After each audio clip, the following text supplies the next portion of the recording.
only 4 will go through the finals day tomorrow. I'm Rico Full, you're watching the Dream11 European Cricket Championships, and the action starts right here, right now. And the official charity partner, Share the Meal by the United Nations World Food Programme.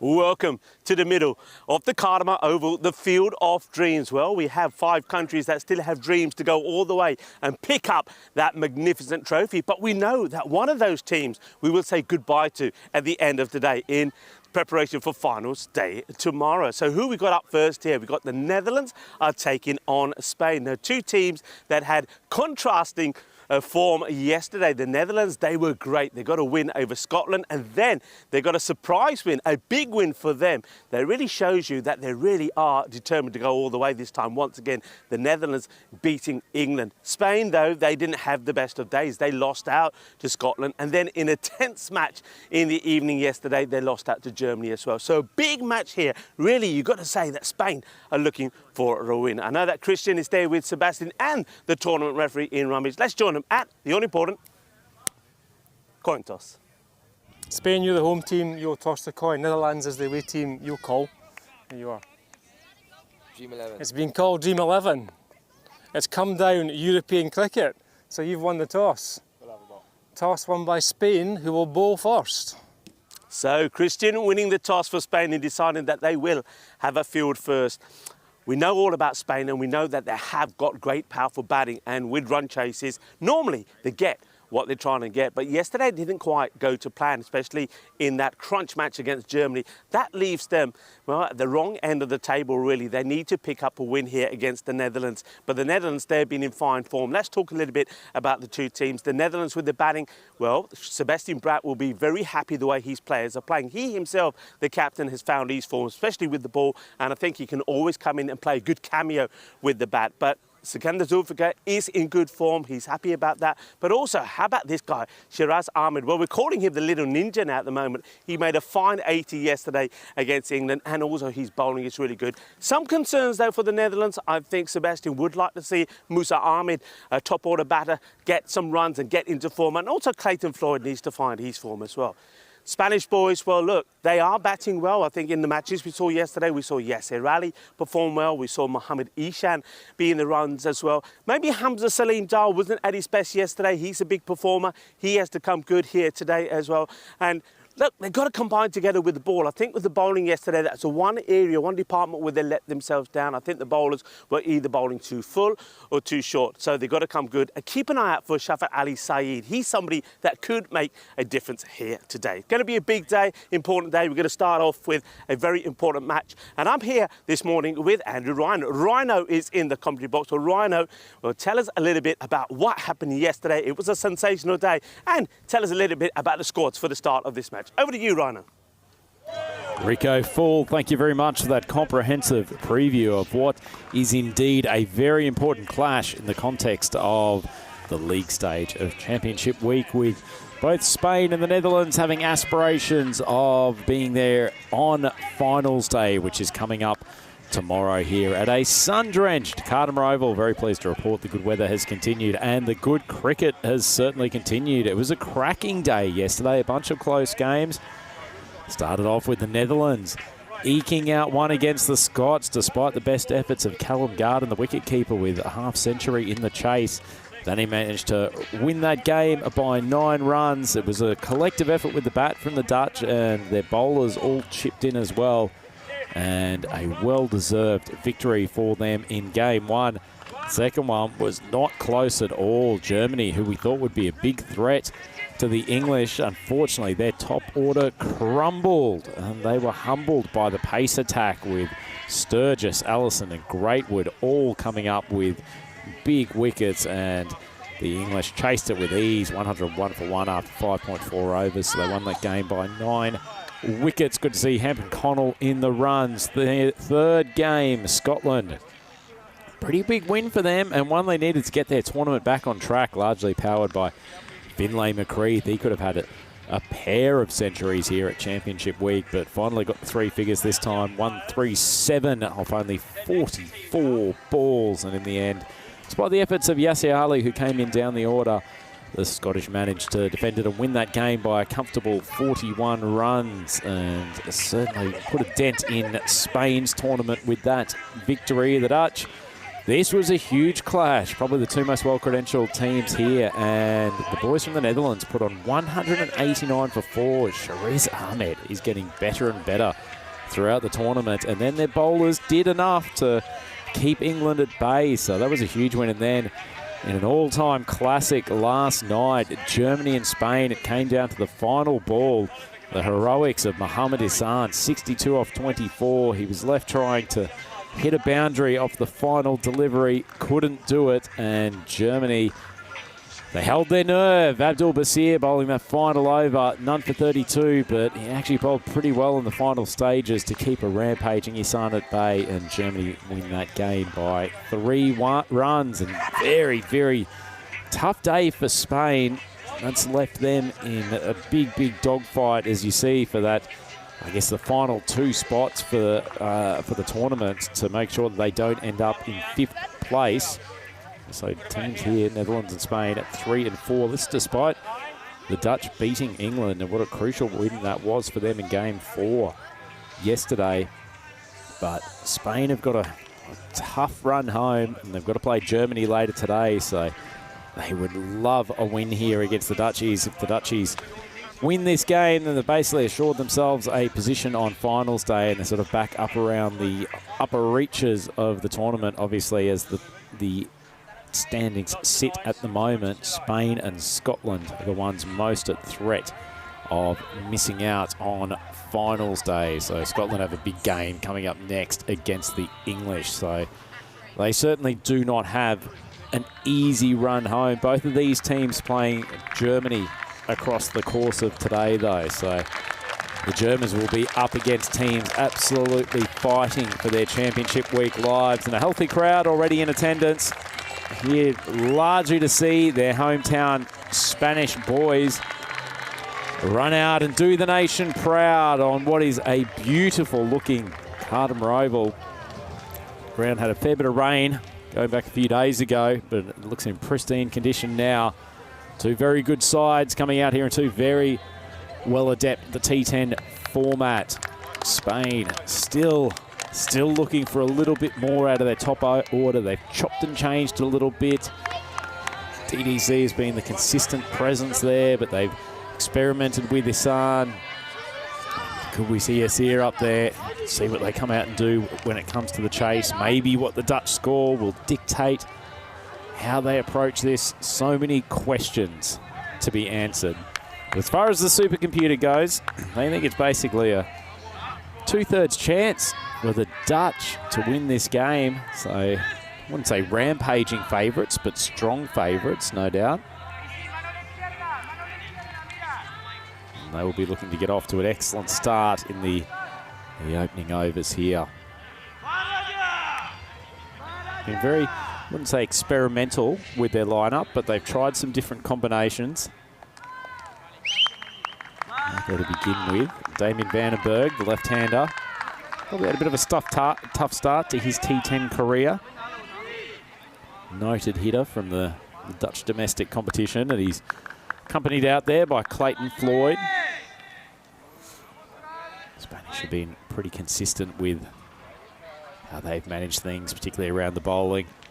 Raja taking the opening over, though, as Sheraz Iqbal has tended to bowl the opener for them in previous games. I'm sure we'll see him in the not too distant future. He's warming up down there at fairly fine third man on the circle.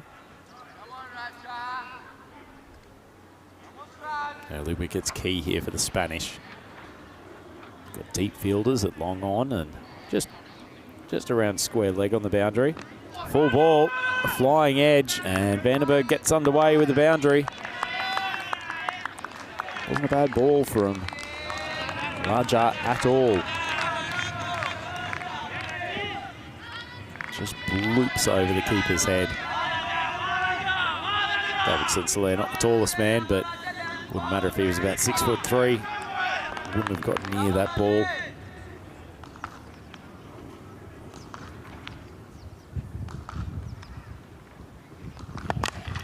It's peeled into the stumps, but pushed away down to long on. So Vandenberg just tickles the strike with a single. That will bring Clayton Floyd, who's had a pretty good tournament, probably more so with the ball than with the bat. Coming into the latter stages of the tournament, the Dutch would love to have him firing on both fronts. There's a left arm spin, mixture of moon balls, quicker ones. Very, very difficult to play. You've got batters who are literally trying to hit every ball to the boundary. Genuinely gorgeous day here at Cartamar Oval. Not too many clouds in the sky. There's a little bit of a cooler breeze blowing across to just make it incredibly comfortable conditions to play T10 cricket. A little bit of away movement from Raja. I mentioned on the coverage yesterday that he does come from quite wide on the crease, so when he gets his outswinger moving, it almost tends to just be a straightener rather than genuinely moving away from the batter. Very difficult opening bowler to play. Can get it up to pretty good speeds when he's in rhythm, but the exit speed off Clayton Floyd's bat is pretty good too. Feels like the key to playing Raja, given the angle that he pushes the ball back into the stumps. You've seen a lot of the better batters in this tournament not trying to work against the angle, but actually stepping across and helping it on, and that's precisely what Clayton Floyd has done on that occasion. Good batsmanship.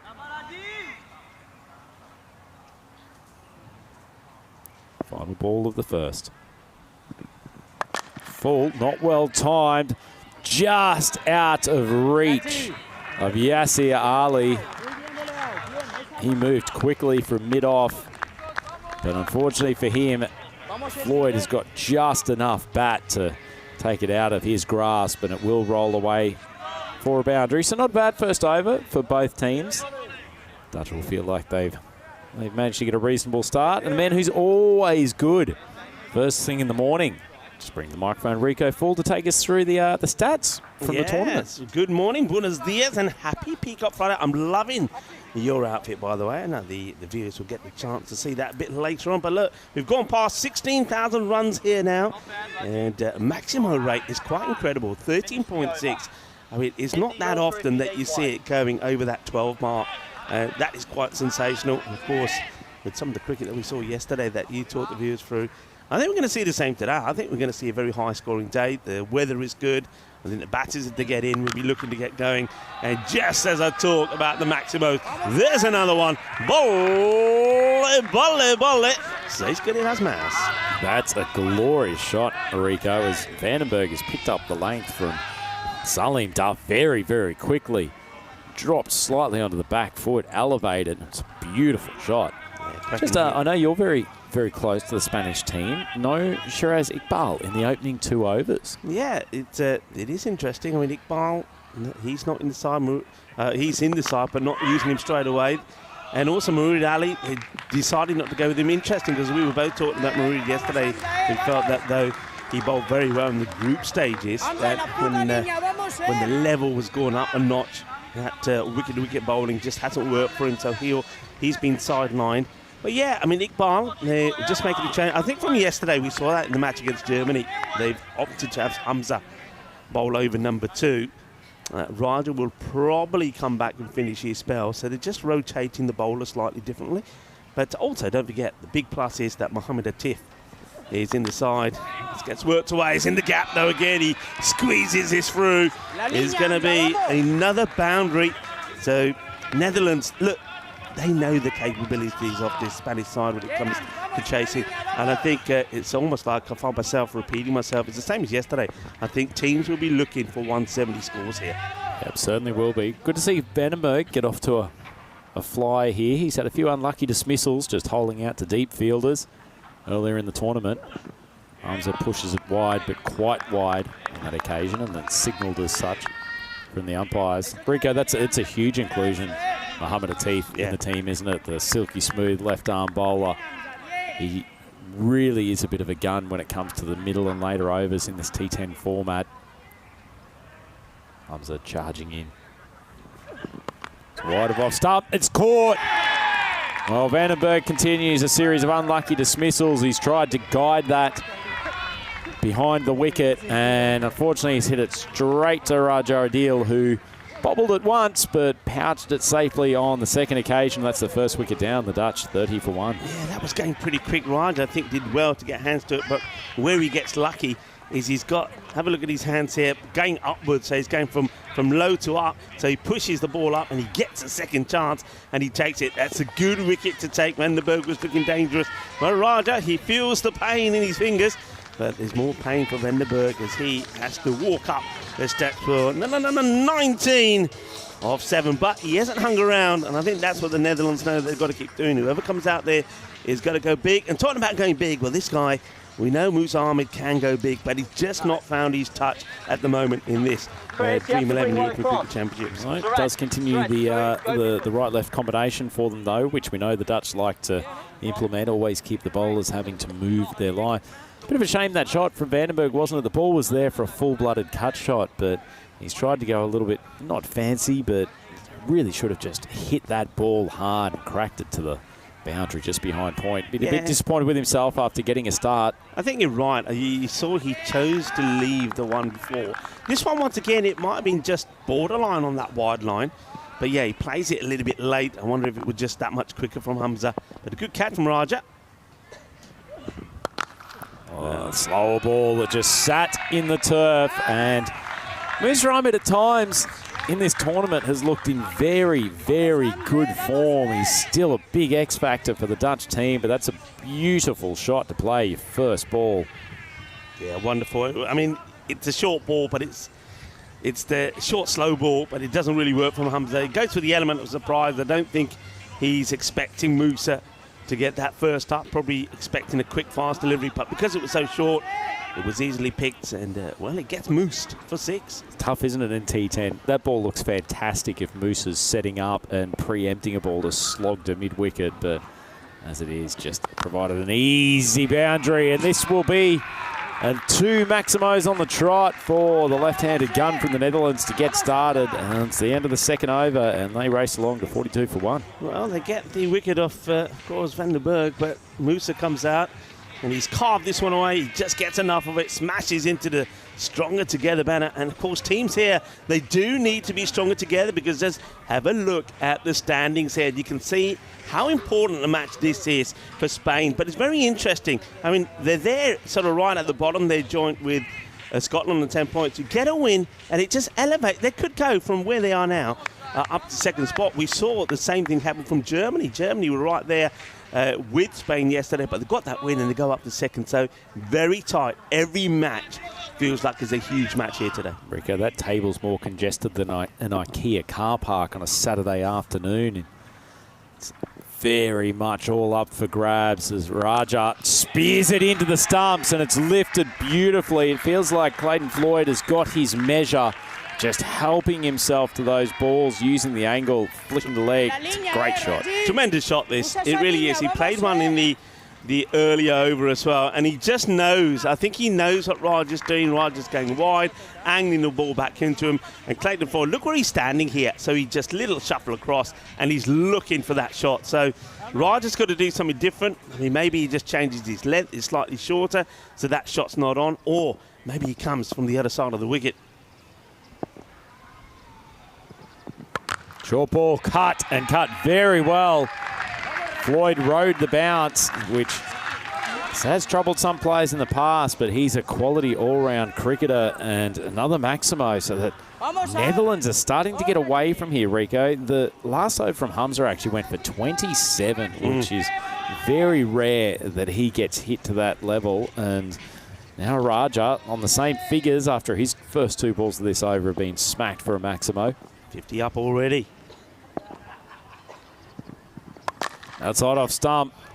Floyd probably not as clean a strike as he's had for the last couple of balls, but it's more than good enough to go for 4 with the field up in the power play. This is dangerous signs for Spain. Clayton Floyd looking good. Now, interesting, I mean, it's the slow delivery, but Clayton just picks it. That's why he doesn't get it cleanly out the middle. But, I mean, Clayton, they've used him much lower down in the innings, haven't they? And yet here they are, using him up the top of the order as the opener. And so far, it's going beautifully well. It's just boundary after boundary. And it is a little bit of pain for Spain here early on. Netherlands, they're off to a flyer. It's turning into a sensational power play for the boys in orange. The previous shot wasn't timed that well. That one was straight out of the screws. Lovely shot. And the Spanish supporters doing their best to raise the Spanish who, well, maybe they're not quite woken up here. They need to wake up pretty quickly. Short ball, pretty good response from Raja. It's just signalled the one for the over by the umpires. Better delivery, look, he doesn't give him as much width. And Clayton not able to elevate that over the offside as he did with the previous short of ball. You can see Raja, he is woken up. He's putting a bit more effort into this. Ball to go in the power play. 62 on the board.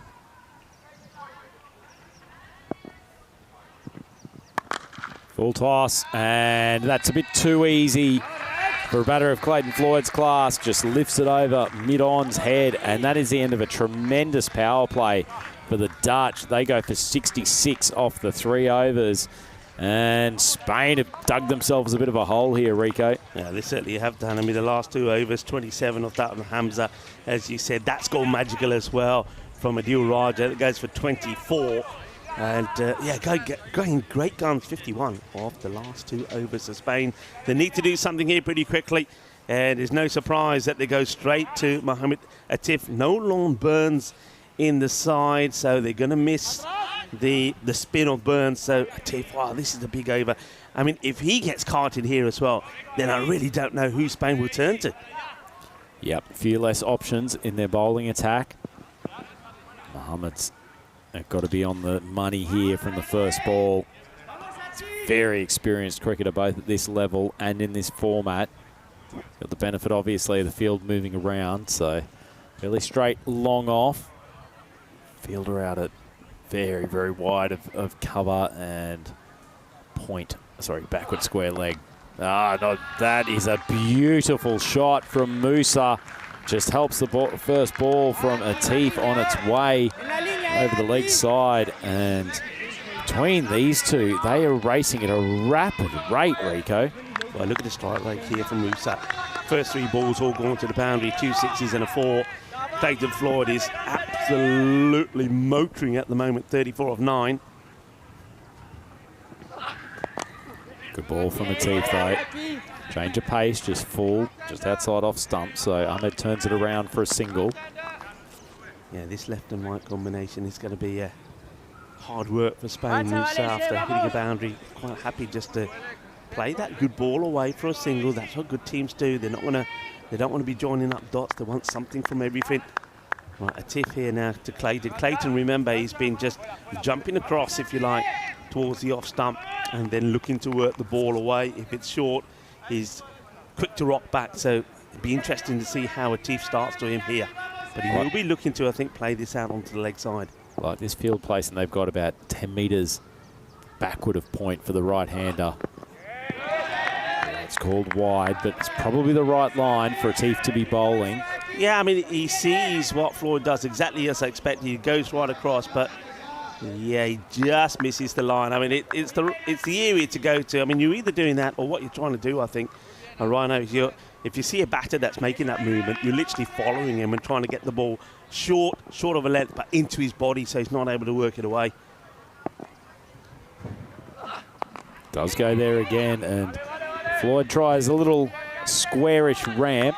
Doesn't come off, so singles off the last couple of balls plus the wide. Atif's brought this under control, and that's precisely what he's in the team to do. Yeah, look at Clayton there. He's a little bit disappointed. He smiles about it. He wanted to get funky, but if he left that would have been another wide. That was wider than the one before, actually. But he does get a single. So Musa now. Only the 7 off this over so far from Mohamed Atif.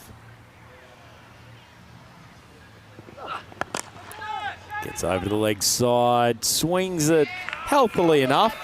It's gone for a Maximo, probably not the cleanest strike of Moose's tournament, but he races along, and his strike rate, combined with Floyd at the moment, is giving the Spanish absolute conniptions. Yeah, I love the way that the head got right under the ball there. But both batters very identical in what they're trying to do, skipping across the off stump, and at the moment the Spanish attack have just not been able to stop them. At the moment it's going all the way with the Netherlands. A tiff. 2 balls to come and he's over.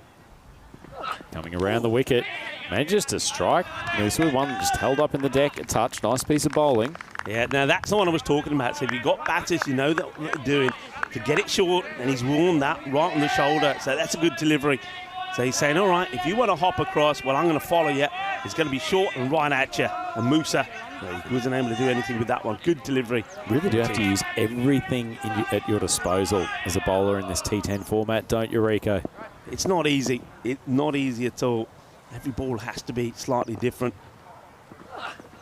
Good change up. Oh, it's taken. Excellent catch from Ali Saeed and an excellent piece of bowling from Atif. Floyd was in sparkling form this morning. That ball slower, but it's jumped off the deck and Floyd's lost control. Well taken by Ali Saeed. A huge wicket. Netherlands 80 for 2 at the end of the 4th. That is a big wicket because Clayton Floyd was going big, wasn't he? And yeah, well bowled. And look at the movement there as well. And the slower delivery, it gets played very early by Clayton Floyd. But a good catch there taken by Shafat Ali Saeed. I wonder if he's going to be the next to bowl, because I think he's somebody that I do and I have liked the look of. He's got good variations. He's also a left armer, but he doesn't push the ball through. And it looks like they are going to go to him. So he takes the catch and holds on to the Grizzly. But a fine knock there from Clayton Floyd. I think pushing him up to the top of the order has worked a treat for the Netherlands, who are 80 for 2 after 4. Yeah, it certainly has. He was batting brilliantly, and the Spanish will be very happy to see the back of Floyd. Pretty good over from Atif. First one he's bowled this week, and getting the Dutch opener at a really key time of the game. So they've sort of brought the run rate back down to 20, which is still high, but every time you can bring a new batter to the crease, you probably chew up a couple of balls just as they're getting used to the conditions. So that man, Ali Saeed, as you mentioned, Rico, he has come on to bowl the 5th over.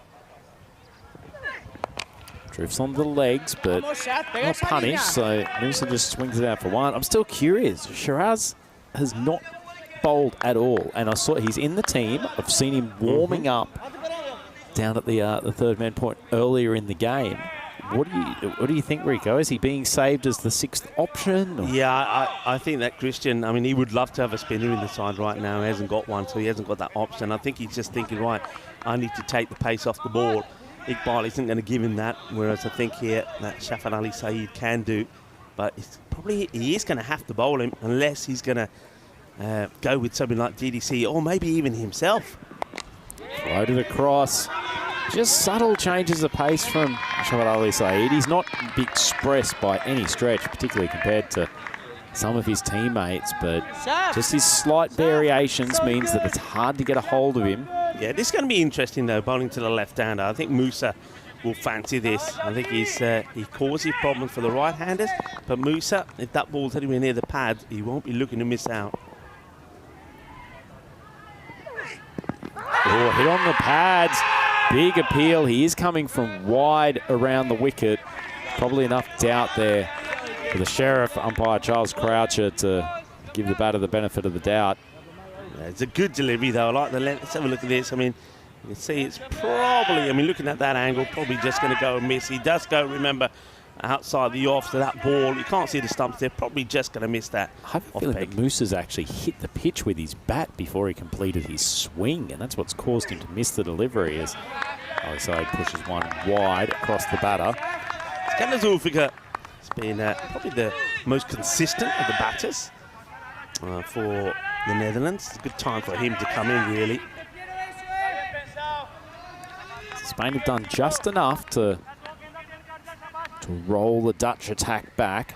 Skander Zulfikar, the man on strike. This is his second ball. Outside off stump. And he erupts with a gigantic Maximo. That's about 10 metres on the hill behind the side screen. Glorious strike.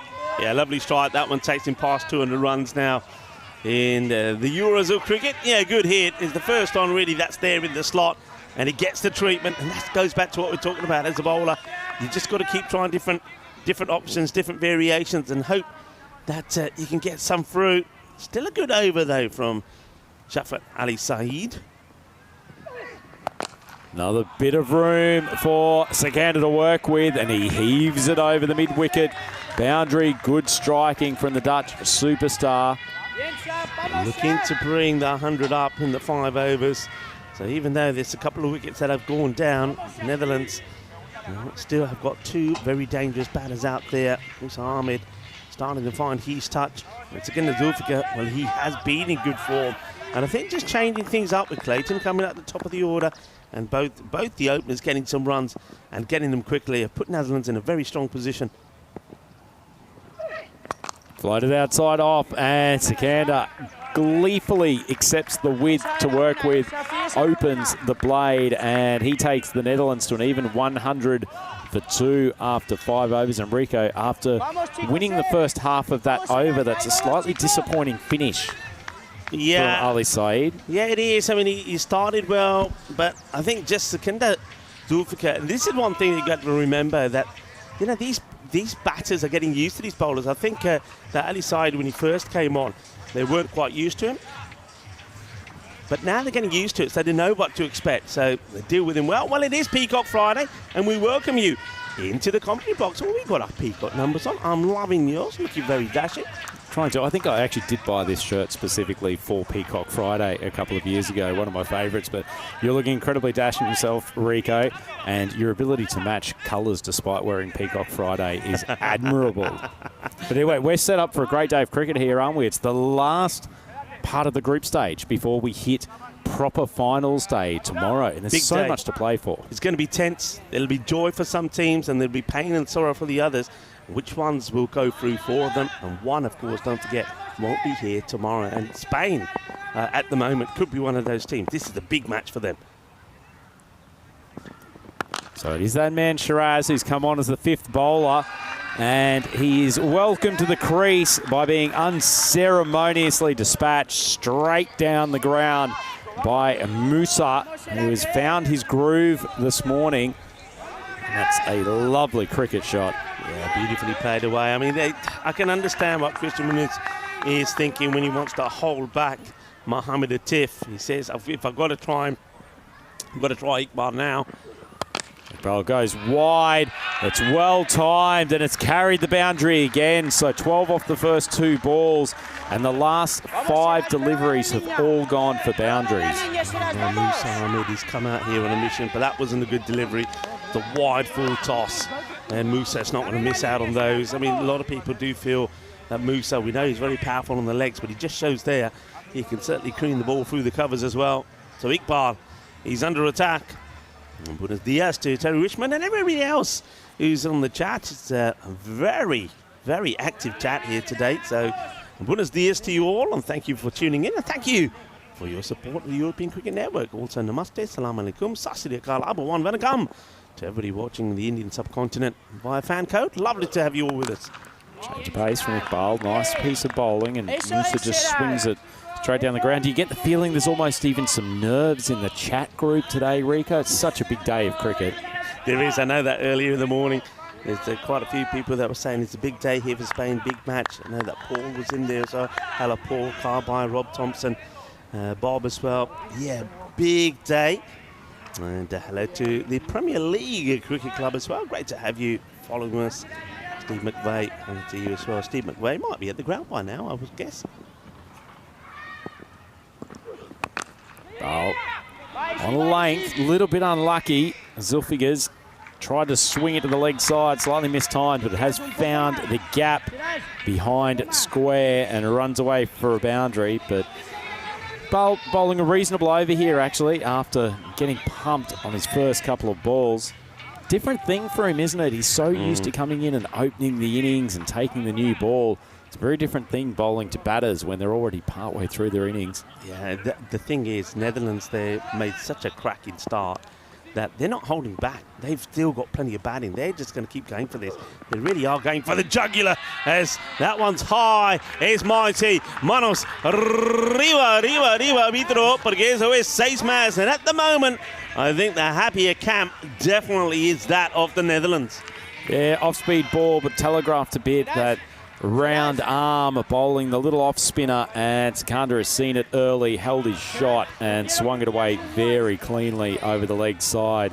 It's Iqbal going for 23. He's got 1 ball to go. Certainly not the only one of his team that's copped some punishment with the ball. Ivan B, hello to you, hello to Wayne and Kroon. But yeah, I mean, what's the answer here? I mean, they've used, everyone's been used. I mean, Atif has been the pick so far. He's got 1 over left, but who else does the captain turn to? Does he just try something like DDC as well? I know Christian Munoz-Mills can turn his arm over as well. He might even go for himself. Oh, beautiful strike. It wasn't actually a poor ball from Iqbal, but Sikandar gets his hands through the ball beautifully and hits it as straight as a die. The Netherlands 129 after only 6 overs. Yeah, look, it's worth mentioning, I know we've talked about this a lot, that Spain know Netherlands very well. It was the Netherlands that came back from the dead really last year to beat Spain in that crunch match. Spain thought they were heading into the final, and Netherlands then came and has scored something like 91 runs, I think it was, in the last 4 overs. And Sikandar Zulfikar was the man who broke the Spanish hearts, and he's out there now at the moment. And if they don't get him out quickly, and Musa, well, this could quite easily be a 190 to 200 score, you know. We might need a psychologist on hand to deal with some PTSD for the Spanish here as Musa come down the track. He swung it across, and Atif has held on to the catch. It's a big, big wicket. Shafat Ali Saeed, just with his nibbling medium paces, has been the man to rock this partnership apart. And boy, oh boy, did the Spanish need that. Musa gone for 37. Yeah, they needed it big time. So well done once again there from Shafat Ali Saeed.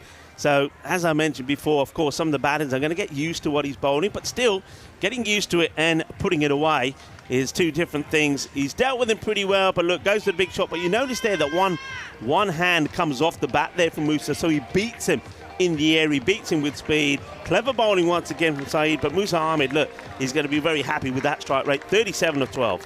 Yep, cracking innings from him. Good catch in the end from Atif as well. The ball was travelling still with some pace, and it came to an awkward height. Had to make his way in from it's basically a cow corner type position, and he's taken a very good catch. Tell you what though, isn't Sikandar Zulfikar absolutely flying? 33 off 7 balls.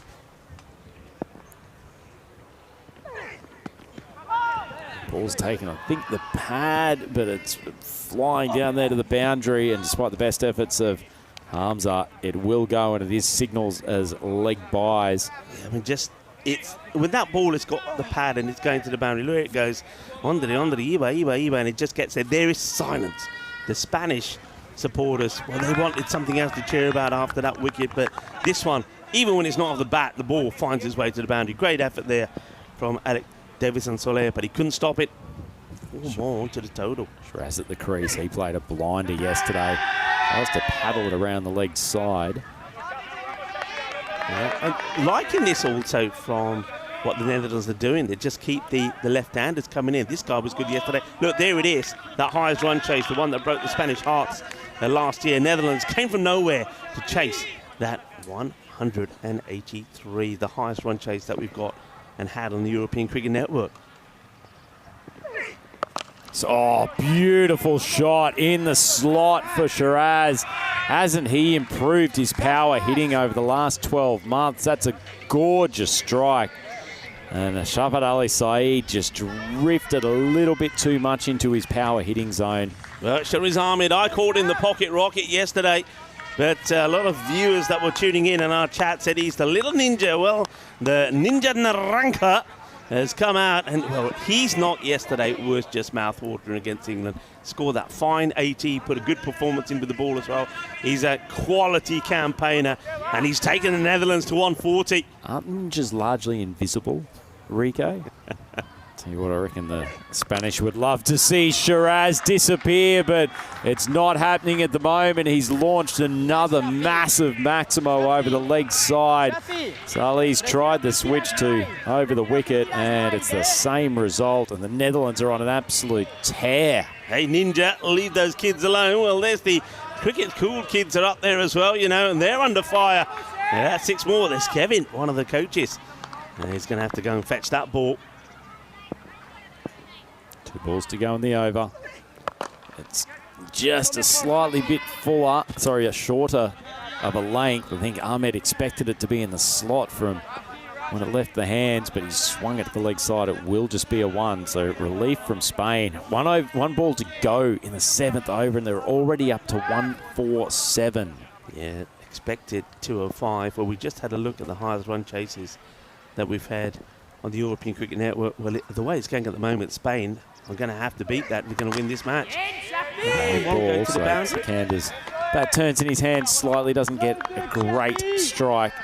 So they'll finish the over with 2 singles. Ali say 1 for 34 in the context of this innings.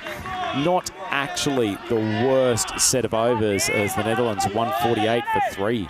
Yeah, no, this is how, of course, you can see the teams got here. The group winners were Scotland, Group B Germany, Group C Spain, and Group D the Netherlands.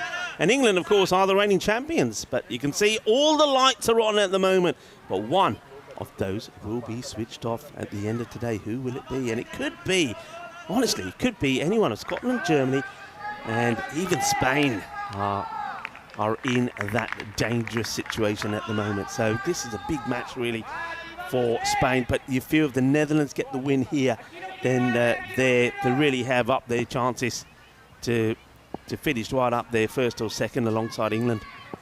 He teeth for his second over. Bowls a slower ball, and Sikander was waiting for it. He's taken that from outside off stump and launched it up onto the hill. Beautiful strike, and he is on fire here, Rico. 40 off 9 balls. Has to be said, isn't it, that all the batters have just come out and they've hit the ball so crisply. It's almost like they've come straight out of the nets, right out there, and just carried on. The 150 now is up. Good ball from Atif. Drilled, but it's an excellent piece of fielding. DDC, one of the best outfielders in this competition, but he can't stop the second. Quality cricket, this, quality. It was a good delivery, it was a good shot, and the fielding was top drawer as well. Have a look at this, gets down, makes a stop, and lays it on for the captain, Christian, to get the throw in. The batters, though, also do run too. Yeah, good running from Shiraz. Pretty nippy between the wickets, keeping Zulfikar on strike. Big swing has gone wide of off stump. It's pretty good bowling from Atif. It just all becomes about as many dot balls and wickets as possible for Spain here at the moment.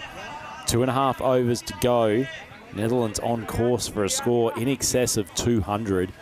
If you're Spain, you really have to find a way to keep them down to 190 or thereabouts, if at all possible.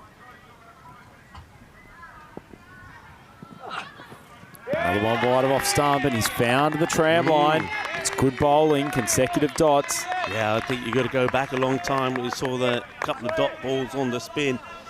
And that's good from Mohamed Atif. In fact, we haven't seen that at all. You could, up until this over, you could have counted the number of dot balls on one hand. Let's see what happens this ball, Rico. Sikander setting up a little bit further towards off stump. Latif go there for a third time. Does.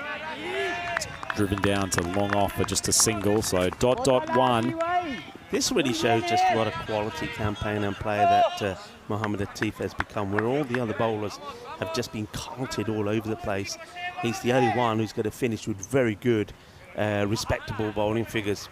Really thinks through his overs, doesn't it? He thinks about them both as individual balls and as an overall package, where he's working out strategically what's happening in those one-on-one battles. Well, let's have our good friend Boris Gawley is in the chat. He's Sekenda on fire is what Boris is saying. Hello, Boris. Hope you're well. And, missing your little dinks and little reverse malarkeys here.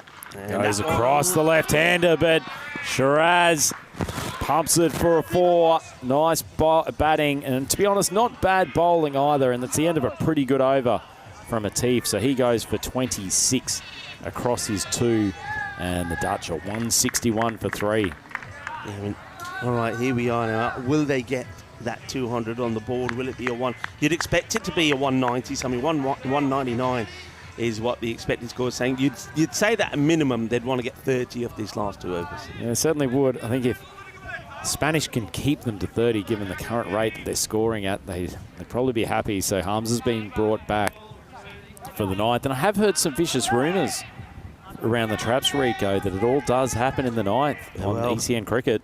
Well, we said that yesterday, myself and Viddy in stereo mode, and it did, as we saw 34 come off the 9th over yesterday. Oh, lovely strike. Beautiful timing from Zulfiqar. Didn't try to overhit that ball. And Hamza is being ripped apart here in this game. He's normally such a good man for the Spanish to rely on, but 33 off 1.1 overs. Yeah, Jabardast batting here from Sekenda Zulfiqar. Ajdana, Spanish bowler, no changi kut pehriya, juttiyan pehriya, changiyan juttiyan pehriya. Well, there you go. And Boris, he was saying that Sekenda is on fire. Yes, he is. Hello also to James Stewart, who's also James joins us in the chat. What's the answer here? I mean, Atif has bowled wonderfully well, but all the other bowlers, look at Hamza. That's his 7th delivery. He's gone for 33. Haven't been able to find the right line. Zulfiqar just drives down the ground, and it's a relatively sedate way for him to bring up the half-ton. He's only taken 15 balls to get there. Another dynamic innings from this superb striker. Yeah, wonderful hitting from Sekenda Zulfiqar. He continues to be in very good form, and well, he's got a good batter out there with him at this moment in time as well. In Shariz Ahmed, the orange ninja, and he'll be looking to launch here as well. Hamza now needs to get it right to the left-hander. Just looks like he's been a little bit down on pace this morning, Hamza. Not really ripping through the crease as he usually does. It's called wide. That's tight. That's a call that the Spanish would love to have. Good area, but he just misses his line just by a fraction. Good call that from the umpire. It's a tight one, but I think the umpire gets it right. Yeah, Hamza, you can see he's playing about with his run-up. I mean, that last ball was from half of the distance he's gone back to here now. Full ball.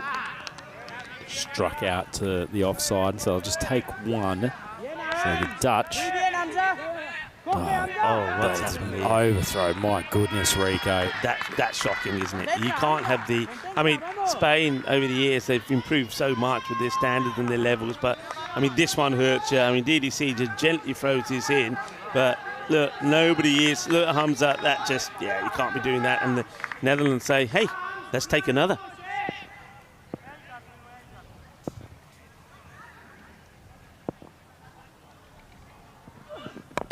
Another one that would have certainly been wide by a couple of inches, but Ahmed throws the bat at it, only gets the tail end, and they'll move through for 1.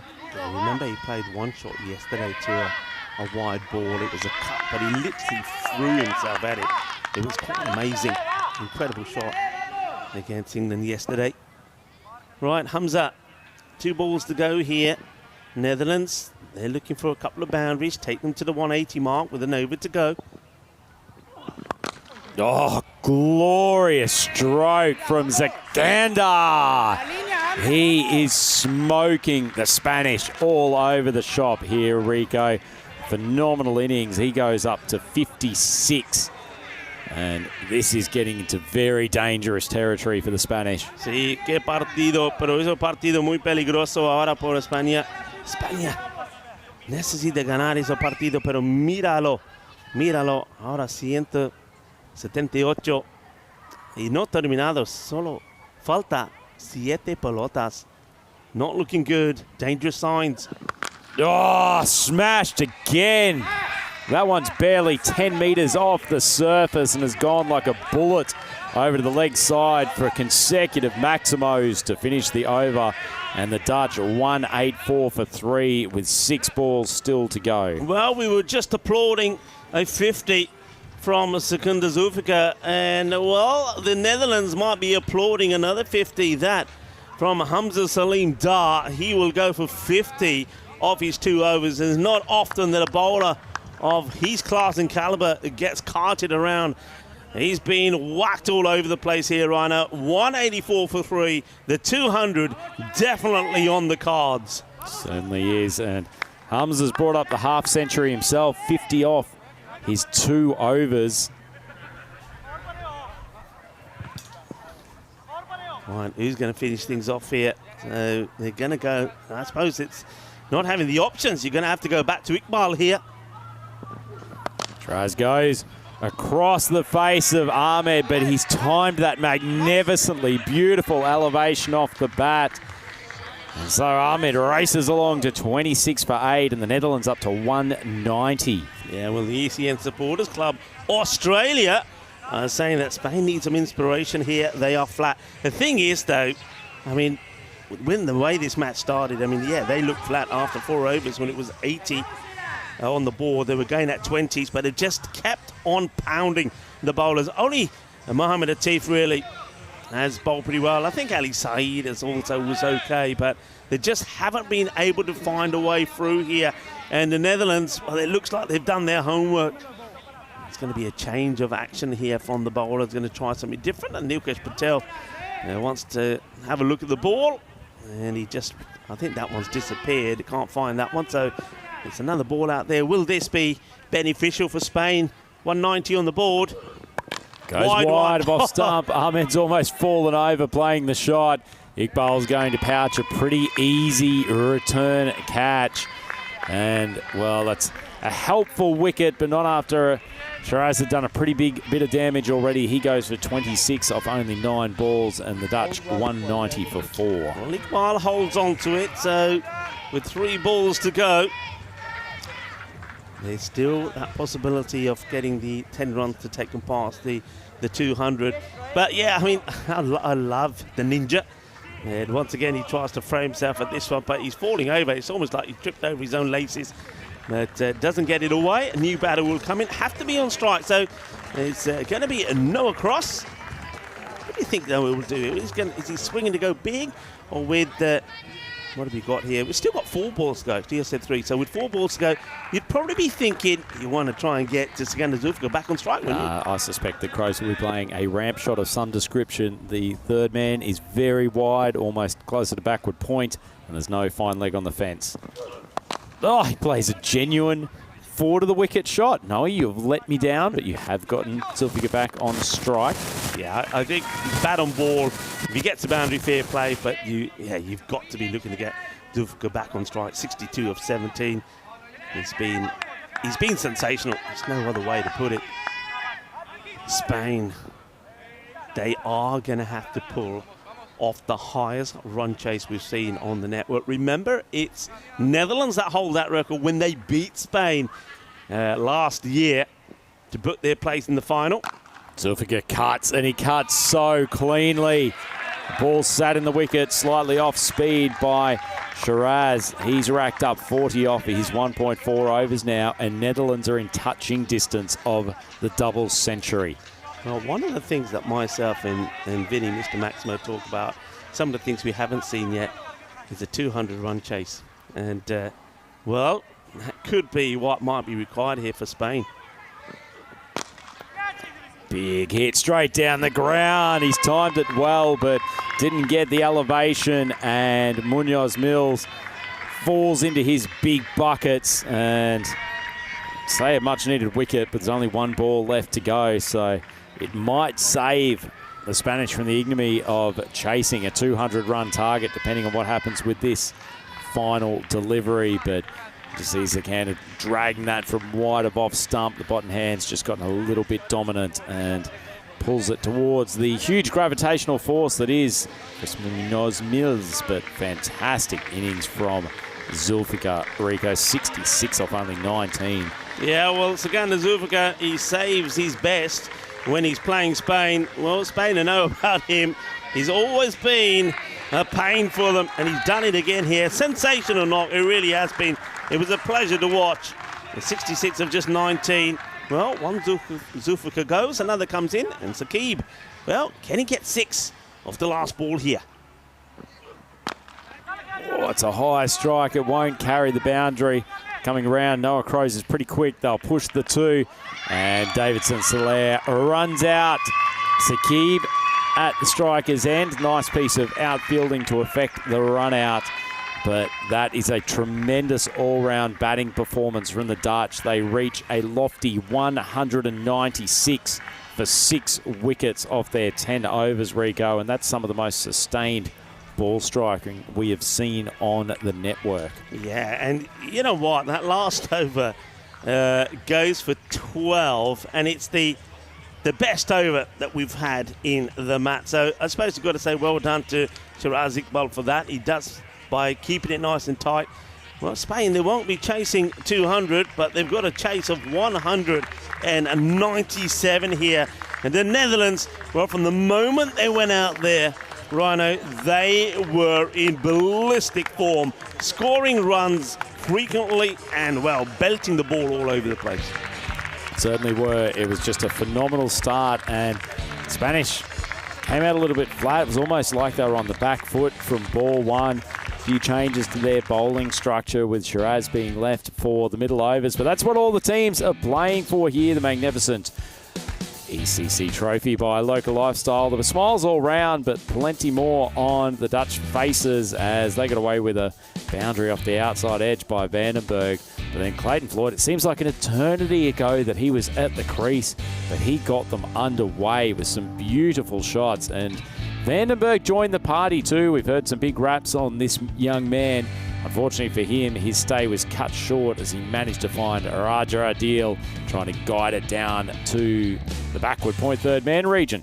Yeah, but Floyd at the top of the order certainly did work well. I mean, some of the shots that he played and the way the ball was literally pinging off his bat was quite sensational. Of course, he had a very good partnership there with Musa Ahmed as well. I mentioned in my intro that Musa is somebody that hasn't quite found his touch, and that the captain, Sebastian Bratt, will be hoping that he would find some touch here today, and he does. I mean, that was another glorious shot.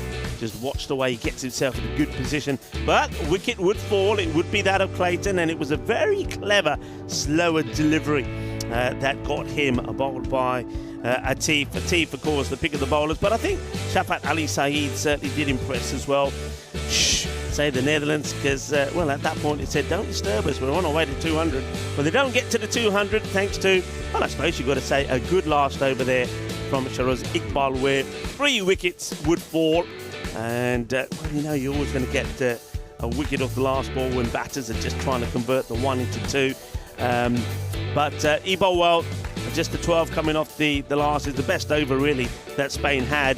And it does mean that at least they're not chasing over 200. But the hitting was still good. It didn't matter who came in. And, of course, it was the little ninja, Shariz Ahmed, who also played some scintillating shots. But Sikander Zulfikar, superb knock from him. I mean, just was hitting balls to all part of the ground. His timing was fantastic. There was a 50 up for him. And, yeah, he certainly did not disappoint. Spain, well, remember, did come into the day with 2 losses yesterday. Lost out to Scotland when Scotland went big. And just to remind you that Scotland put 187 on the board. Spain got to 146, went down by 41. And then in the last match against Germany, they fell short by 3 runs, chasing 155. So Spain, we know that they got the abilities to pull off run chases, but 197 under pressure and against some of the good bowling from the Netherlands, this is going to be a tough one, really. And the big thing here is, I mean, you know, let's not beat about the bush.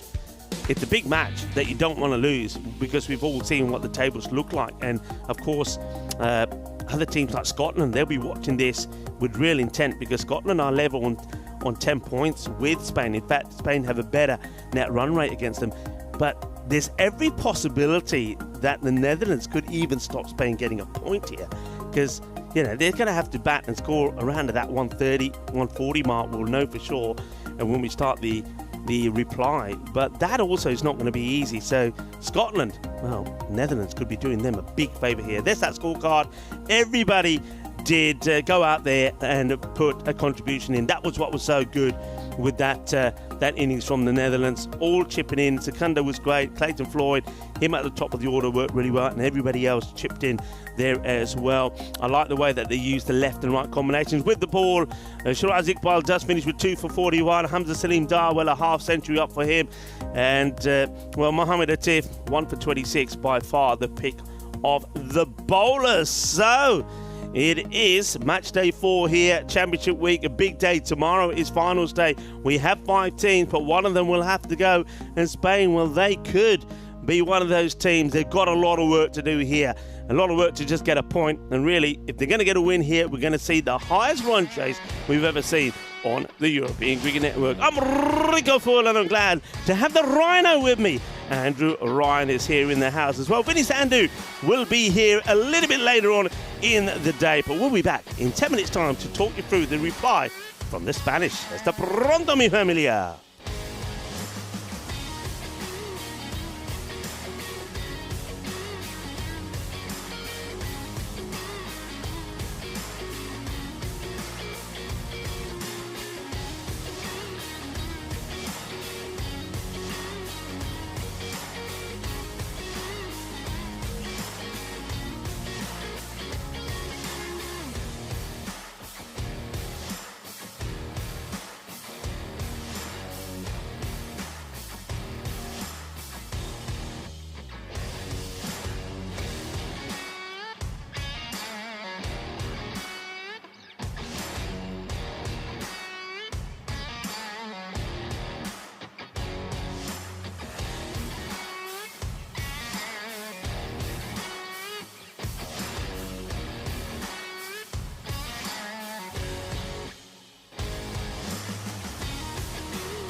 European Cricket Championship is proudly brought to you by Dream11, HCL Software, Paramatch, the Junta de Andalucía, and Victorinox.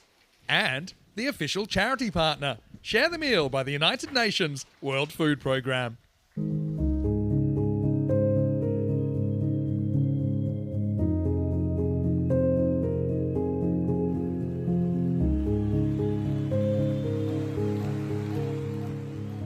Join us in celebrating World Food Day on the 16th of October. Share your meal on sharethemeal.org and let's hit hunger for 6.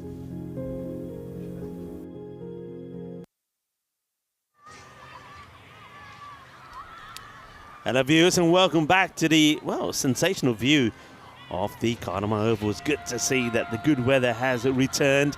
Nice sunny day here. Temperatures around 26 degrees. A gentle wind blowing, which the players certainly will appreciate. Stunning views of the mountains there in the background. Remember that here in Spain, surprisingly, is the second most mountainous country in Europe behind Switzerland. Beautiful Spanish mountain ranges include the Pyrenees, the Sierra Nevada, and here we have the Sierra de Guatemala. Welcome to Andalusia. Welcome to Spain, and if you've never been to this part of Spain, well, it's an absolute must. You've got to try the boquerones, and also the sardines are delicious. And well, I know that a lot of the teams have enjoyed some of the cuisine, the delightful cuisine around this part of Spain. But at the moment, they've got to focus on what is a big day here. It's the last day of the group stages here in Championship Week. Tomorrow is finals day. And we only have room for 4 teams, but we have 5 at the moment. One will have to go. Which one is it going to be? It's Netherlands. Well, they've done their quest to try and make it through the finals day and once again maybe get into that final. They've a big favour by putting a big score on the board. 196. Secunda Sulfica once again scoring big runs against the Spanish. He gets a fine half century. 66 from him, and then the likes of Musa Ahmed and Clayton Floyd and Shariz Ahmed all put in their contributions as well. So Spain, they're going to have to go big, and I'm interested to know what the bonus point score is. I wonder if we'll have the graphic up for that pretty soon to remind us, but it's going to be pretty high. They go with Daniel Dolcaye, and well, the captain, Christian Munoz-Mills, puts himself at the top of the order. Dot ball to start, and that's one thing that you don't want. Well, there you go. You can see in brackets there the score that Spain need to try and get to 138 to even pick up a point as Rhino joins me back in the box. Pretty scary stuff for Spain, how much that required. A run rate goes up every time there is a dot ball. They need to get off to a flyer here in this power play, and they've got the big paceman, Fletcher, steaming in. Short ball, looked like a cross-seam delivery. Jumped off the deck. DDC's tried to pull it across to the leg side. Well, no contact. That's Novak Djokovic serving up an ace. Because Ben Fletcher, to me, looks very much like the tennis superstar, Novak Djokovic. What do you think? Yeah, I've not really thought about it before, but now that watch when he puts his serious face in and starts to run up. I'm telling you, he's a definite lookalike. It's one of those ones, now that you've mentioned it, I get it. I definitely do get it. It's not a great ball from Fletcher in some ways, but it's probably surprised Dolcaye. There you go. What do you think? Yeah, I get the sort of nose, I guess the little bit of chin hair does help him a little bit. Viewers, what do you reckon? Has Novak decided to take up another sport? But well bowled though. It's not the start that Spain wanted, because that's 3 dots, and that means that no matter what happened in this over, they're not going to win this over. It's a good chance to say hello to all of our friends in Serbia, big strong participants in European cricket. That is a better strike. That's the DDC we know and love. He's launched a glorious shot off the second full toss in a row for Fletcher, and given one of the England boys a little bit of fielding practice in the meantime. Well, he was going to miss out on another one. So once again, this is pretty full. No, I think when you have a look at the height here, it's just below the waist. But all right, a boundary. Spain. Vamos, equipo rojo. They're off and running.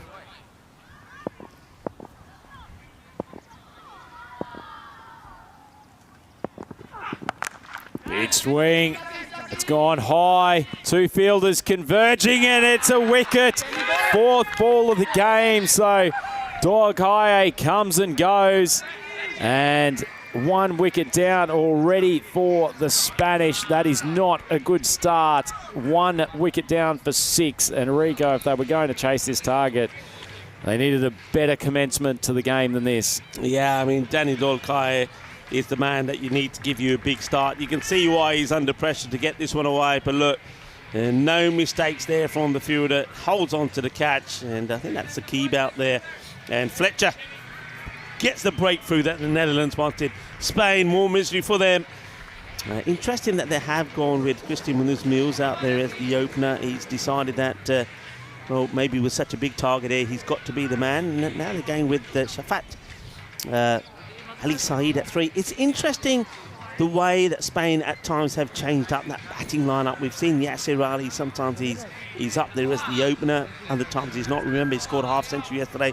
Mohamed Ishan, would you go with him at the top of the order? Because, you know, those two, Ali and Ishan, are the men at the moment that are in form for Spain. Certainly have been the 2 most productive players with the bat in Championship week. But this man, Djokovic, lookalike Fletcher, delivered a second serve of full tosses, but then manages to get the wicket of DDC next ball. Another full toss, and I suspect this one will be called a no ball. Yeah, I mean, there's obviously I think this is deliberate. Not deliberate that he wanted to be high, of course, but getting the ball full. He's trying to get that low full, straight full toss, but that is too high. No ball coming up. Got to capitalise on this one, though. Let's do 7 for 1 after 5 balls. Spain, 190 runs required. The run rate at 20.7. Mountain of a task. Slottish length, but no foot movement, no body weight transfer from Saeed to be able to play the shot. And that's a phenomenal first over from Fletcher. 7 for 1. Yeah, it's the worst possible start, really, for Spain. It's one of those, though, that Spain have to be a little bit careful here because, all right, they've got to be going at 20s to try and win this match, which seems to be, well, it's not impossible. It can be done because they know they've got the backing to do it. But if they go out there with this all or nothing approach, they may not get to that 138. You do not want to finish this match without getting any points. No, and you certainly don't want to destroy your net run rate either, Rico. Just we've seen the table a few times today. Spain are currently sitting 4th of the 5th teams ahead of Scotland by run rate or net run rate only. Net run rate could become a big factor across this day, so every ball crucial as Jane comes on to bowl the second over, and that is a tame golden duck dismissal from the skipper. Munoz-Mills had a ball in his slot to strike, and he's just played a little bit of a half jab, and this is an incredibly torturous start for the Spanish. Yeah, well, Christian Munoz-Mills puts himself up to the top of the order, and we've seen him get out to shots like this before. He doesn't get the elevation. Sebastian Pratt, the captain, is not going to make the mistake. So delight for one captain, but pain for the other, and delight there for the bowler as well. Arnav Jain gets the wicket, and it's going to be the old golden. It's going to be a golden derrick for Christian.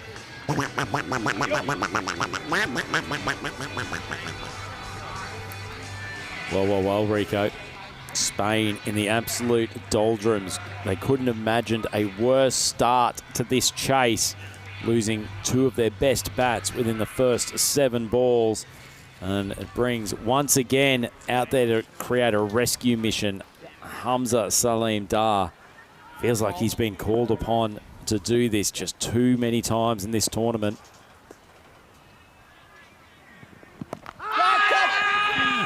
Very awkward looking swing, and ball ricochets out to Fletcher at short third man. Well, Jane liked it, and I think this could have been, I heard bat, 20 and over, so go with a spin, see if it works, and do it early. If it doesn't work, you've still got plenty of runs to play with, and it's worked a treat with Arnav Jain taking 2 for 10. Everything's paying off for the Dutch at the moment as Alan Bass comes on to bowl the third. I've been very impressed with him across the tournament, Rico. Probably one of the less heralded members of this Dutch 11. But he has so many different changes of pace and changes of delivery, and it's all delivered very subtly. Very difficult for the batters to really get a read of what he's doing from ball to ball.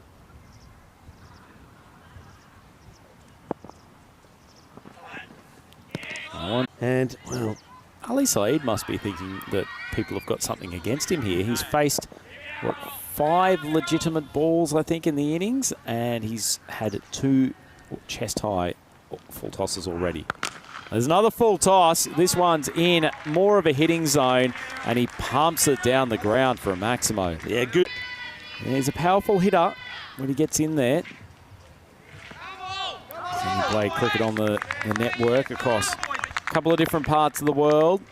Very experienced player. Can he left arm seamer? Good strike. Straight down the ground. Beautifully timed. Alan Bass.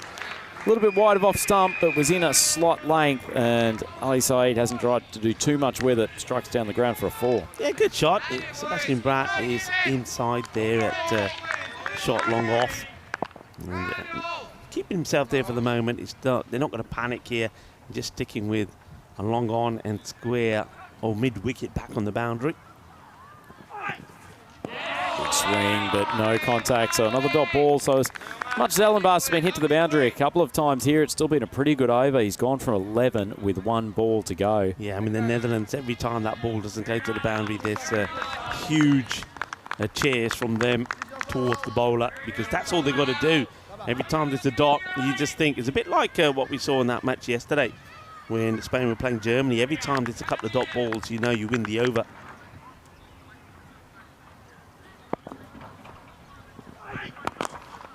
Pass in the block hole, it's driven straight down the ground, and Spanish will take 1, but that is not enough at the moment. That's the end of the 3rd over, and wouldn't be a great power play at the best of times, but when you are chasing 197, that is a disastrous start for the Spanish. They are 29 for 3. Well, look, when you have a look at the Nets graphic, it will tell you the story, because at this point, Spain, they'd put 66 on the board, and Spain way below that, haven't got even to the halfway point yet.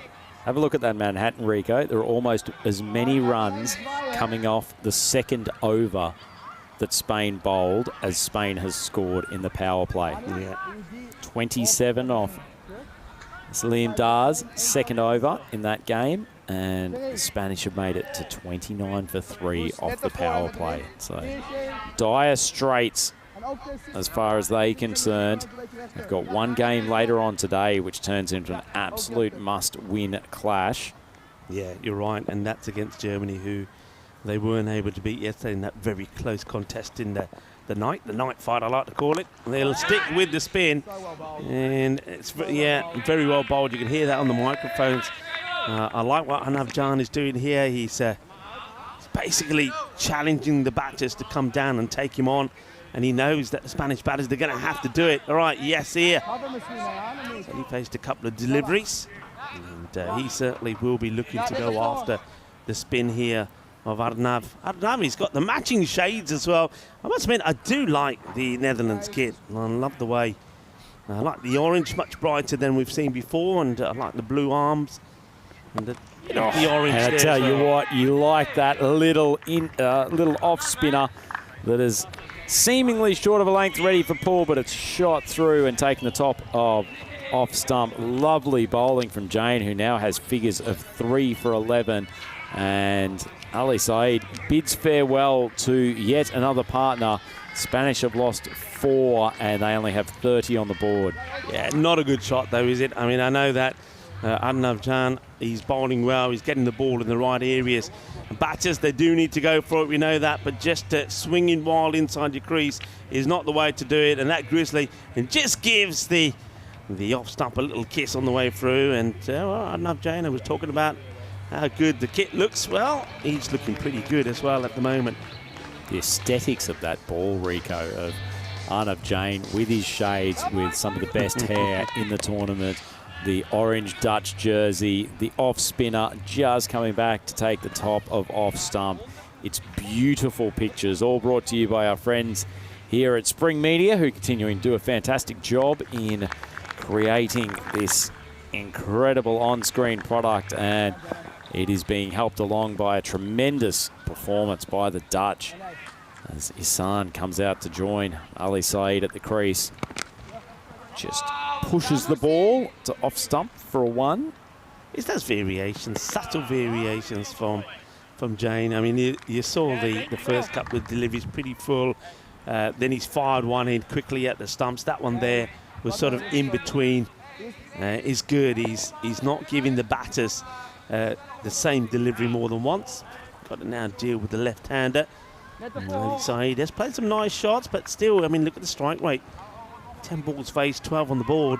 Spain need to be thinking 138 here. Yep, it becomes all about the bonus point for the Spanish as Ali Saeed takes a massive swipe to the leg side and through to the keeper. Jane bowling a fantastic spell here. 3 wickets. Feels like the batters have really not gotten to grips with his changes of pace and line. That one just sits up a touch, and it's been hit down to the boundary. And a very, very calm catch, because that was not easy, but it was made to look very simple in the end. That's a tremendous bit of fielding, Rico. Musa down there, who I was sort of almost waiting for the panicked throw of the ball in the air, but just looked down, thought, yeah, shoes are in the right place. I think he was ready. I think that's Moose out there. He was ready to throw the ball if he had to, but he gets the landing right. He says, yeah, I'm all right there. Nicely taken. And it's the 4th wicket then for Arnav Jain. So spin certainly doing the trick. And with the ball to go, but could we see a Michelle Pfeiffer? Very well could be. Well, Ali Saeed, in comparison to the rest of his team, batted pretty well. The last 5 wicket haul we had on the network, we've had a couple from guys who are involved in this part of the tournament still. Zadran and Ali, as Awais Ahmed makes his way to the centre of Cardimer Oval. He hasn't really had that much of an opportunity to bat for the Spanish throughout the tournament. And to be honest, Rico, if you're batting at number 7, you do not expect to be out there in the 4th over. Yeah, and not with Spain at 31 for 5, certainly not. Awais Ahmed, though, you could say that both these two, Awais Ahmed and Mohamed Ishan, many a time have opened up the batting for Spain, so they've still got batting. And that one is going to go all the way. Bolle. And Awais Ahmed, well, maybe he's got a point to prove here, as you said. Andrew hasn't been given the nod to be higher up the order, but maybe this is an opportunity for him to shine. He's a lovely striker when he gets going away, so good that we have the opportunity to see a bit more of him today, as the Spanish, very miserable scorecard for them, 37 for 5 after 4, and Jane finishes his 2-over spell with 4 wickets for 18, so tremendous game for him. And it looks like Sakib Zulfikar is going to be throwing the ball for the 5th over. Yeah, I like this. The spin is working, so why not go for Sakib? And this is what I think Spain just didn't have. They didn't have the options to introduce a spinner, and I think the Netherlands, they just thrived on that pace on. It was just seam all the way through, no variations. And Netherlands, though, they're making the spin count. Adnan Jan bowled beautifully. Takes 4 for 18. Now it's time for Sakib Zulfikar. Big swing from Ihsan. It's sitting high in the air, and it's going to be well caught down there. Sebastian Braat, he's got an excellent pair of hands. Feels like the wind's sort of just blowing back into the field now, which has probably not helped that ball carry the boundary. But Ihsan, he goes very, very quickly, and the 6th wicket down for Spain. Zulfikar strikes in his first, 37 on the board. I tell you what, and I don't think the Scots are here yet. They're probably on their way to the Cardimer Oval, courtesy of our transport partner, Mateos. But they'll be watching, and they will have massive smiles on their faces at the moment. And the reason being, remember, they are 5th behind Spain on net run rate. Both teams have the same number of points. If Spain go down here and don't take any points, Scotland will be in the driving seat. It won't be easy for them. The Scots do play England, and match number 17. That's the one right after this. So tough match for them. But I tell you what, they will have their tails up because they'll be thinking, even if they get a point against England, if they can get a point, then they go above Spain. They might even go above Spain here because this will be, looks like it could be a real hammering here. The net run rate will go down for Spain here as well. So the Scots are going to be pretty happy at the moment. Certainly it's an absolute disaster for the Spanish net run rate. It's not a great ball from Zulfikar. Dragged down wide of off stump as Shiraz Iqbal comes out to the middle to join Awais Ahmed. Deep. Checks his field. Length ball just swung away to the leg side, so Iqbal gets off the mark with a single. I mean, where do you go from here if you're Spain, Rico? I mean, obviously this, I think as much as we'd like to say that this match is still on the line, they could basically hit every ball for 6. No, they could still do it. But either way, very, very tough times as Awais just pushes the one. I think this is where your coach and your captain is now saying to the batters that are out there now, right, okay, look, boys, we're not going to get, let's be honest, we're not going to get this 197. We need to focus all our attention on getting a point here, 138. So that's why I've been a bit surprised at some of the rash shots that we've seen. And they haven't played the spin really well. They haven't thought about it. It's nice to see. 18 and over, even to get the bonus point from here. So it is a big ask when you're 6 wickets down. Yeah, and with a ball to go here at the end of the innings, they're well behind. And I think also you've got to say, right, okay, we've got to focus and put all our eggs in one basket now when we play Germany a little bit later on. That is going to be the big match for us. So a lot of these guys haven't had any batting. Go out there and get some batting practice. That's a good shot. So Awais, well, maybe he could be a little highlight here going into that fixture against Germany. Perhaps if he scores well here, might even find himself higher up the order. That one gets pinned away. And Spain, they are 47 for 6 at the halfway point. As the viewers join us back in the comment position, I think a lot of people very, very surprised with what they're seeing here at the moment. Yeah, question for you, Rico. You watched the Spanish play their game yesterday. Obviously, that was a tough loss last night against Germany in terms of a loss of points. But general vibe is the team is feeling a little bit flat today. Do you think it's harmed them both on the scoreboard, but also, I guess, mentally losing such a close game? Yeah, I think so. I think they were expecting to do better against the Scots. They lost that one ball by 41 runs. But yeah, the game last night, I think, took a lot out of them. I mean, we were watching that game and a lot of people watched it. It was an exciting game. Both teams, Germany and Spain, put a lot of effort into that, and it was a draining game. And you're right, when you lose a match like that, and then to try and come back from it is difficult. It's hard to get the players back up and motivated. But when you win a match like that Germany did, it puts you on a high. So Germany, they'll come into the day on a high, and they'll be looking to do the double over Spain, because Spain a bit low here. Yeah. Well, while we were doing that analysis, Rico, Shiraz Iqbal has hit probably the biggest 6 I've seen at the tournament so far. That's landed at probably about 5 or 6 metres from the top of the hill behind, in front of the Tesla building. That is a ginormous strike.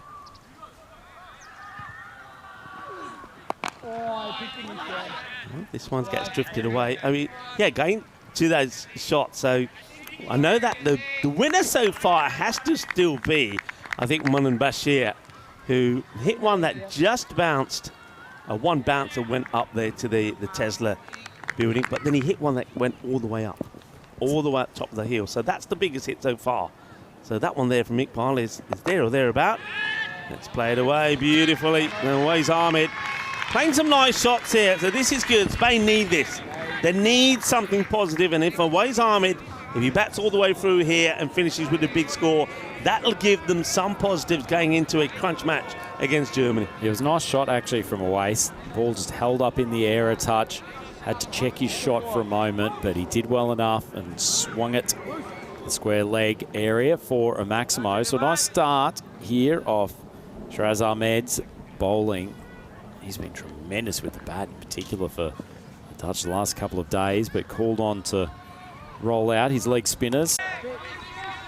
Anyways, he's put a lot of effort into his batting. He's one that early on, similarly to someone like Mohammad Ishan, used to really just play over sort of that mid-wicket area. And you're right, when he got in, I mean, there wasn't many that he missed, but it just meant that it was balls of bowlers. Good bowlers were able to suss him out by keeping him outside the off or pitching the Yorker length delivery into him. But he's managed to learn how to play in other areas as well. So he's become a good all-round player as always.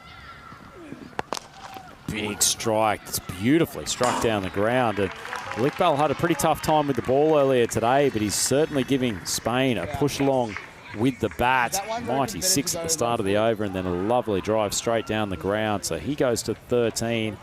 And Spain fighting along. They're gripping to stay within this bonus point. 65 for 6 after 6 overs. Yeah, well, he said that they needed to be going around about 18 when they do get 18 off that over from Shariz Ahmed. But you know that the Netherlands, whenever they choose to change it up, they can do. They've got their pacers that are waiting. Don't forget Ben Fletcher still has an over up his sleeve, and Bass as well. So whenever Sebastian Bratt feels that he needs to, he can make the change. And he himself, Sebastian, has bowled very well. But at the moment, sticking with the spin. I often say that T10 is probably the game that is the most about matchups, and particularly one-on-one matchups in any form of cricket, Rico. And with the variety they've got in this team, the Dutch, it does really enable them. As Zulfikar floats a leg spinner, it is popped up, 2 fielders converging, and Bratt takes yet another catch. Excellent work from the skipper, and Weiss is having to leave the ground for 20 off 7 balls. A nice little cameo from him, the Spanish 65 for 7. But the depth of the Dutch and the amount of bowling options that they've got, it really does allow their skipper to choose the right bowler at the right time to get the matchup that they want. You're absolutely right. I mean, this is the idea. When you get big runs on the board like this, is there, and you take out a wicket early on off DDC, which Ben Fletcher did, and only goes for 7 off that first over. You then can say, you know what, I've got all these spinners. This is the match I can use them. And it's worked a treat. Away's Ahmed, some nice shots there from him, but he'll be disappointed to fall there. It's the 7th wicket that goes down. And by the way, Sebastian Bratt, that's the 4th catch he's taken. We know that the record is 5. Nobody's ever taken more than 5 catches. So could be on here, so keep an eye on that. He's got 3 dismissals left to get him to a record. That would be quite some achievement in an ECC Championship Week game as Davidson Soler comes to the crease. Tries to get a little bit funky straight away. Yeah, it's an interesting start, isn't it? For a batter that's coming in at number 9, goes for the reverse Malachi straight away. Both of the keepers in this game, he and Crows, love a bit of behind the wicket action. Tries to go a touch more conventional on that stage, but hits straight back to the bowler, Zulfikar. So even this bonus point, Rico, 73 off 21 required. Davidson Soler charges down the wicket, and he's been given out by square leg. Nilkesh Patel had no hesitation in lifting the dreaded finger, and so Zulfikar picks up another wicket. He's got 3 for 10, and it's an absolute party for the spinners. Yeah, didn't have his balance here. It's a straightforward one for the umpire, gifted on the field of play, and unfortunately Alex Davidson Soler will go for a duck. It'll be a 2-ball duck, and it'll also be a Peacock Friday duck as we have a look at this again. Beautiful bit of work from the keeper. Crow's got a sensational set of hands, but the leg spin of this man Zulfikar and the off spin, the quick off spin of Arnav Jain have absolutely befuddled this Spanish lineup. Now 8 wickets down, only 65 runs on the board. They've still got 20 balls to get through. Yeah, and okay, it's Mohammad Atif who, oh wow, I was just about to say Mohammad Atif fancies himself as a bit of a batter. He tries to tell everybody he can bat. He tries to convince Corey. Corey doesn't believe it. I tell you what, Corey, think again, because that is a monster strike. That's huge. And in fact, maybe Spain should consider reversing their order the way that Iqbal and Atif have come out here and monstered absolutely huge Maximos in the last couple of overs. I see. Sure, there'll still be some entertainment in this game, Rico, because you know the Spanish, they have to go hard to have a crack at this bonus point.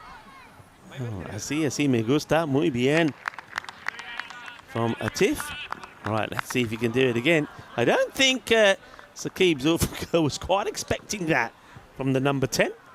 Gives it a bit of air again, and Atif almost throws himself completely off balance trying to mash another one over mid-wicket.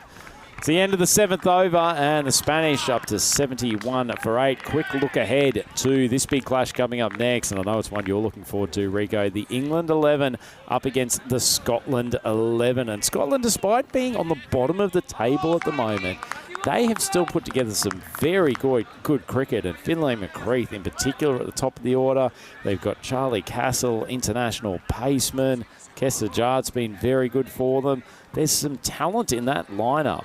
Yeah, there is. And Chris McBride, obviously, a bit of an illness yesterday, but he's back. Hopefully he's fit. So he will strengthen them with the bat as well. But yeah, thing is, though, England, I think they're looking to come back strong after that, well, let's just say, to a lot of people, a bit of a shock defeat to the Netherlands yesterday. Certainly was. Throwing the cat amongst the pigeons. That one, because there were a lot of people who thought that England was just rolling towards the title, but the Dutch have really put down a marker to say that they are a big chance for this. It's a rare trip to the bowling crease for Musa Ahmed, and he started with 2 men within. You won't get to see it on the camera at the moment as Iqbal's just driven it out to long off, but they started with whether you call it a very fine third man down here, or essentially probably about first slip on the 30, and then a more conventional third man also on the 30. I'll change that. Probably second slip, Rico. Yeah, I think so. I mean, Musa coming on, so you can see that Sebastian Brandt is more than happy to give as many bowlers an opportunity here. Musa, well, he's enjoying himself at the moment, I'm sure. Well, he says he doesn't want the second slip. He'll have a leg slip instead. Oh, big hit from Atif, but actually it's held up in the wind, and Brandt's got his 5th. This is incredible stuff in the field, Rico. Well, Bratt, so that's 5th, so that now equals a record. I think we've seen it a few times where one fielder has taken 5 catches. We've never had 6, to my knowledge, so we could see a little bit of an ECN history being made here. But yeah, that one I thought it was going. It does get held up in the breeze. Bratt takes the catch, and Musa Ahmed takes a wicket. Oh, well, so Mohamed Atif only troubles the scorers for that one mighty Maximo. The Spanish now 1 wicket away from being bowled out. Not something you see every day in T10 cricket. And so the two, generally the opening pace attack of Raja Adil and Shiraz Iqbal are out there now. Musa would fancy himself for a second. And Bratt is on track for a 6-fer in the field, isn't he? Well, Musa, he has taken wickets on the network. He's taken 11 before. But the big celebrations there. Netherlands, they're on the verge of a big win. Just swung down to long off. You really want them to start swinging in the direction of long on, don't you? I'd love to see him pick up a 6 again. That is incredible. Absolutely incredible. Musa comes in again, and it's up in the air, and there's no Sebastian Bratt under it. In fact, nobody's under it. It will go all the way. It's going to be another 6 from Iqbal, who moves on to 20. And we know that Awais Ahmed, high score so far. He made 20 of 8 deliveries. A nice shot from Shiraz Iqbal. Well, you know, the way they're going, he may very well get a promotion to up the top of the order, because he's striking the ball nicely. 20 off 8. Final ball here for Musa. Finish the 8th over. Good, powerful strike, and it does penetrate the gap between the two fielders out there in front of the wicket on the offside. That's good cricket from Iqbal. He moves to 24 off 9. And Spain just keeping themselves in with a hope of that bonus point. 27.5 per over needed from now on in, but at 83 for 9, that's really all they've got to play for. Yeah, I think even now here, realistically, the bonus point, you've got to say, if they do it, it'd be quite an incredible feat. But keep hitting the ball. Keep being, I know it's hard when you're 9 down, because try to reduce the margin of defeat, because net run rate is going to be so crucial here now. So crucial. So Shiraz coming on for his second over. It's been a genuine trial by spin for the Spanish. Short of a length, and Raja just cuts to get the more illustrious batter back on strike. Yeah, I think that's good from Adil. Does the right thing. So Shiraz. Now he's going to try to hit straight. 2 fielders down there at long on and long off. But can he get his 6th? Just swung straight down the ground, but Not Shiraz, taking, much to the mirth of a few around this Cardimer Oval, has chosen to retain strike. Yeah, not taking the single. Decides, no, I don't want it. Roger Adil doesn't look particularly desperate to get himself back in the firing line. Steps across, swings to leg well in this 9th over. That's a bit more in his slot. He's hit it to Brad. Brad has got 6 catches. It is confirmed. It is Brat Boy Summer here at the Cardimer Oval. What a grab and what an individual fielding performance from the skipper. Well, that is quite sensational. And I believe that to be a record. 6 catches in the innings from the captain of the Netherlands, Sebastian Brat, and this is the last one. This one had a bit of pace on it, but Brat comes along. Well, I tell you what, those hands, they haven't put anything down. In fact, I can't ever remember him putting the catch down here at the Cardimer Oval. What a great catch that is. What a great performance from the Netherlands. They will win by a staggering 112 runs. That defeat, well, Spain, you get the feeling they were down already after 2 losses yesterday, particularly the one last night in Germany. Well, they're going to be down here now, and they've got to find a way up pretty quickly. Otherwise, well, they could play no part here tomorrow on finals day. That is a big defeat. Yeah, certainly is. It's a big slap in the face for a team that we expected a lot more from. They tried to guts it out with the bat, but ultimately with the loss of so many wickets early on, it was asking too much of the tail end despite the best efforts of Shiraz Iqbal. But that's an outstanding performance from the Netherlands 11. As much of Spain have not been at the best, that is a tremendous delivery of batting and bowling. And they really set the win up with such a staggering set of strikes in the batting innings. It was just comprehensive and consistent. I think you have to turn around and say it was a masterclass performance from the Netherlands. I mean, beating England yesterday was no fluke. And remember, they beat Scotland before that. And, well, DDC did get one away, but unfortunately, when he tried to go in that area, it was a nice catch taken by Saqib. That was Ben Fletcher getting a wicket in the first over that only went for 7. Christian Munoz-Mills would hit straight out to Sebastian Brat, taking 1 of the 6 catches that he held on to there. That was the end of the captain for a golden duck, and Spain just never really recovered from that, did they? No, and you know when Hamza Salim Dar is hitting the back of his bat that it is just not Spain's day. He skied one, which was yet another victim of Brat. Arnav Jain taking 4 wickets, who was the real gun for the Dutch.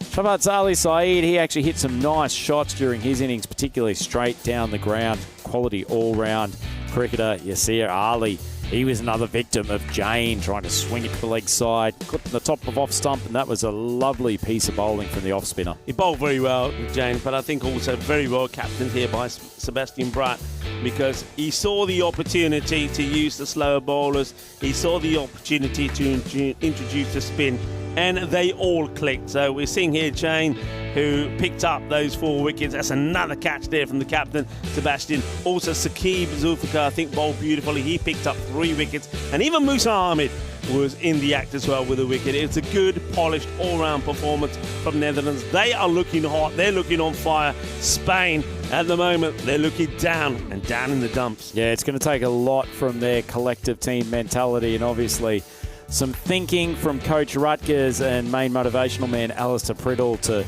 not only bring them out of the dumps here, but also to get them ready for what turns into an an absolute must-win game. Their final one of the group stage coming up against Germany, which will be the third game today. And Spain are absolutely playing for their lives in that one.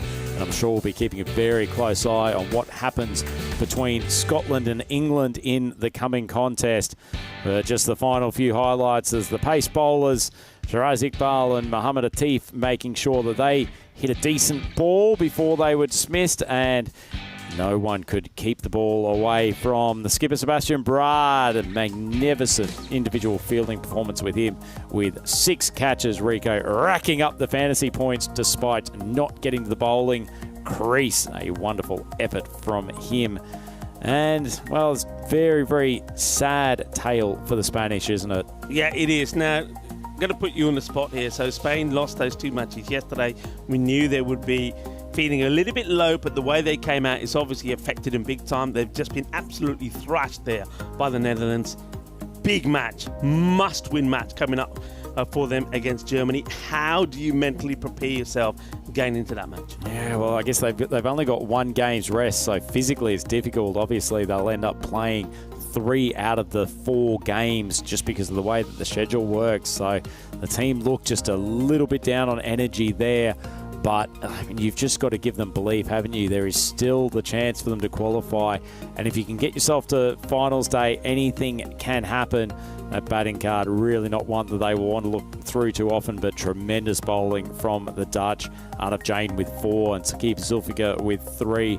And to be honest, all of them were pretty tight, pretty economical, and generally in the wickets, aside from poor Ollie Alabas, who got left out with a big fat 0 in his wicket column. Yeah, he did. And also going back to the next match coming up, I mean, we know it's a biggie, especially now for Scotland. Scotland, that's exactly the result that they were after.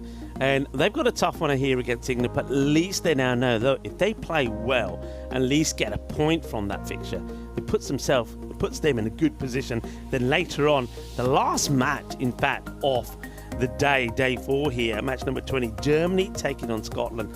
That could be the decider whether it's Scotland or Spain that lose out. Yep, I think short story, folks. We will not know what is happening in Championship Week. Very unlikely until we're ready to leave Cartermore Oval. We do know what's happened in that last game. Netherlands have spanked the Spanish by 112 runs, a comprehensive victory, and one that has left Spain's continued participation in this event in a very precarious position. In saying that, we have another huge clash coming up at 13:45 local time here. It is the England 11 up against the Scotland 11, traditional rivals in basically every field of endeavour.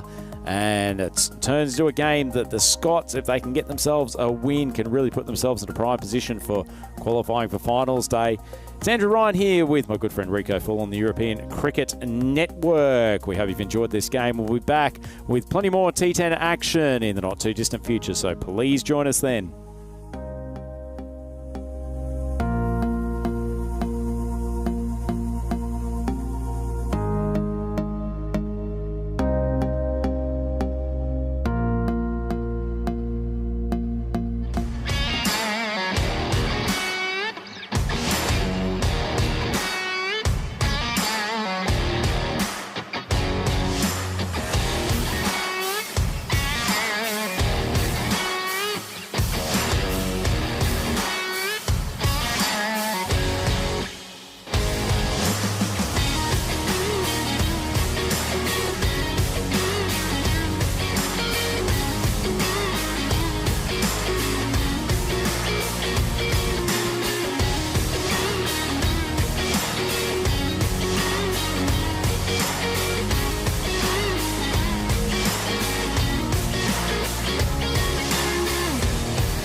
The European Cricket Championship is proudly brought to you by Dream11, HCL Software, Paramatch, the Hunter Andaluthia, and Victorinox. And the official charity partner, Share the Meal by the United Nations World Food Programme.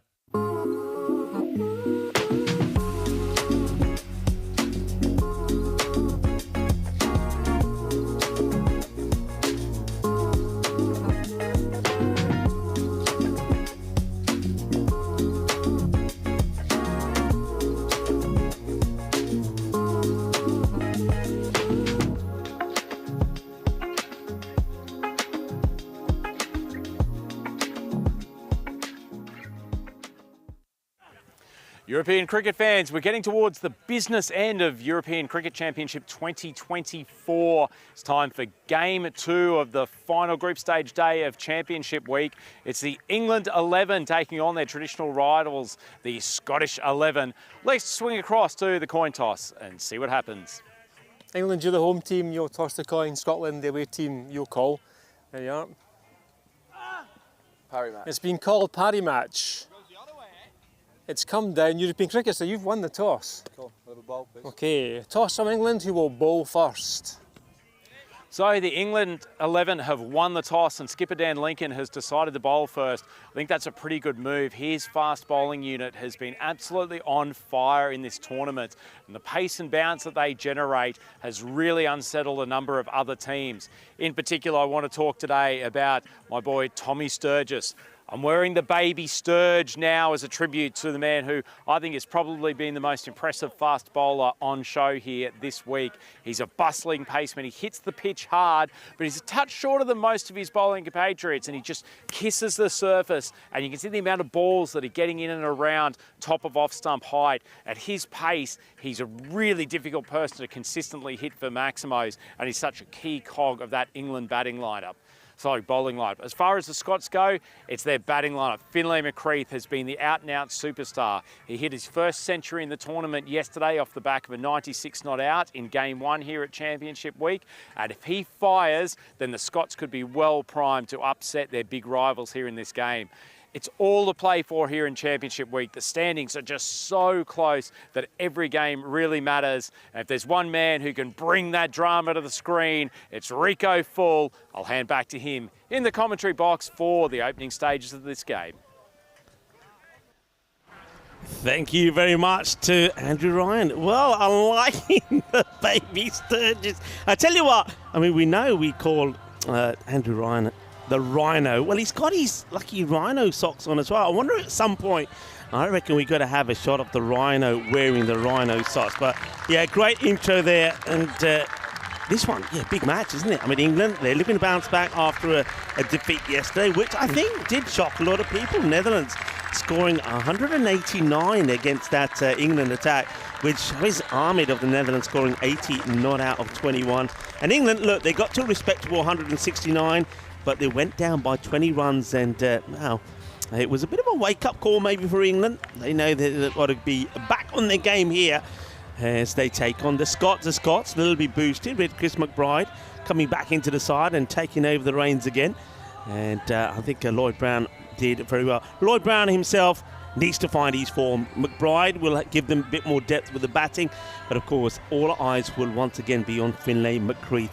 Can he do it again? Yesterday, that century was pure from him. It really was great hitting, and it's the highest score that individual score that we've had so far as well in the Euros of cricket. 137 he made of 44, and behind him was Luca Woods, who made 134. So he needs to find his form. Scotland, though, you know what they're thinking. They're thinking we want enough runs on the board to, hey, yeah, to try and get that win. But most importantly, enough runs on the board that can't be chased down in 7 overs by England, because they want a point. Get a point, and they're 1 point ahead of Spain, who took nothing out of that match against the Netherlands. And then, depending on how Spain get on against Germany, then they'll know what they've got to do in the final match for them, which will be match number 20 later on tonight against Germany. That's when their destiny will be in their own hands. But if they can pull off a win here, then really you could turn around and say that Spain are, well, in a lot of bother. So big match, Spain still at the ground, will be looking on with some concern. It will be Allison who starts down the leg side, and that is being put away beautiful. Allison was rested for that match yesterday against the Netherlands. Comes back into the attack, goes for the Yorker, but just strays ever so slightly onto the pads of Finlay McCreath, who just works this one away, and that's going to be 4 runs to start. Cuatro carreras. Nicely played by McCreath. The key, isn't he? Allison back to his mark.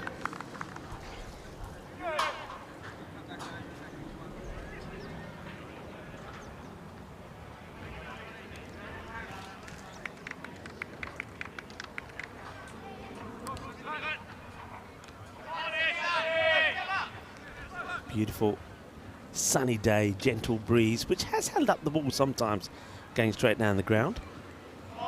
Good comeback, good pace. This from Sebastian Allison.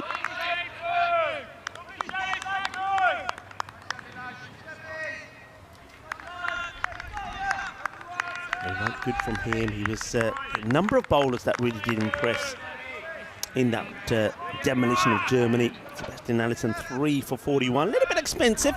Put to 3. Tommy Sturgis 3 for 17, and Toby Greatwood 2 for 7 as well. So they've got the bowling attack to trouble teams.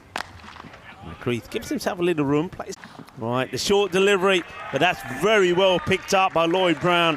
Gets into position early and works his away. It's the Maximo, the first of this contest. Shaba Kinna Sona Shaka Lagya. Nicely played, nice controlled shot. Puts away the short delivery. Welcome back to everybody around the world that is tuning in, and if you are new, well, it's great to have you.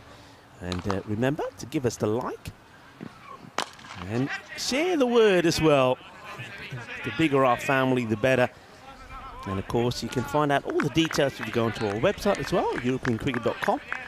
Find out a bit about the fixtures, about the teams, the players, find out about their stats as well, which I always find very useful.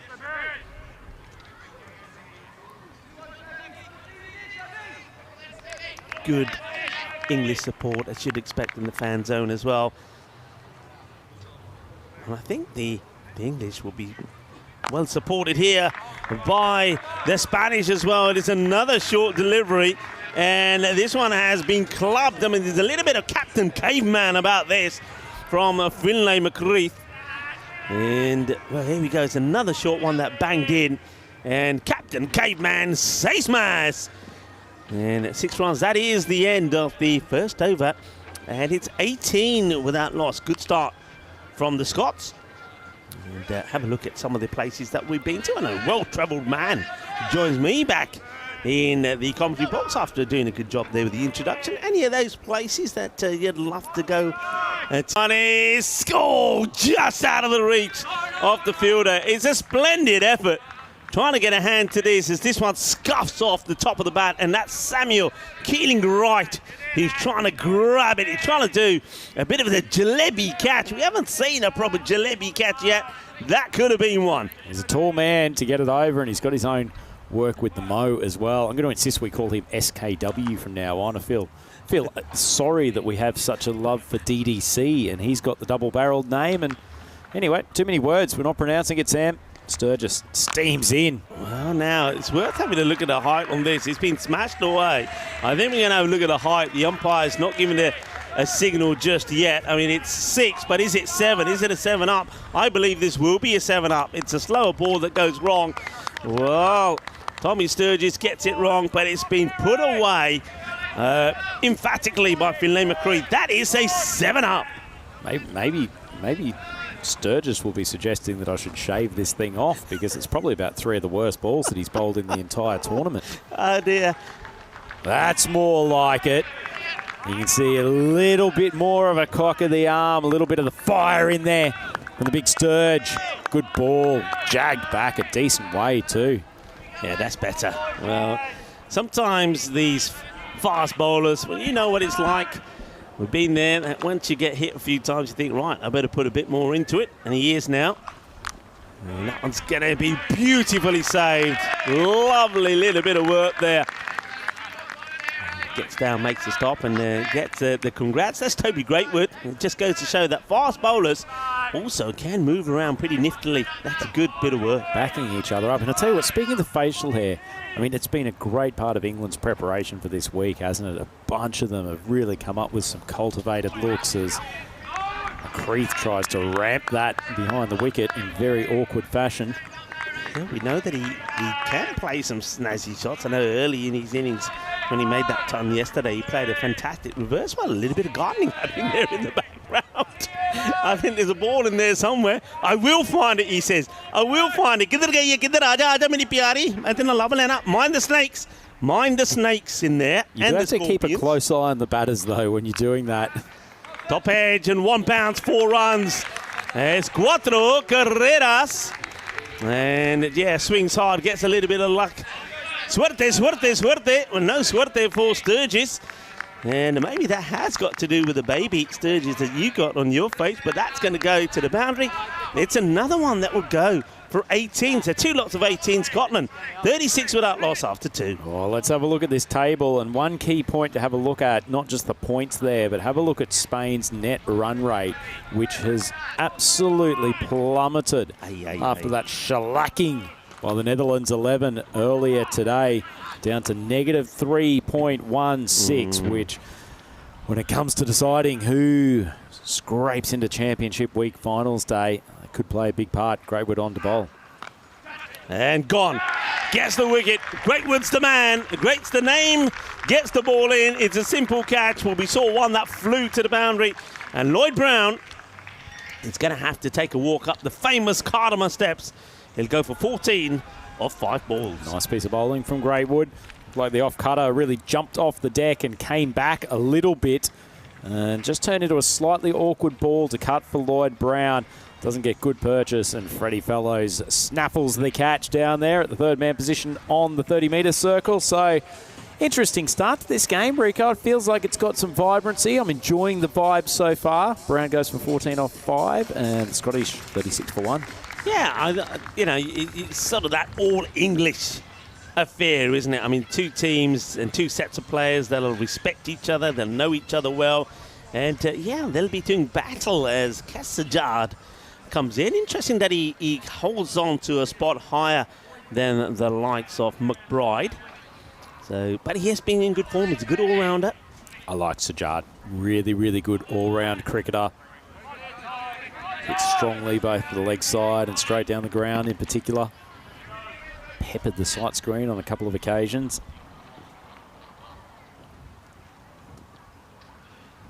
Greatwood to Sajjad.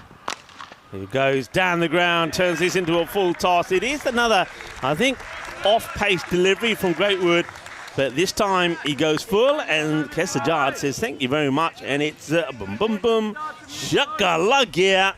Thank you very much. Good, clean strike.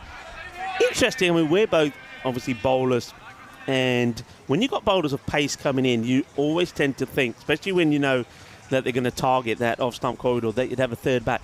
England never do that. They always have their men in catching positions. And we've seen already with the dismissal there of Lloyd, it works. Yeah, the early overs, I mean, balls, I mean, think of in this group, far more balls are going over the boundary than they are rolling for 4 to start with. So your outfielders do play a part, but not as much as they might in other cricket.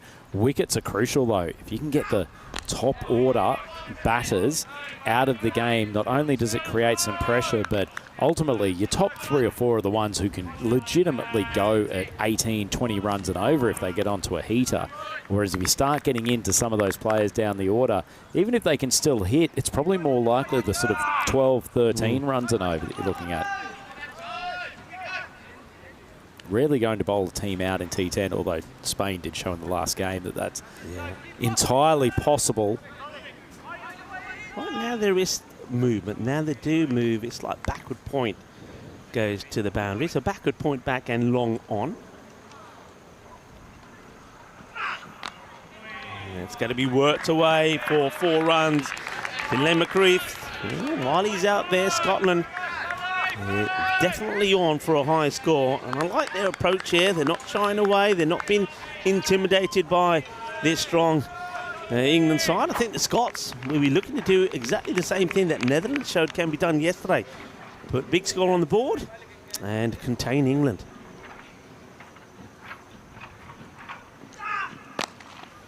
It's a good slow delivery, but the shot from Finlay McCreath is top draw as well. Well, this is the old Victorinox timing. Beautiful shot. Yeah, things are just working for McCreath at the moment. That last ball prior, big thick inside edge that went down to backward square boundary. It just, when you're on, you're on. And he has certainly got the switch flickering here, 29 off 11. And that's another full toss. That gets belted for 6.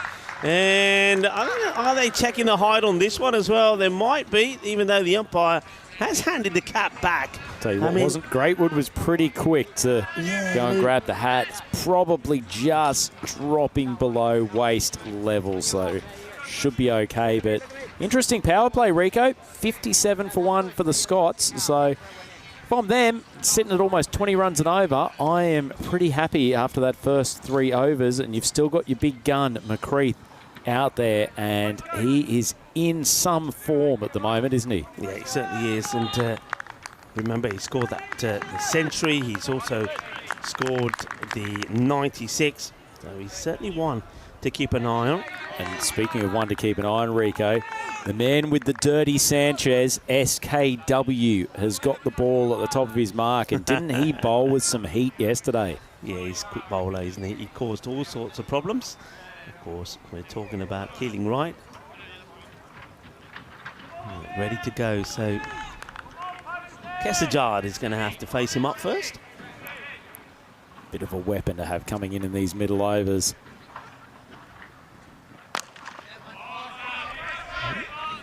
Rushes Sajard into the shot, but he gets back onto ball.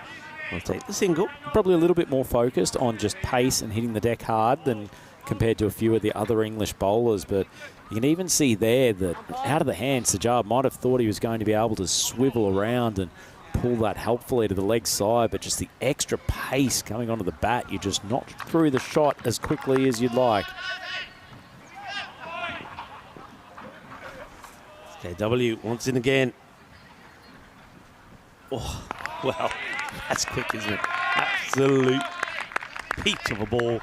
Pace. You can see what the batter, Finlay McCreath, is trying to do, but he's got to be careful.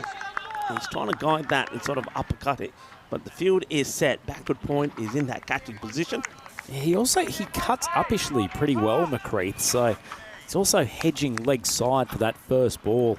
I think SKW is going to do too much other than that length for most of the over. Maybe bring it back to the stumps a little bit more, but my goodness, what a shot. I don't think he was in particularly good position to play it to begin with, but his hands are just so quick.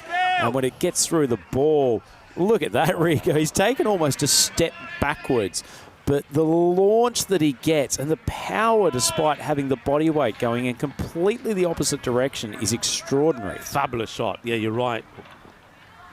Fabulous shot going backwards. Good comeback. Good comeback. This time a little bit straighter, more at him, shorter. Doesn't give him the room. So you're right. We know that McCreath can play outside the off really well, and he does elevate when he hits. But if the ball is that straight, you can't play those shots. So you either are going to take him on and go for the pull or the hook shot.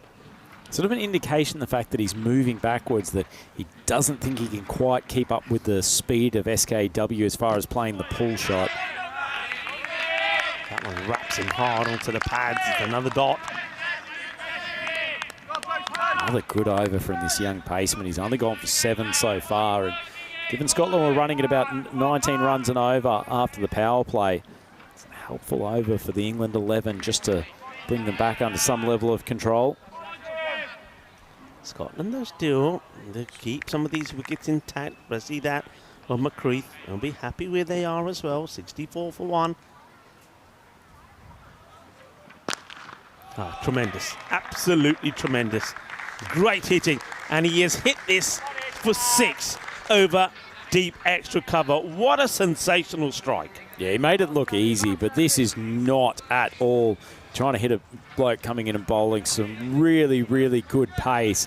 Once again, McCreath stepped backwards from the ball, so his body weight's all going in another direction, but stunning batting, and he has made his way to 47, so one shot short of half century again. And Scotland's 70 for 1 after 4. And that run rate stayed at a pretty consistent level, hasn't it, Rico? Yeah, it has. I mean, we saw the Netherlands were going at 20s. And Scotland not that far behind in this contest. So it looks like another potentially high score. And, well, a little bit of luck. Well, we've talked about this before. Look at Dan Lincoln there. So that's taken the edge, has flown over him. And he's just applauding the bowler, saying, right, that's an edge, it's a false shot. We'll take that next time. It could be lucky. Tommy Sturgis bowling, he's second. Nothing's going the Sturgis way, Rico. It was a pretty good delivery. Sajjad tried to swing it to leg side, no control, but it flies out to the boundary. You say England have been reticent to take up an outfielder with someone at third man. They have got Fallows down here at fine leg, which, to be honest, feels like I'd have him on the other side, to be honest. Sajjad swings heartily down the ground. They have got the fielder, probably a similar position that Spain used quite a lot to the quickies. They're probably about 15 metres backward of point on the offside. But I'm just not sure that with the line that Sturgis bowls, that fine leg on the fence is really that useful for you. Gone.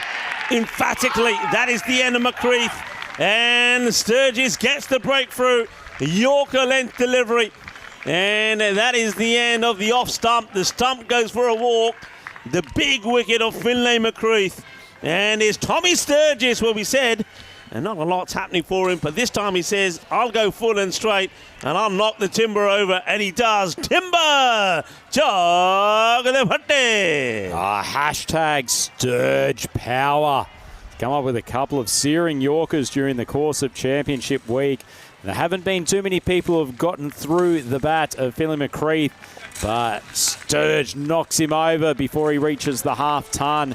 And that's a big, big wicket for the England 11, because this young man, McCreath, has been slapping bowlers all over Cardimer Oval during Championship week. Happy to see the back of him. Yeah, very good delivery. Christopher McBride, he was absent from duty yesterday and a bit of an illness, but he is back, and well, he's just got to keep things going. He's got Sajjad out there with him, who looks like he's got his eye in now, 13 or 5. And McBride taking his time, takes his guard, and he's got, well, it's 3 balls still to come from Sturgis. It's a genuine thing of beauty, that moustache, isn't it, Rico? Yeah, well, I'm just yearning for that level of greatness. the old Merv Hughes look, eh? That takes some precision as well, you know. Really does. All right, goes for it and gets it. Gets the shorter delivery. Powerful strike there from McBride. And he announces himself in the middle with 6 runs. Well, McBride had some discomfort yesterday, but he's looking pretty sharp today. That's a glorious shot. A little bit short of a length, but he's gotten the bottom hand through very well, and that's right off the middle of the bat. Well, McBride, he was in the runs yesterday, but not on the cricket field. He'd be hoping to be in the runs today out there in the middle, and he starts well.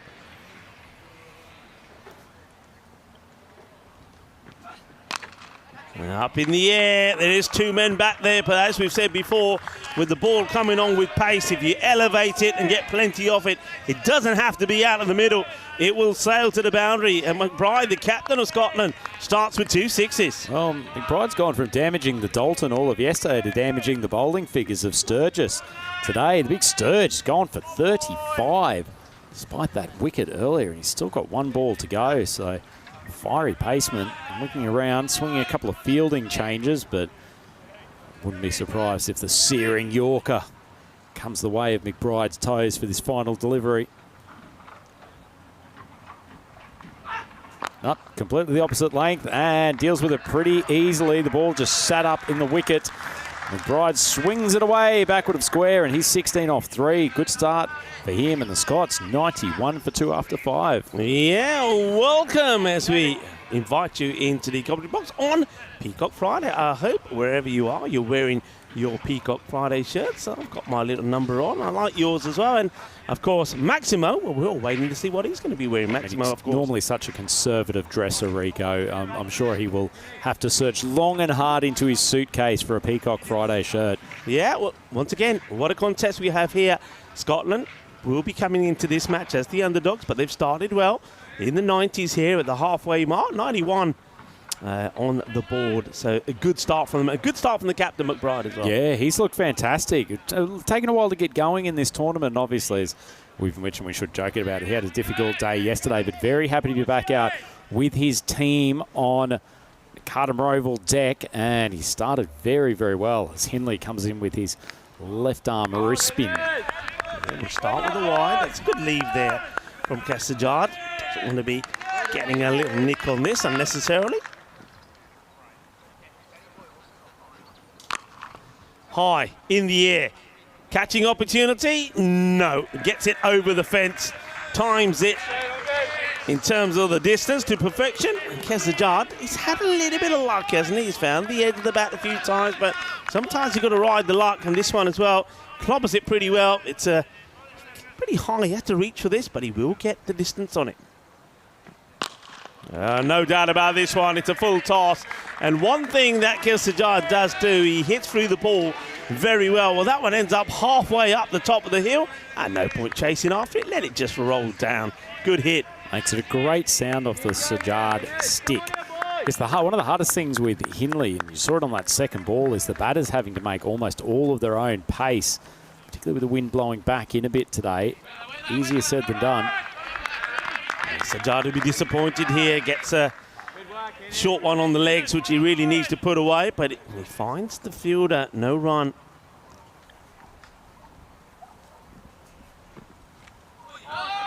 And no run there again, so slight change from the angle from Hindley. Seems to be doing the trick at the moment. Yeah, not a bad over, gone for 13. The full toss hurt him. The third ball. Wants to finish well. I think that's actually the better line, particularly to someone like Sajard. Sajard, no matter what the line is, he's likely to keep hitting somewhere between long on and mid-wicket. Good work there from Dan Lincoln behind the stump, just whipping off the bail, just in case that foot came up. Hits this flat, trying to get it in the gap, but he won't do so. It'll just be a single. So very good comeback from Hindley. Started off with a wide and 2 sixes, but then after 3 dots, just a single to finish. Scotland at the end of 6 overs are 105 for 2. Yeah, he's taken a bit of a leaf out of Clayton Floyd's book, sorry. Hasn't he, Hindley? The left armour really pushing it across the right-hander and really forcing them to make almost all of the pace themselves. And even with the consistency of hitter they have out here today, particularly if there's a little bit of help from the wind, it's still a big job to generate all of the power by yourself. And it's been a successful method for them both across this tournament. Something probably a little bit sharper than Hindley's pace. SKW steaming in. I think hasn't looked comfortable with the pace here, and you can hear some of the England players just rubbing that in on Cassajard, saying it's too quick for him, you know, too quick. Well, it's probably too quick for him to play that shot. I think they've got to turn SKW's pace against him. Just try the little, whether you sort of full-on ramp or essentially flash outside off stump, that ball is going to fly. This one called a wide, and also I think one for the over. You can see that umpire Charles Croucher is giving the signal there to Joe Foster, so he can't bowl. He's got to be careful if he bowls this length, because if he goes over that shoulder, he'll get called. That was a close one, but the pretty good umpires... call though. Sajard was off his feet, he jumped up, so they've just brought that man in from deep third as well. It's up in the air. Can anybody get anywhere near this? Oh, that is amazing. That is amazing. What have we just seen? We have seen an extraordinary catch. How has he taken this? That is top draw, and it's the sort of standards that you'd expect to see in the field from the England 11. What a catch. That is amazing, Rhino. Extraordinary stuff. I think that's Johnny Connell, who's raced out to the point boundary. We said if Sajjad ever got bat on it outside off stump, it would fly. Certainly did high in the arc. Connell made such quick ground there. He's almost overrun the catch, and he's done the big stretch backwards and almost taken it straight over his eye line. Sensational athleticism from the young England superstar, and a pretty big wicket and a well-deserved one for SKW. He's bowled a good spell here. Scotland 106 for 3. What an amazing catch. That is quite amazing. I mean, he's literally got himself underneath it and taken it. And he says, well, if it does pop out my hand, it's going to be on me body. What a good catch that from Johnny Connell. Amazing. Well, that certainly changes things here. So Scotland got a good start, but England fighting back. And that one is, oh, would you believe this? Would you believe this? Incredible. Oh, electrifying stuff from England. Sensational. What a catch. This ball was travelling at the speed of knots, and the catch that we've just seen taken there on the boundary is just amazing. We have seen 2 world-class catches, one after the other. There's going to be a first baller for Callum Garden, courtesy of this. Oh, wow. Absolutely breathtaking. Yeah, stunning stuff. I might take my advice back about just flashing outside off stump to the pace of SKW, because it's led to 2 consecutive wickets for the Scots. But Freddie Fellows, the big man, like a Premier League goalkeeper, just taking 2 steps to his right, taking the ball at shoulder height. That's tremendous grab, and the England team are turning this game with their fielding, of all things. Bowling's been a little bit up and down at times, but those 2 catches, and especially given the form that Callum Garden showed yesterday, it's another huge wicket for them. So the Scots now 4 for 106. SKW has 2 for 14, and he's on a hat-trick. Hat-trick ball coming up. And now in he comes. Ooh, gets him fishing at it, doesn't he? Gets him fishing at it. A pretty decent hat-trick ball. Persists with his line outside off stump. That one jagged away from Uzair Ahmed, who's come to join McBride at the crease. It feels a long while ago that we had the big flurry from McBride with 2 Maximos and a 4. Now his Scottish team, they're into the meat of the middle order.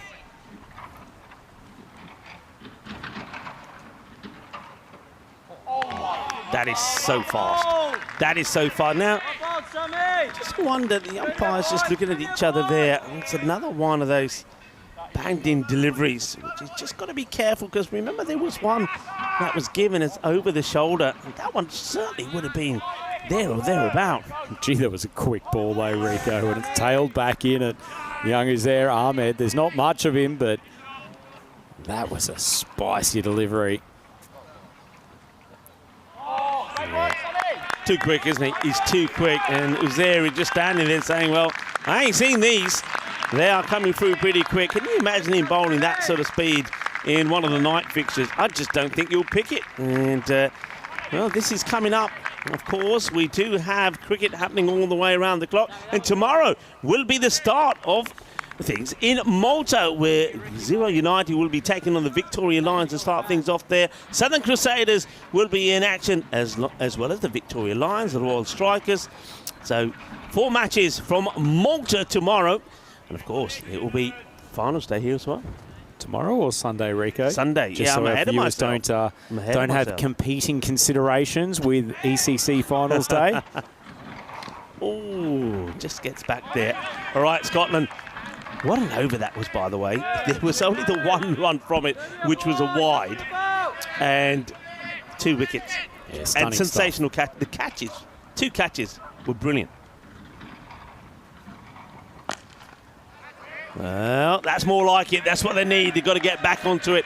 And Uzair Ahmed, well, you can see he's pretty happy to have the pace come off, and he's going to go after Hindley here. Yeah, Rico, I think one thing you can say for certain is that young Uzair, probably as good a bowler as Hindley is, much happier against him than the pace. Catch it, the call, and, oh, well, That would have been quite remarkable as well. We've seen 2 world-class catches. That would have been right up there as well. Throws himself at it. It almost falls into the hand of Sebastian Allison. Yeah, tell you what, if Allison had have come up with this, if you're Scotland, you're just thinking it's not your day. That would have been a 3rd stunning catch. That one is going to just get past the fielder. He's not that far away. Well, I think we might have to have a boundary check on this to confirm if it's 4 or 6. And look, so gets on the back foot, goes for the shot, and yeah, just gets past him, and it's going to be 6 runs as well. Yeah, good shot from McBride. Saw on the replay just how deep he got into his crease. It was excellent footwork from the Scottish skipper. Well, how about this? It's probably going to be leg bias here. I don't think it catches any of the bat. There's a polite inquiry from the keeper, Dan Lincoln. Now the 2 umpires are just coming together here, not really sure what for. Well, let's just see. I think umpire Joe Foster's giving a little signal to the sheriff, Charles Croucher, there, that it got some of the lower arm. Well, there's no single leg by, so they've given that as runs then. Good over from Hinley here, though, despite the Maximo earlier. He's gone for 28 off his 2. That last ball really slow off the deck. Good bowling. And the Scots, they have still got some work to do here, Rico. They've been held back the last couple of overs, and particularly SKW's pair. And 121 for 4. That run rate has come down considerably since its early high points. Yeah, it certainly has. Remember, they were at 91 at the halfway point. So there they were looking at a 180 sort of score. And now, well, 12 balls to go. They still would like to get close to that 150. If you go at 2 lots of 15s, it will get you to a 150. But you've got to negotiate some of these quick bowlers that are coming back here now. So Allison. Oh, he's going to just get a single. That one comes right at the bottom of the bat. Allison, remember the first ball that he bowled was that Yorker that was attempted, which was played away off the pads for 4 runs from McCreath. But he did bowl well after that. He recovered well. And just have a, Dan Lincoln just having a chat here with Allison. Probably will be saying to his fast bowler, look, maybe try getting that ball just slightly shorter, bowl that heavy length, because he knew that Uzair Ahmed didn't like the fast stuff from SKW. So he's asking Allison to get it in the same areas. Well, getting it to bounce would be a start. Oh, well, he bowls this one, and that's a kind of a forward roll. Gets a dot, and that's quite an acrobatic dot ball. Good theatrics after the delivery. Allison putting so much effort into that one. A little off speed, just popped over middle stump. Agonisingly close, but nice piece of bowling. Good athlete, Allison. Watching him charge in, he really does hit the crease hard.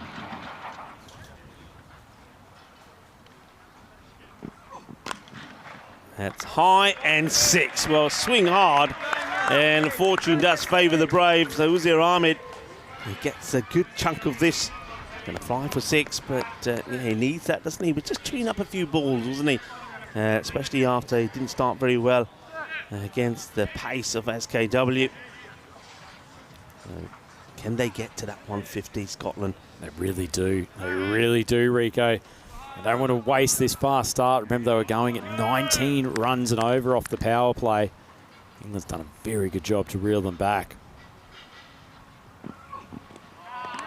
Yeah, it's really good bowling. Really, really good bowling.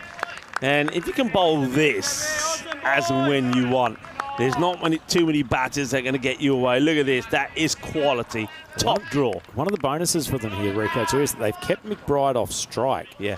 He's only faced 7 balls. He's been out there for some time, but he's spent the vast majority of it watching on from the non-strikers' end.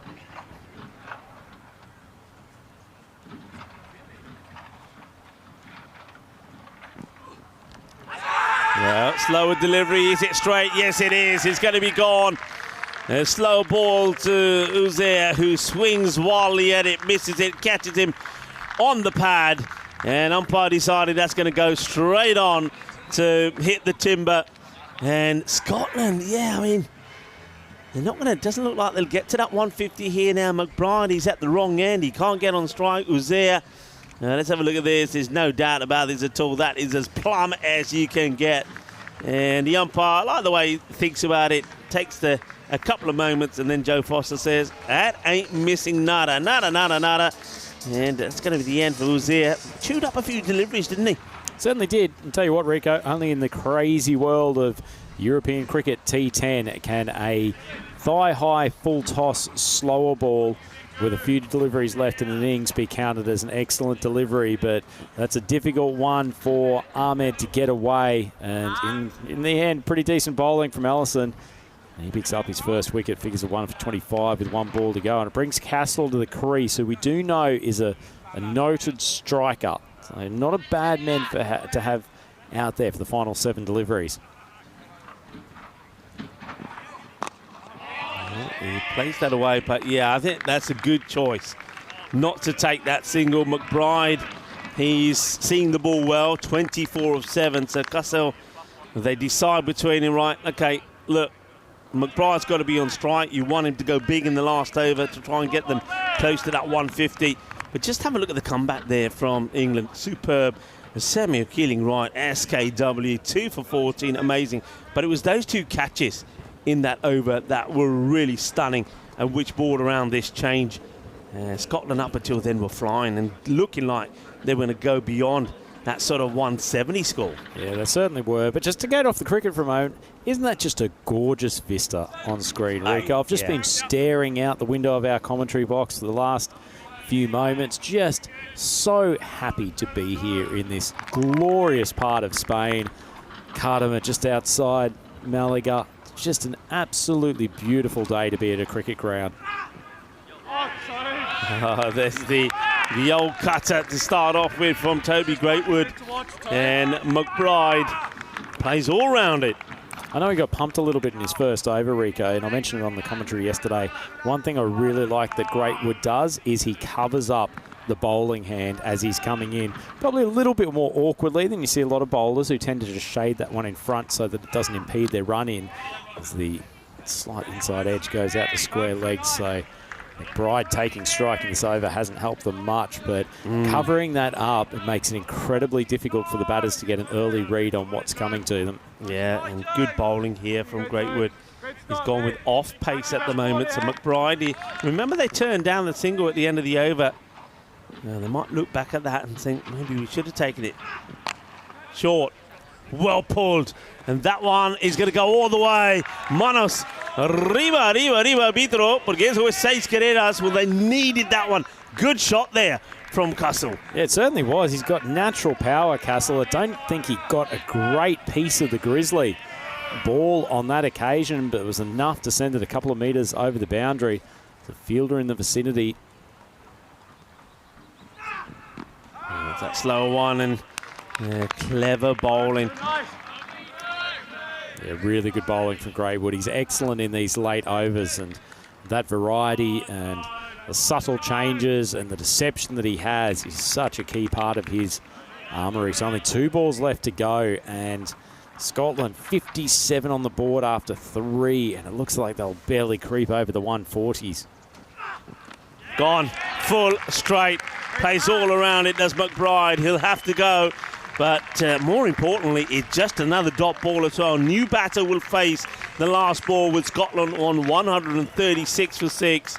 And this fight back has been absolutely exceptional from England. Yeah, super ball. Clearly McBride didn't pick the change on that occasion. Another delicious piece of bowling from Greatwood. Big swing from the skipper, but unfortunately for him, middle and off stump get a split, and it's been a nice finish to the innings from Greatwood. So Scotland 136 for 6 with 1 ball left. It feels like they're going to have to bowl very, very well to defend this total. Pretty good innings from the skipper though, 25 off 10. Just unfortunate he couldn't get himself on strike maybe at some of those key moments, especially when Uzier was there. Uzier chewed up a few dots, didn't he? 10 balls for his 13, which didn't help the cause for Scotland. 92 they scored of the first 5, and at the moment, with the ball to go in the innings, just the 45 of the second part of their innings, Scotland. Left-hander Majid. And can he get them to 140? Oh, gets a good bit of bat, but that's well taken. Really good catch. The catching has been superb from England. That's Sebastian Allison who takes the catch. And Scotland, they'll have to settle for 136 for 7. And England, they've got this right where they want it. A chase of 137. Spain will be hoping, of course, that England can do this in 7 overs. Scotland will be looking to try and stop them, to try and get that point that takes them above the Spanish. It's going to be a very, very interesting reply coming up from England here. I mean, England, where they are in the table, don't necessarily have to go for the 4 points. They don't have to go for the kill because they are still sitting pretty at, I'd say sitting pretty at the top. Of course, with the last match, the win there from the Netherlands, you find that the Netherlands will actually make their way to the top. But Scotland, they've got to go and they've got to attack. They've got to try and contain, and they've got to take England past that 7 over mark. I mean, they'll still be thinking of getting the win themselves. Of course they will. They do have some good bowlers off there themselves, but England, we know, they've got a very dangerous batting attack. I mean, even in that loss to Netherlands yesterday, though the Netherlands scored 189, England did get to 169.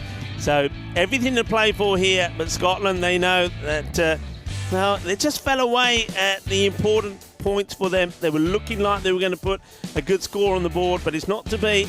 And England, who are 3 points behind the Netherlands, will be looking to catch up here. A win of by just 3 points will take them back to the top, probably on net run rate.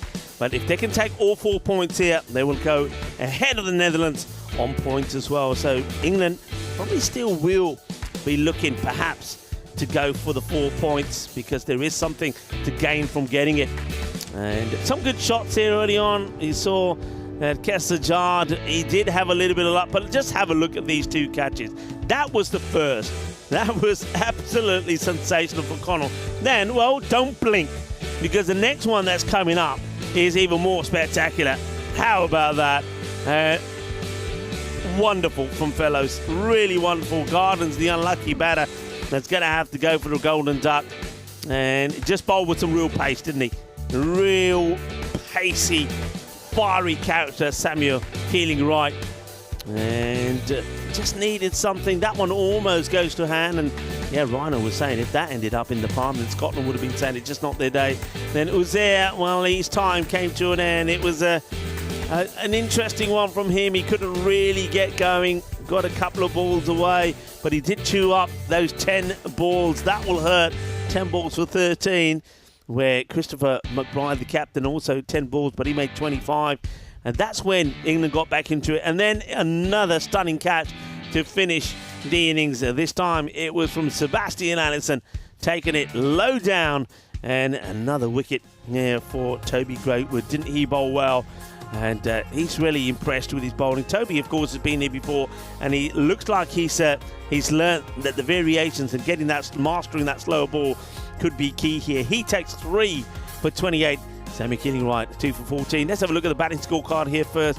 Finlay McCreath, well, he's dangerous, isn't he? But he got done by an absolute beauty, a peach from Tommy Sturgis. When he went, then it was the likes of Sajjad that placed some nice shots. And then McBride came in, looked like he was hungry for some big runs, but just couldn't get on strike, could he? We saw those 2 wickets fall pretty quickly down to some sensational catches. Then after that, the Scots just never could get back into it, only scoring the 45 of the last 5 overs after got 92 the first. And that's reflected by some brilliant bowling.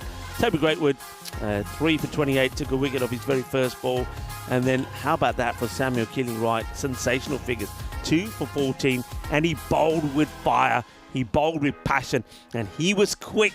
So Scotland, it's below par, I think, 136 for 7, when at one point they were looking to be touching on the 170, 180 mark. So England needing 137 for a victory here. And I know that Spain will be looking on with intent. If England can take all 4 points here, it could do the Spanish a big favour. Join me, Wicket Falls, and I've got the Rhino in the box here as well with me. Vinny Sandhu, of course, will be here a little bit later. We'll be back in about 10 minutes' time to see how the chase from England goes. Hasta pronto.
The European Cricket Championship is proudly brought to you by Dream11, HCL Software, Paramatch, the Hunter Andaluthia, and Victorinox.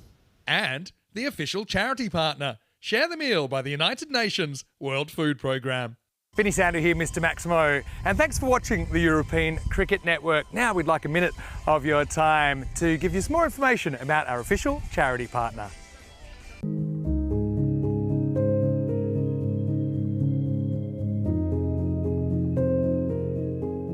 Hello everyone, I'm Virginia Villar and I work at the World Food Programme, the largest humanitarian organization fighting hunger worldwide. Today, I want to thank the European Cricket Network for their wonderful support. With global hunger on the rise and humanitarian crisis flaring up in Gaza, Sudan, Ukraine and elsewhere, the work of the World Food Programme and your support is more critical than ever. Cricket is an amazing sport. It unites millions across the globe. Every run scored, every match played, and every fan engaged brings us one step closer to a world where everyone has access to the food they need to survive, to thrive. Together with the European Cricket Network and with you, we ensure no one goes to bed hungry. So many of you have joined us on our Share the Meal app, helping us feed millions more people. Join us in celebrating World Food Day on the 16th of October. Share your meal on the sharethemeal.org and let's hit hunger for 6. Thank you very much there to Virginia, just informing us all about Share the Meal, of course, our charity partner. And thank you to so many of you that have already clicked on the QR code and done your bit to help eradicate hunger across the globe. Welcome back. We are, of course, in Spain, which is known, of course, for the tomato fight. Yes, the tomatina is a special event in Spain. Festival culture. It began as an impromptu tomato fight during a parade in Bunol in 1945 and has since become a beloved annual tradition that draws enthusiastic participants from all around the world to pelt each other with tomatoes. It gives me an idea, maybe in finals day, that me and Rhino could get a sack full of tomatoes and christen Vinny Sandu's new suits, courtesy of Stan Ahuja. Vinny Sandu, of course, will be here later, but shh, don't tell him. I think that could go down well. How about that for an idea for Share the Meal? And, get a busload of tomatoes in and yeah, raise some money with some tomato throwing. It's a done thing here in Spain, you know. Right, ready to continue with this contest. England needing 137 for victory against Scotland. It's a good start, good heavy ball here from Charlie Castle. Well, Charlie's saying, well, you fired a few bombs in at us, and now it's our turn. That's a good one to Sam Young. Sam Young was in good form yesterday. 31 of 12. Johnny Castle, 49 out of 14. Cameron Kemp has been in the runs as well. But of course, they didn't all click well or well enough against the Netherlands. Well, didn't know too much about this. Could have gone anywhere. But he will get called for a single by Johnny. But yeah, it was in that match against the Netherlands. Sam Young, 63 of 20. And Johnny Cornell, 49 of 15. And while they were together, it was on, you know. But Sebastian Brad came on and took a couple of key wickets, and England then would fall 20 short of the 189 that they were looking to get to. That's hit firmly and gets it over the outstretched hand of the fielder. That will be the first boundary to start off with. Just getting this right. Good shot to play in the power play is Adil Gaffer, who I'm sure we'll see him with, maybe with the ball next. Gets that, sees that, I should say, get over his head by a couple of yards. Castle back to Connell. And that's well left, sees that is wide. It's a good lead from Connell. Welcome back to everybody in the chat. Hello to Dave, John Gray, Paul Kempin. Lovely to have you with us. Luke Belgium in the chat as well. Hello, Luke.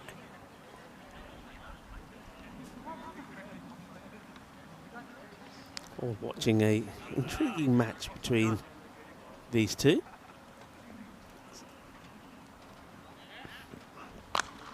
Up in the air. There's a lot of work to do for the fielder, and in the end, well, we'll have a quick boundary check here, but that looks like it's a very good save. Times this to perfection.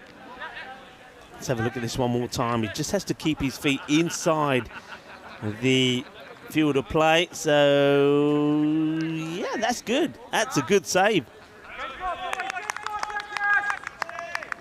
Saving 3 runs there. The batter's only just taking the 1. Finley McCreath doing the fielding. Right high, catchable. Long way up. And held. No mistakes at all there from the captain, Christopher McBride. And that's a good wicket to get. Sam Young will go early. He goes for 1 of 3. And Charlie Castle gets the breakthrough. And England, they are 7 for 1. Good one to get. I mentioned that Young was in good form yesterday, scoring runs in both the matches. And scored that fine half century against the Netherlands. But he goes cheaply. What a good catch, though, taken there. Under pressure, their captain. But McBride safely in the palm of his hands. And Castle gets the breakthrough. Young will go for a disappointing 1 of 3 deliveries. And that's that. Rhino joins me back here. Good wicket to get that one. Very good wicket indeed. And Rico, just having a look at the points table, because I think there's probably a view from a few people out there that England have been very dominant in this competition, and to a certain extent in some games they have. But let me float this to you. If Scotland win this game and take all 4 points, which early wicket will certainly help, they will be tied on points with the England 11. Oh, that's a great seed from Castle. Jagged back into England skipper Dan Lincoln, and I'm not sure if it took some bat on the way through. We'll have a look on the replay. No, it's just hit him in the guts. But excellent delivery. And at the end of the first over, a pretty good one from Castle. The England 11 are 7 for 1. Yeah, what a seed that is. No, you're absolutely right. It's what we were saying yesterday, the way the tables are. I mean, things can change so quickly. With Netherlands winning by 4 points, they go clear at the top. Spain, of course, with the way they were beaten there, the net rate takes a hammering, so they're a fair bit behind Scotland, even though they're 11 on points. So yeah, you're right. Scotland pick up 4 points. They're there with England. In the air, this is another one that, though it's not going to go sailing over the boundary, it's enough in the power play from Connell to get 4 runs. So I wonder if Scotland would be tempted to make a change here. At the moment, they've got the backward point on the boundary, and they've got long off back. So you can see the fielder just saying, hey, you want me back or not? Captain McBride says, no, stay as you are for now.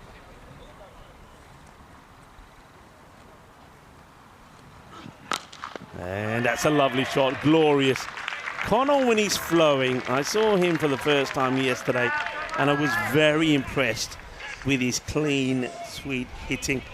Scored 40 not out of 14 to get that win against Germany. And against the Netherlands, he's also in good form, 49 of 15. So he's a batter you want to see the back off. Yeah, and he knows Gafar is a little bit less pacey than Charlie Castle, who took the first over. Really needs to get the ball to start moving away from Connell.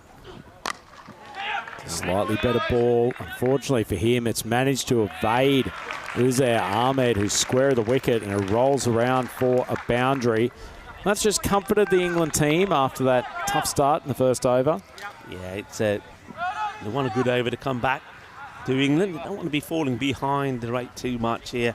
I think if you're keeping it around that 13 to 12, you're happy. With the first over game for 7, it did creep up a little, but a couple of boundaries on the spin here now. 3 on the spin, 4, 6 and 4. Gaffer under attack. And that is going to be worked away with ease as well. I think that will go all the way. Volley, volley, volley. And that's 20 off the over already with 2 to go. Just not getting this ball in the right area. This one is too short down the leg side. And a batter off the potential of Connell is going to work that away quite easily. Yeah, agreed. That's just too easy for Connell. Gaffar has got to get his line outside off stump, and as I said, he has to start moving the ball away. It's the second time he's just drifted onto the pegs short of a length. Well, it's a slower delivery, which is ill-directed. It does beat Connell. It doesn't look like he picks this, in fairness, but unfortunately, he's down the leg side and left the bowl it again. So Do you 21 think this on the is over. Scottish tactics, Rico? I mean, Gaffar has been successful in championship weeks so far with a particular method, bowling probably about a foot or half a foot outside off stump and swinging the ball away. It seems like he's actually aiming at middle leg at the moment. Yeah, and there you go again. He's going for the stumps. And you go for the stumps, you get pelted. It's a mistake that Spain were making yesterday, and we made that observation. You could hear even the coach, Corey, saying to the bowlers, you're going for the stumps, that's what you're going to get. And I think, well, yeah, Guffer doing the same. This over is really going to hurt them. After a good start, Scotland, well, look at the way that rate's coming down. In England, they're racing ahead here. 34 for 1 with the ball to go in the second. Yeah, they certainly are. I just find this incredibly questionable. No, Connell's good on the offside, but this is just gimme bowling at the moment. Oh, he'll get away with that one onto the pads. It means that the over comes to an end. Connell disappointed he's not put that one away as well. The over will go for 27. And England, after an early setback with the loss of Sam Young, they are back with, back with their noses in front, 35 for 1. Yeah, just ludicrous stuff from the Scots, and Gaffar gets punished, 27 off the over, and after the bright start from Charlie Castle's first up wicket, all of a sudden England have got themselves back into a position of ascendancy. Connell's already 31 off 8. Have a look at that table. As I mentioned, Scottish 4-point win would have taken them even, or would take them even here with the England 11. England feeling much more relaxed after that second over, but Castle's coming back for his second, and he gets straight through Connell. Yeah, it's Castle. I like the fact that they're going with their main strike bowler here to finish off. I think Scotland, they'll want a good over here, and they'll want to keep England at bay for at least after the 7 overs. And if they are going to go down here, Scotland, you'll want to do it in the way that you still get a point. You just saw the tables there. A point will be big for Scotland here against England. And it's up in the air and taken. Castle gets the big wicket. Johnny Connell will go for 31 of 10 deliveries. And a little bit of a false shot there, but it's the first time, Rhino, that they've actually made him play out on the offside, and it's instant success. It certainly is. It's the extra pace and bounce of Castle as well. So this one hitting the deck hard outside off stump. Connell hasn't got a great piece of it, and a pretty easy catch in the end. So it's all sitting on the shoulders of the big Scottish paceman, Kasim Khan, with the catch out there. And second wicket down, so England 35 for 2. Plenty of depth in their batting lineup, so they certainly won't be changing tactics too much at the moment, but a bright start from the Scots. Yeah, good start. Niels Priestley is the batter that comes out here. And we've seen him, not too much of him, but when we have seen him, he's been pretty good. Let's see how he starts here. Good wicket though for the Scots to get, just keeping the pressure on England. And they're not going to give up this, not giving up the match just here. I mean, England big time favourites, 85%. Well, it was 85, goes to 83 to 17 here, but a few more wickets, and you never know. Yeah, 4 more balls for Castle to make one more incision. No run, right there. No runs of this over so far. 3 dots in a row, including that wicket of Johnny Connell. Been a great spell from the fiery paceman so far. Just got very simple, repeatable action, Castle, and he knows what he's about. He hits the deck hard, short of a length outside off stump, and just challenges the batters to take risks. Let's play that firmly. We'll just take the single, so Dan Lincoln gets set to face up again. He's faced 1 ball so far. Lincoln could do with a good knock here, I think also. It's a good opportunity for these 2 batters to get themselves into good form by having a good hit. Priestley's had one good hit already. Lincoln, you know what he's capable of. Very talented player. And it's going to fly away. It's going to be 4 runs for Lincoln. He likes to get off to a fast start, Lincoln. I know Castle didn't want to become too predictable, but I feel like just that, continuing that line and length that he had been bowling and challenging Lincoln to see if he wanted to take him down the ground or across to mid-wicket was probably the play. In the end, short ball on the sticks, just a little bit too easy. And that one's going to get over the fielder as well. That will be another 4. We've got nobody back there at long on. You can see that is the tall figure of Adrian Neils, who's inside the circle. And that clears him quite easily and just bounces short off the boundary rope and off the over.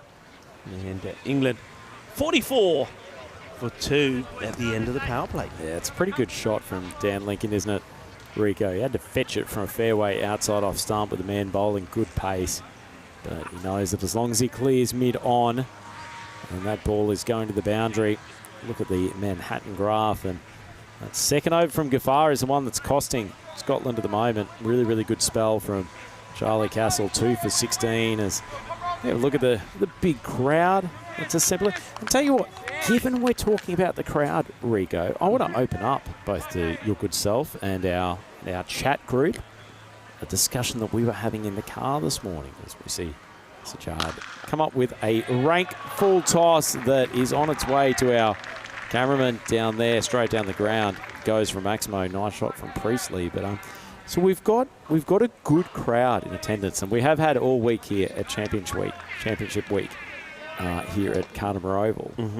If we were to take cricket to the people in the middle of big cities of Spain, for instance, like Central Malaga, where would you do it? And we both had views on this morning, as Priestley is interrupting our conversation with a succession of Maximos here at the moment. Not a good start from Sajjad. First, a full toss that's hit straight down the ground, and now another hit me ball on the leg side. And Priestley, well, he's just found himself back in form. Yeah, very good question. Of course, here in Spain, you have to remember some of those big cities, like here, I suppose, if you go into the centre of Malaga, it's crunched. It's going to be 4 more. I'll tell you what, this is worrying times for Scotland at the moment, because although Casal has bowled very well, he's not been supported by the other bowlers. We saw Ghaffar go for 27. Sajjad has just gone 6-6-4. So England are still pretty keen to try, if they can, to knock these off before the end of the 7 overs. Scotland have got to be a little bit concerned here. Spain, though, will be watching, fingers crossed, and hoping that that's exactly what England do. Yeah, I mean, a lot of football pitches in around Spain. So problem is, I suppose, what it comes down to is the boundary size. Oh, well, talking about boundary size, this man's having no problem clearing them as Niels Priestley goes boom, shaka-luggia once more, and it's another magical over. Sajjad on 4 balls has gone for 22. Yeah, Sajjad's been pumped here so far. He's got to come back with a good last 2 balls. So your suggestion, Rico, there of taking to the game, to the people. We're trying to get venues that are central city that can allow people to get and see European cricket easily. We were talking this morning that there's been a few sort of football-sized grounds that have been used for international cricket before that have had slightly odd dimensions, but it is theoretically possible. Gets the dot ball in by just changing the angle.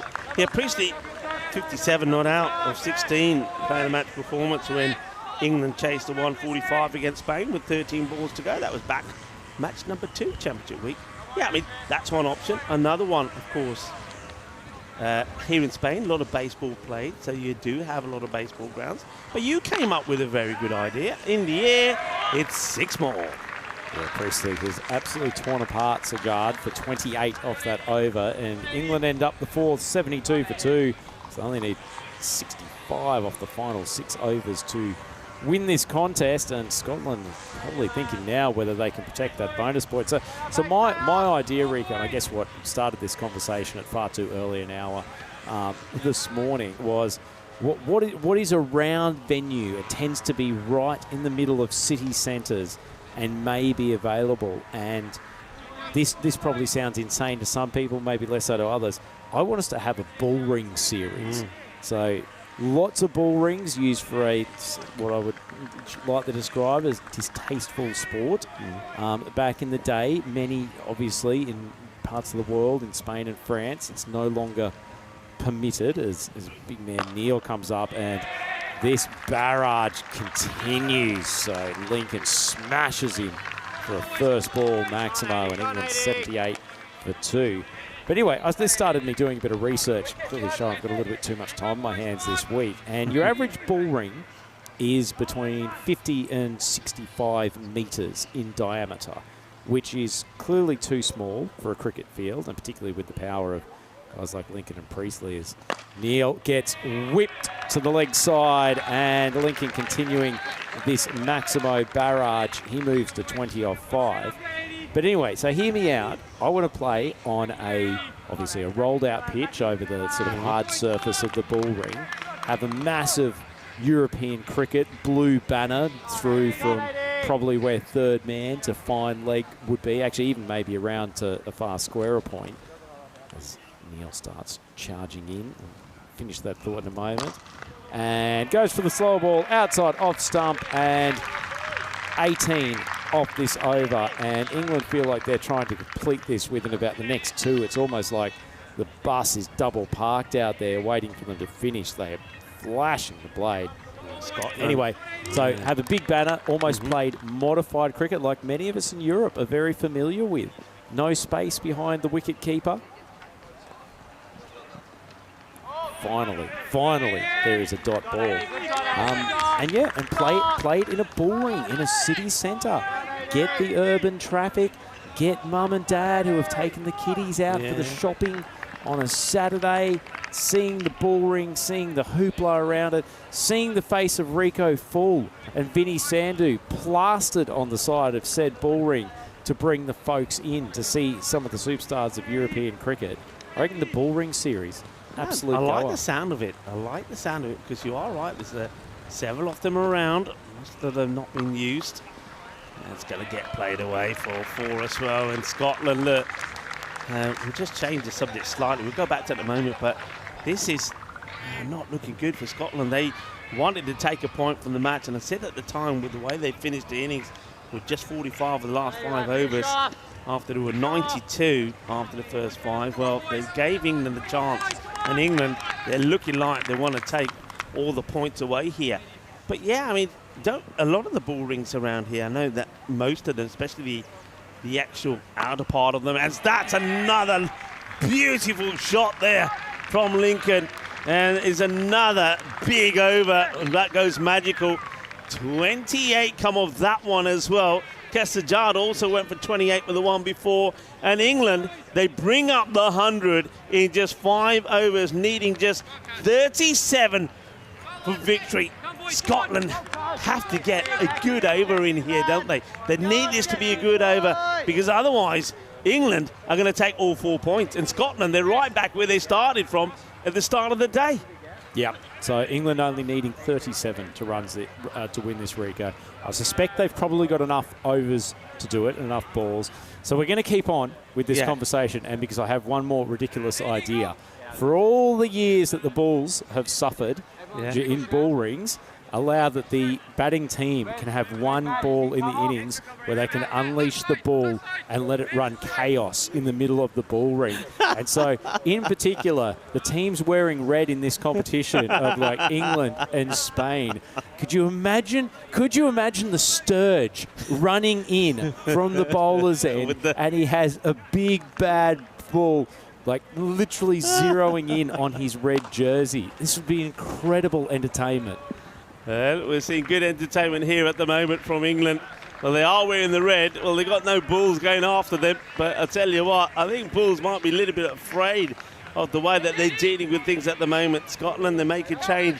Kasim Khan comes on to take the pace off the ball, but he gets played away for a boundary. Certainly did. Anyway, I want to open this up to the chat group as we sort of get towards the end stages of this contest as Khan is just hit for what will end up being a single. I see that Richard Birdie, has already jumped in and said that he actually did play on a baseball field, and hitting was just sort of one way, 6 runs like a home run, no runs behind the keeper. That's what I'm talking about. I mean, we in Switzerland, we have a couple of grounds, believe it or not, where you're essentially still playing 1 run behind the wicket keeper because there's insufficient space. Don't necessarily think this is the greatest thing for the development of the sport, but there are modified of the games all over the place, and if we want to get into city centres and go to the people, then we have to get creative. You've got to make some, you have to get creative. We know here in Spain, of course, playing cricket on baseball grounds is pretty common. That's played away and just out of the reach of the fielder. It's going to be another boundary here for Lincoln, who has raced on the 40 of just 10 deliveries. Scotland trying to hold on for a point here, but England, they're hungry. And we knew that they're going to come back fighting after they were hurt by Netherlands yesterday. What a performance. Shot. Oh, that is beautiful. Where's this ending up? Wow, that's the biggest so far. There you go. Put a flag up there. Numero uno. That has gone all the way up to the Tesla Hill. And it is Dan Lincoln, the man who's got the power. Boom. Shukalagia. And what's most impressive about this shot, there's no pace on the ball at all from the bowler. It goes all the way up to the top of the hill. It's another one. It's just as easy as that, and that will be 50 of just 12 deliveries to Dan Lincoln. 52 of 12, an incredible knock from the English captain. He raises his bat. Oh, well. Just stunning stuff from the England skipper. 6 sixes in his 12 balls, and to add to that 4 fours, he's on an absolute tear. Oh, it's going again. Unbelievable striking from the England skipper. And so at the end of that over, poor Khan has gone for 27. He's got some friends who have had just as much damage. And England, after 6 overs, 127 for 2. Rico, they're going at just a tick over 21 and over. But anyway, let's go back to that conversation because this game will finish much quicker than we intended. It's finishing quickly. 10. Can Scotland defend 10 of this over to take a point? Spain, all of a sudden, after being down in the dumps and in the gutter, all of a sudden are thinking, hang on a minute, lads. England could be doing us a huge favour here. And Scotland, they take nothing away from this match. They also will get hammered here. And just like that, Scotland and Spain will be the 2 teams sitting at the bottom. So turning to the chat, this is a magic one from Wayne. He quite liked the bouldering idea, but also said that he's played on a ground inside a cycling velodrome. I have genuinely never heard of that. That is brilliant as McBride strides in, big top edge and everything going England's way at the moment. Boundary 4, so this might be over 1 ball later.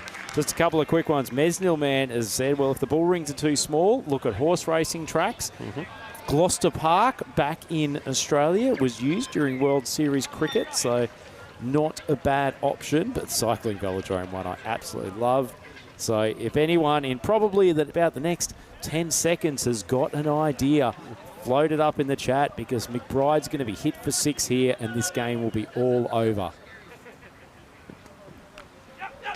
Well, they will take the single and good pick up there from the keeper. Duswell gets the throw onto the stumps as well, Callum Gardner, but England, well, they're just taking another here. Oh, well, it's all, everybody just standing around. I can't believe what's happening here. The men in blue are thinking, what's happening? They're going to take a couple here because, look, here comes the throw. So the throw direct, then the ball, they pick it up. Nobody's looking to run again. And so just watch here. It's not in a hurry to pick the ball up. Have a look. Look where the batters are at this point. And look where he's running from. He says, look, we can go again. And they do go again. That is just cheeky. Naughty but nice. And Scotland, England rubbing it in. Just 4 for a win here now.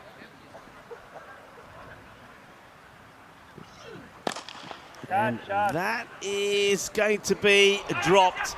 And they will come for 2 again. And that just sums up. It sums up what Scotland have been like here today. Well, just let's hope that... is that Charlie Castle down there who's attempted to take that catch? He's rubbing his hands afterwards. Let's hope he hasn't split any webbing as he goes for that catch. One final one for you, Rico. A few suggestions about the Sporting Alphas ground in Benidorm being Central City. Have you ever played there? I have played there plenty of times. Okay, they're running, and well, this is going to be a close one, and the umpire will probably need the help of the guy. It's gone very quiet out there in the middle. It's almost like Scotland have sort of given up. They're making their noise. England are trying to just do this with singles. Let's have a look at this side on. Do you get the impression Dan Lincoln's pretty keen to be on strike to finish this game? He does, doesn't he? I mean, let's have a look here, and I think that's out. Just when the stumps are being broken here, you can see the bat hasn't gone past the line.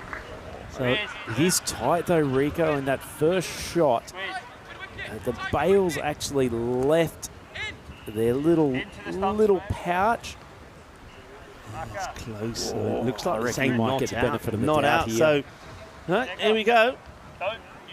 Scores tied. Everybody in from Scotland. One glove has been taken off by the wicketkeeper, Garden.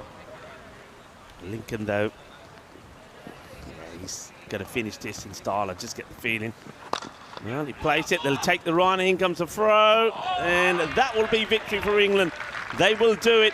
They will take all the points. Not only will they go back to the top, 1 point ahead of the Netherlands, it also means that they give a huge life here to Spain. Spain, they are back alive. They're back in this as they, like Scotland, don't pick up a single point from their first match here. And that means that Spain's match coming up next against Germany becomes ever so important. And Scotland, well, they'll have to wait to the very last match of the group stages before they find out what their fate is going to be. Yeah, Sporting Alphas. They're in Alphas DP, a lovely ground, a beautiful setting. And that's a ground, look, I like that idea as well. You're talking about ideas. They're at Sporting Alphas. It's a driving range for golfers as well. So in the morning, the golfers are there, they're hitting a few balls. And then come 1 o'clock, all the balls are picked up and the cricket starts. A good idea. So another way that you can introduce cricket into the community. I love it. It's all about taking the game to the people, but the people are coming here in their droves out at Cartamara already. And you can see why when you're getting the sort of entertainment that is being put on, and particularly by this England 11 this week. What a tremendous chase, only taking 6.5 overs to reel in a fairly decent score from the Scotland 11. So doesn't this keep it interesting on the table too, Rico? Obviously Scotland haven't been hammered as badly as Spain were earlier today, but they haven't got the bonus point thanks to England managing to scoot through in those last couple of balls. Now this game next is massive. It really is, you know. I mean, Germany, they sort of hold the key really as opposed to Spain or Scotland, because Spain and Scotland, who are sat on 10 points, holding up the 5th and 4th spot. Only one of them can go through tomorrow. So this is a big match. It really is. Germany, they did get the win against Spain yesterday in a very close encounter under the floodlights, winning just by 3 runs. Spain were looking to chase down that 150 score, but they weren't able to do it. 155, wasn't it? But yeah, just here we go again. But one thing Scotland will be very, very disappointed with is the way they finish. I think they know that the way they finished their innings to the bat is which took this match away from them, or certainly took the possibility of a point away from them. They were 90 for 2 at the, or 92 without loss, weren't they, at one point, and ended up with just 45 coming off the last 5 overs, finishing on that 130. And you just knew that left the door open for England to get all the points. And I was thinking and debating with myself, England would be happy just to get the win, but no, they went for the kill, they went for the 4. And thanks to a superb knock from their captain, Dan Lincoln, they would get there. Dan Lincoln, 59 of just 14 deliveries, and Neil Priestley didn't he bat well as well, the left-hander, 42 of 14. So Scotland, they will go down in this match. And just looking at the way things are there now, so be interesting on the net run rate. I think they will be just ahead of Spain with net run rate. But of course, that now, I don't think that really matters anymore. Spain will play Germany next. Scotland will play Germany at the end of the day. And, well, whichever team performs better, you would feel will go through. Germany, it's an interesting thing, though, to remember here also, that Germany, if they go down both to Scotland and Spain, it could be them that end up going out. So there's all sorts of possibilities here, because you could get to a point where that could happen if Spain get 4 points against Germany and Scotland do the same, then Germany will be the team that go down. So Germans, they've got to fight hard in the contest against Spain. I think, though, they will know, though, if they can just, even if they go down to Spain, if Germany pick up a point, then they basically, I think, secure themselves a place tomorrow here on finals day. So a lot of possibilities, a lot of probabilities, but I think you just got to take destiny in your own hands, and that's what England have done. They've gone out there and they've blown away Scotland.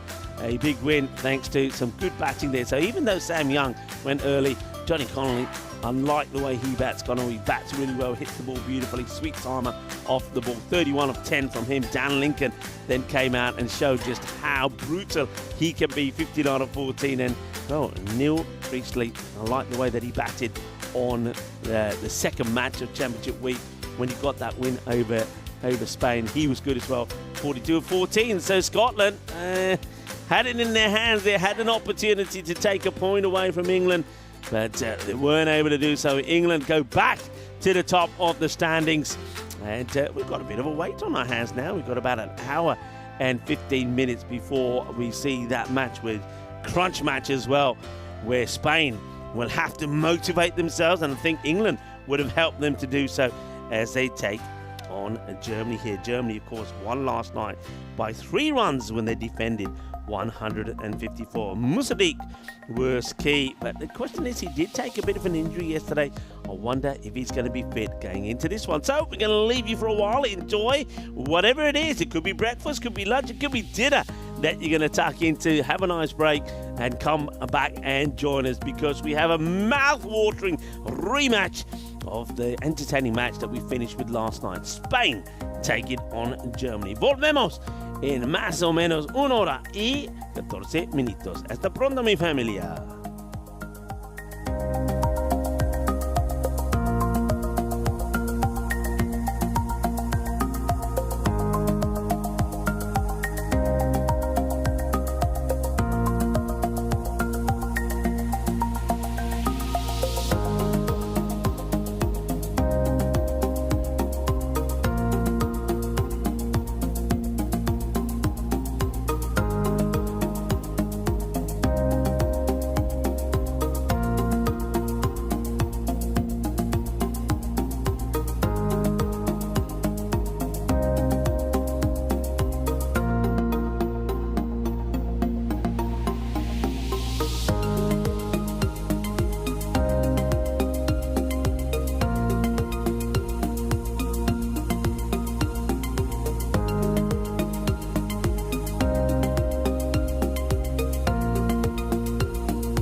The European Cricket Championship is proudly brought to you by Dream11, HCL Software, Paramatch, the Junta de Andalucía, and Victorinox.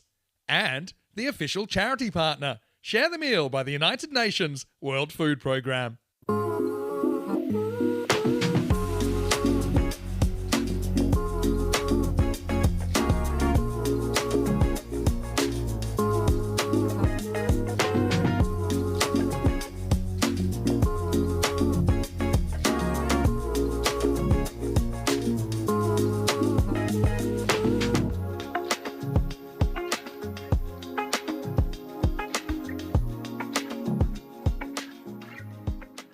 European cricket fans, welcome back. It's time for Game 3 on the penultimate day of competition here at European Cricket Championship 2024, and we have a critical clash coming up. It is Spain, who are fighting for their lives in this tournament, and they are up against Germany. Let's go to the captain's toss to see what happens. Spain, you're the home team, you'll toss the coin. Germany as the away team, you'll call. There you go. Andalusia. It's been called Andalucía, and it's come down European cricket, so you've won the toss. Okay, toss won by Spain, who will bat first. So the Spanish have won the toss, and Captain Christian Munoz Mills has decided to bat first. I think that's a really, really good decision. Their bowling unit this morning was absolutely flagging, and they were pumped to all parts of the ground by an admittedly powerful Dutch team who have really established themselves along with England as the front runners in this group. Spain gets the opportunity to bat first and set a solid target, and then just hope that their bowling group can get through in defending against a powerful German batting lineup. One interesting inclusion for Spain is that Bubba Khan has been brought into the team. Be interesting to see how they use him with the ball in particular. He can bowl leg spin. They've been without Lorne Burns for the daytime games here during this tournament. He might get thrown the ball given that their medium and fast bowlers have really struggled to be incisive over the last couple of days of competition. As for Germany, that win against Spain in the final game last night was huge. Whoever took that game put themselves in pole position for qualifying through to finals day tomorrow. And it was a tight victory. It came down to Mohamed Hassan having a chance to win it with a boundary on the last ball, but he couldn't do it. And Bashir, who hasn't been called upon by Germany in this tournament that often, bowled a really good final over and preserved the win for the Germans. For them with the bat, it's all about Jamshed at the top of the order. He has been an absolutely irresistible force throughout this tournament so far. But their bowling corps have been good at times. And big Shahid Afridi is the X factor for them with the ball. Sometimes he loses control. Sometimes it's the full toss that gets spanked. But sometimes it's the magic ball, and he bowls with good pace and late swing. He'll be looking to get through a couple of the Spanish top order early today. This is set up for an incredible game. It's basically do or die for Spain. They've been so good at this format for so long. Can they eke out a victory when they need it most? A great man to turn to, and certainly a man who knows Spanish cricket like the back of his hand. I'll hand back to the commentary box where we have Rico Full. Thank you very much to the Rhino out there in the middle. Andrew Ryan giving us a good rundown of this match and some of the key players and also some key points here. You heard Rhino telling us that Babar in the side, Bubba Khan, I like that move. I think he's out and out. He's a good batter. I think Spain certainly saw there were issues with their batting in the last match when they got destroyed really by the Netherlands. So he would give them some depth, not just with the batting, but also I think with the ball. They could use him as a spin option. Spain, interestingly enough, this time winning the toss and deciding that they will have a bat first. The last time that they did win chasing was a win against Scotland in match number 9. After that, they have chased on 3 occasions, and on each occasion they haven't won. So the captain making a change. Oh, it's close, isn't it? A win predictor 57% to 43 in favour of Germany, probably because of Germany got the win over them last night. So here we go, the battle of bat versus ball. Paid, but no run. DDC. A lot of people feeling that if Daniel Doyle Kaya can perform, if he gets going, then Spain get going. Let's see. Is he the missing link? Is he the cog that has to go well. Welcome to everybody that joins us back from wherever you're watching from around the globe. Good morning, good afternoon, or good evening, depending from where you're watching from. Good areas here from Zahid Zadran. He certainly had a very good tournament. Been very good with the ball. The leading wicket taker started today with 15, right up there with Afridi also in the German side. And Hamza Salim Dar started the day with 14. Good area so far. Well, that's Corey giving Booney a bit of a hug. And it's played away nicely, and that's going to be 4 runs. Good shot. Doesn't try and overhit this. Just knew he had to get it in the area. Nicely played. You can see Awais Ahmed is padded up. I wonder if he will get elevated to the top of the order. We have seen him there. I mean, maybe they'll go with some like Ishan as well. Got so many options, and I think that's what surprised a lot of people when Spain was skittled out for 84 against the Netherlands. And that one is going to get away as well. So back-to-back boundaries. DDC making the most of the power play at the moment. Nicely played. Spain, I was saying this to a lot of people who were saying to me, Rico, what's going on, Spain, 84? And I said, and I stay by this, that they're the sort of team that will bounce back and could bounce back, and they could bounce back big. They could go out there and put 180 on the board in no time. And that's what they have to do. High up in the air, fielder chasing it, and that would have been quite amazing. It would have been quite sensational if he was able to flip this back. I don't think he was ever going to be able to catch it because he would have run it over the boundary. That's Jamshad there. Have a look at this. He's chasing this, and if he was able to palm it back, he could have saved the boundary, but I think he not able to get the effort in there, so that will be 6 runs. The DDC 4, 4 and 6. And Zadran, after a good start, 14 have come from it. And that one, well, hesitation. And the throw, oh, well, I wonder if this throw goes to the wrong end here. Yasir Ali was probably the end to attack the wicketkeeper's end. They will get the single. It's the end of the first over. It's 16 without loss, and maybe Spain, they are due a little bit of the rub of the green, but that one certainly does go their way. Well, of course, not only have we got the European Cricket Series here, but starting, of course, on Sunday, we have Malta there at the Marseille International Cricket Ground. Looking forward to having a look at how that ground looks after its refurbishment. We've got the Italian finals as well in Rome, and I'll be talking you through those ones. And then from there, I will make my way to Spain, to Barcelona for the encore. And then also we have the Euros of the women's cricket. Also here, the Cardamom Oval, starting on the 9th of December, all the way through to the 20th. What a way to lead up to Crimbo. Well, those two, well, maybe that's what Spain need. That's been missing, I think, from the Spanish. We remember the last year, there was always some happy activities happening in that Spanish camp. Maybe being a little bit missing this time around, and Corey has said, you know what, that's the key. Let's be happy again. Let's cuddle each other.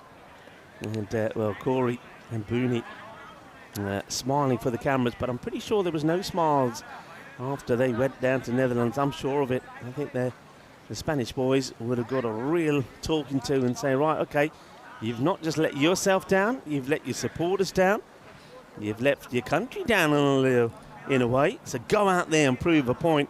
And that's what Spain are looking to do. And I go back to what I started saying. Spain are a team that can bounce back here and put huge runs on the board. They're more than capable of. Let's see if they do just that. DDC's made a good start. Yes, they're yet to face the ball. DDC wants to hold on to the strike. Just a slight delay here. Not sure what this is about, as Joe Foster just seems to be communicating with the third umpire. It's a good opportunity to say hello to everybody in the chat. And remind people of one of the international days that we have today. It is World Menopause Day, observed annually on the 18th of October to raise awareness about the impact the condition has on the lives of women around the world, despite affecting about half of the world's population. Menopause isn't talked about much. Boom! Well, DDC goes down the ground and gets it almost a quarter of the way up that hill. Good shot. Well, the Spanish, they need something to shout about. They need to be waving those flags, and they're waving them at the moment. The banderas are being waved. Manos arriba there from Joe Foster.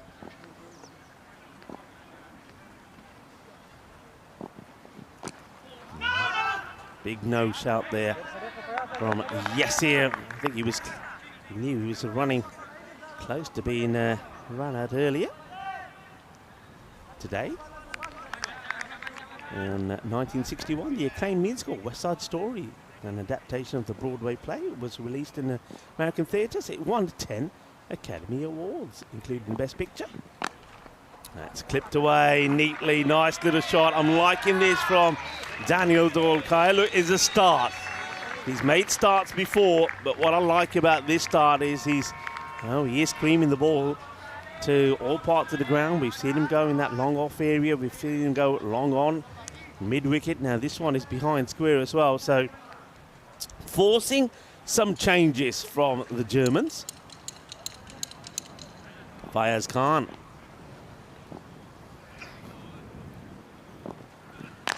That's going to be 6 more. Adios Balota. And Fayaz Khan, for me, doesn't seem to be running in from his normal run-up. Seems to be much shorter. Now, we did notice a lot of that, of course, when the weather wasn't so great. But here at the moment, you would have thought that a bit like we saw from England, that the fast bowlers would really be steaming in. He doesn't seem to be. That's a better delivery. Well, Fayaz probably feeling a little bit of pressure. We talked about the West Side Story. What about talking about in 1988, the American sitcom Roseanne, starring Roseanne Barr, premiered in the ABC. Oh, well, that is huge. Humongous. Que guay, que genial, que grande. Eso es 6 carreras. Y me gusta este golpe, ¿eh? Ese golpe es dulce. Más dulce de tarta de chocolate. Que guay. Oh, wow. GDC. He is coming back in style. And this is why it's so important. Just have a look at the standings there. So Scotland above Spain because of the net run rate, which Spain suffered that heavy defeat by 112 runs, 196 to 84. But look, this is where things could change around. Get a win here and apply all the pressure back on Scotland. Scotland, of course, missed the opportunity to get a point against England themselves after making a good start. 35 without loss after 2. And Yasir Ali will face his first ball. In comes Zahid Zidran. And he goes for the maximum as well with Spain. They were hurt. They certainly were.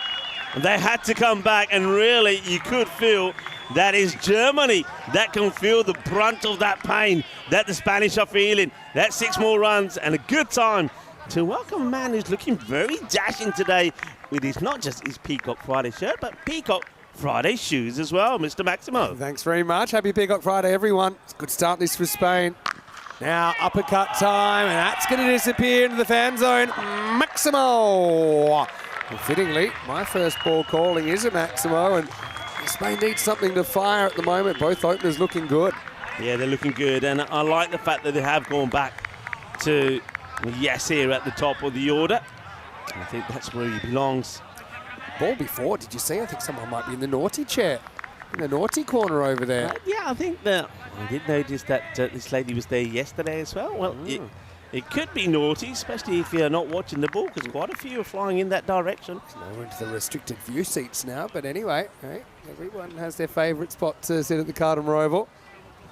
Zadran gets hit up again. This time, fielder comes around, and it's going to be 6. He tries to throw it away. I think he throws it over the boundary. Anyway, Rico, we'll have to have a look at it. Yeah, well, you don't want to be doing that under the watchful eye of the coach, do you? That's Musaddiq. The one good thing about Musaddiq, he seems to be running well after that injury yesterday. But let's have a look. Hands to it, and that's 6 runs for me. When he steps on the rope, it's all irrelevant because the ball actually ends up going over. It actually gets in his hands and onto the side of his face. Oh, gave him a kiss. So three sixes on the spin, and then a wide. So This is a huge game, and look, yeah, both Spain and Scotland in the same boat, basically. Both pointless after the first matches today. Now, let's say that Spain could pull out a 4-pointer here. Well, that's huge as well, because it really kind of changes the face of this table. It's just so clustered. Okay, England pulling away after that big 4-pointer at last game. Little dab shot this time. There's nobody back here. So cuatro carreras más. Another boundary to Equipo Rojo. Yeah, this is good. I like this from these two. Playing sensible cricket.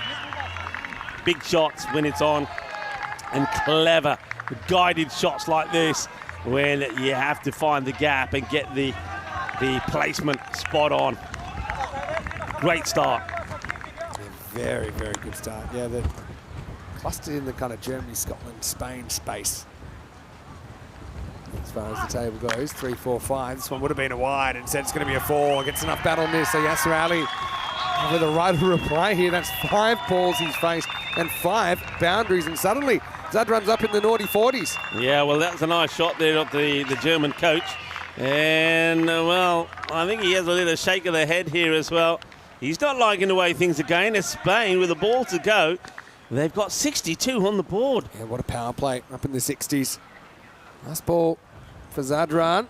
And he goes the uppercut again. This one will be 1 bounce, 4 runs. So 6 balls, 6 boundaries. It's supersonic time in the third. 31 runs coming off that one, and the score 66 without loss at the end of the power play. And if that rings a bell, well, let me tell you, that's exactly the score that the Netherlands had on the board when they played Spain earlier and put 196 on the board. 66 was the power play score. And that's exactly what Spain have done here. Looking dangerous.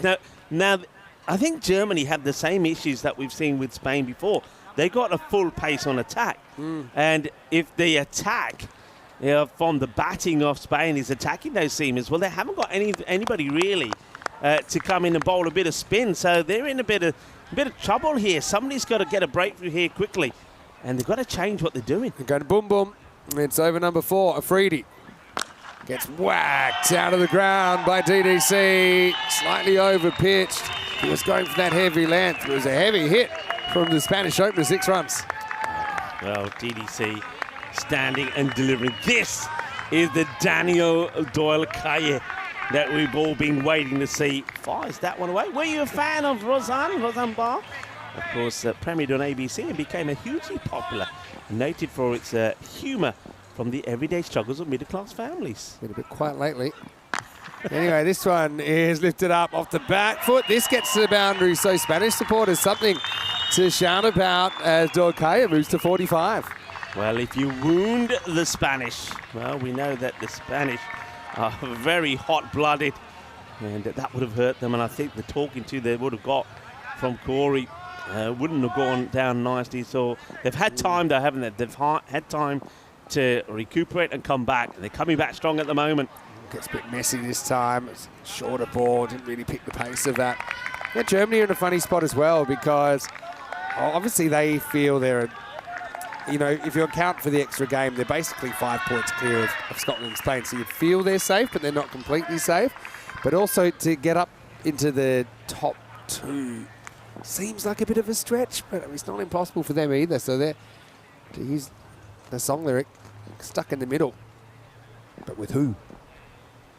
Doyle-Kaye almost chops on. He's going to get lucky with a little French cut. Moves to 49. No luck for Shahid Afridi. Well, you could say that there was no luck for the Spanish against the Netherlands. And I said at the beginning of this match, well, maybe they need a little bit of luck to come back their way as well. And that was a lot of luck because that one could have cannoned onto the stumps. It doesn't. It's another boundary to DDC. He's on 49 of 16, 80 on the board. And we haven't got to the end of the 4th over. Goes up, and it's 50 for DDC. Puts that one on top of the HL software tent. He's fired up. And he moves to 55. This is not the kind of emotion you normally see from Doyle-Kaye either. This means a lot to him. Yeah, brings up his 50 off 17 balls. Look at the wagon wheel. He plays all over, but yeah, I don't know if he just saw that when he got his 50, how he immediately gets the 50. huge six and signals to the supporters and to his bench. They're upstanding. The flags are being waved here at the moment. Spain, they're back. Last ball, the fourth. Got him. Very good slow ball from Afridi, and Dorkaya goes no more. Just didn't pick that at all. It's very masterful bowling from the big man, and he bamboozles Dorkaya. Spain lose a wicket, 86 for 1. Well, I'll tell you what, Shahid Afridi has added this delivery to his attack, and it has worked a treat for him. He's bowled it a few times. The slower ball, DDC does not pick it until it gets past him. He knows he's in trouble, and that's hitting the middle and off. And, well, isn't he pumped? That's a big wicket to Spain. They lose the first, but they're in a good position. 86 for 1, 104. Yeah, maybe he does pick the slow ball, but obviously didn't get it exactly right. It's good innings. He'll be annoyed, I think, to get out when he was hitting them so well. Now, two ECM icons collide. And there's blows both ways, but in the end, Dorkaya has to depart. This brings Hamza Salim Dar to the crease. Is the end of the over, so he won't be facing just yet. Yasser Ali to face up. Don't forget, he's 30 off 6. He took an over supersonic. I haven't actually seen the batters change ends yet, except for at the end of the over. But yeah, if you think in normal cricket terms, they've played 6 balls each and then handed it to the other. All right, here is Shahir Malikzai for Germany. First one's out of the ground. Well, Yassir, he's got his batting boots on too. That's slightly over halfway up the hill. Maximo to start the 5th over. Yeah, Malikzai didn't bowl badly at all yesterday against Spain. 1 for 26, and they've opted to have him in the side ahead of somebody like Adil Khan. But, well, welcome to the party. As Yassir moves to 36 of just 7 deliveries. Smashed. 6 more. Maximo. Gee, this is some innings so far. I mean, I've got that as 8 balls, 8 boundaries. Not quite on 9 ball 50 pace, but not far off it, Yasser Ali. Yeah, they're just bowling. They're bowling it in the slot. We've seen this from Germany 1 or 2 times. We know they're fall on pace, but if you don't bowl that short of a length delivery outside the off, if you're picking it up, but batters certainly like DDC and Yasser Ali are gonna take you to the cleaners, and that's what's happening here to Malikzai. Up in the air. Now, is this one going to carry it? Won't. Rohit's after it, and he drops it. Well, he does pretty well to get 2 hands for it in the end. The first non-boundary from Yasser is a chance, and it's not quite held on to by the German skipper. Well, this looks nasty the way he lands. Look at the way he bangs his head on the ground. Oh, he could have done himself a big injury there. I mean, he's come in from a long way. He smashes the ground with his shoulder, and look, and the head. Oh, that looks naughty. Looks ugly. You can just see that the umpire's just checking he's okay, and that's good umpiring. It really is. I think they've seen that that's a nasty one. They're checking that Rohit's okay. Rohit would have loved to have taken the catch, of course. Yes, here, and gets put down on 42.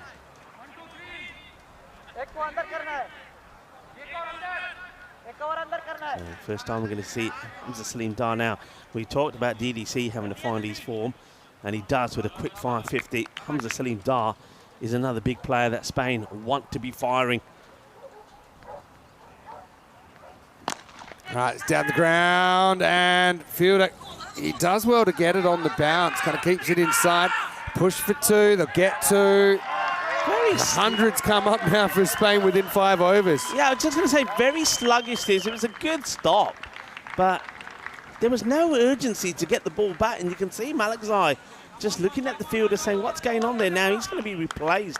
I think that was Fayaz who makes the stop, and then, well, they say, right, if you can't act any quicker than that, we'll move you into the infield. Yeah, that was not a good look, really, for the Germans there.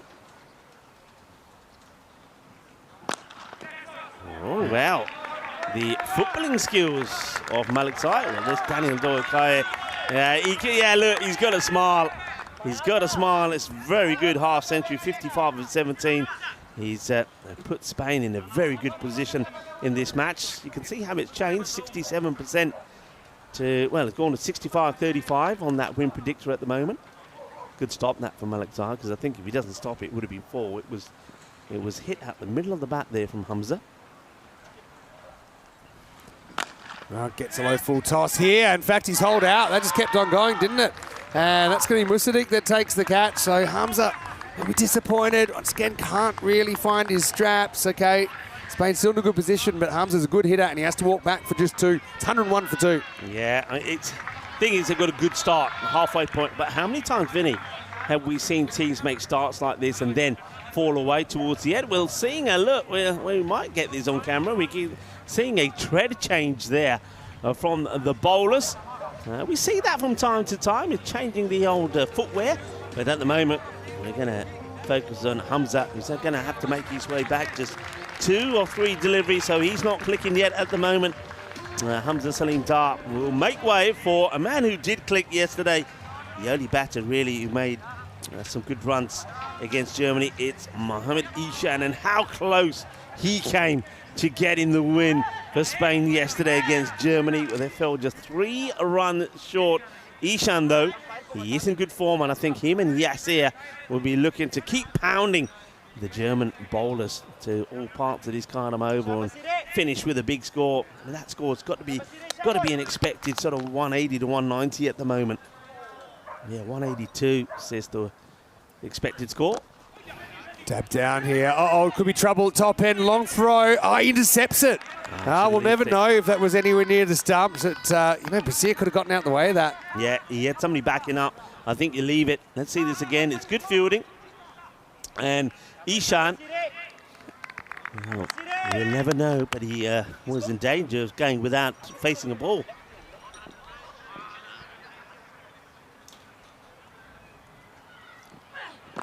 Well, instant replay. This time they're on the same page and they'll get through for a single. Strange. But good bowling from Basir. Finally reading the room and hitting that block hole. Yeah, it is good bowling. Getting it right. I think Basir was pretty key, wasn't he, yesterday? We were singing his praises. Bowled very well, kept it nice and tight. He was excellent in the field. Took a great catch. It's a slightly slower delivery, gets a lot of swing on this. Good take from Sachin Mandi. I've been very impressed with Sachin Mandi's keeping. I know he puts a lot of effort in training before the matches as well. I saw him out there taking some high balls. And he's keen, he's up for it. Basir just lets himself down with that one.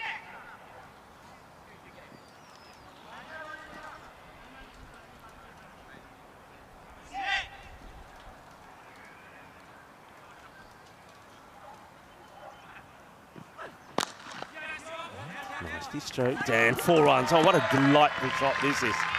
Beautiful from Ishan to get off the mark. And those who think that Ishan can only play on the leg side, well, they don't come any better than this. Well, this was I'm going to say Victoria Knox shot of the day. Precision timing there from Ishan. Yeah, wonderful shot. And Ishan's away.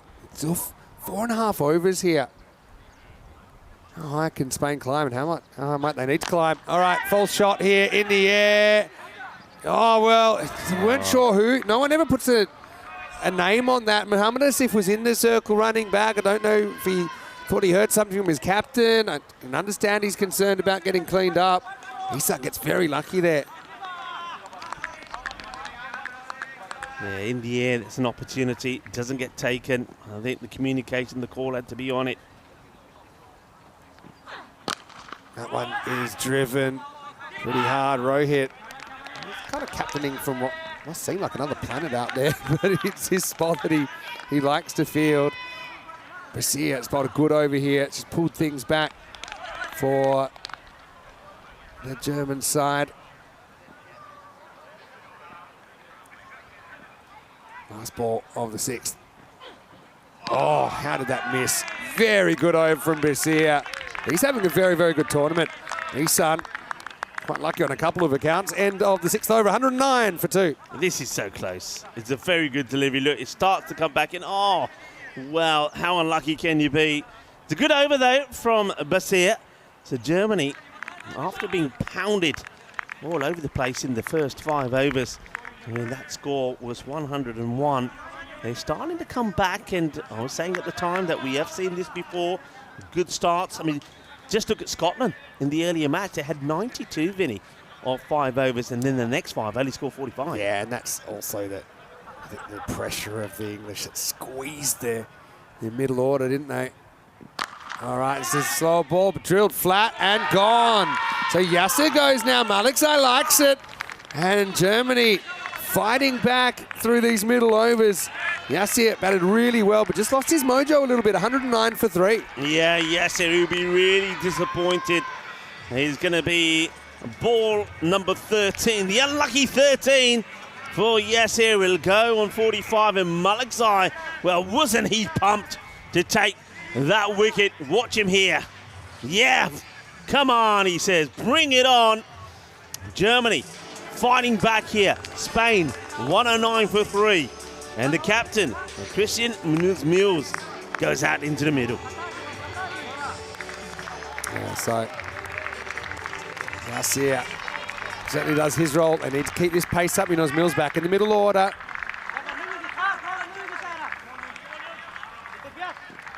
Yeah, worth pointing out that Zadran only replaced Fayez there after Fayez made a lacklustre attempt really to save 2. And now he's in the action, he takes the catch. So that's probably worked out pretty well. Well bowled though by Malikzai. That way he has this kind of Boomer-esque little load up as well. All right, first one drilled just wide of the fielder. That goes to the fence. It's a good start for El Capitan. 4 runs. Yeah, good shot. Interesting that Germany, I mean, when you think of the way how Christian Munoz got out against the Netherlands, they're not keeping that short mid-wicket in. He can sometimes, I mean, he hits the ball hard, Christian, but sometimes he hits it flat and gives a chance. It's like changing the field here now, so it looks like they want to have somebody who's maybe a little bit more nimble, a bit taller out in that point area. Let's see if that works for them. Malikzai once again to the captain, Christian. Shoots through a little bit on Munoz Mills. It's his kind of situation he's made his own though, hasn't it? In fact, both of these players in the middle order being able to come out and capitalise on a good start. Sometimes they're having to rebuild an innings, but you know, I think they're 2 middle order specialists for Spain over the last year or 2 that you'd be pretty comfortable having there. Malikzai done a very good job as well. He's almost lost his momentum there. Ran out of batteries, it looked like, Malikzai, but he's going to get going again.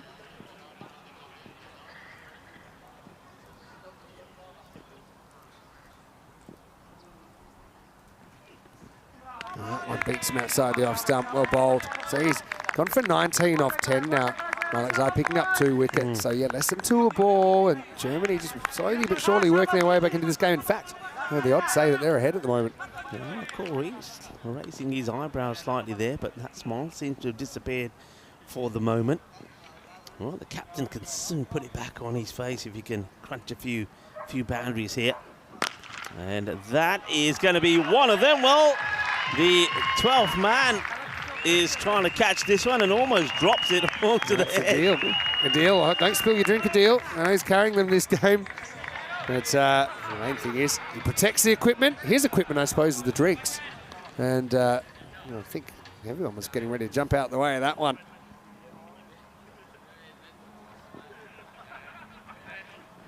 That goes up and over. There's no outfielder here. Not that it would have mattered because that's on the road and bouncing into the fan zone. Maximo. And it's Tony Redden doing the fielding. Just doing his best to protect those around him into 7 overs, and Spain 125 for 3. Yeah, good comeback this from Christian. Remember, was out for a first baller against the Netherlands, but he started well here. This is what you expect from the Spanish captain. He's a good guy to come out of this situation. 16 of 5 balls. And, well, I've got to say that I'm loving the interaction with everybody tuning in from around the world. And keep your lovely messages coming. Yeah, I will say that we've really enjoyed the messages. I actually had the morning off, so I have spent a bit of time trying to get back to as many messages as I can. Just a nice way to connect with the viewers. All right, it's good Yorker. Basia, again, he's keeping it pretty simple. Tries to show off his football skills. So the jury's out on that one. Yeah, I like this from Basir. There's too many fast bowlers who will bowl the ball and then sort of almost comes to a standstill. But Basir, he doesn't want to give up that run. He says, no, I don't want to give it up. I think Ishan is the batter, hasn't really got going as yet. That's a good delivery to him. He probably doesn't want to allow Christian, who's got the hot hands at the moment, to go back on strike. It's a good ball in the block hole. So Basir and Maliksai just tightening things up a little bit for Germany here at the end of the innings. Isan, 5 off 4, needs a strike, doesn't he? And he won't quite get one here again. Basir just kind of following the manual here, isn't he? Yeah. I know that Spain talked a lot about not bowling, kind of just slot half volleys this morning, then bowled a lot of slot half volleys. That was something that was, I think, frustrating them. But Germany really do have their tactics worked out, I think. You know, one thing with this very pace-heavy attack, and I know we had some washouts and some incomplete games, but I always just wonder about the fatigue factor of these bowlers running in and basically giving their all every game, several times a game as well. Off the leg, and they think about another one. They'll say, no, just the one's fine. Yeah, that's a good result there from Basir. I like Basir, you know. I mean, he's probably not as quick as the likes of the Jan or Fayez Khan, but his accuracy is better. He gets the Yorker ball in more often than not. He makes it difficult for them to get underneath. So doing very well. Beautiful afternoon here at the Cardamom Oval. Just gone past the 5 o'clock mark and the sun is out. And, well, the captain is going to smile about this one because he wanted Ishan to get one out in the middle. And Mohammad Ishan Dar said it straight down the ground. 6 runs, good shot. Basir just doesn't execute the Yorker right this up. And look at the footwork there from Ishan. Look where he gets to. And he makes and he creates that shot. Yeah, but also I think Basir just misses his length that time. I think he's trying to jam that up in the block hole again. He's just short of it. This game is very close to a coin toss now. Isam, that's the one he gets. What will he get now from Basir? It's a short one. It's good surprise ball. Yeah. So Basir's not all Yorkers because, you know, then I suppose it becomes quite predictable. Yeah, I think also he sees Ishan coming down again to try to play the same shot. And this time Basir said, not this time, bangs it in. So good little battle here between Basir and Ishan. Yeah, Basir, still a very good spell, isn't it? 15 off 1.5. Let's see how he finishes. Last ball of the 8th over. Whoa, what a shot. That's going to go all the way. Maximo.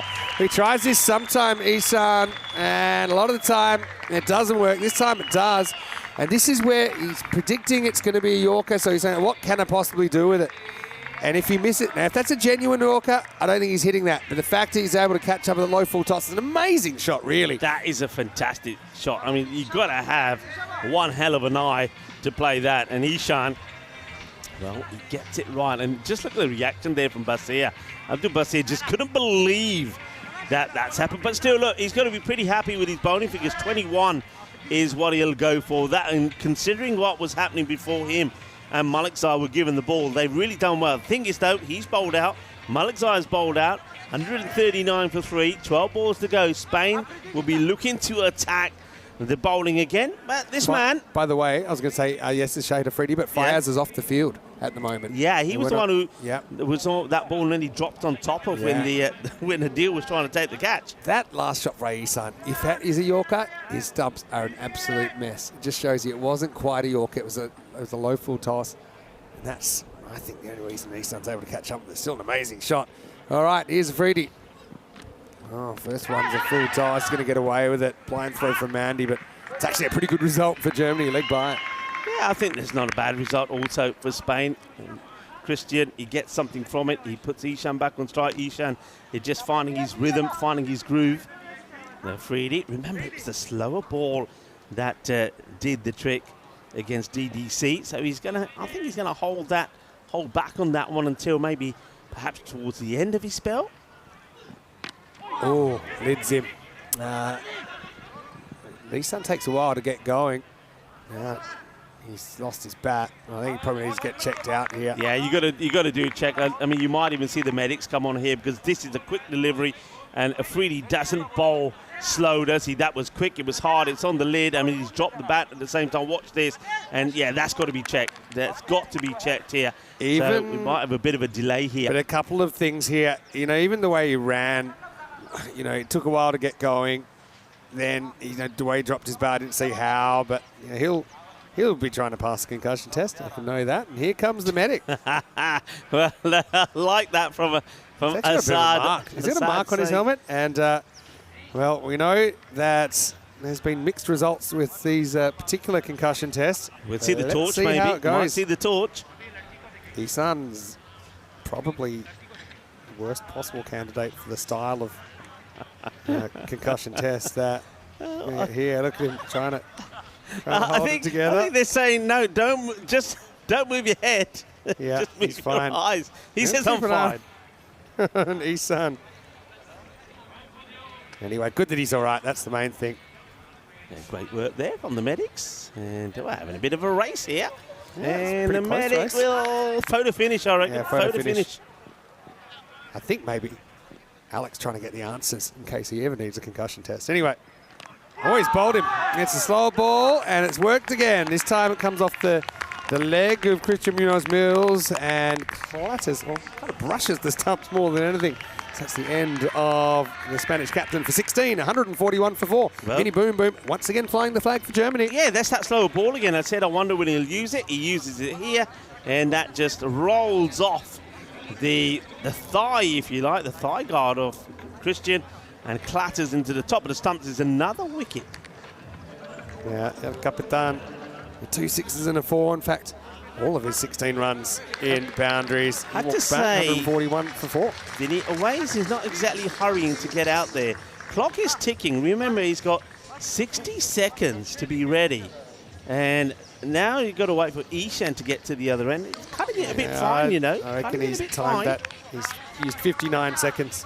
Always master of the clock. Of course, the only player to actually be timed out on the network.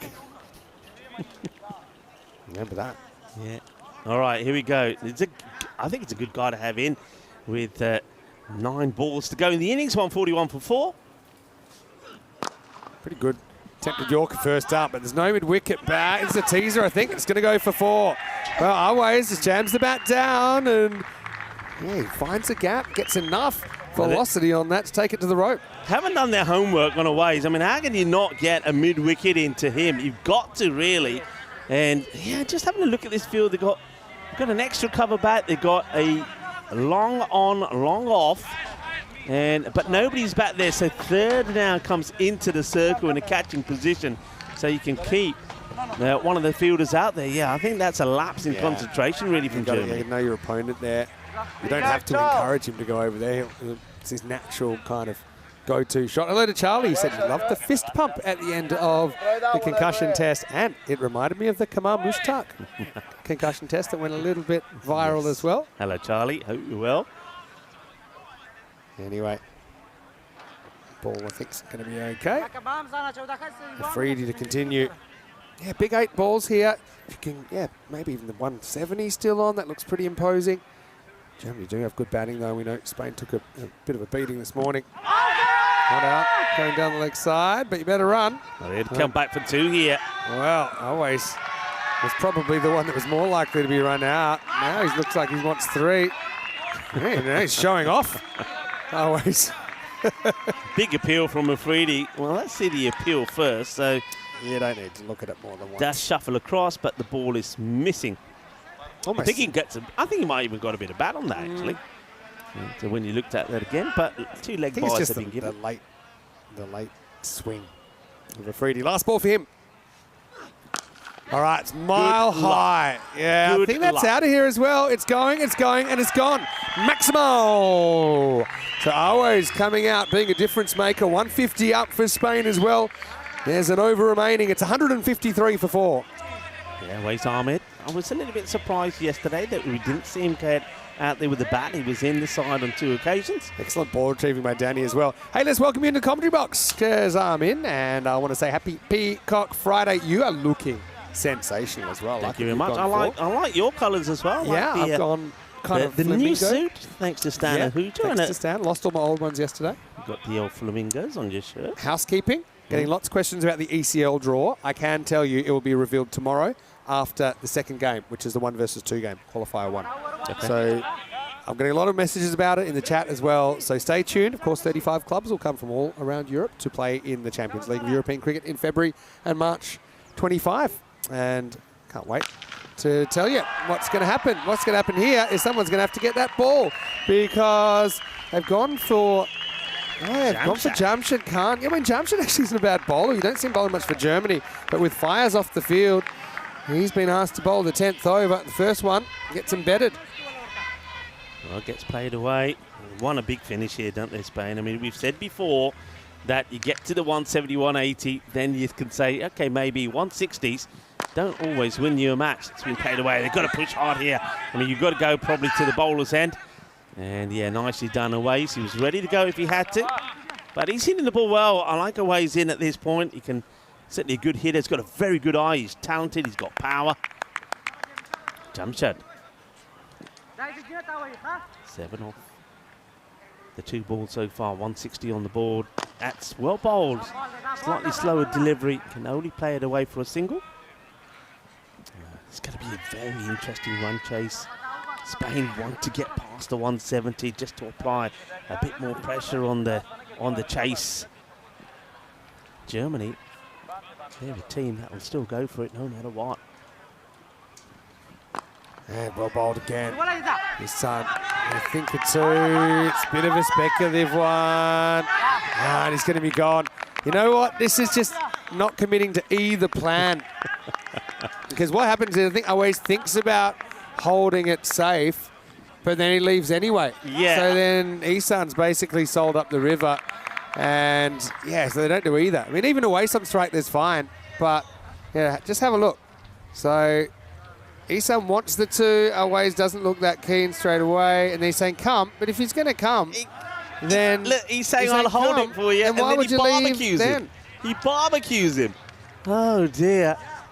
So watch this again, watch Awais here. So his plan is to hold the crease. He said, Aja, Manny da, oh. Hi, yaar, main ki kar ditta. Yeah, what does he do now? Do they cross it? I think they probably do, because the bat of Isan it's a close one, because if you look at the shadows... But if you... What you're looking at actually is here. Oh, actually. Oh, you know, I don't see him. I don't. Do you know what? You might be right. I think they didn't cross. I don't think they crossed. I mean, we'll have another look at this again. I mean, we can look at both angles, but just here you can see the body here. You're right. Of Awais. They definitely haven't crossed. You're right. I swore they would have crossed, but they didn't. And so actually, Awais is going to be out. And Isan is going to have to go to the non-strikers end. I guess he does his job in the end. Shafat will still have to face, yeah? So look, Isan's now unout and Awais is out. So I suppose in a way, but what he didn't do though is hold that end safe. So it's still be the new batter that's on strike. So Awais will be the man who'll have to go. 11 off. That's crazy. 4. Hey, so Sachin's too fast. So let me explain. Because they didn't cross, the new batters, obviously the end of the run out was executed, but the other batter, Isan, in this case now, it goes back to non-strikers end because they didn't quite cross. Complicated, but correct. 2 balls to come. Hey, not a bad guy to have out there, though, Shafat Ali Saeed. Yeah, true. Left-hander. All right, couple to come. Oh, this one probably was head down the leg side. I think I'll probably settle for 1, so 163 now. Remember what I was saying. You want 170 because you know what I'm going to say, folks. 160 leaves the door open, and you don't want to leave that door open because you know big teams with big players will come and gate crash. That one is going nowhere. So Spain 163 for 5. Shows you where we are in the ECN universe, where Germany are going to start favourites. I think they're going to start about 55% to do this. And for Spain, really, it's a huge second innings. And what they'd really love is do a number on Germany's batting, maybe do something like England were able to do and roll them, maybe even take all 4 points. I mean, the actual kind of the point mark will be about 115 or something like that. But really, they just need the W, don't they? And put some pressure on Scotland 11. You're absolutely right. I think Spain here just got to be thick. You're right. We know where we've gone wrong with the batting. Well, they sort of put that right with that innings. They also now have to reflect on where they've been going wrong with the bowling. A little bit of love there for Babar, but we didn't actually see Booney Babar Khan with the bat. That surprised me a little bit. That's wonderful work from Spring Media. And that was wonderful work from DDC earlier as well. He played some lovely shots. And we needed him to go well. If he goes well, then we know Spain go well. And he did go well. 55 of 17. A very good partnership between him and Yasser Ali. And they're two men that I do like to see at the top of the order. Well, that was a cheeky grizzly making its way into the bar. Well, that was a cheeky one as well, as it gave Musaddiq a cheeky kiss on the cheek before going over the boundary for 6. Applause from the Spanish. And that one, just some of the shots that were played here down the ground. DDC would get a 50, but after getting the 50, it was the slower ball from Afridi, and it was Boom Boom who was jumping for joy and gets the wicket of DDC. Well, DDC would go. There was an opportunity for Rohit to take a spicy chance. He fell down very heavily on his head, actually. I thought for a moment he was probably going to hurt himself. It wasn't to be. And that was a nice catch taken from Musaddiq. That would be the end of Hamza Salim Dar, who yet hasn't found his form with the bat. And well, we did then see Ishan come out. We know how good he can be, but he comes out, and then it's Zadran who takes the catch to remove Yasser Ali on 45 of 13. Remember, Zadran in that place because Fayaz Khan had to go off the field. Not know what the injuries got when he was there. He nearly gets injured after going off injured while he sat there. This one, well, gets up into the bar area again. Everybody's running around to try and stop it. That was a delightful shot from Ishan. Comes down the ground and pegs it. And how about this? What a shot that is. Well, that was your Victorinox precision timing. He thought the ball was going to go into the middle stump, but that got played away beautifully. And then there needed to be a little bit of treatment there for Ishan when he got clobbered on the lid. Then there was this one, the slower ball, the little cutter again from Afridi. The slow ball works well. You see, all the pace in the world, it doesn't matter. It's your accuracy, and it's also getting the ball and doing something different with it. Well, that went wrong, the plan. That was supposed to be, I'll hold the crease, you come, and then I go. It didn't go well, but Ishan, he would come back. It was a waste that would be given out in the end. The problem was, though, Ishan would end up being on strike, and it's, in fact, actually a very good over from Jamshad. Remember, it started with a boundary. 6 runs from the first, but then only 10 come off it, and there was that run out there as well. So, interesting one. He saw Spain scoring 101 off the first 5 overs, but then Malik Saim Basir bowled very well, and only 63 coming off the next 5. But you'll take that. A team that was skittled out earlier for 84 against the Netherlands. Well, that's much better from Spain, but have they left that door open? That's the question there.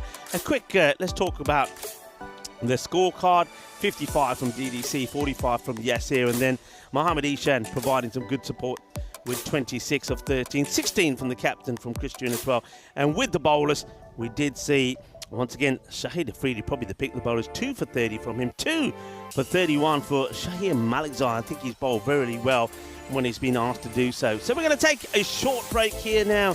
Just to remind you that Germany, if they are to get a second win over Spain, they need to get to 164. Spain, of course, are looking for sweet revenge after that loss last night, but also they want the points because they know that at the moment themselves and Scotland are on 10 points each at the wrong end of the table. So big innings coming up here from Germany, but Spain, they're going to be fighting for their lives. Join me back, Rico Paul, and this time I've got Mr. Maximo Billy Sandu up here with me. Volvemos en más o menos 10 minutos.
The European Cricket Championship is proudly brought to you by Dream11, HCL Software, Paramatch, the Junta de Andalucía, and Victorinox. And the official charity partner, Share the Meal by the United Nations World Food Programme.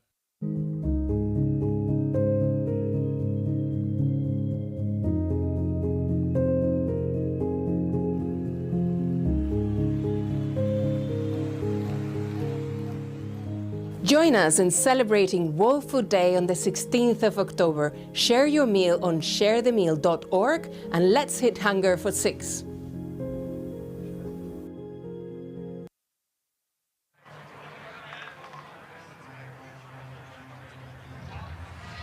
Welcome back, viewers, to what promises to be a very entertaining encounter here. Germany, they got themselves back into that match. There was at one point, certainly at that halfway point, you thought that Spain was going to bat them out of this match after scoring the 100 in the first 5 overs. But Germany, they restricted them well. I think the bowlers came back well, particularly Basir and Malik Zai. And they restrict Spain to still a very good score. But they don't get to that 170 plus that I was thinking that maybe they needed to get to. They will settle for 163. So an opportunity here for Germany. I think Germany, they will be looking to take this, looking to do the double over Spain. Remember, most people will recall last year the battle in the night and in the rain that Spain won, and then they went on and progressed. And Germany would not go any further. This time it is Germany that are looking to inflict that pain, the pain of not going through to Spain. And certainly if Spain don't get a win here, they will be under a lot of pressure. I mean, they will, by all accounts, the way things are going, you can't see Germany getting this score of 164 off 7 overs. So they will get a point. And even that point could be vital, because that will take them 1 point ahead of Scotland. And then if it ends up that way, then Spain, they're not doing this now, and the Spanish supporters are not doing this now, but if it comes down to that, Spain will be supporting Germany in the final match of this Championship Week group stages when Germany take on Scotland. So it could be a real twist in the day here. So ready to go. The umpires are ready. That's Assad Ali at the bowler's end. We've got Joe Foster at square. The umpires just going through their normal duties, counting the players on the field, checking that the scorers are ready. And here we go. Nice start. Good areas. And there was a lot of talk earlier about the bowling lineup with Spain. And a lot of people were saying, well, Iqbal's always been used as the opener. Well, how come we didn't see him till very late in that last match? Well, they have gone back to Iqbal. It's a good start. Apologies at the moment that we haven't got the graphics up for you. Seems to obviously be a little bit of a technical hitch. We'll get that sorted out as soon as possible. And it's going to be a wide, so high ball here.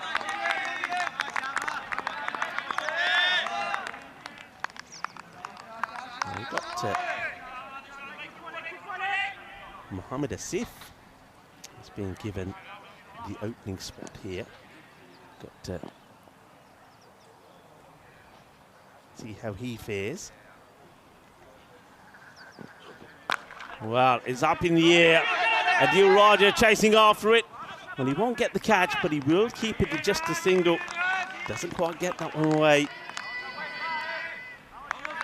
And Spain, if the ball's not going to the boundary, they're going to be happy with it. Jamshid Khan. Now, this guy is dangerous. Has scored a century, remember. And match number 13 when he scored that 107 of 25 deliveries. And Germany would love to see him find his touch and his form. Oh, wild swing.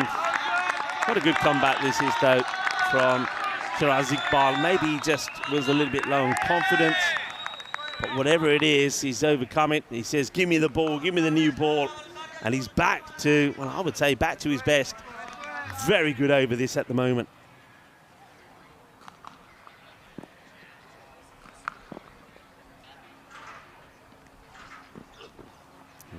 A little bit wide. That's a very good take from Awais Ahmed.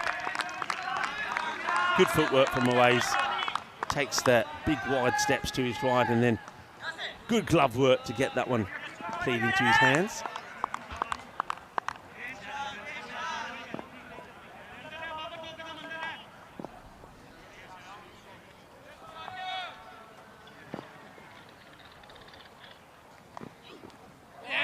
Another wild swing. Oh, I tell you what, very, very lucky here. There's Jamshad Khan. Remember, Spain got off to a cracking start, didn't they? 16 off the first, 22 off the second, and then there was that incredible 31 off the third over. 66 was the power play score. Germany way, way behind that at the moment. And, well, this one will come out the middle. Well, sooner or later, one had to go, and that goes the distance. It goes a long way. Manos arriba from the arbitro. 6 carreras. It's a big hit. Well, that's Faiz Khan. He has got the pads onto it. It does look like whatever the little injury he has is not going to affect him with the batting. So a big hit. But once again, apologies. We seem to have a few issues with the scoring system. We're working on that as we speak. Swing and a miss.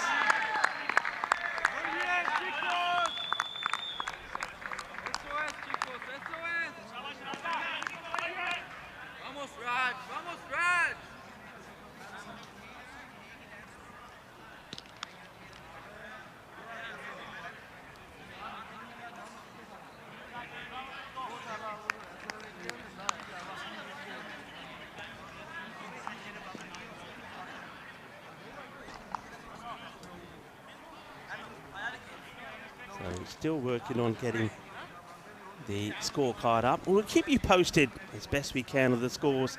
And it's a good time to welcome back into the commentary box. The man is looking rather dashing and very bright today. Certainly a Peacock Friday feel about Vinny Sandhu. I'm feeling it. Peacock's out.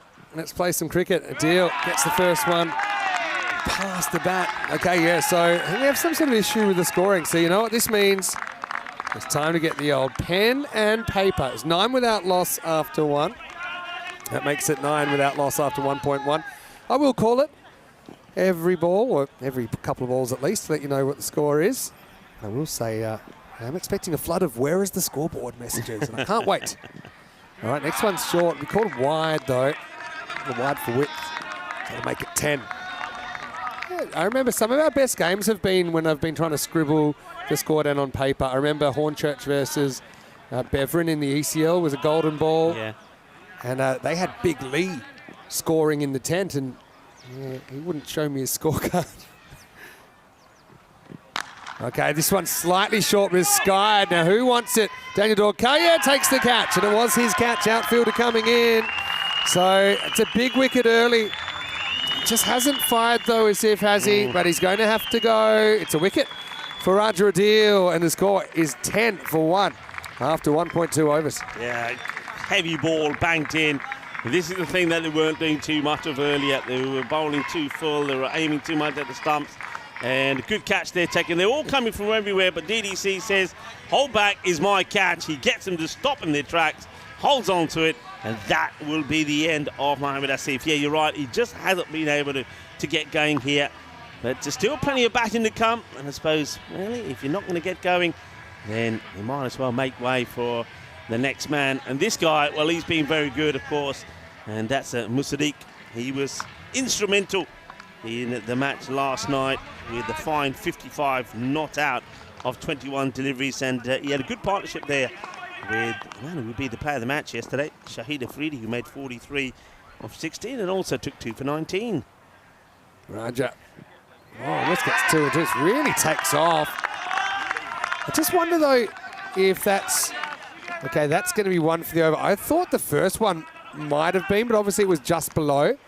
But still, it will be a dot ball. Wow, that was quick. It really was. Have a sniff of this, says Raja, as he welcomes Musaddiq to the middle.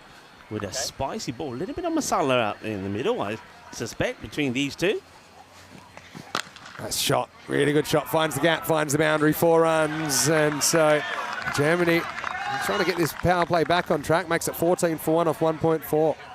Yeah, nice shot, that one. So again, you see the ball fuller. And if it's fuller, it's an opportunity for the batters to put it away. And I think that's the first thing that Yasser Ali is saying there to Raja, saying, hey, don't go too full. He doesn't, but also this is a comfortable cutting length, and that's gone for a maximal. Germany up to 20 for 1 with 1 ball to go in the over. Well, a cheeky little wink there from Fayez Khan, who's sitting and watching. Probably the next batter in. But yeah, I mean, that delivery, if that is straighter and at the batter, that's what you're talking about. But when you're going to give a little bit of width to a man who we know can play all the shots that there are in the book, then, well, you could be made to pay. Last ball, the over. Slow ball this time. It's handled by Shafat. And so it will be the end of the second over. 11 coming off that after 2. Germany 20 for 1. 20 for 1. Falling behind. The rate going higher all the time. All right. So this is... It's been a while since I've had a logistical challenge like this. But we'll make the best of it, won't we? Yeah, good news is that our scorers are doing a wonderful job. I have to give them a shout out as well. The scorers have been fantastic here, working with the ECN, Medagooch. We've got Samir doing a wonderful job. We've had Marzi here, Paolo. And when the systems are down like this, they keep us updated with little messages here and there. So thank you very much, of course, to Do they agree with my crew. 20? They agree with your 20. Okay. And It's like we got 2 scorers, us and them. All right. This is going to be Shiraz Iqbal coming back, and he's going to be greeted with basically like a goal. He's got to be given extra points for this. He's right in between the, you could call it the Twin Peaks of the ECN goal there. That's right in the middle of this. Watch this. Yep. It goes right through it. He's got to give him some extra points. That's got to be a bonus. Yeah. Got to be a bonus 5, I reckon. Not great goalkeeping. Well, Blue almost had his head blown off with that. Just trying to mind his own business, crossing the road.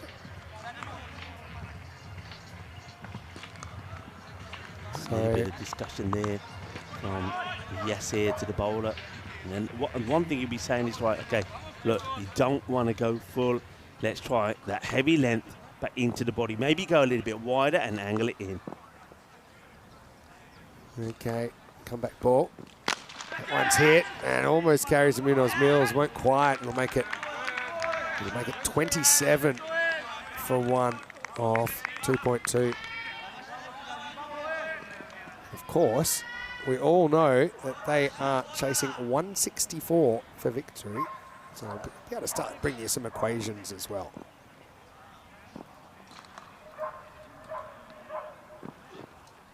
Swab on. Skids this one through.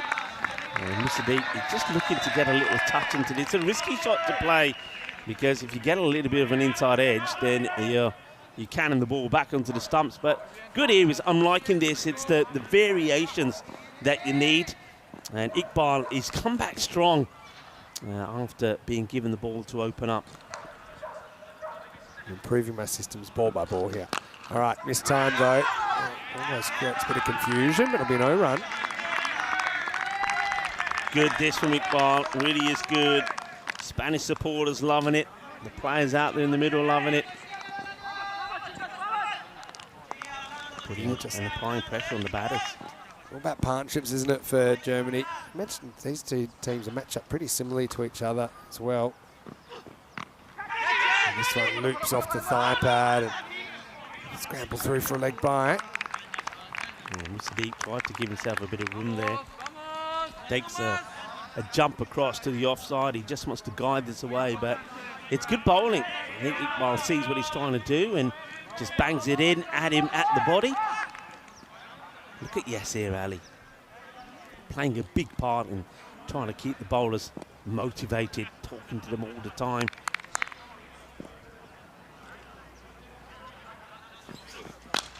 Okay, miscue and too high. Well, getting ready to leap into action with TDC, but he's not able to do so. That is going to be 6 carreras más. Boom, shaka. Volley, volley, volley. Lovely shot. And it's the end of the over. So Germany, they are falling behind here. And it's not a power play. If you look at the two power plays here, you can see the difference. 34 for one. And Spain at this point were rocking and rolling on 66. Okay, so are you telling me that we've got the score back? Well, we'll have to wait and see. We might have. Right, you'll have to tell me. Well, we have something. We might have lift off. We have score up there look, now. Just when I built my perfect score machine, I don't have to use it. I was there for next time. You never know. You never know yet. I'm going to keep it there. I'm pretty sure just the Y2K it had a delayed reaction 24 and a half years. Anyway, here's a Teef. And we're back over number 4. It's a slow one first up, but he picks it, and he's just going to help it round the corner. Cuatro carreras. Nice shot by Musadik. Yeah, it just helps it away. Doesn't try and hit this too hard, and that's the beauty of this one. He knows that it's a loosener from a Teef. He's not going to give you too many looseners, is he? It's a loose one, and it gets played away nicely. So, big part to play here. This partnership.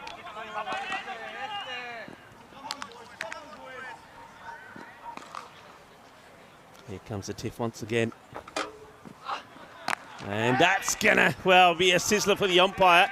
And the umpire does a little dance, a little jig as he gets out of the way of this one. I reckon he was tempted to catch this, you know. I reckon this is Asad Ali thinking, yeah, I've got the catch here, then thinks, hang on a minute, I'm wearing the blue of an umpire. I can't catch this. And he just gets out of the way in the end. 4 runs, nice shot. Yeah, nice shot, waited on it nicely. Let's see if Atif maybe wants to try and draw Musadik forward and maybe into an error. Just that natural kind of bit of cut that he gets. Musadik's a very good player. There's Corey hovering in the background. Probably got a lot of thoughts going through his mind. I mean, Spain lose this, especially if they lose it badly. It's going to be very, very tough, I think, for them. But they're on top at the moment, 58%. Germany, no strangers to a big chase, though. There's that rolling cutter. Adios, pelota. That one is over the trees and far away. Time to knock on the door with the neighbours. Get the one back, Rico, 6 runs. Yeah, good hit. This guy just seems to have so much time when he bats, Musadik. I really have loved watching him bat all the way through. And he's been the consistent batter. I mean, we've talked about Sikander Zulfiqar, who's been good in every match that he's played, more or less. But Musadik has been good. He's bowled. He's whatever's been bowled at him, he's managed to find a way. He can cut, he can pull, and he's got those little kink shots as well. So this is going to be a good challenge. This Atif, 3 balls, 14 runs. That rate was at 18. Germany bringing it back down to something that is more manageable. Atif, let's see maybe go a bit more pace on here now. He's got that rolling cutter, and he's become a bit too predictable, I think, for Musadik. Oh, this one, slightly false shot up in the air. Who's after it? Nobody. Classic Bermuda Triangle. They came from everywhere. That was an equilateral Bermuda Triangle as well. I think they're all equidistant. Qué suerte tienes, el bateador Musadik, porque eso es una oportunidad, pero no puede, los equipo rojo no puede. Jump shed. Trying to recreate some of the magic from earlier in the week. Let's not forget, I mean, Germany in game 1 of Championship Week, they chased down 172 and they made it look easy against the Scots. Spain know this is their last game if they don't get it right. That's okay, you know. Well, they're going to take a little bit of a sneaky one. Would have been home anyway. Wait for Joe Foster. He's going to call to buy. I think that's a good call. Good running this. A man that was using his bat as a walking stick yesterday after taking one on his shin. Well, he's Speedy Gonzalez now. Meep, meep, as he gets to the other end pretty quickly. Great running. And getting the run, creating something from nothing. It brings the 50 up with a ball to go in over number 4. I love Jason Ramsey in the comment section saying, the score is back. Mass celebrations. I'll even let that all caps go because I think I was equally excited, Jason. Thanks for your input. 50's up, last ball, the 4th. Waits on it, hits it. Just be a single, though. And Germany will finish the 4th over. It's 51 for 1. Yeah, not the worst of overs there. They'll get I think 17 off that one, so they just fall that one behind the 18 that Germany are looking to get. But look, we know these Germans, they can quite easily go magical in a couple of overs and be right back at needing around 15. And I think that's probably what they'll be pretty key to try and do.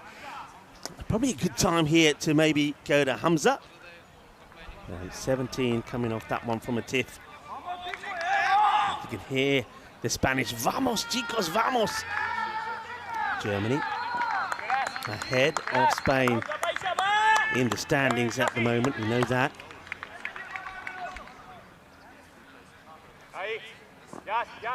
So it is Hamza Salim Dar to bowl over number 5. Now he's a player who can, on his day, win your matches. Hasn't been at his best yet. Will he find his rhythm? Will he find his form? Starts with a short one. And it will be called a wide by the umpire at square. It's over the head of the batter. Hamza doesn't like it. Well, let's see what we see of this. Yeah, I think that's a fair call from the umpire. I don't think he's ducking this. He's trying to play it. So that's a good call. And the worst thing about this from Hamza now is if he bowls a short ball that's over the shoulder, it'll be called a no ball. So he's shown that one early already. Short. Oh, he's gloved it. Doesn't carry. Oh, a little sneaky side flick from our ways, but I think Jamshed knew it was nowhere near the stumps. A little bit of tension in this. Germany, I suppose they've ridden Heartbreak Highway, haven't they, after last year? It's definitely off the glove, but it's an awkward one. I know in slow motion it looks easy, but it was never going to carry to a waist. But yeah, Germany went banana peel, banana peel. They could still potentially miss out here. Yeah.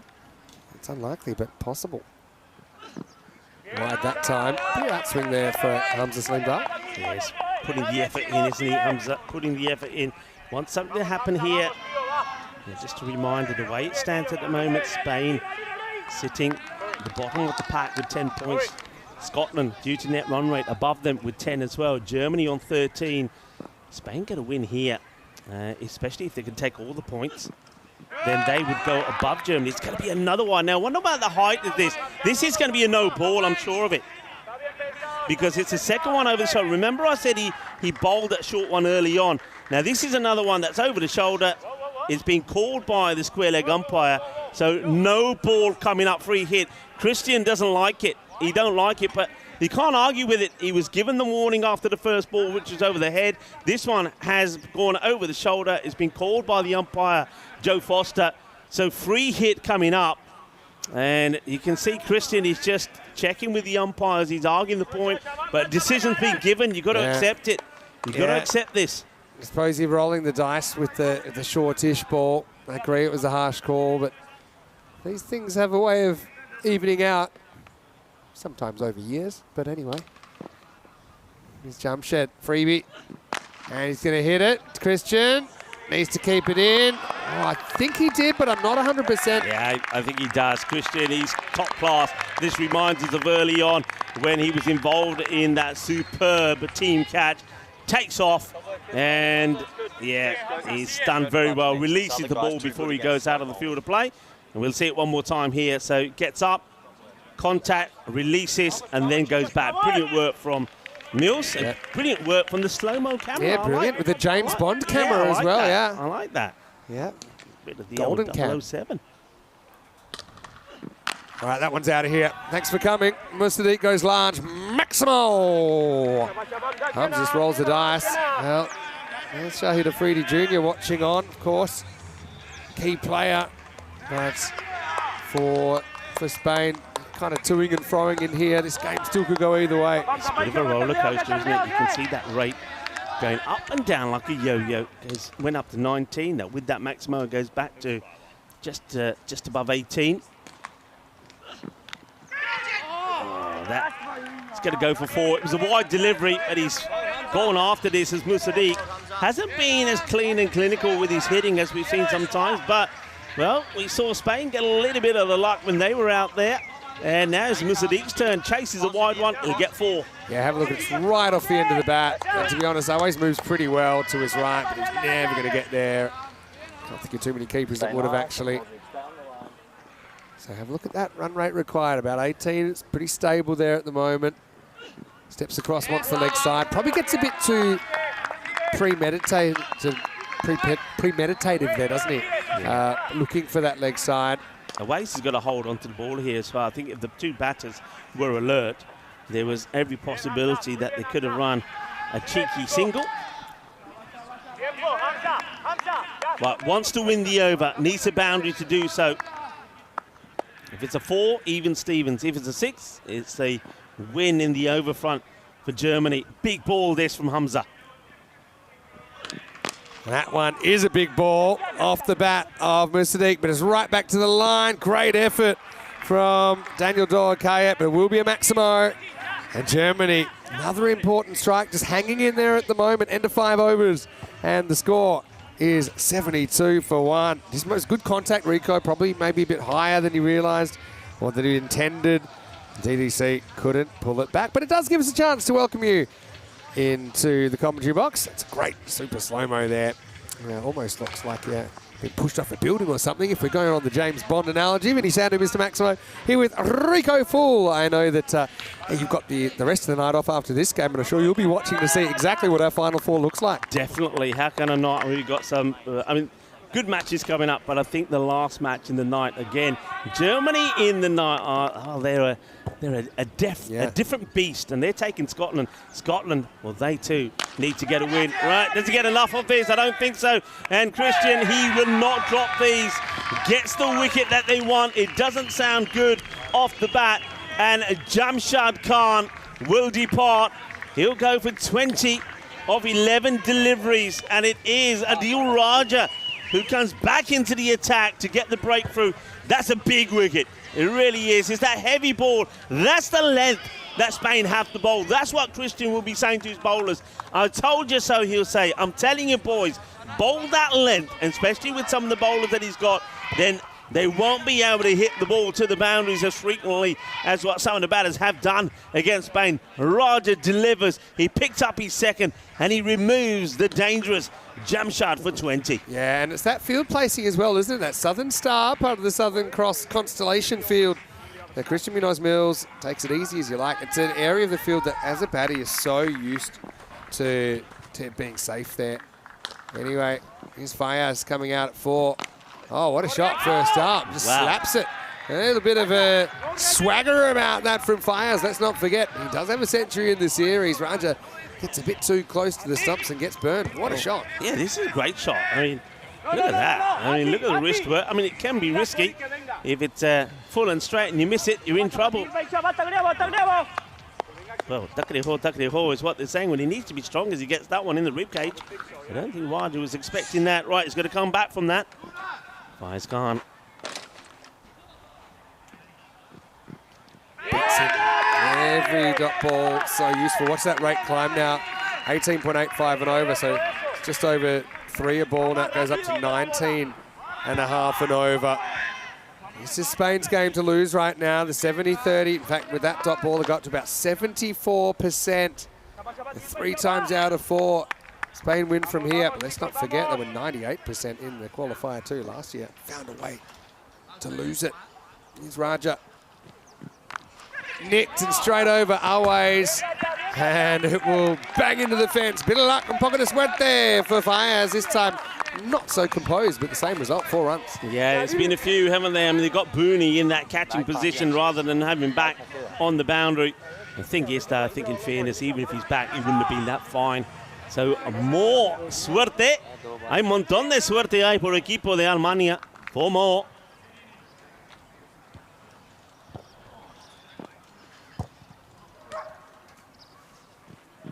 All right, straight pull, but this is going to be gone. Mid-off up, and it works.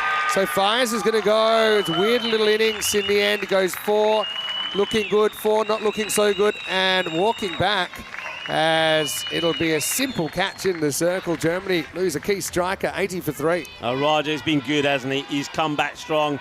He had to hold up the bowling department. He had to bowl in the right areas, and he does. Again, not pitching up, and that's the key. That's the one thing I think that Spain, especially the likes of Corey and Christian, was saying to the bowlers, don't pitch up, don't go for the stumps, and they've learnt their lesson. But certainly Adil Raja has 3 for 19 with a ball to go. They remove Fayaz, but look who comes in now. Shahid Afridi, mini boom boom. Yeah, and you didn't see him opening for once, so he's down here. He's very good strike, we know that. Can they try it a sieve at the top? Didn't really work out. Might be the last time they try that, I think. They like boom boom up there. Anyways, out there right now. Raja 3 for 19. It's been a good spell. Last ball for him. And Afridi does Afridi. And he tries to smash it for 6, but he misses out. 3 for 19, his final figures then. And Germany 80 for 3 after 6. Now, the other thing is they still need 35 off 24 to even secure the point. Now, you imagine they do that considering the kind of scores we're seeing, but it's not a done deal yet either, Rico. No, it's definitely not. And I think I'm actually a little bit surprised. I mean, I'm not saying I wouldn't have Afridi out there, but they've got somebody like Jeevan Butt in the side. Now, Jeevan has quite often been called upon for Germany when they've needed something, and he's delivered. And I just think being the left-hander, that leaving him sat on the bench, I think he could be proving and making a vital contribution up there earlier. Rohit Singh hasn't been at the best of form, holding himself back as well. So they've got batting, but I think they could have just done things slightly different here. And not going anywhere this time as Aways. He removes the glove early and ready to attack the stumps. I've been really impressed with this guy, though. I think out of all the bowlers, Shafat Ali Saeed, of course, he's been around most of the time. Atif has been and gone. Yeah. Been very impressed with his impact in this Spanish side. We know that they love to pick a left armer as well, don't they? So the fact he's been able to come in has made a big difference. But big task as well. That one is pounded up and gone. Maximal from Musadik. The other thing with Shafat, though, when they have gotten hold of him, it's because kind of tips his hand. You know it's going to be out there. Batters are kind of getting across. They're keeping their shape like Musadik does here, not trying to hit to leg. Just a beautiful elevated straight drive, 6 runs. It's a very good shot because that ball is doing a bit. He bowls, so he's bowling left arm. He's changing his angle now, so he's going to come a left arm over. But he was getting that ball to come in. It moved a bit, but it was a good shot. That one knocked down, and well, a little bit of foot fielding attempted. I think a 2 because he was on the back foot there, but in the end, they somehow only get one. Another fumble in the field. Now they're thinking of it. Almost like it was a trick play that eventually someone was going to field it and run them out if they ever did try and get the second. By the way, that's 50 to Musadik. Don't mind the circus music. But, yeah, Musadik's got more work to do, along with Shahid Afridi, if Germany are going to pull off an unlikely chase here. Yeah, you can see Away's armour just protesting to the fielder saying, hey, guys, look at the sun. You can't be throwing the ball in like that to me. Over bowling. And I like this. You know, I think sometimes Shafat's been a little bit slow to change back to over the wicket as another tactic and bowl that rolling cutter across the right-hander. And it's a valid tactic. So he gets an early win over Shahid. Well, Afridi, he's had a couple of swings and he's missed. And well, he's already probably feeling the eyes watching him saying, you've got to get back onto ball. Oh, goes after this, so reaches and smashes it. Maximal. Good shot from Boom Boom. Germany still got a pulse. Yeah, there's Jeevan Butt. I just mentioned him. He's still there. Musadik just having a chat here to Afridi. I suppose he's saying, hey, you and me, buddy, you and me, we can do this. It seems unlikely, but we can do it. But, I mean, they're going to need to go at some here. 71 of 19. But, of course, they want to be getting to that 115. They should do that unless they have a real collapse. This time he goes at the stumps, but he misses down leg side. So still a decent over. You look at they need. Well, that's at 22. Start of the over, it was something like kind of 18, 19. So, Scotland watching Vinny they would be thinking this is not going the way they would want. True. True. But we know this game isn't done. Scotland know very well how good Germany can be. Found out in match 1. Short pulls. Out of here. Maximal. Bringing the boom, boom. Afridi not ready to call it yet. 100's up for Germany at the end of 7. 100 for 3. Yeah, it's a little bit short. And that gets pumped away. So after missing a couple of balls, Afridi does what Mini Boom Boom does. He gets back-to-back sixes. There was a wide in between there as well.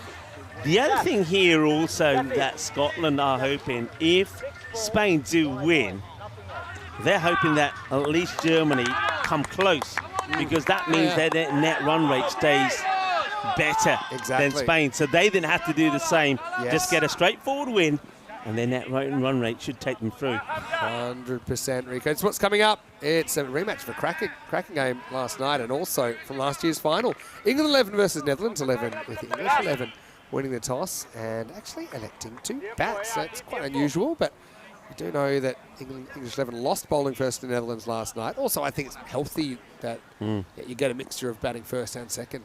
England always seem to be chasing. All right, here's Atif. Well, first one just bounces on the pitch. It's a big wide from Atif first up. Good stop from away. He's once again showing that his movement today has been tip-top. It really has. Good movement, good stop, smothers that. Otherwise, that would have been 5 wides. Yeah, Musadik. Well, as long as he's there, I'm not prepared to count Germany out. Spain sometimes had trouble defending biggish scores. Gets good batting lineups. This is well bowled by Atif. Gets it pretty much spot on the second time around. Well bowled. Applause from the Spanish faithful. I think this is where Atif, if he's clever, I think he tries those slower deliveries going across Shahid Afridi. He's bowled those very well yesterday. He's a clever campaigner. Gets that slower ball across the right-hander. Afridi's going to be swinging hard to try and hit it big. Big contest this. Rolling cutter, very good. Yeah. Very good. I mean, that's one thing that Afridi does like, his pace on the ball. I don't think you give him enough time to kind of miss time, if that makes sense. Atif, just some spirited conversations with Yasir about maybe what to do next. Say, look, do we do it again? Do we make the field adjustments? Yasir, the vice-captain in this setup. Good delivery. I don't think you change too much. I think you're probably trying to bowl that same ball again, even if Shahid knows it's coming. Steps across. Does this get the line? I think it bounced pretty much on the line. So, Dot balls. It's a very good ball. Again, we'll check it out in the replay, but remember, the line belongs to the bowler. So is it on the line? Yeah, you know, I think it's getting a bit of the line. It bounces almost on the crease, and I think that probably the inside of the ball is probably on the outside of the line. I think it's a good call. Umpire's call, and I think I'm with you. I think it's a good ball. Some of it gets the line. All right, big decision that. Now he beats him genuinely outside the off stump. So 14 balls left. The other thing is there's still 13 off even getting that point. 13 off 14, you think they're doing it, but what if there's a big collapse, for example, trying to get this 62 in 14? Yeah, well, swinging and missing and dot balls is not the key. I mean, this is where I think you've got to play smart cricket. Afridi's got to accept the fact maybe you're not getting the win, but at least get back onto ball and get something from it. Because, look, you've got Musadik at the other end. He's 51. And he sat at the other end. He's probably seething, thinking, hey, what are you doing here? Because first those dot balls take you away from a potential attempt to get the win. And, well, he's going to give his wicket away here. It's a soft dismissal for Afridi. Afridi will go. What an over this has been from Atif. Started with a wide, but it's gone single, dot, dot, dot, wicket. And you know what? Germany, they might just go into panic stations here. Yeah, just, again, mistimed. It just was a tough innings to watch from a player who knows very good. Helps it round the corner, but helps it straight into the waiting hands of Adil Raja. So Spain really look fairly safe here, don't they? As far as the win goes, Scotland watching on. Boom, boom. Unfortunately, doesn't go boom in this one, though. He does hit 2 sixes. There's 6 scoreless deliveries in there as well, 12 off 8. And Germany are 102 for 4 now, with 1 ball to go in the 8th over. Yeah, it's interesting, isn't it? Batters that you'd expect to go big, Jamshad Khan and Shahid Afridi, chewing up a lot of deliveries. So, all right, they do go with Jeevan Bhatt to come in, the left-hander here at number 6, and he's got a ball to negotiate from Atif. And Jeevan only came in yesterday. He made instant impact with his hitting. All right, here we go. So, yeah, disappointment from Afridi. You can see it, you can sense it, you can feel it. It happens. You know, it happens no matter who you are. Anyway, last ball of the over, Jeevan Butt, the lefty, comes out. He misses. It's a great over from Atif in the end. Listen to this. It goes wide 1, ... wicket ... So just 2 runs off that over. And Spain is smoky for all 4, but certainly now surely have done enough to pick up the win. Yeah. It's 102 for 4 after 8. Win out the question. And I think here they know if they get the wicket of Musadik here early, then I think Spain are going to maybe romp home here with all the points. And what a turn-up that would be. And, well, that would put immense pressure back on Scotland. And also, with Germany falling so far behind here, 62 runs still needed. I mean, it could seriously improve the net run rate situation as well. So, big over coming up. All happens in the 9th. Hamza Salim Dar with the ball. He did go for 21 off his first. All right, here we go with Hamza. First one, tram line, eased away. They'll only get a single. But yeah, you're exactly right. But every run mattering in this could be the difference between staying and going. Okay, Scotland will have that right of reply later on when they take on Germany as well. But Jeevan, he's probably just still thinking, look, all right, hit every ball for 6 and let's see what happens. Yeah, let's have a look at this field. So they've got the field well set to the left-hander. Square leg mid-wicket back. Nobody behind square on the boundary. So Booney is in that short 45. You see how Jeevan's getting a bit carried away leg side. He's trying to go to it no matter what. So far anyway. He's a bit better than that. That one is there for it. He's going to put it up in the air and he's going to get it over for 6. And it bounces off the Royal stage into the Royal box. Crossbar challenge complete. Let's check it out. Maximo, no injuries. Well, that's what we want, no injuries. It's a good shot. I mean, it's on into the pads, though, isn't it, from Hamza? We know that Jeevan likes it there. And, well, what does that hit? Well, I think that hits one of the fence panels. And how many were alert to this? Ooh. That's hit the bar, look. And that is what you call a close call. But Close the cricket encounter. gods have decided that fan is spared. And actually, pretty useful that occurred outside the lawyer's tent as well, because if you read the fine print, you are responsible for your own welfare when you come to the Cardamom Oval. Anyway, here's Jeevan. Tries it again, doesn't really get it in the air. Should be caught. Is caught. Easy as you like. So Hamza Salim Dar will pick up his first wicket. Germany lose but 6 and out. There's 109 for 5. Oh, well, Germany, they're not doing themselves any favours here. They're swinging. I have to say, I'm a little bit surprised with the Germans here. They're not playing smart cricket. They're playing and swinging here like they think that if they get a couple of boundaries, they can win the match. They cannot win the match. And the thing about it is they haven't made it safe for the point yet either. So Spain still have got the opportunity of picking up all the points here. And look at how they all go over to Hamza. They know that Hamza has been having a hard time, and they're trying to big him up here as well to see if he can finish off this over well. 3 good balls in here could make all the difference. Oh, they need to get to that 115. They're still 6 runs short of it. I mean, they should do it, but this is where Germany, every point's a good point for them as well. You know, I think now you need over 6 a ball. You just bat more or less, quote-unquote, normally. Anyway, here's Hamza. Wide, and they'll get the one closer. We'll say it's a good catch by Shiraz Iqbal out there in front of the crowd. Good crowd as well, isn't it? They're all geared up for the rematch, the English versus the Dutch. We almost lost 1 or 2 of them with one of those maximums from Butt. But, well, Butt, he would then go the very next ball, swinging hard. Right, 5 required here for a point. Yeah, that could be it. Although it's fading, it's going to be dropped. We got there in the end. Iqbal, he caught one in front of the crowd, dropped one in front of the crowd. Whatever low possibility there was of Spain actually pulling off the 4-pointer here, probably just taking a dive. Getting Musadik on strike, but remember what I said, remove the wicket of Musadik. Well, Rohit Singh, who's had a bit of a mare with the bat, gets lucky, could have gone for a golden. That one's up, and that's out of here. So there is the point for Germany. So we know Spain will have to settle for 3. But it's still quite important. We talked about the net run rate factor. Yeah. So that's what's going to be big time key at the end of this match, to see if Spain have done enough to improve that big deficit with the net run rate. And Scotland, I suppose, they'll breathe a sigh of relief because it's in their own hands now. They've got to play tonight against Germany, and they've got to win. I mean, if they can win by 4 points, you don't have to worry about the net run rate.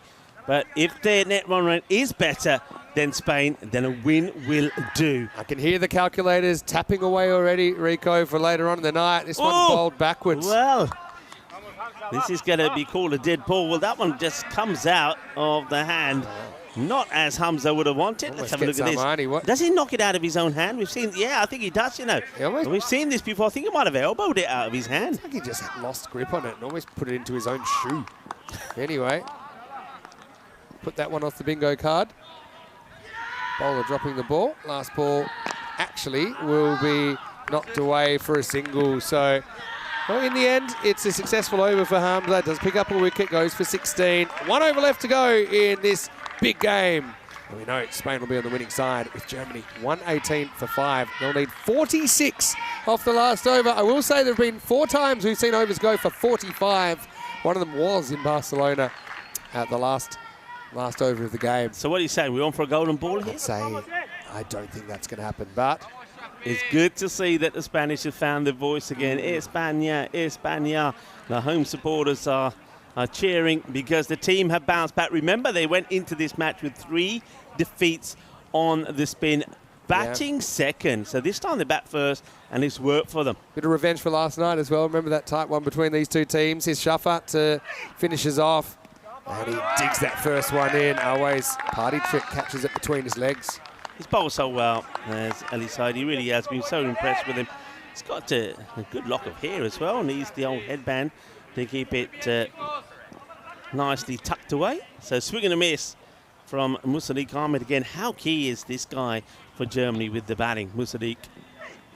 That time he picks it, and he hits it, and he hits it over the fence. Maximal! Musaddiq just hasn't had the strike in some key moments here down the stretch, has he? And he's kind of had to watch helplessly as the game's drifted away. Still, he's a good player in very, very good form.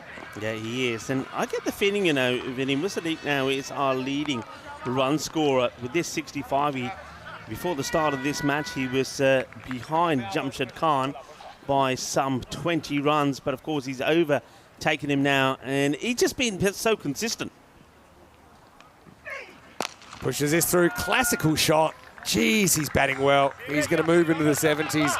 Again, those 6 runs put a bit of a dent in Spain's net run rate. Yeah, well, Corey'd be doing all the calculations as well, of course. Of course he is. Yeah. Scotland will be watching and they'll know, right, if there's one man that we need to remove is this guy, Musaddiq, because he is, well, I think Corey in his own words would say he's different gravy, because he is. He stands, well above some of the other batters. And I could even hear Corey actually saying to his players, hey, this guy's a talented bat. Keep him off strike. And that's what Spain have managed to do that pretty well. 71 of 27 balls, 130 on the ball, 3 balls to come. Stays over the wicket here. Slightly shorter. It's actually pretty clever, but it's going to go all the way. Maximo! Says Carreras. Yeah, good swing of the bat. And put him up in your ear. If you just don't care, well, Joe Foster does put him up. There's 6 more. 136, that goes over the boundary cleanly. So if you gave a pen and a paper to Corey and Alistair and asked them to do the net run rate calculation, how does that play out? Phone a friend?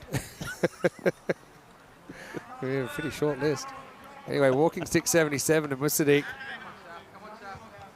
Anyway, we'll do the numbers later on first. Let's see how this finishes up.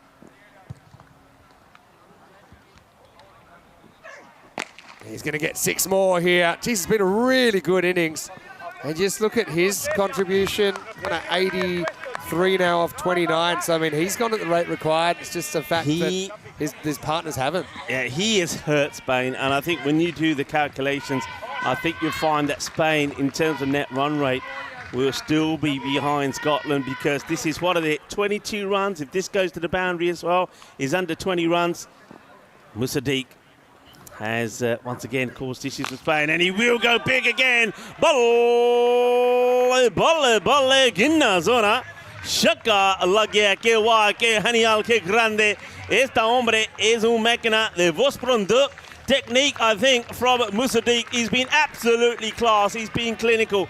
And all right, he doesn't get the win for the Germans here, but it's a very good knock. He stays in good touch, 89 of 30 balls. And you just think there, Vinny, if he had another 10 more deliveries, maybe not 10, maybe another 5 deliveries, there could have been a win here for Germany. But Spain, there will be some smiles that return on their faces because they've done all they could. They get a win, they take themselves above Scotland, but will it be enough? It's going to be a nail-biting finish to the day for them. If Scotland, I believe, if Scotland get a win over Germany later tonight, then Spain may find themselves missing out on finals day tomorrow. Yeah, look, it's hard to say at this stage. Still, we've got about 15 minutes till we're back with you for the next one with England 11 taking on Netherlands. England batting first in match 19. That'll be another fantastic game. Remember, English 11, their only loss was to the Dutch by 20 runs in the corresponding game last night. But let's roll these highlights. And Germany were actually favourites when the first ball was bowled, but Spain just found a little bit more discipline, I think. They probably held more catches as well across the board, and that's why they get the 3 points. Essentially, they split their mini-series with Germany 1-1. Yeah, they do indeed, and Spain, they needed a win here big time, but fair play also to Germany, 72 off the first 5 overs. At that point, they had only lost the 1 wicket. They lost a few more, didn't they, thanks to some good bowling from Atif, who bowled brilliantly. Raja also was sensational, but Musadik, thanks to him clobbering 30 off that last over, ends up on 89. A great knock from him, and he gets Germany, well, not that far behind, 15 runs in the end. Well, I've got some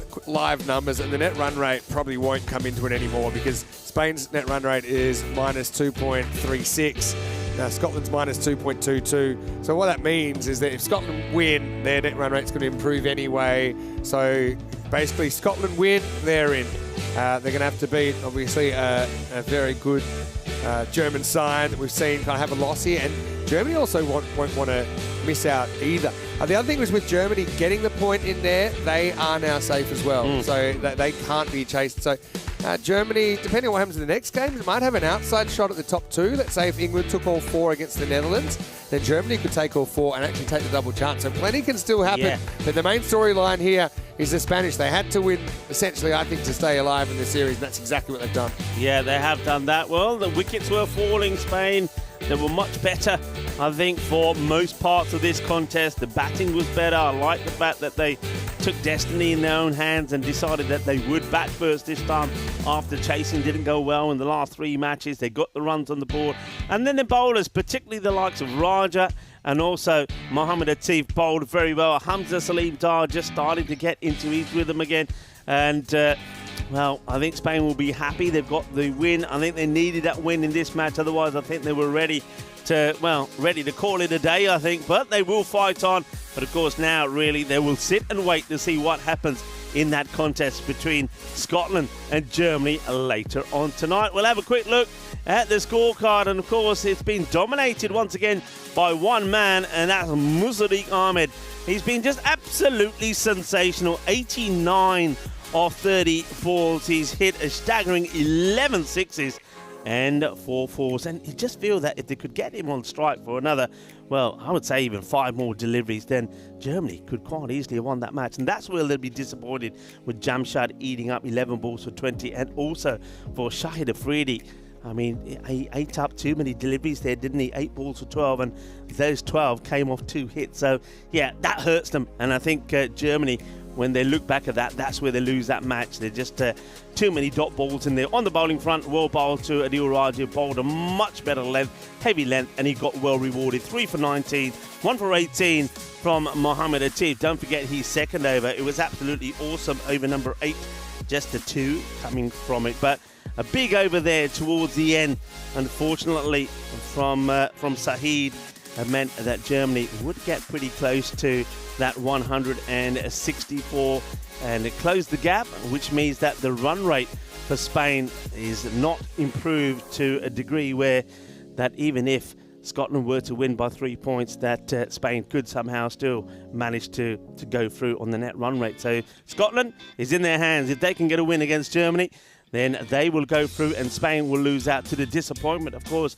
not just to the Spanish team, but of course to the many loyal Spanish supporters here as well. Next match coming up pretty quickly. It is going to be a good one. It's a repeat of a real humdinger of a match yesterday when the Netherlands put 189 on the board against England. England finished 169, 20 runs short. Vinny Sandu and the Rhino, Andrew Rhino, will talk you through the remaining two matches. I'll take a little bit of time off. I'll mingle in the fan zone. But of course, I'll be watching. Don't you worry about that. So time for me to say goodbye. But do join Vinny and Rhino back in about 12 minutes time for, well, a real classic. England taking on the Netherlands.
European Cricket Championship is proudly brought to you by Dream11, HCL Software, Paramatch, the Junta de Andalucía, and Victorinox.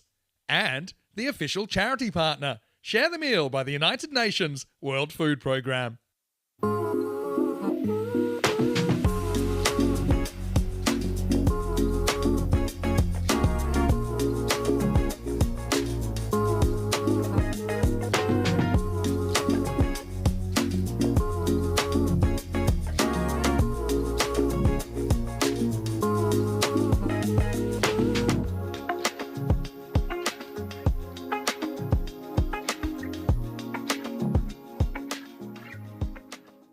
Hello and welcome back. Well, hard to believe only 2 more matches before we have to make the cruelest cut of all and say goodbye to one of these top 5 teams in Europe. Happy Peacock Friday to everybody as well. Hope you're having a great time. Let's brighten things up now with another rematch of last year's final. England 11 versus the Netherlands 11 in match number 19. Let's see what happens at the coin toss with Ian Ramage and the 2 captains. England, you're the home team, you'll toss the coin. Netherlands is the away team, you'll call. Very match. It's been called party match. Oh, it's come down European cricket, so you've won the toss. Got a bat, please. Okay, toss won by England, who will bat first. So Dan Lincoln wins the toss for the English 11 elects to bat first. Departure from their normal strategy. Normally they like to bowl. Could be 2 prongs here, I think. They probably need a few more games where they're batting first, just to kind of get a few more games where that happens, in case it does happen tomorrow. You want to feel prepared. But also, notably, yesterday, they did go down to the Netherlands when the Netherlands batted first, made 189. And for a while, that 190 target looked on, didn't it? But the English fans were disappointed that they weren't able to pull off the record chase. Well, a lot of people saying this could be the preview of the 24 final. I know it was the 22 and the 23 final. A lot still to be written in this one, but it should be a really good game. Andrew Ryan in the box with me for this one. Rhino, let's get ready for the first ball with the English 11 in match 19, winning the toss and having a bat. Vinny Sandhu, the doyen of European cricket, thank you very much for that comprehensive preview. Isn't Mr. Maximo looking resplendent in his cerise colours that he's pulled out for this very special day? It is the penultimate day of not just Championship Week, but the entire European Cricket Championships for 2024. Something else that's looking resplendent is the beautiful area of Cardamar where we are for this incredible event. Field looking in excellent condition after getting a little bit of a top up with rain over the last, or at least a couple of days ago. Had some heavy showers at various times, but in the end, it's given us some very good conditions as we come towards the latter stages of this tournament. This game, still very important for both teams to pick up points in particular, because they would want to preserve their top 2 positions as much as possible. Dutch going out there as England batting first in this one. Dutch have felt like they've caught fire at the right time in this tournament. A number of wins in succession, and in particular in the all-important matchup between these 2 combatants. They were victorious last time around. As openers Young and Johnny Connell heading to the middle. Quick look at the fantasy dashboard for this one. Plenty of players in form between both teams. Extraordinary from Sebastian Braat, the Netherlands captain in the last game. He took 6 catches. Just an incredible individual performance. Speaking of individuals, David Scott into the team for the English today. And they are heavily favoured by the supercomputer. Supercomputer not too swayed by that win by the Netherlands 11 yesterday.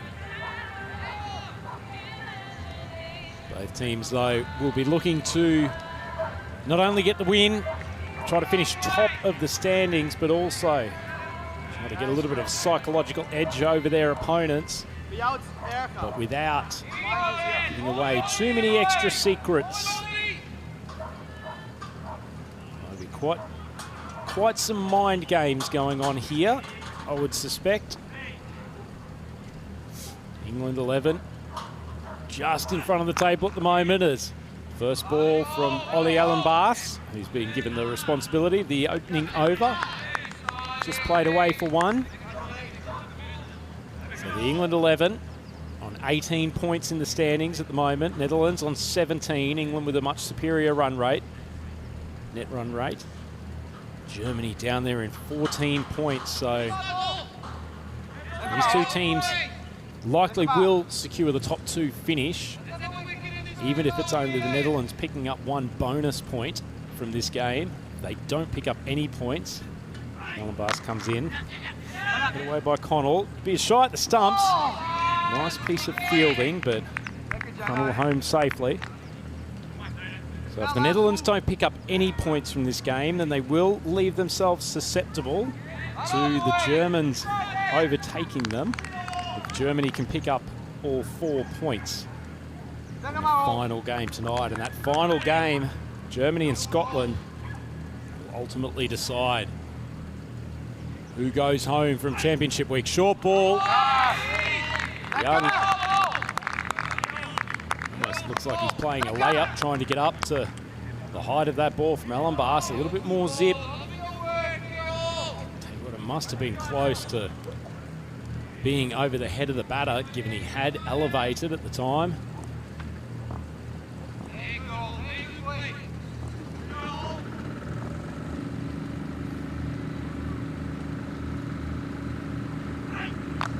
Ball's gone up, so catching opportunity, 2 fielders converging. Almost a miscommunication, but in the end, Arnav Jain takes a solid catch there, backward of square. An early scalp for Allenbaas, who's been very good for the Dutch throughout this tournament. And England, halfway through the first, are 2 for 1. All just pitched a bit short of a length, but popped a touch. Young's trying to swing it over the leg side. Doesn't make great contact, and Jane stood under it for a little while, but despite the ensuing the potential collision with Turnleya, who's in the side for this game, manages to pouch the catch successfully, and Young on his way. There's the skipper, Dan Lincoln, to the crease. Interesting having a look at the Netherlands lineup. Few little changes in there. Rolverhagen in there, and as I said, Leia has come into the side as well. No place in there for Ben Fletcher today. I wonder if that's a little bit of smart thinking from the Netherlands Brains Trust. It's a nice little outswinger, outside off stump. Maybe not wanting to let the English get a look at their spearhead pace bowler before they get into the key games tomorrow. Outstanding. Allenbaas has done a very good job as opening over.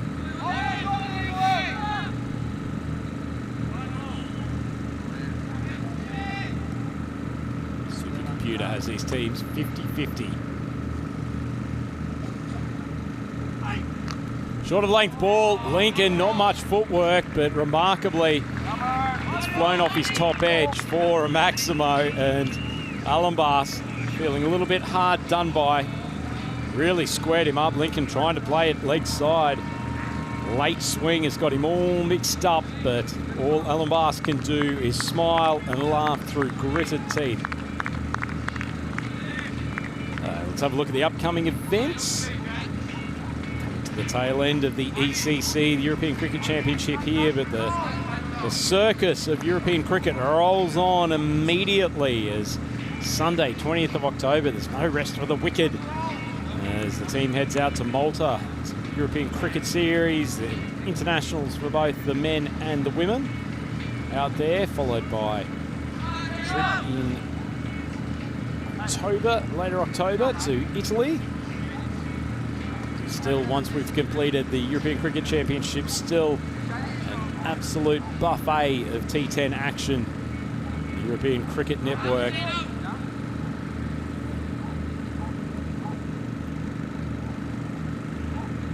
Donald swings at the ball that's wide of off stump and called by the umpire.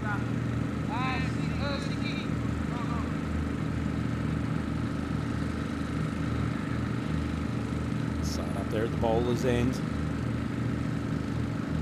One is wide of off stump again, not controlled by Connell, but the 2 out of the last 3 balls. The English have been fortunate. Shots flying off the top edge, going down into vacant spaces or over the boundary in the case of Lincoln. And another boundary to add to their total.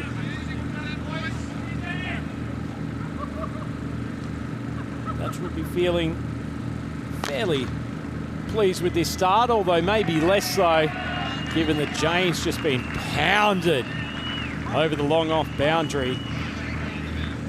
Beautiful shot. Had him bowling in the early stages. The game earlier today, and he took 4 wickets.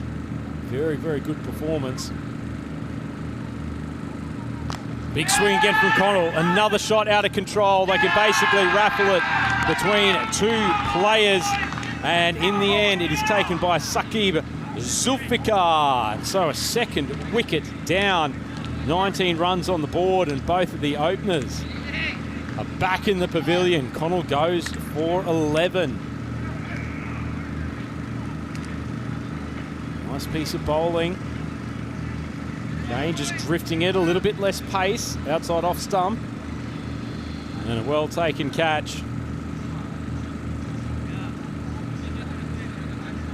Zulfikar helping out his spin bowling chum. So Connell goes for 11 off 4. Hasn't been the most convincing start by the English by any stretch.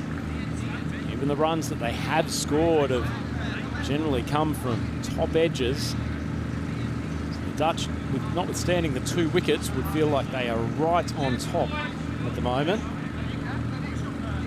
Gives a good chance to say hello to everyone who is in the chat at the moment. Great to see Dave B. As always, Paul Kempen, the Premier League Cricket Club.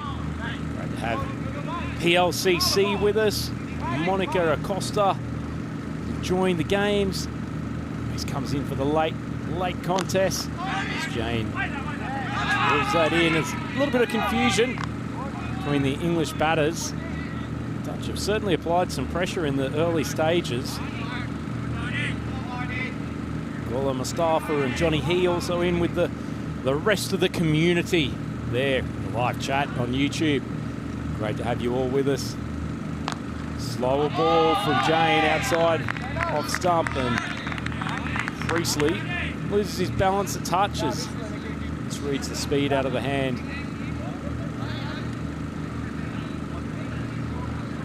Final ball. 19 for 2.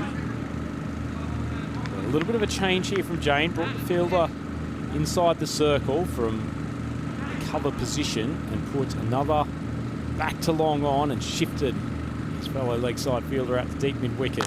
That's the direction that Priestley goes to, but the fielder is simply irrelevant as he carries him by a good 20 metres.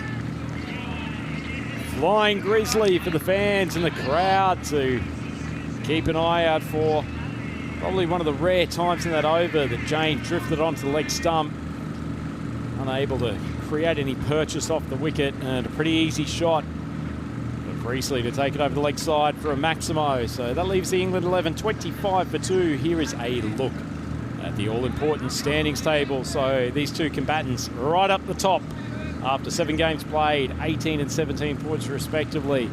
Key one there, Spain managed to pick up points from their game just this afternoon, just completed against Germany, so they picked up 3. Beautifully played there from Lincoln. Excellently fielded though. Musa Ahmed won't be able to stop the 2, although I tell you what, if that was a direct hit, then Lincoln might have been in trouble. Did well to get up off the ground and collect the ball, fire it in. Keeper Noah Krause. Been pretty sharp with the gloves in this tournament. Musa has been moved back inside the 30. Deep third man. Long on. Deep mid wicket for Alan Bass. Short ball. Lincoln ducks it. Possibly thinking he was shooting down the leg side, but no signal from the umpire. Good bouncer from Alan Bass. Definitely okay on height. It didn't get up that sort of steepling bounce that we've seen from a number of bowlers today. Catch him here, Davey. Catch him here. Across the tournament more generally on this very fast and bouncy Carlton Roval deck. So I telegraphed the slower ball. You could see that from the hand adjustment. Dan Lincoln sits on it and pumps it for a Maximo.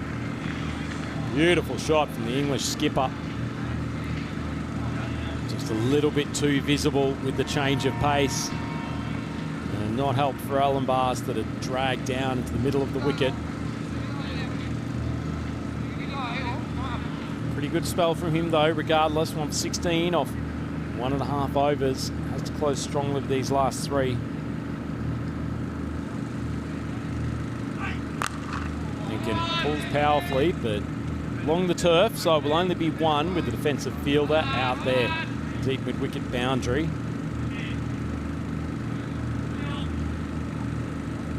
Should make a correction too. It is Roel Verhagen who's taken the gloves in this game, and that was actually Kroos, who has been the wicketkeeper for the majority of the Netherlands games, who pulled the ball in from deep mid-wicket. 2 balls to go. Power play though. The Dutch would be very happy with this start.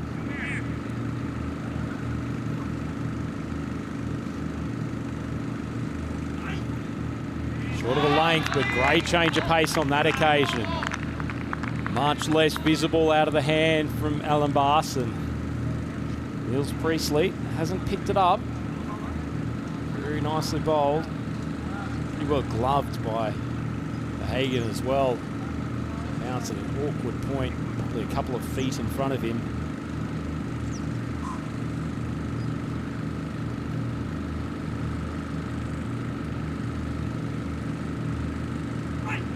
Big short ball, but that is called wide. Alan Bars just hitting the deck a little bit too hard, just a touch too short of a length.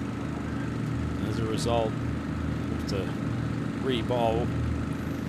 It's probably about the easiest call the umpires will make all day. Almost 3/4 of a metre over the head. Niels Priestley.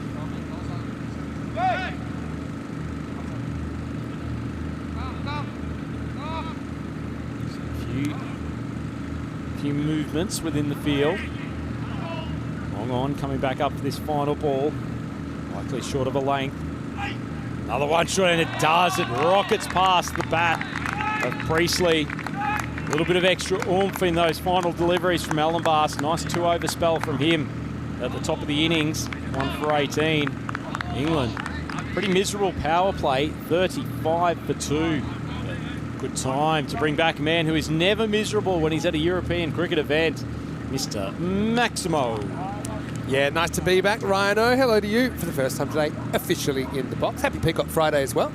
Yeah, England just almost like the Dutch have got the kryptonite on them so far. We seem to be dominant against every other bowling lineup. Having said that, they were pretty good last night, hitting 169. Only problem was the Dutch made 189 first up. And always good to see how the players keep themselves busy. And Tommy Sturgis, well, I notice he's not cryptic, but still could see him using his brain. And who says bowlers aren't very good at anything, brain-wise? Who says young people don't buy books anymore? 100%. Crossword collection, probably from a little Malaga store at the airport. I love he was reading it the right way up, which helps as well as Lincoln. This way, just a single. Tioun Laker has come in to bowl over number 4. Giving a few of the Dutch boys a little bit of a look at the bowling crease. Like it hasn't been overly prominent for the Dutch in this tournament. Young player, still developing, and a great experience for him to be out here at Carlton Roval. It's not only the Sturge who's absorbed by the... Is that someone literally reading over the shoulder? Yeah, peeking for the answers. Got him on tape. No cheating, boys. Good ball from Leica. He's going to have a chance with the run out, but Lincoln is so fast between the wickets. Almost probably needed to go for the reverse flick there by the time he swung around to get to his right-hand side. Although, tell you what, if it hit Vinny, Lincoln was gone. Hey, you up, all? Hey? Yeah, it would have been gone, and really shouldn't be missing from that close either. But Leica can't remove the English skipper. So yeah, just actually, we'll remember that moment. Should have been gone for 16, you could argue. Netherlands 57%. Full ball and smashed. Absolutely tonked. 3/4 of the way up the hill. He's hit a couple of the biggest sixes we've seen at the ground today, Lincoln.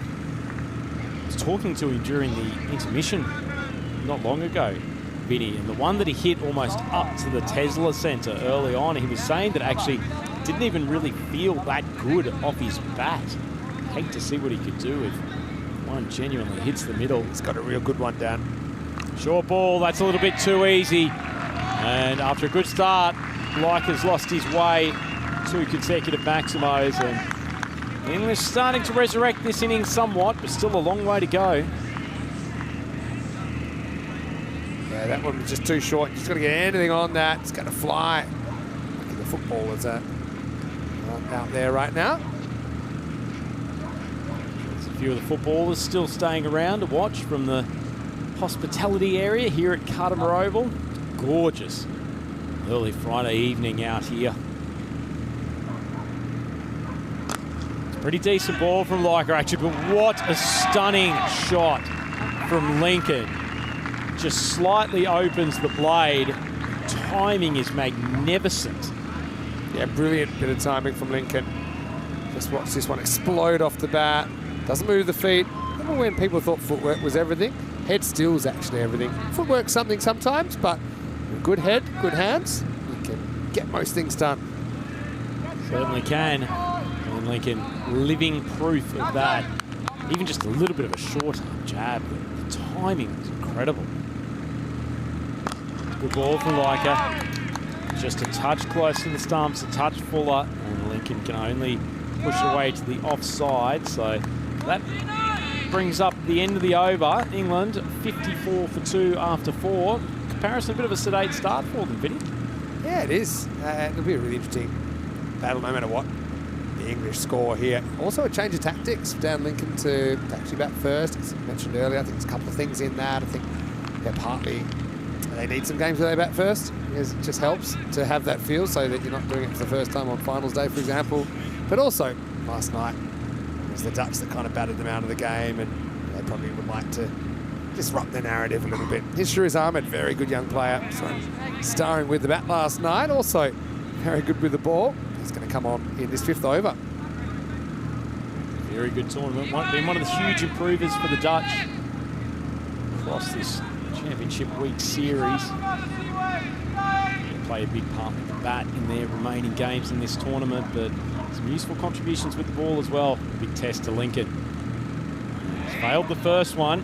It's gone wide, and Hagen can't get across in time, and flies to the boundary. So not an auspicious start.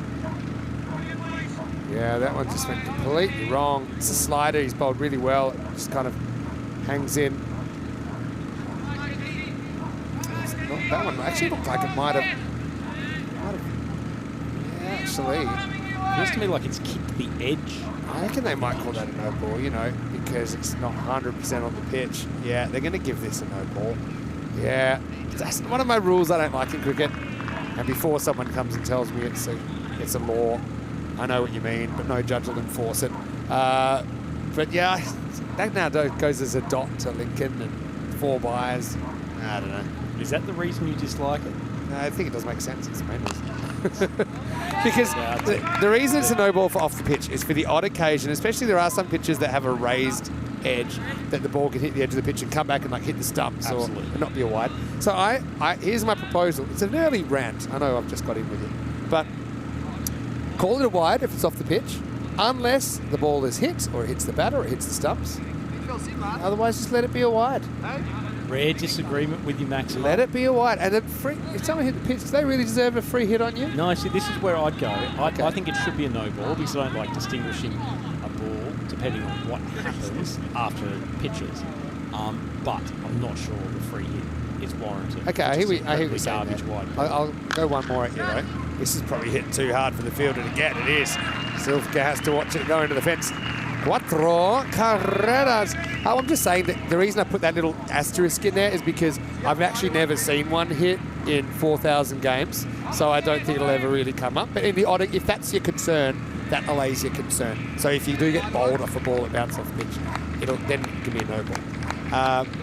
But also, in the world where you're judging strike rates, you're getting an unhittable ball you have to eat a dot for as a batter, which I don't think is very fair. And sure is, he's gotten away scot-free with one run to his figures there when he created the 5. And I also think wicket keepers need to stand up for themselves, like copping buys for balls that are so wide you can't reach. It's a bit rough. Particularly for Hagan there, he's had to deal with one that has hit the edge of the pitch. Anyway, let's file that on the things that make sense but it'll never happen. Let's come back to that for just a moment as well, as Dan Lincoln takes up residence about a foot outside off stump. Something flies into his eye. We've had a few bugs around the place. One of those off-stump bugs. Flying a good line. Insect not happy with where he's standing.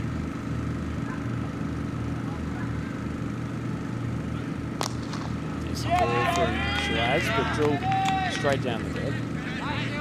So, coming back to your point, do you think keepers should have, on any no ball, should have to cop buys? Because let's take another one, a full toss at chest height that probably bounces.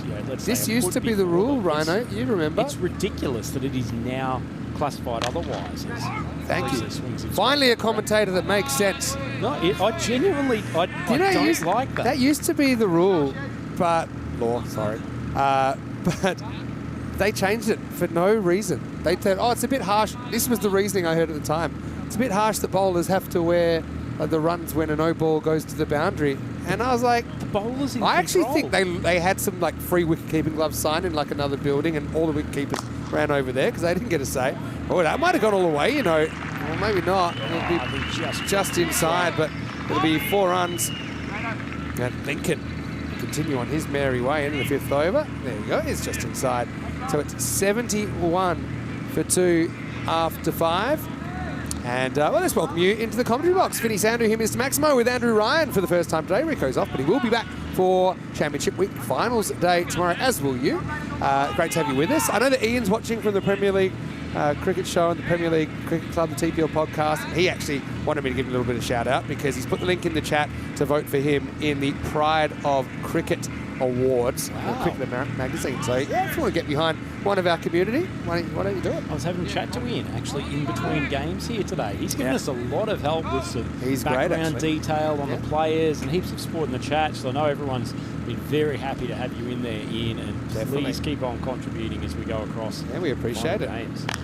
All right, this is up over the top, and that's going to be 4. One bounce again, and it's the 90210 show featuring Niels Jason Priestley. He made that look very easy. Jane's into the attack. A pretty ordinary ball from Jane, going for the slowest of slower balls, but dropping it as a half tracker. Priestley's too good. Another one with not much pace, top edge, and it's only just dropped in front of a Leica who was sprinting around for third man. Are we going to end up seeing, you remember how when Greece went crazy, people just started to bowl absolute fruit at them? Do you think that's a strategy to England? Because that was a massive wide. For some reason, Priestley's chased it and almost nicked out. Just wondering how much backspin you could put on a ball to essentially make it stop in the wicket. It's almost like when you see the odd tennis player just completely undercut the ball. Let's talk controversial other sports. Let's just say audience splitters. Wait for Jane here. Goes outside off stump where Lincoln was batting. It's actually a pretty good ball because it's given him a little bit less room to work with, and Lincoln's popped it up. Musa comes in from off the boundary, takes a neat catch, and the English have lost their 3rd wicket, 76 for 2. This is actually where, this tactic of standing outside, I like it, but also you got the right to leave things alone outside the tram line, and I think he goes chasing here, and it's his undoing. Check it out in the replay. Thanks to Spring Media. Simple catch for Musa out there on the boundary. We see it's all the way out there. I think it's touch and go, but he goes after it anyway. See the bat turns in the hand, slices up. So Lincoln Makes a pretty classy 39, but he's the third to fall. And it's 76 for 3. So controversial other sports. Where are you going with this, Vinny? Underhand serves. Where do you stand? Absolutely should be allowed. 100%. Who would ever suggest that they shouldn't be allowed in tennis? I don't like Some people those say it's the man cat of tennis. Oh, unbelievable. Whoever said that you had to serve overarm You're right. in tennis? It's just such an absurd proposition. I think, there's a drop shot at any time is considered very skillful. If you can do it on your serve, that's even more skillful. Completely agree. Yeah. Oh, geez, that wasn't much of a fight.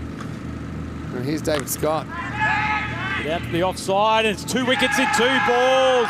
Lovely catch as Shiraz, the diminutive superstar for the boys in orange, swings around and takes a very good catch. So Jane picks up his second. Scott doesn't trouble the scorers, goes for a golden derrick. And England 76 for 3. Well, what a good piece of outfitting this is from Shiraz. He's made that part of the field his own.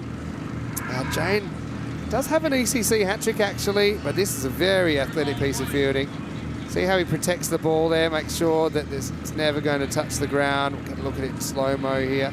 Turns the body, he's looking after the ball, keeps it off the ground. And fantastic bit of outfielding from Shiraz Ahmed. He's a real triple threat, isn't he? Certainly is. He's had a tremendous tournament, and unfortunately for David Scott, very good cricketer, but finally gets a chance at a decent bat and unfortunately picks out very safe outfielder and Arnav Jain on a hat-trick. All right, Hindley, left-hander, changes things up slightly, but does mean got 2 is a hat-trick ball. Big swing, ball's up, it should be taken, and it is yet another hat-trick in ECC 24. That's Saqib Zulfikar coming there from backward point. Hindley goes. Not only is it a hat-trick, but the England 11 are crumbling. 76 on the board and 4 wickets down. You never see these twists in the road coming, do you? I mean, Lincoln chased one that may or may not have been a wide, but ended up holding out. And then Scott goes first ball. And then it's hat-trick time. What a sport. Jane loves it. Sometimes they've kind of lost faith in him, but he's kind of fallen out of favour at certain times during the series. But hey, what about that? That's 4 wickets to him. It's his second ECC hat-trick. Hindley goes for a first bowler, and it's 76 for 5. Indeed, 5 wickets down. And Jane took, I think it was a 4-wicket haul earlier today as well, Vinny. So he is back in the wickets in a big way. All right, you're talking 5-wicket haul territory. He's only got 1 ball left. Could he be a rare 4-in-4 owner, Arnav Jain? Yeah. On strike. At face the final ball. Goes after it. And he gets enough. Only just, tell you what, off the bat, Vinny. I thought that was going to end up in an outfielder's hands, but just made good enough contact, and England 80 for 5. Wasn't the cleanest contact from Hemp, was it? I think he probably had his heart in his mouth as well, but yeah, just good enough. And that's a great bit of fielding out there. You tell what the Scots said, looking sharp. Practicing off the field. late game. All right, 82 for 5 then after 6. And Jane will finish with 4 for 28. And even when there's long, strong batting lineups, taking wickets still, it has value. It turns the lineup over, doesn't let the batting side settle, and Jane goes bang, bang, bang.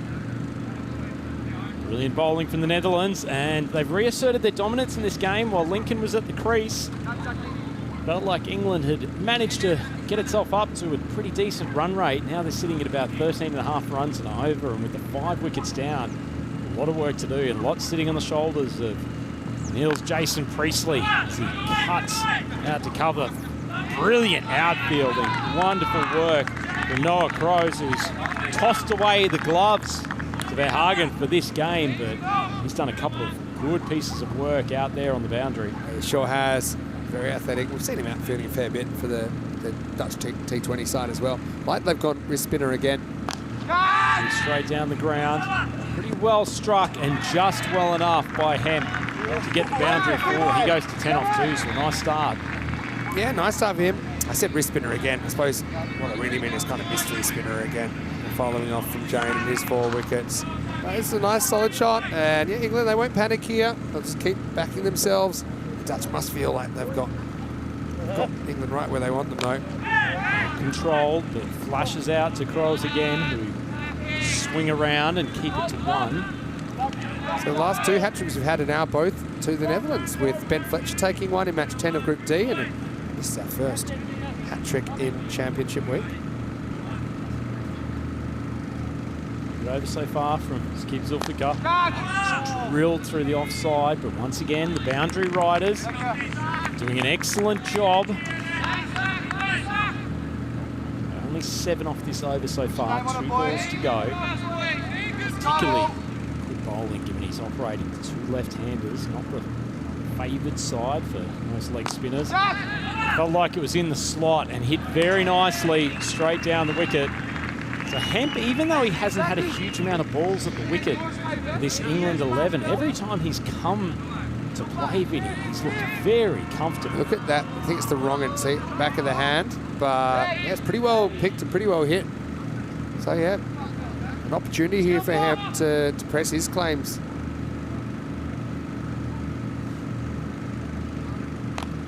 Swing across the line. Will only just be the one to finish off the over. So good over for Skip Zulfikar, none for 12, and England 93 for 5. Yeah, very good batting. Let's have a look at something that is coming up in December, and that's the ECCW. This year, like the men's, there's a Challenger Division and a Premier Division. Really looking forward to that. We had 5 teams last year. In fact, England 11 won that, led by Kiara Green. And this year, you can see that Spain, Austria, Germany, Jersey and Czechia will be in the Challenger Division, Premier Division. We'll see an Ireland 11 and a Scottish 11 for the first time, as well as teams we have seen before. Netherlands, Italy in there. Big swing to the outfield, and it's just dropping in front of our corner. Might have had his heart in his mouth there for a moment.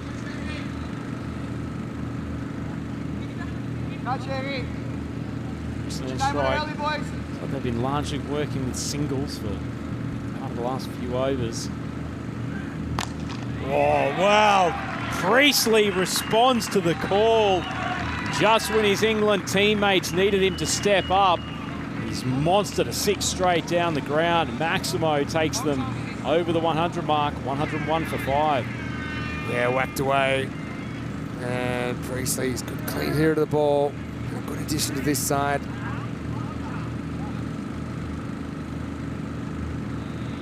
Ahmed. Tidy spell so far, but I don't want to release the pressure on the England team with a couple of loose deliveries. That felt like it was in the slot, but it's dropped quickly. Lovely piece of bowling. And although Jane has to do a complete turnaround as the ball spins more than one of his off breaks. Look at the skill, though, I'm sure is there to try the wrong, and that was definitely back of the hand. Bowling a lot of them to the left-handers, hoping they might run past one, stumping chance, obviously a bit of a leading edge kind of chance. Very unlucky not to pick up a wicket there. Big bit of drop on it too, Vinny. Oh, huge swing out to the leg side, and Hemp has absolutely annihilated that delivery. Great hitting from the young left-hander, and he's sending a message to the captain and the selectors, isn't he, Vinny? Yeah, it's certainly, yeah, look, that's a great shot on the wrong as well, isn't it? But it's a real big signal, I think, that, you know, when the chips are down, you can count on someone like Priestley to come good for you. No, there's a lot of love for Hemp in the chat as well. And certainly a bit of a survival job required for the English 11 here. A few question marks for Shiriz Ahmed to cope with here. And with 2 left-handers, it's not easy for the wrist spinner. He's floated up a couple of wrong uns, drawn 1 false shot. Just drilled into almost Yorker lane. Much quicker, pretty clever ball. Actually from Ahmed, well bowled. We'll mention that may just lose the scoreboard for a second, but we'll keep you up to date with what's happening as far as the score goes. So it's 108 for 5. It sure is about to bowl the last ball of the 8th over. Should be a run-out chance for Hagen, takes it. Such sensational work in the field from Ahmed, who continues a brilliant tournament. Hemp has made an absolute hash of the call and run out his partner Priestley. Absolutely no chance for the non-striker, and yet another wicket falls. England 11, 109 for 6. Oh, well, bing bong, you're gone. How about this? Just onto the foot, and he takes off. It's also a pretty good throw. He just fires it to the keeper. And Priestley, to be honest, he got sold some fake goods there, didn't he? But he batted very, very well before that. He'll have to go for 27. It's the end of 8. And the score is 108 for 6. Yeah, tell you what, though, regardless of the call, that was excellent work from Shariz Ahmed. Moved so quickly after the shot was played, picked up very cleanly, swung the throw, and neat work behind the stumps from Verhagen, who's having a pretty good day with the gloves, taking over from Noah Cross. And that does bring back Hemp on to strike.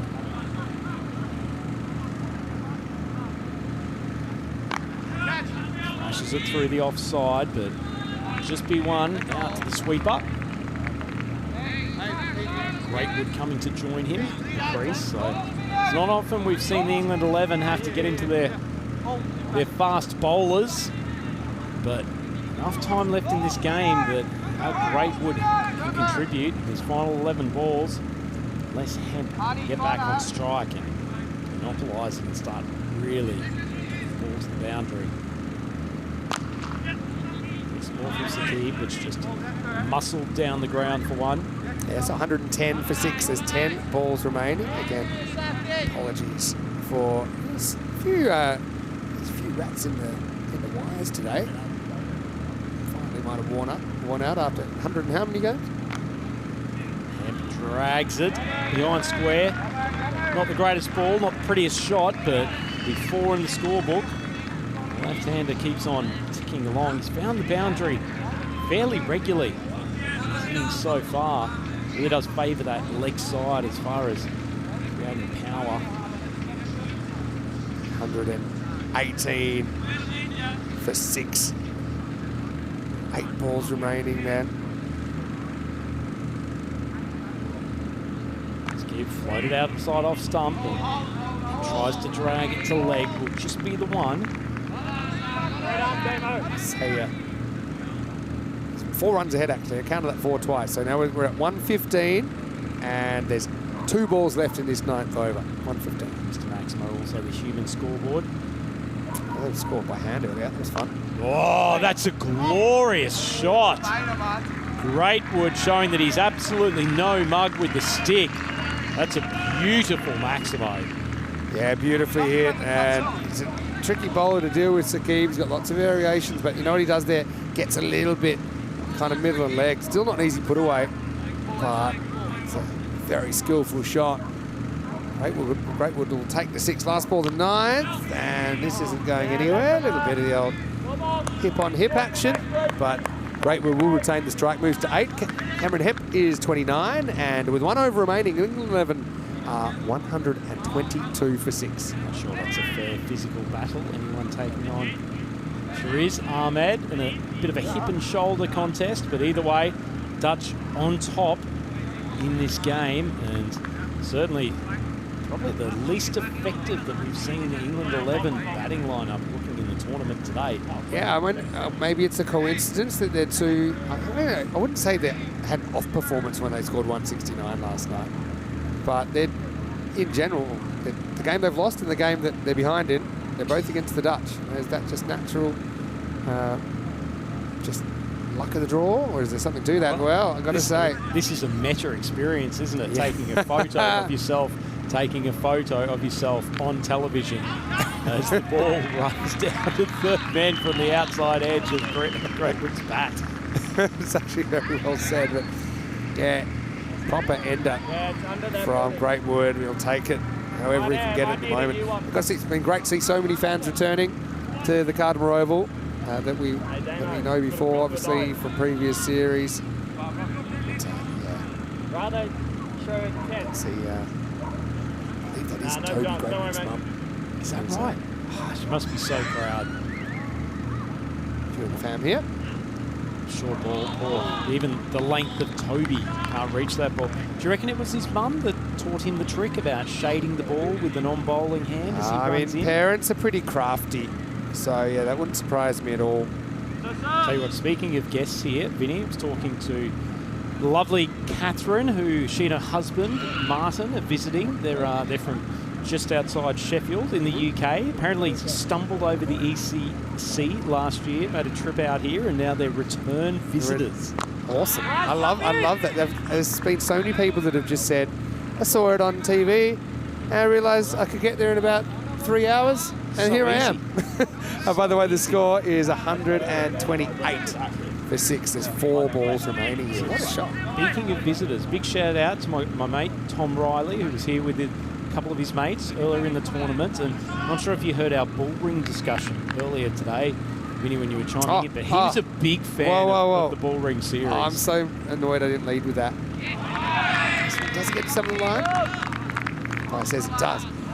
The first thing I was waiting for you to ask, what have I gotten up to on my morning off? And I've ruined it now. I was going to say, yeah, I've been checking out bull rings around the central Malaga area, and I love it. Especially, I did laugh out loud when you said that the batting teams let one ball where they let a ball loose. That's smashed over the top by Cameron Hemp, and he's continuing to play a stunning innings. It's a shame we can't see his score ticking over on the screen. I can tell you, very well. He is batting very well, and that's going to take him to 35 or 14. Got the score up. That is the correct score, 134 with 2 balls remaining. I had this vision of the ball running into bowl even and coming out of the nostrils, maybe shooting out quite quickly. I'm going to show you a vision of my laptop that's going to blow your mind. You've AI'd this, haven't you? I've already chat GPT, Dali, the ball ring cricket, which... Can you put images into? Can you send that to me, and I'll... Kroom's a bit of a genius with that. He'll let everyone see it. Can you stick a wandering bull around? All right, 2 to come. Scoreboard's back. Score's back. Up in the air. Safe. Probably want 2 here, but I don't know if you can take on an arm like that because you wouldn't have made it. So it'll be 1 ball to go. 135. All right, Maximo, you take this last ball. I'm going to flick you this strange file format in our chat. Unfortunately, that my description of please put European cricket logo on there ended up with the European community. Send it to me, and I'll get my people on it. By my people, I mean the viewers. Last ball, pretty good last ball. Should go to bowler here. Should be an easy one. I think they've got him in the end.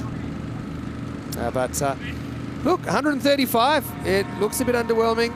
If I'm completely honest, it's only half a dozen under what par is, but you just feel with these 2 games having such a high scoring game, same time yesterday, 189 to 169, 135 is a lot less than England were looking for. See, that was clearly out last ball.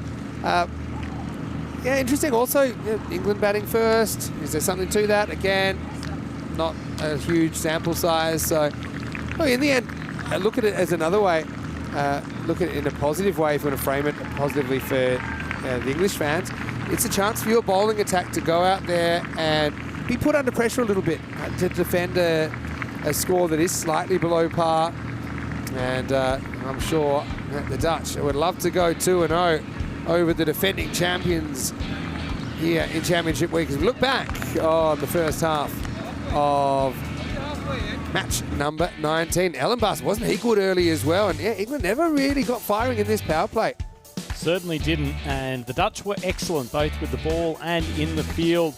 Vinny, great start for Ellenbus. Was lucky not to have Lincoln as well, as he caused him plenty of trouble with a little outswinger. Big smile on his face, but he continues to do a great job for the Dutch at the top of the order. And hasn't this man, Arnav Jain, rocketed back into calculations for the Netherlands? I love how fired up he gets after every dismissal, throwing himself around, and he has been in the wickets today. Still, it is a powerful English batting lineup, and the likes of Mills, Priestley and Dan Lincoln did manage to get the score motoring along at one stage. Yeah, they did, and England 11, I think what they're very good at is kind of fine-tuning their game as well, and the more situations they get exposed to, kind of the better they get. And I think they also know, you keep throwing the bat. Yes, you've got some good bowlers coming at you, but you saw they still continue to play their shots. I think it's also a case that this Dutch bowling attack, the spin was reasonably effective, following up some good work early in the power play. Jane was absolutely amazing, wasn't he? His second ECC hat-trick. It's backed up with some good fielding. Yeah, the Netherlands really, it's their game to lose, but they're going to have to conquer a very, very skillful English bowling attack if they're going to chase this down. Yeah, certainly will. It's going to be a big task for the Dutch no matter what, even though they have bowled very well to keep the England 11 to what you'd say is a moderate total in the context of what we have seen. This was a wonderful bit of work as Hampers barbecued Priestley.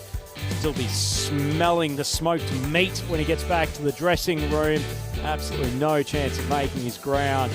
And even towards the end, the English were still finding ways to get out as Sebastian Bright managed to effect a run out. Not sure why he hasn't gone headfirst into the stumps there, but I guess that's a unique talent that we only see from time to time on the European Cricket Network. So an excellent bowling performance from the Dutch.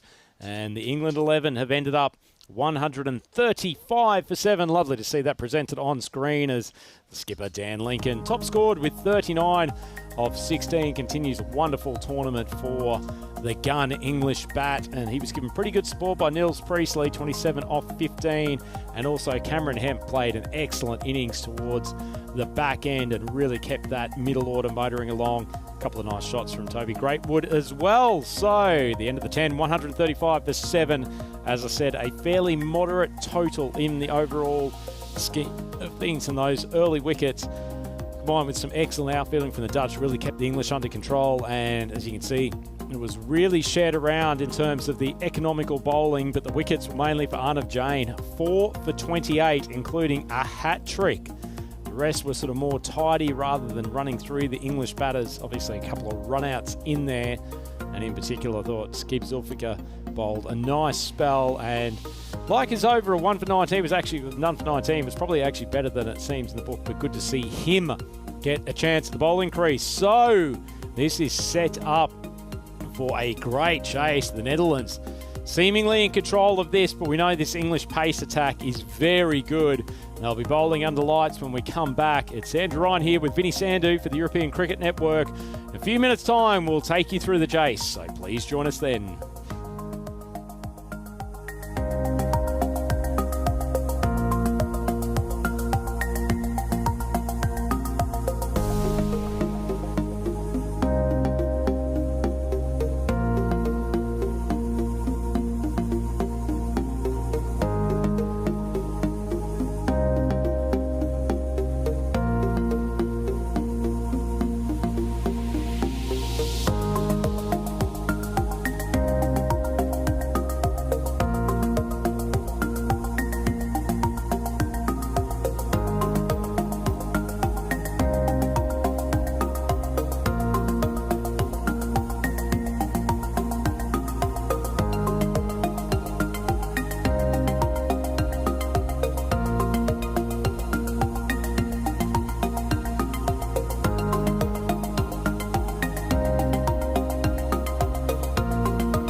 The European Cricket Championship is proudly brought to you by Dream11, HCL Software, Paramatch, the Junta de Andalucía, and Victorinox.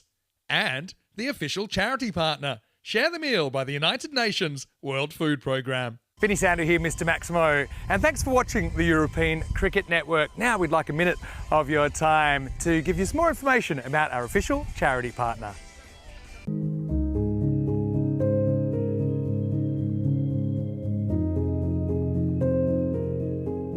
Hello everyone. I'm Virginia Villar and I work at the World Food Programme, the largest humanitarian organization fighting hunger worldwide.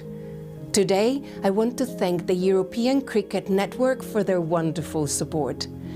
With global hunger on the rise and humanitarian crisis flaring up in Gaza, Sudan, Ukraine and elsewhere, the work of the World Food Programme and your support is more critical than ever.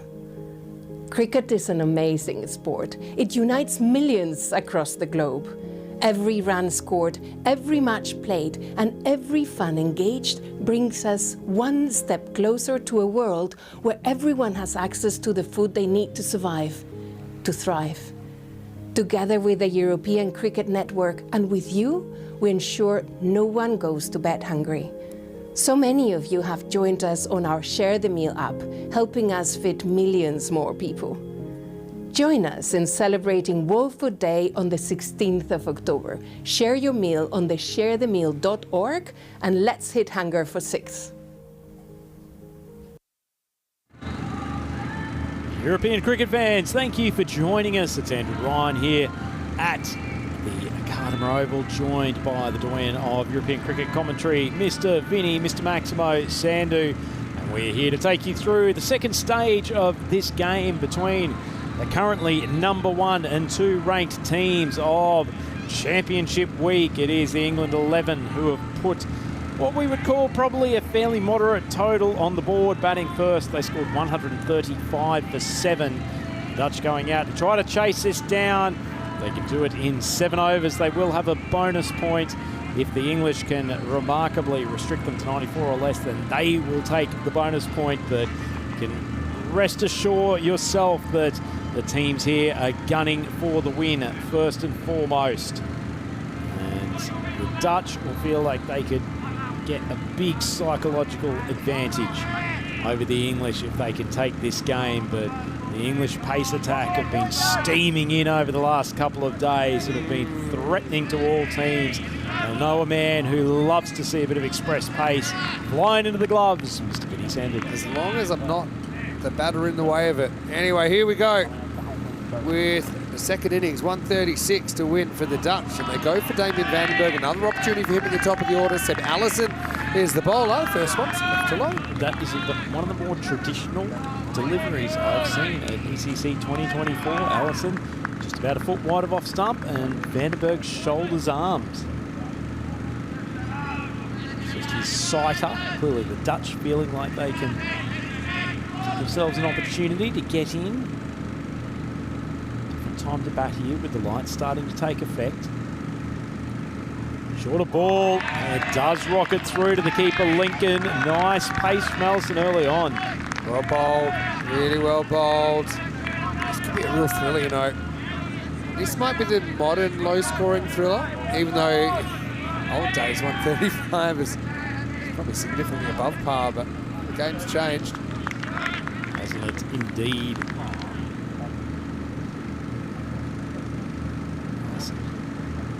Very good for the England 11 across this week. A little bit of a change up. Vandenberg tries to swing it away from the leg side. No contact, but they will scramble through to get the target. I guess this chase underway as far as run scoring goes. Very skillful over so far from Allison. Nothing off the bat. And yeah, they've gone for Saqib Zulfikar to open the batting. So that's also an interesting move. But he's very good bat. They can shuffle their deck a bit. They never seem to be too bothered about batting in any position. Something sets them apart from some of the teams. Short outside off stump. Well, Zulfikar might not be there for too much longer. He's checked his shot, popped it up, and an early wicket. So the English put the hammer down in over 1, and the Dutch already lose their first with only one on the board. Yeah, I'll take it back. But really, this is another ball that the batter was feeling for. You know, he doesn't go through with the shot because he wasn't quite sure about the pace of it, or the lack of pace, or whatever the pace was. Easy one for him to pounce that. And the Ducks lose the first one. It's 1 for 1. Yeah, sensational stuff from Alice. He's almost been a bit of an unsung hero for the English. We've talked a lot about the likes of Greatwood, SKW, and my personal favourite, the Sturge in the middle overs, but Allinson's given him a very solid start in every game, and he so rarely goes for bulk runs. Bad scan for Sakib. His stay doesn't last very long, but he's replaced by his identical twin, Sikandar. Sikandar, has he gotten a tickle on that? There's no appeal from Lincoln, certainly a noise, so definitely off the pad. Flick the pad. Yeah, definitely off the pad. Normally appeal for these just to make it clear it has hit something. He's not far from the bat though. Another day, maybe strangle yourself down leg side. Very Canny stuff from Dan Lincoln too. Save appeals for when you really need them, and gaining the trust and confidence of the umpire. I used to hedge my bets and just yell leg. Change of pace. I thought he'd telegraphed that a little bit. It has gone wide. Bit of a change in action from Allison as he came through in his delivery stride. It felt like he was a touch unbalanced at the crease when he delivered that ball in the first place. Not much that can go wrong though with his action, is there? No, he's got very tight. I'm always excited by the players the English don't move in. Allison's no exception. This is hit high, not as far as he'd like. Catching opportunity, and Hindley has probably grabbed it successfully but carried it over the rope. But what a tremendous piece of athleticism in the first place. It's thrown over the rope anyway, but this is an amazing effort. Let's watch it. Good zoomage. Now let's come back, and you can see kind of carries it over almost for a try. Check it out. And yeah. To be fair, even for the try, I don't think he's grounded it properly. James Bond camera. Yeah, great effort though from Hindley, but it will be a Maximo for Scanders Ulfiger. He's off the mark, and the Netherlands are 8 for 1 after 1.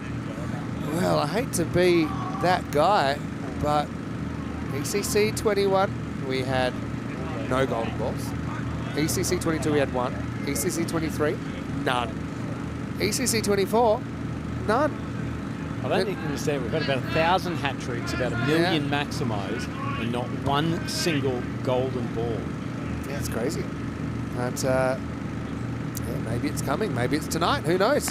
Oh, the Sturge comes on, and he's whipped to leg side by Vandenberg. So no shouldering arms from the Dutch opener on that occasion. Yeah, lovely bit of ball striking. Just clipped it, used the pace. Yeah. The scourge of the Sturge. Have you noticed my mini Sturge, Mo, from this morning? No, I can't. It's a little bit lighter than it was intended, as Sturgis has come up with a good slower ball. I really wanted to pay homage to my favourite quick from this week. I felt like the best way to do it. Brooms put the bull ring photo in. I don't know if you mentioned it before I came back. No, I haven't. But he's also donated £5, ostensibly to help with the securing of the rights. May need a couple more £5 to shine the stumps. I think Vandenberg would have been waving goodbye to his batting partner if that pitches it short of the stumps and just needed to get the. We don't often talk about the length of throws, but you know, you're trying to hit the base of the stumps, and what you don't want is it to bounce so short that it can go over. It's exactly what happened there. I thought Kroon was going to provide a little bit of artistic license on top of it. He's just gone for the full European community flag reproduction. I wouldn't mind Kroon putting his twist on it as well. Swing and pulled wide. That must be very close, Vinny. He's not happy. The handlebar. That wasn't a wide. I'll tell you that right now. Watch it. He might have given up on it, but it comes back straight over one. Hey, that's the way it goes. And I think Sturge says, well, it's your opinion and I respect you for it. I'm not sure that's what he said. And God, I hate seeing an umpire smile when they're delivering that message to you. You're such a bowler sometimes. Sturge, decent length ball, and it's hit very nicely. Not going to quite reach Maximo, but Zulfiger times it well enough to take it for a 4. So the Netherlands gently building this total. Yeah, gently is a nice word. But just need a kind of average kind of innings to do this, but there's nothing average about this English attack. Looking forward to seeing Samuel Keeling right. SKW I heard bandied about. I like Ski Rye. It just sounds fast. Samuel Keeling right. Ski Rye. Uh-oh. Oh, the Sturge. He's launched a ball that I think is well above the waist. It's been pumped straight down the ground for 4. And have a look at this on replay. Yeah, it's an easy call for no ball. So it'll be a 5-up and free hit to come. Just a bit looser today, the Sturge, than he was in the first couple of days of Championship week. Every day the moustache gets a little bit more heavy on the face. Just to throw out the mechanics a little bit. Big outswinger. Well, that is actually a pretty good ball, but Zulfiger throws the willow at it and it flies for another boundary. And the Dutch keeping up with the run rate, so I wouldn't say they're in complete control of this game, but England needs some wickets. Yeah, it's just a nice little slice over from Sikandar. I also say the Dutch trousers have a bit of the Peacock Friday about them as well, if you notice the splash of colour. There's a flourish on them, isn't it? It's delightful. Last ball was second, probably the one that we shouldn't have had to bowl. It's just length, slight off-speed ball, just comes a bit softly off the deck, and that's the end of the second. So the Dutch are 29 for 1 after 2. Okay, so ahead of where they need to be. If you can go back kind of 14 and over is where you're trying to make sure you keep above. If you're the Netherlands, you don't really want to fall behind. I'm very interested about what Crew might be able to do with the picture. The Crew's very good on the AI as well. Do you think eventually we'll just have AI commentary? I think plenty of data now. Have you not got Avatar Maximo in the works? Probably a hologram. That was quickly with the table, but I can tell you, as these two are fighting it out for top spot. Big swing across the line. Greatwood pushing it wide of off stump. There was one of the American networks, I think, for the might have been NBC for the Olympics, but I don't want to make that statement about being completely true. I think you've actually recreated one of their retired commentators using AI, so you can get a daily report using him. Really? We might be redundant sooner than we think, actually. Oh, well, Vandenberg thought he could have been redundant as the Sturge swings back. Well, his bowling may have gone off the boil, but he's taken a cracking grab as Vandenberg slaps his head, disappointed with the shot. But that's an exceptional catch by the big man and a much-needed wicket for the England. Netherlands 29 for 2. What a great catch. We had to grab the handlebars and turn it in the right direction, didn't he? Watch this from Tommy Sturgis, and he actually catches it fingers up. It's quite a remarkable way to take it as well, but yeah, Greatwood is appreciative, and Vandenberg has been given a few chances at the top of the order, but he still hasn't fired the way he would have liked. Still a very good young talent there in the Netherlands, but he has to walk off for 7. He's 29 for 2. Yeah, ultimately Vandenberg's still suffering from the fact that Corey Rutgers gave him such a rap before he came to Championship week, which is basically the death knell for any young player. Corey curse.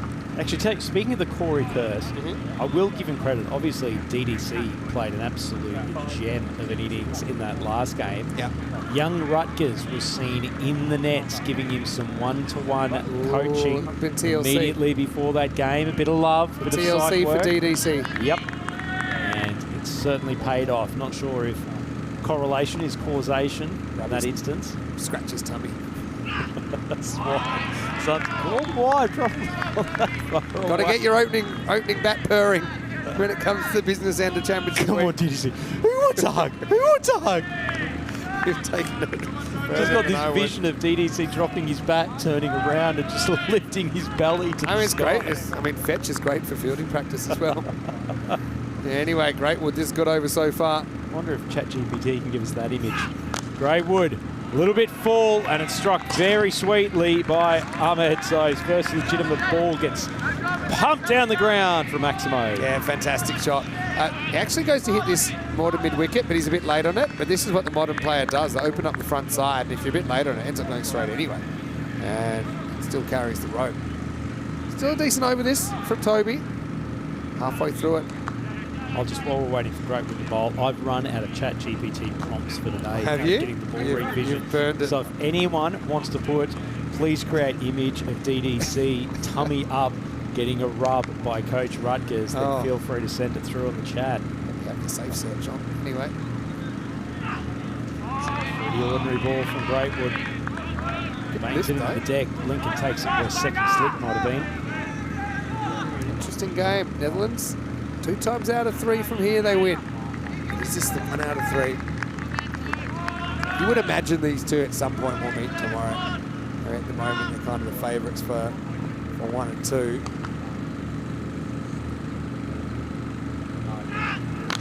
Change of pace, crack to the offside. Ooh, wrong foot of the fielder for just a moment. It's Mills Priestley out there in the boundary. Rare Tortuga.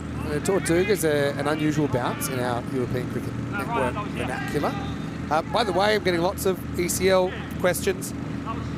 When will the draw be announced? I can tell you the draw will be announced after that 1 versus 2 game tomorrow. So after the second game, we'll do it live on air. And there's a lot of cricketers around Europe and a lot of fans that want to know who will be drawn with who in the Champions League in 2025. Speared in by Greatwood, just flicked to the leg side, and it's a pretty good effort out in the field, but I think that has touched the rope. He might not have realised because he wasn't watching, but this is definitely 4. I think it might have been 4 the first time, but then I'm sure the ball touches the rope. So have a look at this. I think it might have been 4 about here. Oh no, it wasn't 4 yet, but watch it. It goes in. Pretty unlucky, Priestley. Yeah. Made a great play. To be fair, said he didn't see, he was looking straight at him, but still thought maybe it was an optical illusion. Hit a pretty robust piece of grass out there and made it act like that. So 4 runs to the total. Greatwood's gone for 13. The Dutch, 1 more ball in his power play. It's been primarily Zulfiqar. He's powered them. He's on the stumps, just tries to flick down the leg side. No run. So an interesting power play, and this game still fairly tightly poised. The Dutch 43 for 2 after 3. Yeah, again, 14 and over. They're cruising at the moment. Feel like one big over one way or another might make a difference. I want to say hello to Asikur Rahman, who's pretty excited in the comment section right now. Bit of discussion going on. Peter saying, oh, Corey, maybe the next Dutch coach after this week. Well, we'll probably have to knock him off first. Interesting, no magical overs in that 10 overs from England. The worst was 8, but it's just not any of those big overs that we have seen in their batting tournament so far. Okay, I called for Ski Right. We're getting Ski Right. That's Samuel Keeling Right. I was listening in the car. It was rolling off my tongue, but you got to say it fast because he is fast, Rhino. Here he is in over number 4. Ski Right onto the pads, but Musa, no idea where it's gone. And as happens many times when this young man is bowling, dot first ball. Yeah, I don't mind SKW, but I worked out it's the same amount of syllables as if you just said his name. It's the problem with Samuel W as a Keeling, letter, isn't it? Yeah. I'm a bit surprised that W has the name W. As in that they couldn't come up with something slightly more. Called it like we. We got V. Go we. Just were. Yeah. If you want to get more excited, call it woo. You're right. Flies through to the keeper. He's an absolute weapon. Well, Ski Right at night isn't something we've really seen yet. But Ski Right at night, the ball takes flight. And that's a saying that certainly will be doing the rounds, I'm sure. Also, he's gone the dirty Mo, which is it's very in right now with the youngsters. Not quite as dirty as Tom's, but He'll get there. he's a new player. He's got plenty of time. Good pacey ball. up into the hip area, and Musa was a little bit pedestrian running between the wickets. Trying to run with a fractured pelvis and held him up a little bit, because I think if this blind throw hits, it's gone. Yeah, he would have been gone. Certainly will. Why are we thinking about how big that bruise might be when he eventually gets back to the pavilion? Well, he was trying to accelerate his demise the way he was running. But just as the Dutch were starting to feel on top in this innings, Ski Right with a tight start to his over. Ski Right at twilight, also pretty tough proposition. But look who he's facing. It's Skander Zulfikar, 22 off 8. What can he do? Zulfikar, even when your premier striker can't lay bat on ball, it's that steepling bounce that he gets in addition to his genuine pace. See a lot of batters. I mean, we noticed this with the Scottish in the last game. It's almost like that on this artificial deck, they feel like they just cannot play an effective pull shot to him, and so they've actually been trying to more make room by back into leg. Yeah, you can understand it. Got to catch up with it first. Another short one. That's probably the easiest shot to play off him. The top edge is always going to fly over the boundary, and Zulfikar gets himself a Maximo. Yeah, Ski Right played upright. Ball takes flight. Good night. 6 runs. Is that haiku? Yeah, well, it's a variation on the theme. But, yeah, that's probably not a bad strategy. I mean, you might get a feather, but if it's more than a feather, then it's adios pelota. 6 runs. I like that, you know, he basically tells you what he's going to do. I'm going to bowl that kind of ball. Go ahead and hit it. And not many have been hit. Sometimes they get hit. Speared into the toes, missing leg by half a foot, but nonetheless, the end of a pretty exciting over. Goes for only 7. And he's gotten the English right back into this contest, Vinny. Great over by Samuel Keeling Wright. And yeah, he just keeps him honest with that, the occasional full one, so you can't totally settle. So 7 off that over, 1 and a nicked 6. And it's 49 for 2 after 4. And you can see for the first time that, last couple of overs at least, that chasing line of the Netherlands has dipped below the red line. Yeah, I would say the Netherlands still favourites from here, but this is the sort of, I'm not sure if we'd describe this as a low-scoring game, Vinny, but with the good bowling attacks, a score around 135, 140 produces some of the best T10 cricket as Musa splits his legs and crunches one to cover. Shy the stumps. It's like a few nervous faces back in that Netherlands dressing room. They're facing this English attack under lights. Probably not a bad thing for them to get a look at the English bowlers. It's only sort of dusk time now, but if they end up playing them in the final tomorrow, then they'll be facing the heat under full lights. Short ball, and it's cracked. Zulfikar, I suspect, will have the medics out there relatively soon. He takes the helmet off to make sure it's still in one piece. Yeah, this will be a good view of it, but it actually seems back at him, and it gets him right on the edge of that helmet. Kind of would have hit him in the forehead if the helmet wasn't there. Luckily it is, and the modern players, obviously they don't love getting hit in the helmet, but it'll happen, and so he just gets the informal concussion test from Shiraz, but this is the real deal that's coming out as Magic Spray Valentina puts on the gloves. She's ready for business. MSV. Yeah, true, it is MSV. It's, they see the helmet's all right as well. It's taken a bit of a knock there, you can see that. But Sakan's very intelligent, speaks at least 3 languages fluently. Oh, and the torch is back. The torch is back. It must be after sunset. And yeah. I guess if you're playing under lights, then you may as well get a very close-up view. Has anyone failed a concussion test yet? No, I don't think so. I think maybe happened once, but, well, now Sakanda, it's like an exclusive club now of people that have had the torch in the eyes, and of course then you're asked to go back and bat against some of this bowling, which is over 80 miles an hour. And let's see if we can continue in the same vein. Tell you what, that concussion test is a lot simpler than facing pace of Greatwood under lights here in the Carter Oval pitch. It's true. Good to see he's all right. That's the main thing. A joke, but we're only joke because it does seem like he's got no ill effects there. The helmet does the job. Modern cricket helmets are made to very exacting specifications. Take a big offside stance here. Skander.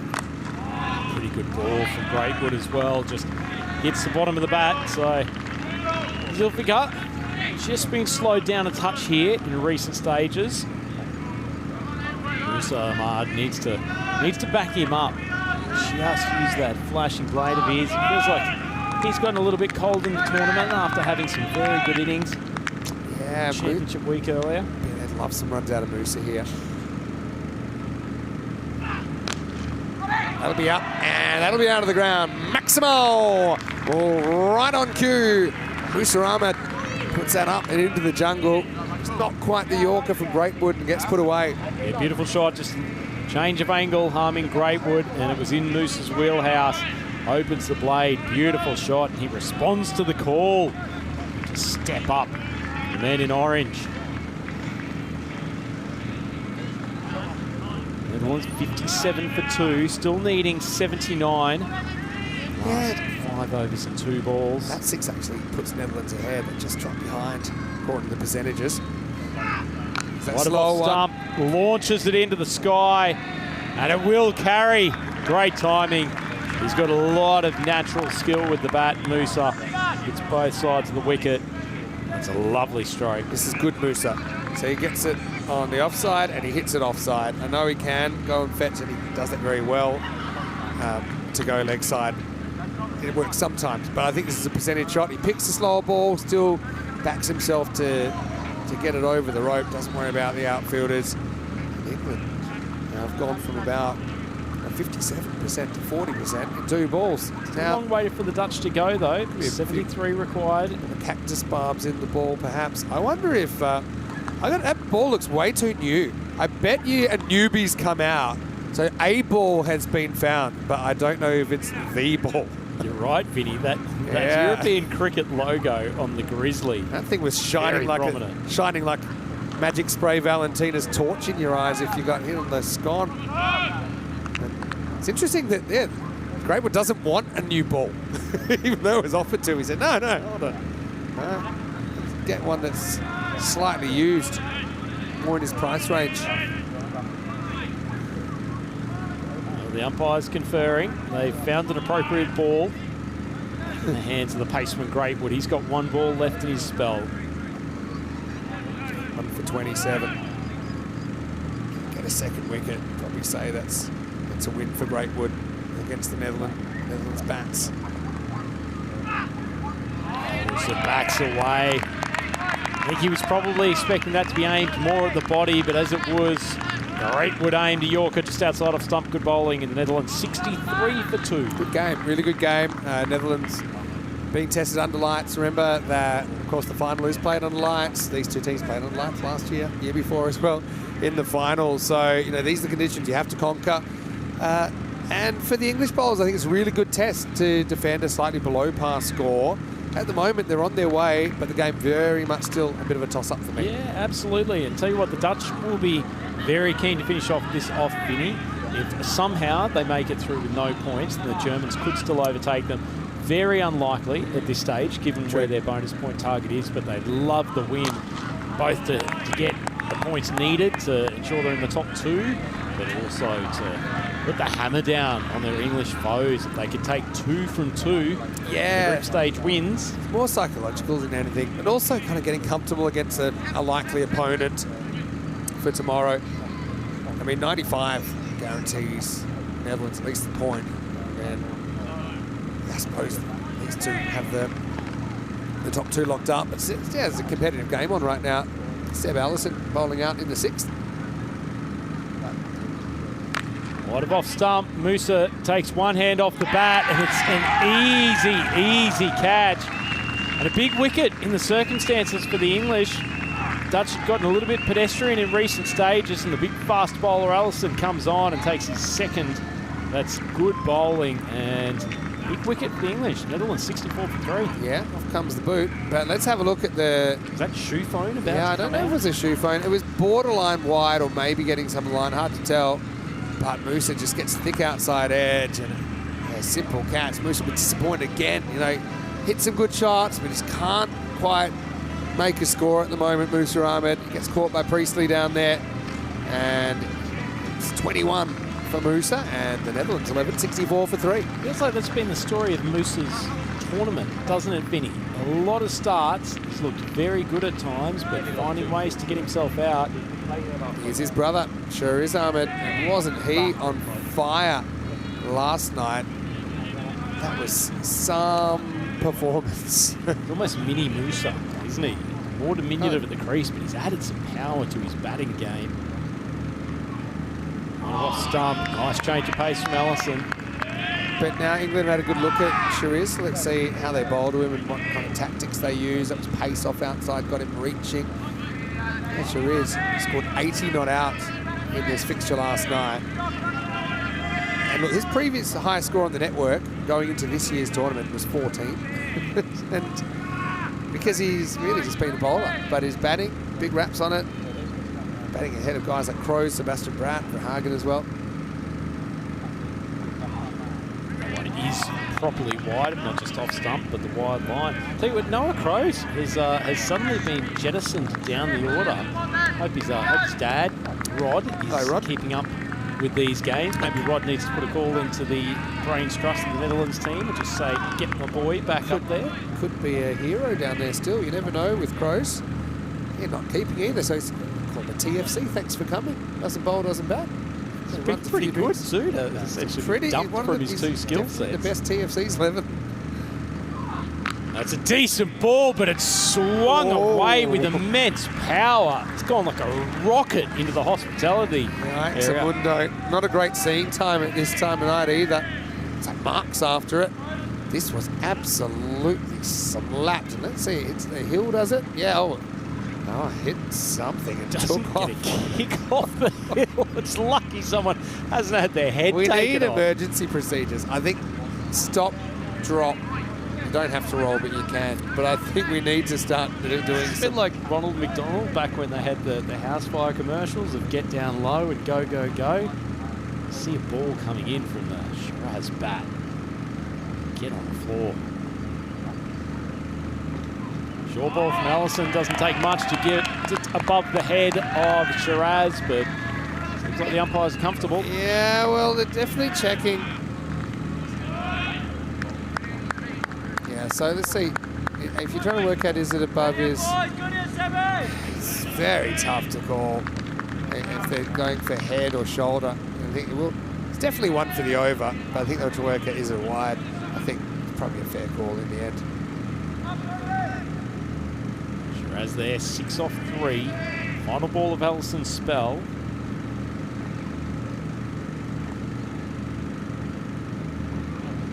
Once again, outside of stump, this one pops up a bit. Should be caught, and it is taken, and Ski Right is the hero for England. Nice piece of bowling by his fast bowling compadre, Ellison. He ends up with 3 for 15, and the Dutch in a little bit of trouble now, 71 for 4. Yeah, Ski Right at night, England's delight. As there is just a rare miss hit from a player that's had the better of this attack. Huge roar went up when that got taken. Again, just having to find the drop zone. Kind of strange sky at this time of night, but well done by Keeling Wright. Shariz has to go. Just the 6 for him. He's the 4th. Just feel like there's no real spark in this batting at the moment. 71 for 4. Still some excellent players to come. Crowe's is one, Bratt's one. Still have Verhagen, who's a specialist bat, to come. Fear not, Rod. Your boy is in the middle of Cardimer Oval. It's what the crowd's been calling for. He's got the only moustache that can really stand up to the English group, and he's now out there with his bat to try to carve up this English attack. So the Dutch, 71 for 4, 4 overs to go. You wouldn't say this chase is getting out of hand by any stretch, but certainly a couple of good overs for the English have put them right in contention. Netherlands chasing a target of 136. Ski Right with his second over. It's nicely cut. Zulfikar hasn't really had much of the strike ever since he popped one in the noggin. Yeah, true. Yeah, I hope it's all right. Crowe's is a really interesting one because I think the faster the bowler, the more likely he's going to try and deflect. But they put, it's almost like a northern crossfield.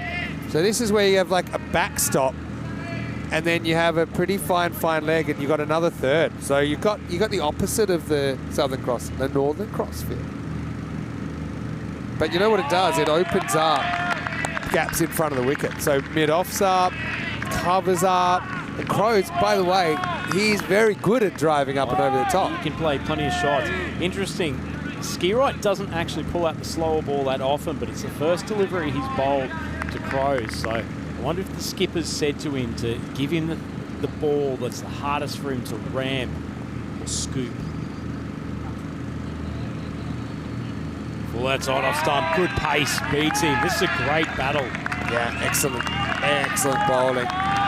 And yeah, also the slow ball, harder to ramp. They obviously know that Crows has come out and tried ramping straight away, so they're making him change his game. Now maybe that works in Noah's favour, because he can drive straight through the ball. He's got mid-off up.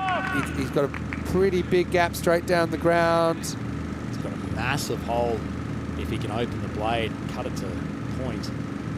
Slow ball again. I think it's come off the arm rather than the glove. There's no way this is out. No way.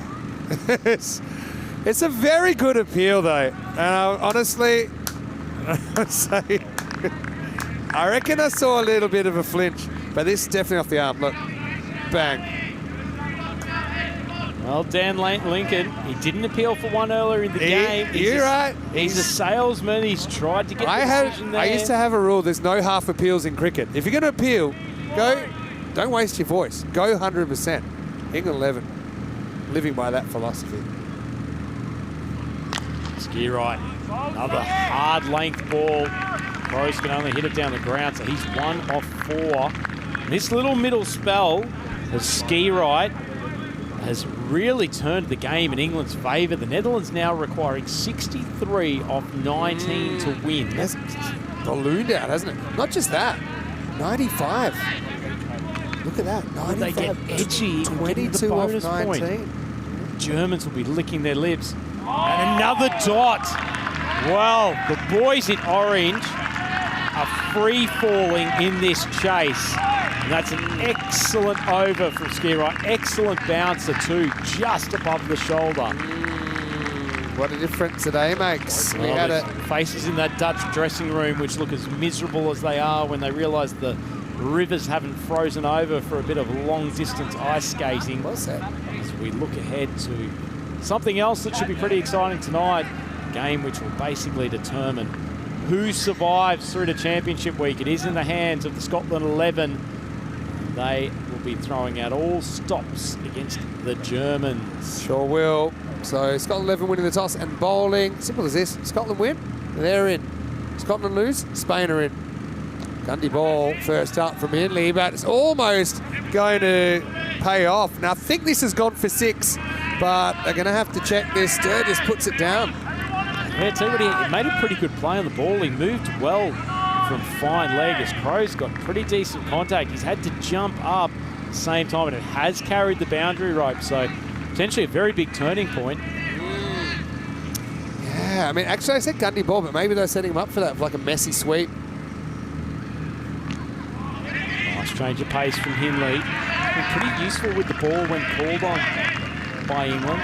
Wouldn't be surprised if he has a big part to play tomorrow on finals day.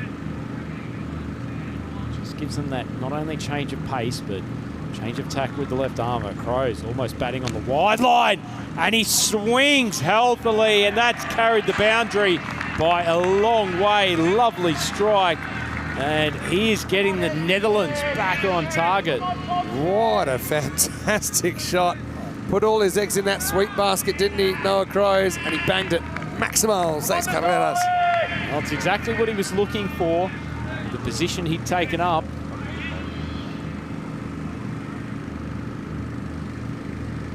Another ball on leg side. It's hit in the air and it's taken! An excellent catch down there on the boundary off the bat. Crows knew he hadn't made fantastic contact, and it's a wicket for Hindley, and the Dutch are 5 down now for 85. Well, that's actually, I think, quite clever captaincy. Because, yeah, it's a ball that you might hit for 6, but also the kind of balls, they're kind of messy. You are hitting across them. There's not a lot of pace on the ball from the bowler. And Crows gets 1 or 2 right, but he also gets 1 or 2 wrong. And in the end, he will be caught in that quarter of the field. So I think you've got to give credit to Dan Lincoln and the England 11 for some clever strategy there. David Scott takes the catch. Crows out for 13. Yeah, maybe Crows just suffering from not too much time at the wicket. In the last couple of days, he was batting so well earlier in the tournament. As skipper, Sebastian Braat, the man, took 6 catches in a single game this morning, but now being called on with the bat. Boundaries from Crows have helped, but this comes off the outside edge of the bat, and it's 2 in 2 for Hindley. Braat goes first ball, and all of a sudden, Vinny, you'd have to say that England are favourites now. Yeah, not just that, they're not quite the 95 yet, though you imagine it would get it, but yeah, well, the more things change, the more they stay the same. We saw Jane with a hat-trick in the first half of this game. Now Hindley's on one. Just tries to take it on straight away. Maybe it was one that went the other way. He's a bit of a licorice all sorts kind of bowler, Hindley. He'll turn it one way, he'll turn it the other. That's what makes him so interesting. And yeah, it'll be 85 for 5. Sebastian Braat is the man who has to go. Tell you what, while we're waiting for this, anyone in the YouTube chat, Kroom has just put in, let's just say, an updated image of the Bullring series. Looking forward to see. In which it's got Maximo and Rhino up in a very elevated commentary booth. It's got Magic Spray Valentina, MSV sprinting out to the middle, while players continuing, mind you. All right, 85 for 6, by the way, after Bratt's gone. This is a hat-trick ball. Oh, the hug, shoulders, arms. So clever. To a wrong end. Well bowled by Hindley. So smart. Because you're thinking this is a leg spin, it's going to be a big wide, but what does it do? It goes the other way. If you can't pick it, it's a really tough game. End of 8, and the Netherlands 85 for 6. Long way behind now. Leading over 25 and over from here. What incredible how this game has changed in the last few overs, Vinny, and full credit to Ski Wright. He was the man that precipitated the collapse, and look at all of those wickets. The 6th over has been disastrous for both I love that teams. there's these flags to countries that don't even exist. It's probably my favourite. Oh, I love it. Maybe further colonialism by the English, who knows? Oh, I love it. Absolutely love it. Well done, crew. Big crowd in there too, which is exactly what we're looking for by taking the game to the people, getting them into the to see this wonderful T10 cricket that we all know and love.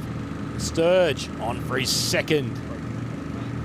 It's the pads. It's an appeal, but missing by a long way. But the dot ball is helpful. And tell you what, Vinny, we've seen it a few times before, but doesn't this all sit with Sikandar Zulfikar? This is exactly the same batting combination that was out there in the Magic record chase last year.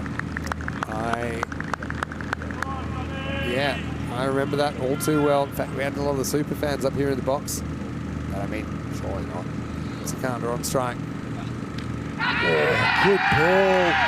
Not sure he's got an inside edge. There's so much happening on that ball. It's almost like looking at Kroom's visual masterpiece. There's the appeal for LBW, appeal for caught behind. There's a shot, the stumps from Dan Lincoln. So whether he's got back in time, it's a bit lazy coming back, actually. He tried to just make sure the umpire knew he wasn't worried. I think he's just home. Oh, just home for me. But not by much. LBW shout wasn't terrible either because he was so far back, probably just climbing over the top. Great start to the over from the Sturge. Just not quite ready. Hold on.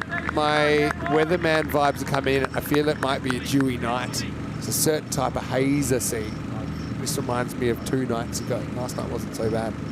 10 balls to go here. Have had Hemp in the vicinity as Zulfikar lifts that very sweetly, and it's carried the boundary for a desperately needed Maximo. The Netherlands now needing 45 off 9 balls. Yeah, it's a good shot. Keeps the dream alive. I mean, could he out Sikandar himself. Secunda version 2.0. Do it almost all in Maximo's from here on in. Short ball, big swat to the leg side, but doesn't get the elevation needed. It's clever by Sturgis, though. Don't let him play the same shot again. You know, make him play something different. Hope for a mistake. That one ends up not really a mistake, but finds the fielder. So now we're talking kind of 45 off 9. Don't think it's going to happen. But what I will say is the Netherlands seem certain to keep their point. They just need 4 more runs off the next 9 to do that. Well, let's see if Verhagen shoulders arms at any more balls. It does seem, though, that the handlebar himself has got a handle on things in this over. For 28, 2 balls left in his spell. Oh, lovely ball. Super stuff from the Sturge in this second over. He was taken for a few early on, but he's got his back up, running in with nice rhythm and a little bit of carry off this deck. I was wondering, bat in the air then? No, I think the team was down. The first frame that the stumps were broken, it was down. Shouldn't know too much. Another play and miss from Verhagen, so Vinny was pretty sure that that 95 target is going to be chased down. That's an excellent length for Sturgis. Verhagen unfortunately can't make contact. He's none off 3. And the Netherlands still a few runs short of securing that all-important bonus point. Quick look at the England figures. Allison's been mightily impressive. Top of the innings, 3 for 15, and he really broke the back of the Dutch team. But 2 wickets for Tom Hinley in that last over too, which probably neutered the last opportunities for the Dutch to win this game. So we'll keep an eye on that all-important bonus point. 95 is the target. 3 runs to get it. All right. Last over kind of thriller is Hinley. Well, Zulfiger's got him to the target in 1 shot. That's a Maximo first ball. They'll need a shocking array of no balls here for Hinley to get them close to winning this game, but it's a lovely shot nonetheless. Yeah, right. Pretty much seals the deal now. Try and give you a live table so we know what we're dealing with. So England will win with 3 points. And the Netherlands just take the 1 away from this. It's interesting, Vinny, because we thought this could be a big psychological for the boost. The Netherlands beating England today. They're not going to be happy not chasing this target. Because then you start thinking, okay, well, let's say we're in the position tomorrow night in similar conditions. But, okay, interesting. So England 21 points, Netherlands 18. Germany 14, but it would have to be a colossal win, I think, for them to... Well, that's a colossal swing and miss from Zulfiger. Lovely piece of bowling. In the left arm, a wrist spinner, Rongen shooting across the face. Zulfiger as he chased down. Lincoln did well taking the stumping as he would have been blinded for a moment, but excellent piece of bowling, the Netherlands, 98 for 7. And it's an easy stumping, but what I will say is that with stumpings and even run-outs as a keeper, you need to know when you need to rush and when you don't. I think Lincoln knows as long as he catches that. It's a simple stumping, and once again, Hinley spinning a bit of a web. Secunda Zulfiger, once again, a good contribution from him. He stands up when he loses some of his teammates around him. He's out for 44, 98 for 7. Yep, excellent performance all round from the England bowling side. Alan Bass gets a hit, 3 to come. Another big wrong, and I got to say, I really like Hinley's bowling, Maximo. I hope he's a part of the bowling attack tomorrow for the English. He provides something different. Goes for the 3rd wrong in succession. I actually think there's a little, because they've got so many bowling options, there's a little bit of strategy in not bowling him too much in the group stage. He's been here before, he's done it. I think they really like the idea of not being able to pick him. No, it might be 4 byes to finish, and it will be. So the Netherlands will crack the 100, and that's all she wrote. Hinley with 3 important wickets. Good tune up for him. As I can tell you now, England 11 will finish in top spot. Netherlands 11, unless something really crazy happens in the next game, will finish 2nd. But Germany, if they get a really big win, I'm about to work out by what, then they could potentially pinch 2nd spot. But for Scotland and Spain, this next one a big game. Scotland on the park. If they win, they're in. If they lose, Spain are in. So I know all of the Spanish team will be watching back at the Sunset Beach Club. No doubt, as will many other folks within that salubrious establishment. It's been a very good performance from the English. This was a top test for them, not only trying to get a victory against the Dutch after they lost yesterday, but trying to defend a moderate target, and they've done very, very well. But all eyes now turn. Final game of this evening. Germany taking on the Scotland 11. In particular, lots to play for Scotland as they try to keep their tournament alive with a must-win game. But before that, let's have a look at the highlights. And there were plenty of them for the England 11. An early wicket with Saqib Zulfikar popping up an easy catch off the bowling of Allison.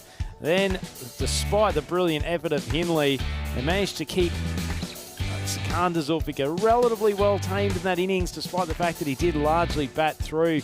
It's probably that one over from Sturgis where he lost control of the slower ball and came up with a couple of other loose ones, which got the England into a bit of trouble, but he redeemed himself. The Sturge, the handlebar, superstar with a wonderful catch over his shoulder, and Vandenberg's tough start of the tournament continues.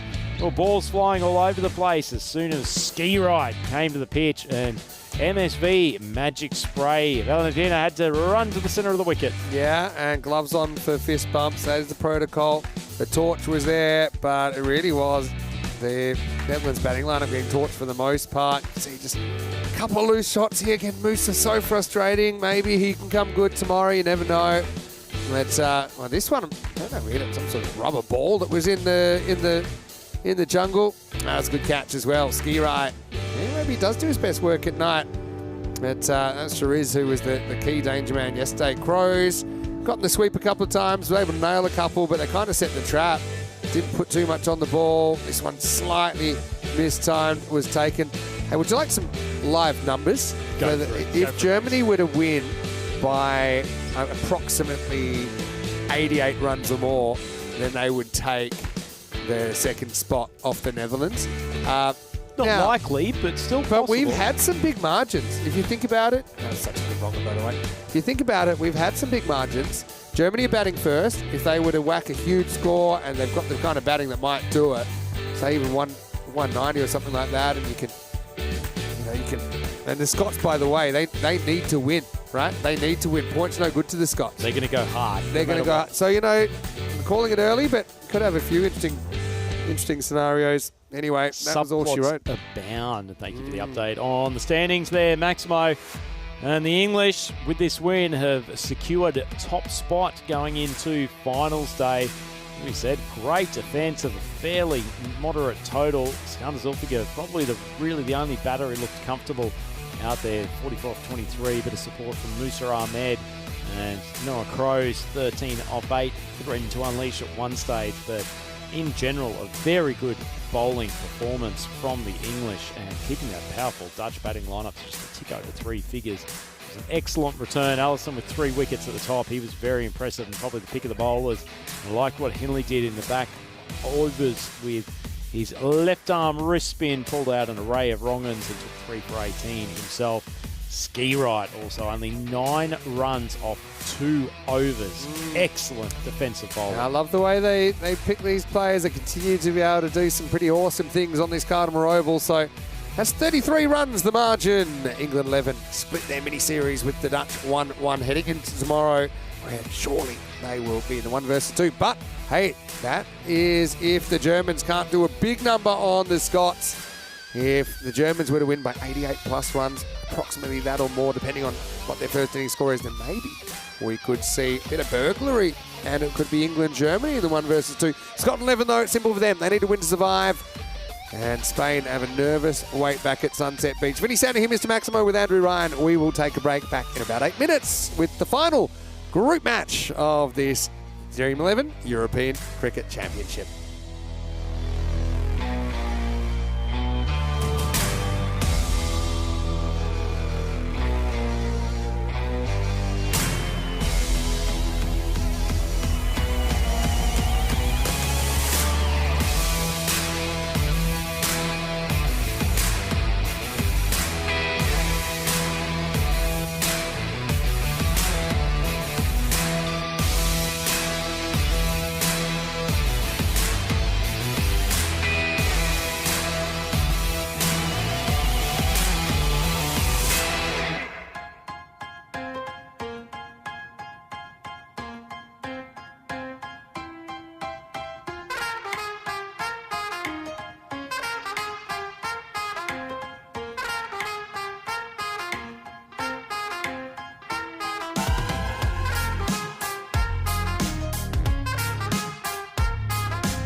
The European Cricket Championship is proudly brought to you by Dream11, HCL Software, Paramatch, the Hunter under Luthia, and Victorinox. And the official charity partner, Share the Meal by the United Nations World Food Programme.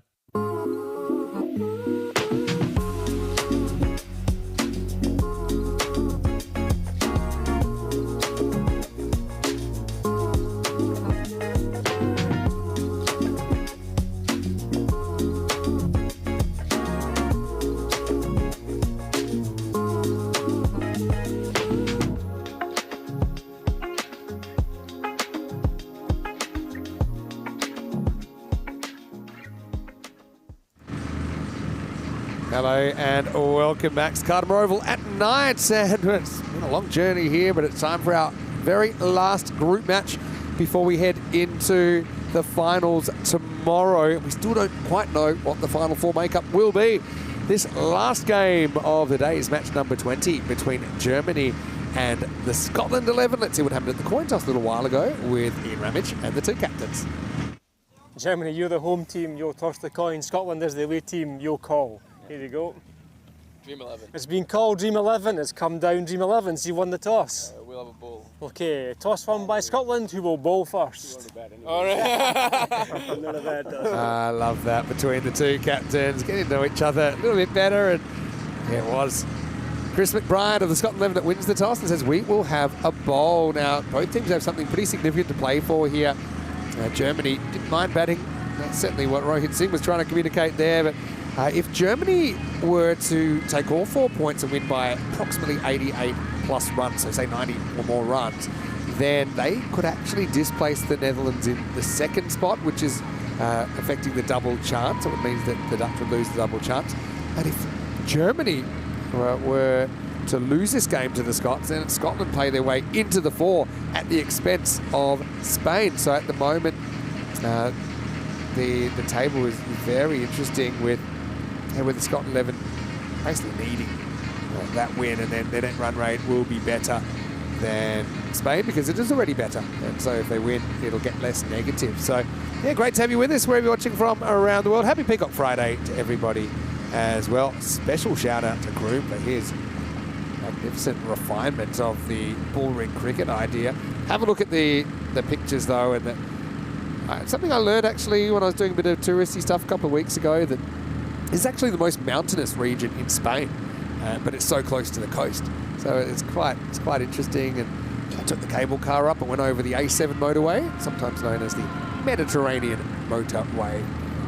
It's a beautiful part of the world. I can attest to that. So Germany versus Scotland 11 here in match number 20. The Scots bowling first. You saw that there. And I just wonder if Germany will go back to Shahid Afridi Jr. at the top of the order, as the Sheriff, Charles Croucher and Nilkesh are walkouts, followed by the Scottish players and the German openers. And look, that is certainly mini boom boom.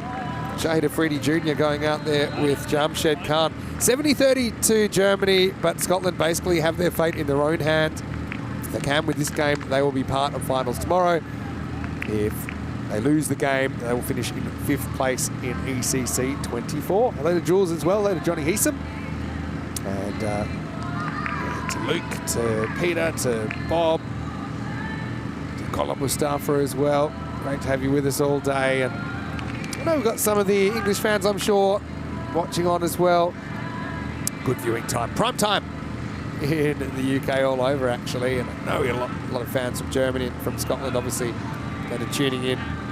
So now or never. I call this a bit of a dewy night, and it hasn't really played that way yet. Sometimes you can tell by when there's footprints in the grass. So yeah, I don't see any huge signs of it. This guy, Shahid Afridi Jr. is a bit of a weapon. So is this guy, Charlie Castle. 7 wickets on ODI debut versus Oman. There's Adrian Neil, who typically we've seen him become quite a useful middle to late over bowler. Callum Garden behind the stumps, aka Dino. And there's the captain, Chris McBride, back from illness today. Asked him how he's feeling, and he said, better.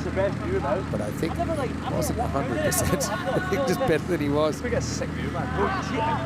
Ben O'Madden belly probably had a few. Had a few casualties over the years. Hello to everyone, wherever you're tuning in from around the world. Great to have you with us on ECN and all of our international broadcast partners. Shake, rattle and roll, his Castle, match number 20. The first one is attempted 6 as predicted, and it will be 6. Maximal. That's getting your eye, an ECN style. Boom, boom, goes bang. The worst ball by Castle, really. I've got to say the weather's really turned around as well. You'll be very aware a couple of days ago we had some issues. We had 6 no results in a row. But that's why I really like the championship week being double round robin, because even though we lost some of those results, we do get these return bouts.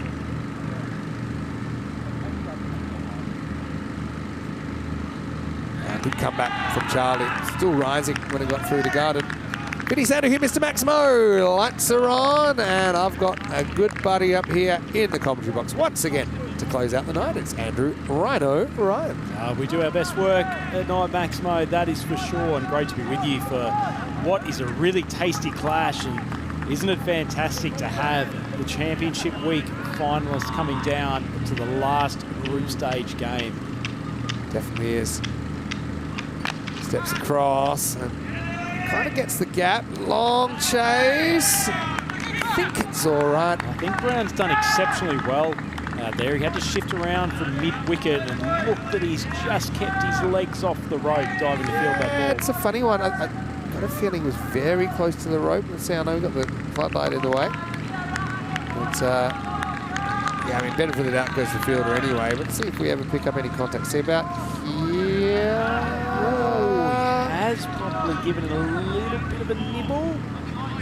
Tough to see if... Yeah, it's been given 4. Yeah. I think I just picked that up live. It just brushed the rope. So Germany catch a bit of a break. Sheriff waves the arms. Castle might be too impressed with it. Gets another crack at Shahid though. Shahid steps away. Look how much this swings after it goes past the stumps, and Garden does very well to handle it. This is something that seems to happen with Castle's bowling quite regularly, actually. Vinny, the swing, once it gets past the keepers, jagged back a bit off the deck. And Garden's done an exceptional job. That's why, you got to watch the ball all the way. Because if you just assume it's going to continue in the same line when it passes the bat, you wouldn't have touched it. This one, more or less straight down the line. Rhino, both teams with something to play for. Germans are just playing the natural game and trying to bash everything, especially in the power play. Yeah, certainly are. Great to see Freddie at the top of the order.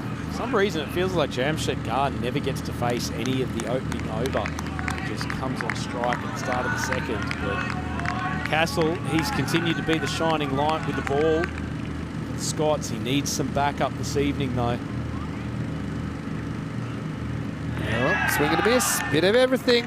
Some hits, some misses. And at the end of the first over, it's 10 for 1 just quickly. I'm going to the chat. And before that, might even just remind everyone that on Sunday, which believe it or not is 2 days away. Is that right? Yeah, 2 days away. We'll be in Malta Sunday morning. Charlie and Phil G actually there as well. Unfortunately, Nish had to step aside due to something else coming up. But Phil G will be there with Charlie in Malta, and actually quite a few of us will end up going through that series. It's a 4-week series. So why don't you tune in on our YouTube channel, ECN European Cricket Network, on Sunday morning. Charlie will be there. And we're excited to be in Malta for the first time this year. Right, here's Gafar over number 2. First one not really going anywhere. So I want to say hello to Harpal Singh, or Dancing Harpal in the chat. Saying, random question, do we have an ESG strategy? Yeah. For example, maybe solar panel floodlights, potentially reducing the hump? It's a good question. I know we actually have had some of the experts coming through, looking at our operation, looking at ways that we can be more sustainable and be more efficient. So I suppose watch this space, Harpal. Great to see you. Of course, watching from Luxembourg, I'd imagine. Short, he just goes with it. It's going to be 6 to Jamshed. Maximo! And Germany will take the runs.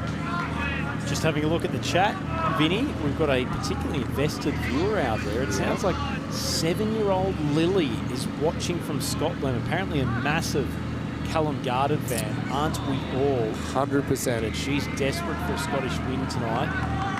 Lily, I'm so glad you're watching. I hope you're allowed to stay up even past your bedtime. And I hope for you that Callum plays really well. Callum's a great guy. All right, well, that is edged, and it is 6. Well, he's thrown an own goal here. Had the right idea, didn't he, down there? That's Finlay McCreath. He's a very good fielder, but he just zigged when he had to zag.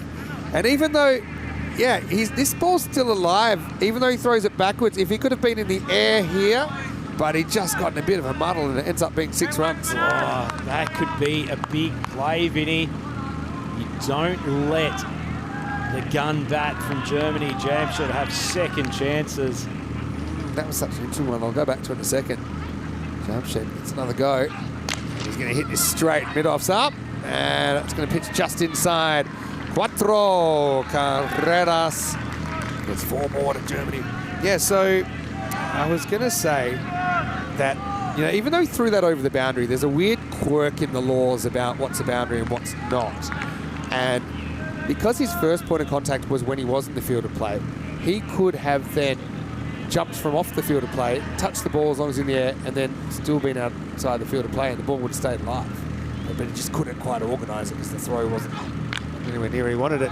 But no one's catching this. That's out of here. Maximal as Jamshed goes to the well once again. Might be Karina in the cube down there, all rugged up. Germany turning this to a decent start. Yep.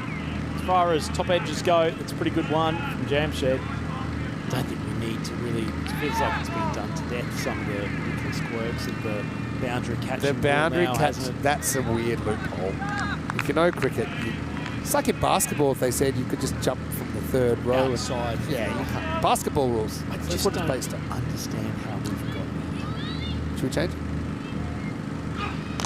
All right, up in the end. The kind of outside half of the bat. Maybe a bit thicker than an edge, but it'll be 4 runs nonetheless. As, oh, let's just see. Everyone's in good spirits over there. Quietly confident. 4 runs. I'm sure that was a heart, but anyway.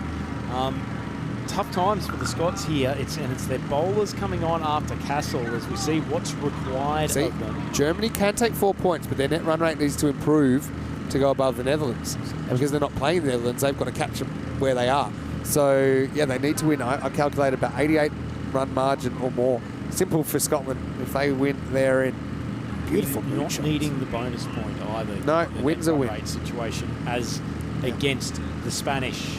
That, tell you what, the Spanish, that pumping this morning could really come back to bite them, because if they go to net run rate against the Scots, it's not going to go in their favour, and they were absolutely pumped earlier on today.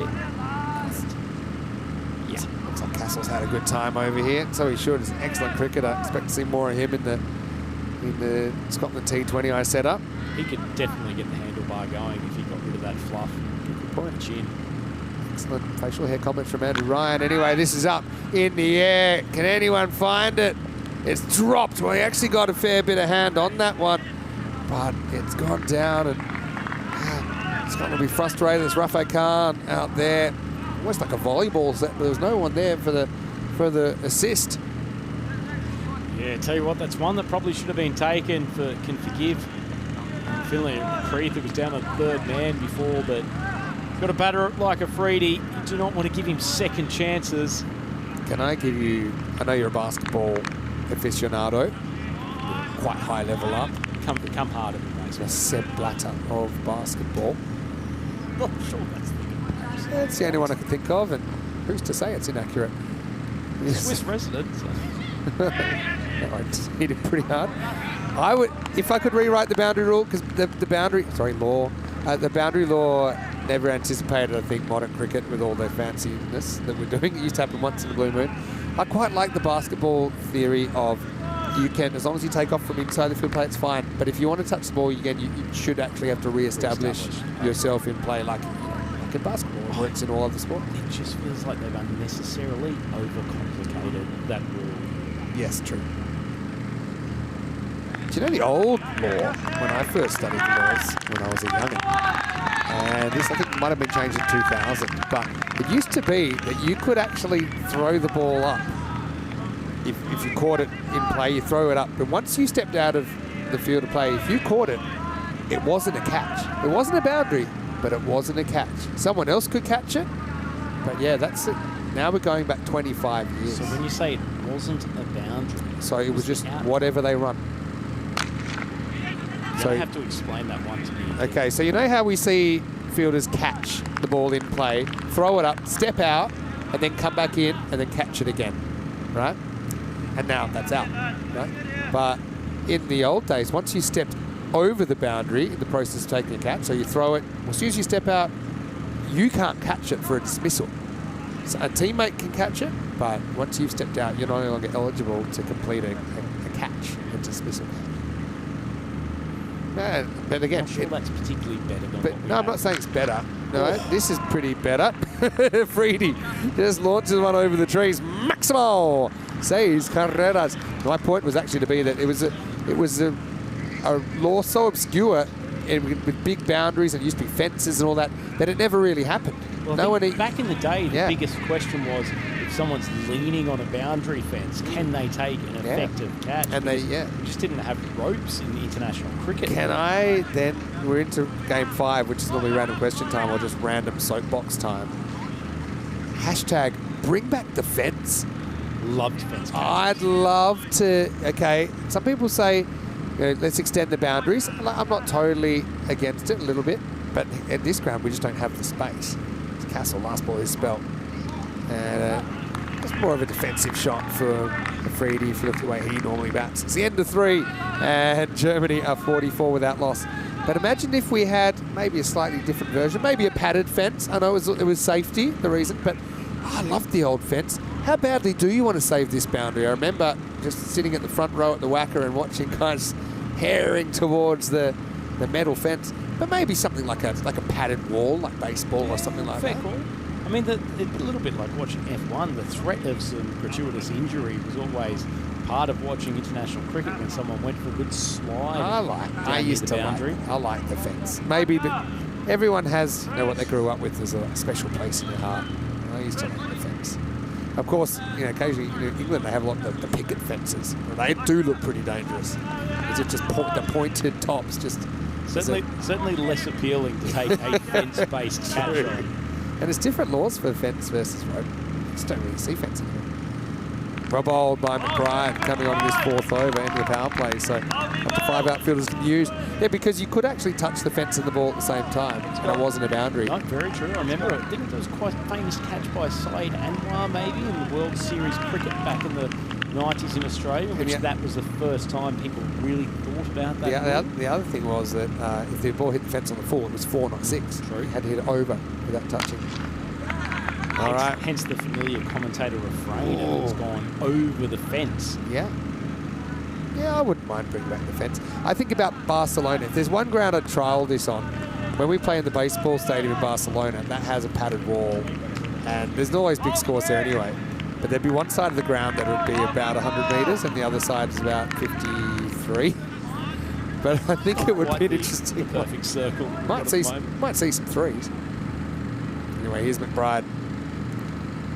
Goes the full one. So just sneaks in. Freedy, no stranger to a little bit of a biggish full toss. And we've got some extra interested viewers for this game. Just given me a few messages. Back to the second. This one's up in the air, and it's going to scooch away for a boundary. Again, McBride goes full toss. This is a little bit higher, but I don't think it's quite waist height. Oh, yeah, what I said. So it won't be a no ball, but it will be 4 runs. It's Team Spain. They've sent a few messages in. Hello to Iqbal Rojo. I say, hope you're enjoying this game, but I bet you're not enjoying the game. I bet you just get stressed out. All right, this is up, and that's going to go all the way. Maximo Afridi lighting it up. I thought they would go back to him at the top of the order. It brings up the 50 as well, and the 50 partnership for Germany. Yep, good batting. And tell you what, it's interesting how the shoe is on the other foot. I was actually up at the restaurant when the Scots were watching the Spanish up against Germany earlier in the day, and they were aghast that the Spanish were putting so many runs on the German bowling attack. Whereas now the Spanish are out here cheering on the Germans. Yeah, this is what I love about tournament play as well. Suddenly the big cheerleaders. Not sure if they've got the German flags up on the wall, but I have heard they've turned it. I like this as well. As we get to the end of the fourth over, 56 without loss. They've tried to turn it into a bit of like a slumber party.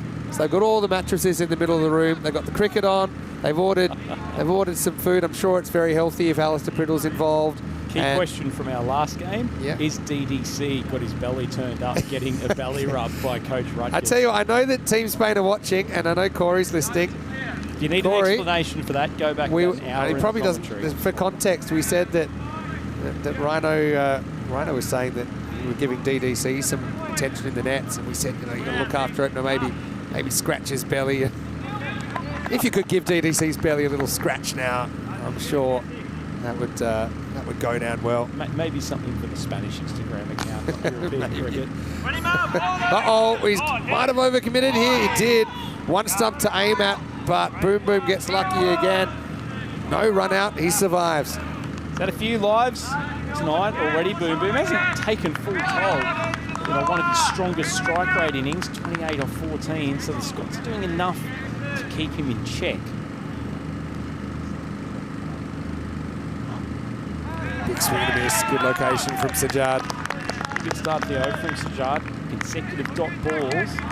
Supercomputer suggesting the Germans are well ahead in the game. I'm not sure about that. I think despite the loss of no wickets, the Scots would be relatively happy with how these first 4 overs have gone. Certainly haven't been battered out of the game, which Khan's got the potential to do.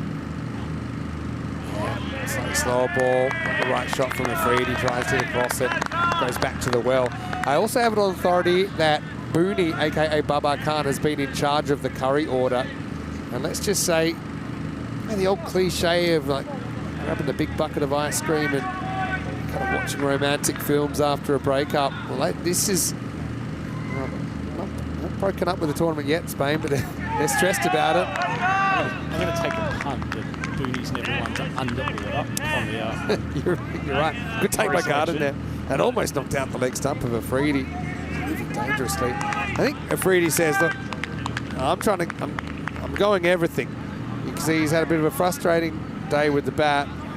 He's saying, I don't mind if I get out, but I'm going to at least be trying to whack it. That's exactly what he does here. That was clean, it was straight, and it's into the night. Maximo. There, someone found it. No, that's not the ball. We have no idea. That's up the road. 6 runs. Well, 5th time lucky for Big Boom Boom. Played and missed the first 4 deliveries of the over, but he's absolutely mashed that ball. Good luck finding it in the deepest, darkest recesses of Carter Oval.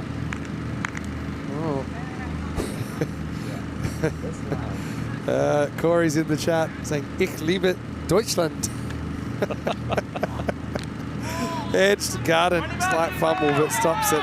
End of 5 and it's 62 without loss. Let's welcome you into the chat. Vinny Sander here, Mr. Maximo. Got Andrew Ryan with me. Rico's gone back to Sunset Beach. Hey, why don't you invite Rico into the party? You got room for maybe 1 or 2 more. Maybe even I'll be there later on. But yeah, hello, and how funny it is when they were at each other last year in the Spain in the Rain game.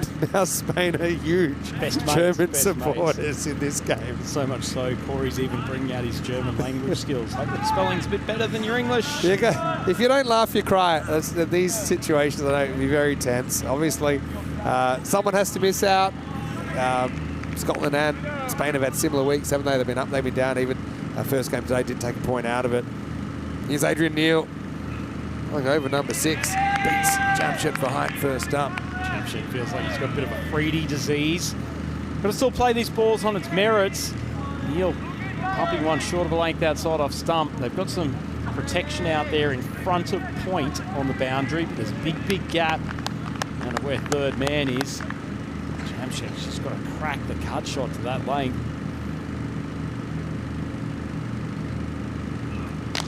This one's back at him and he offers the left-handed it. Not quite in time. I don't know if you call that a chance or not, but it will be a single. They were gutsy stuff from Neal, sticking out the left hand. Wasn't actually too far away from taking the catch. Just copped him on the end of the fingers. Uncomfortable one. Now Freedy, can he get on a bit of a heater? It's a funny matchup against Neil. How's he going to deal with him? He likes to get the front foot and drive. Gets a Yorker. All he can do is dig it out. Not much you can do about that.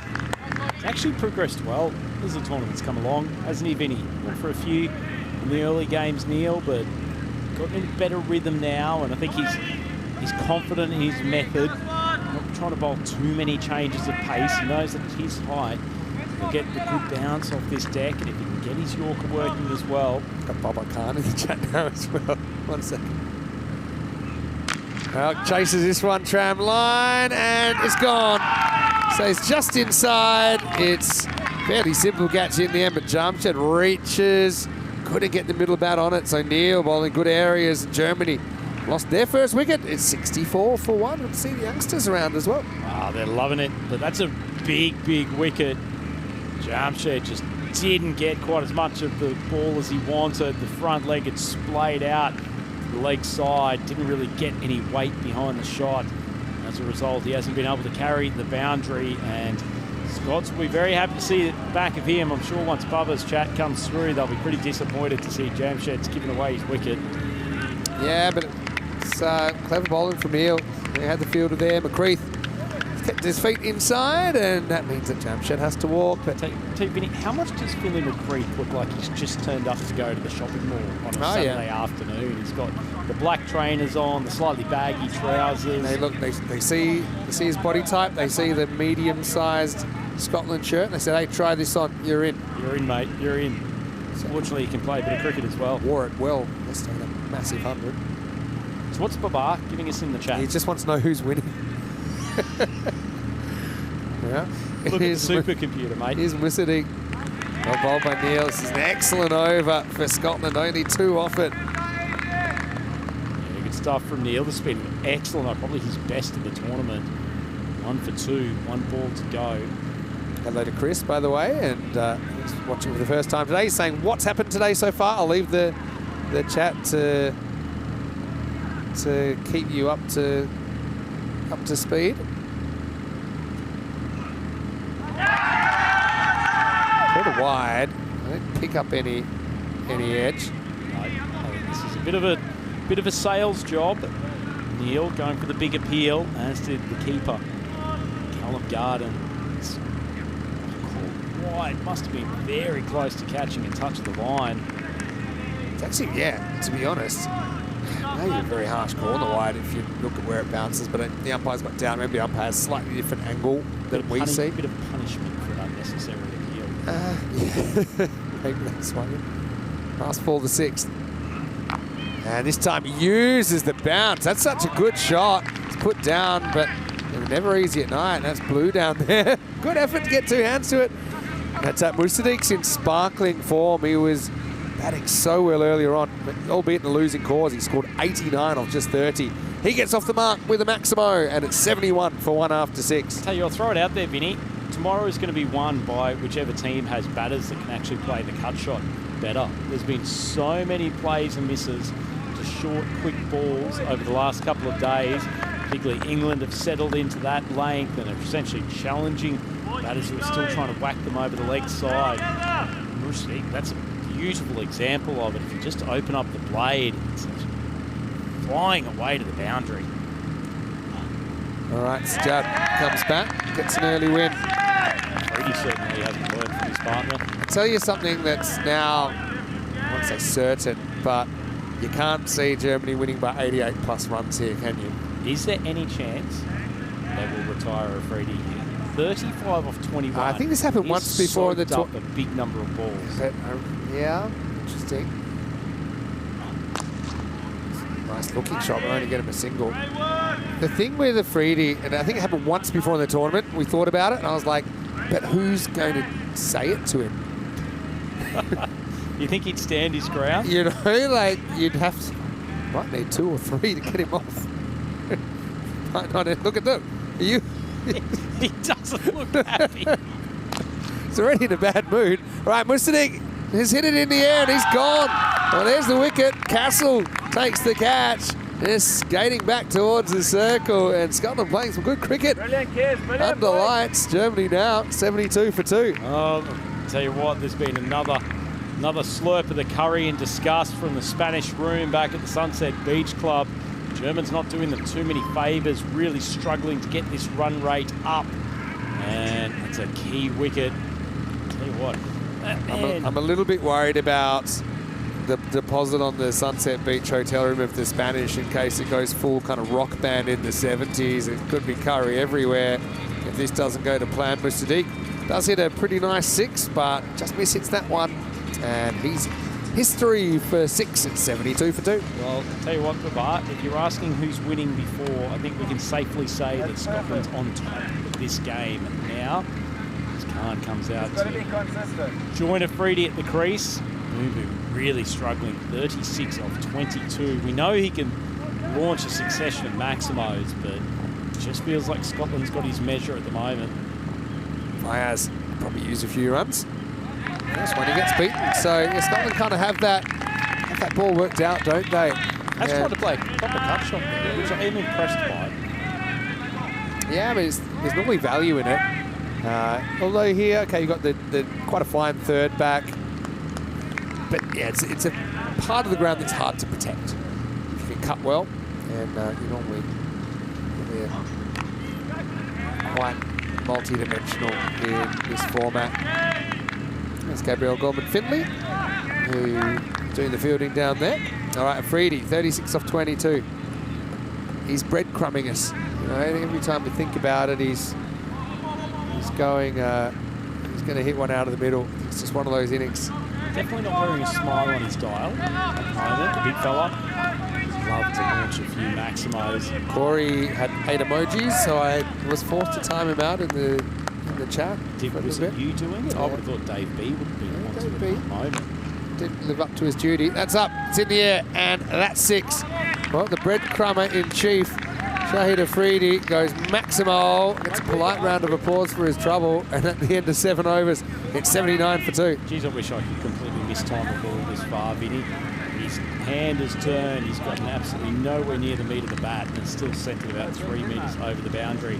Having a look at tomorrow, and obviously with the eliminator first up, it is 3rd versus 4th, still to be decided, but the England 11 straight through to qualifier 1. So we can't fill in the others until the end of this game, but yeah, we'll tell you, we'll have some information as soon as it comes to hand. But I mean, the way it's looking, it's going to be Netherlands 11 in 2nd, because I think there'll be a point in the 2nd innings where we can probably confirm that. But yeah, 3rd will assume be one of the teams eliminated will be Germany. It's nice from the moon there. I say some few crazy things happen when there's a full moon.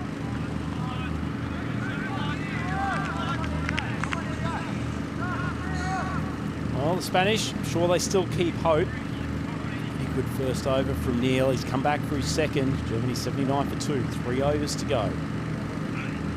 He likes it, Neil. Does anyone hear this edge? He doesn't bother to turn around. Umpire says nothing. I mean, to be honest, we didn't Stump Mike didn't say anything, did it? Stump didn't hear anything. Been some good, confident appeals tonight. I mean, if it was a nick, it was a tiny one. But let's have a look. Neil is sure. He sees. Do you think this has been put on by Neil? Literally no look back at the umpire. It's almost trying to sell it by being ignorant of the call. I don't know which it is. It's either an awesome kind of ploy, or he genuinely thought, I could get him on the polygraph. Anyway, we'll go for a wide. I will say that umpires have been put to the test a couple times tonight. I'm glad they've just called it as they've seen it. As always, great set of umpires that we have here at Cartermore Oval for the European Cricket Championship. Tough tournament. A lot of games to get through, but they've kept their decision making at a top level. The big placement steaming in. That one misses the mark, but only just. He's had his hands full, literally, behind the stumps. A load of jewels, by the way. To Ashu.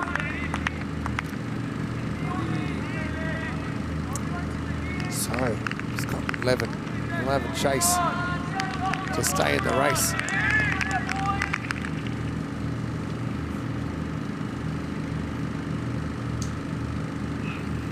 He's been so good at just challenging the top edge of the bat. So Can't be bothered trying to sell another reveal. No, but that's the thing. If you're beating the guy, then you actually probably want, you'd rather bowl at him. I know the wicket looks great in the wickets column. That's why you bowl. But yeah, there's always a risk someone can come out and just have you measure. So Neil, excellent economy here.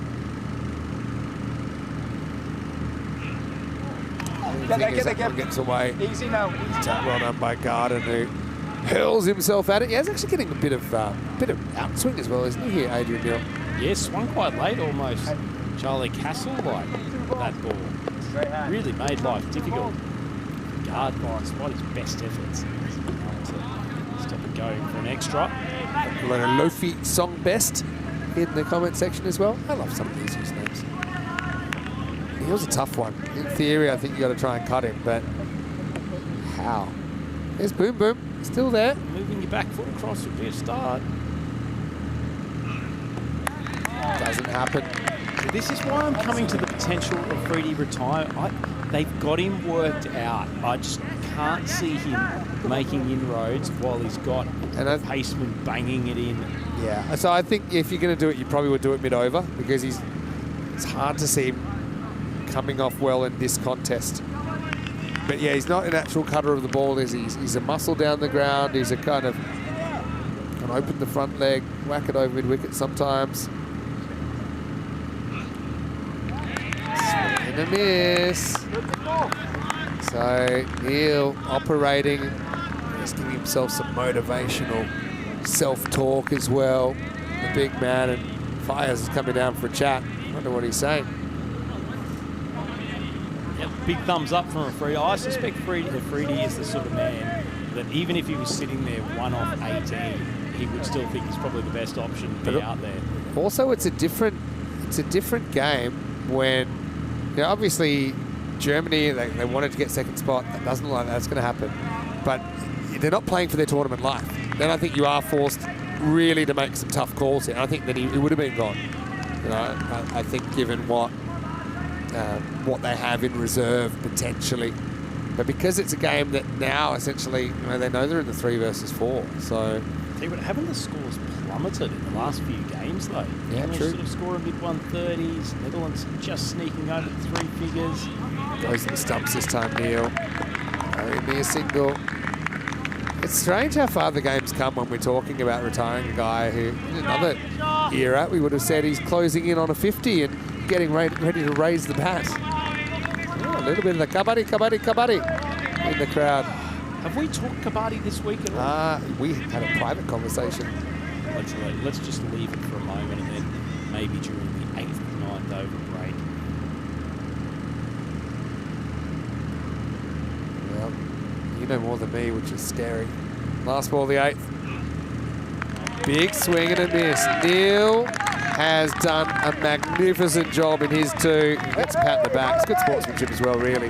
That's the end of 8 overs. 84 for 2. Neil finishes with 1 for 14. He's being yanked. This is big news, as Afridi being taken off the field finally after he's had about 17 swings and misses in the last 3 overs. Yeah, you hate to see it, but you know, this is probably the right call. Also gives someone else a hit. If you're not even worried about the match situation, okay, it's not great for his confidence, but tomorrow's a new day, and he's played enough games to know that. Tomorrow's a new day, and he might come out and just smash it. Well, it's not great for his confidence, but also standing there and just essentially playing and missing every single ball. Just playing and missing so frequently is also taking away some of the Afridi aura in a way. I guess the Germans have now got a big call of whether they open with him tomorrow, because those quicker bowling attacks we've been watching on with interest. Well, instead they've gone for Jeevan Butt, who's facing up, and he's off the mark straight away. McBride coming back in this 9th over. Butt just pushes 1 away from 1. So, Kabaddi, Pro Kabaddi League starting, I think today or tomorrow. one of the... Explain kabaddi to someone that has no idea what you're talking about. Okay. I have some idea, but I'm closer to the no idea. Sounds like a lot of yelling, and I can never find the ball. It looks... Oh. Nicked, gone. It's going to be a wicket for McBride. So Fire's had a pretty unhappy time out there. He's going to go. His Scottish attack slightly different under lights, maybe, as Germany lose a 4th wicket now, 85 for 4. Yeah, McBride's bowled a couple of nice overs here, actually. He's now got 1 for 13. It's 1.1, and Germany really, really struggling to put even a passable total. It's a nice little nick off a ball that sort of just popped off the seam. Might have moved away a touch, but anyway, Pro Kabaddi, how do I describe it? I mean, there is no ball. It looks like a court where there should be. Yeah, exactly. But it's sort of, I guess, English people would maybe describe it as a bit of formalised red rover, but effectively you have 2 teams of 7, or at least they start with 7 on the court, and then they take turns at sending a raider into the opposition's half. And one of two things, well, a couple of things can happen, but in particular, that raider is trying to tag the defenders and then get back safely to his half. Yeah. But if he is tackled by the defenders before he gets back to his half, he's out of the game until he can be essentially revitalised by another team member, dismissing some of the opposition. So it very much fluctuates how many players are on the kabaddi court. It sounds a bit like dodgeball, but there's no ball, but you're trying to dodge people. Dodgeball's not because people come in, people come out. I've seen them. They try and sometimes touch the line, and then they're trying to get back. But what's amazing is these lines, these kind of human snakes that they make. It's incredible to watch, and there's also not many sports in the world in which men holding hands gleefully as they try to defend their territory is an integral part of the game. But Pro Kabaddi handholding is absolutely necessary for both coordination of movement and saving your teammate from going out of bounds in certain situations. I reckon I'm going to get into it now. I've only ever seen clips, but this is what some people must think about cricket. And I always encourage them to have a look, so I'm going to have a look at kabaddi. Anyway, this is an uppercut. Finally, hope to get hold of one. Rohit Singh. It's hard to call him the forgotten man because he is the captain of Germany, but I still think he's probably underbatted himself. Would have loved to have seen him opening up sometimes. He's a very good player. You feel like he's just been left on the shelf a little bit. Let's see if he can play a bit of a role here. Maybe a good thing that he gets some batting time. But this score isn't looking too pretty for Germany. They need to go on a bit of a Maximo flurry. This innings, 7 balls to go. Oh, it helps it round the corner, and that's going to be 4. So, yeah, Rohit, he's somebody that we've seen him carrying the German batting in the past, but given the makeup of their squad this year, he's in a galaxy of stars. So I just think maybe he could have been a bit more selfish. I suppose he's still got some time to influence things. That'll be the end of 9 overs. It's 95 for 4. So one more point to the Scotland bowlers. All of them have actually been very good today. Gaffar got spanked a bit. They might have some question marks over whether he continues to bowl the second over. It's the same thing happened earlier today. Anyway, one final word on kabaddi. Yeah. The only commentators that I think can match European cricket energy, the vibrancy, ridiculousness of conversation. And there is one phrase that I love that they use. So when a team gets eliminated from kabaddi, essentially they then bring all 7 players back onto the court. As Gaffar is trying to get for a second, and just goes through for a while. Bring it back to what? Show them up. So essentially, once you have the whole team eliminated, there's big bonus points for the team that's eliminated all of you off court, but then you re-establish with a full 7.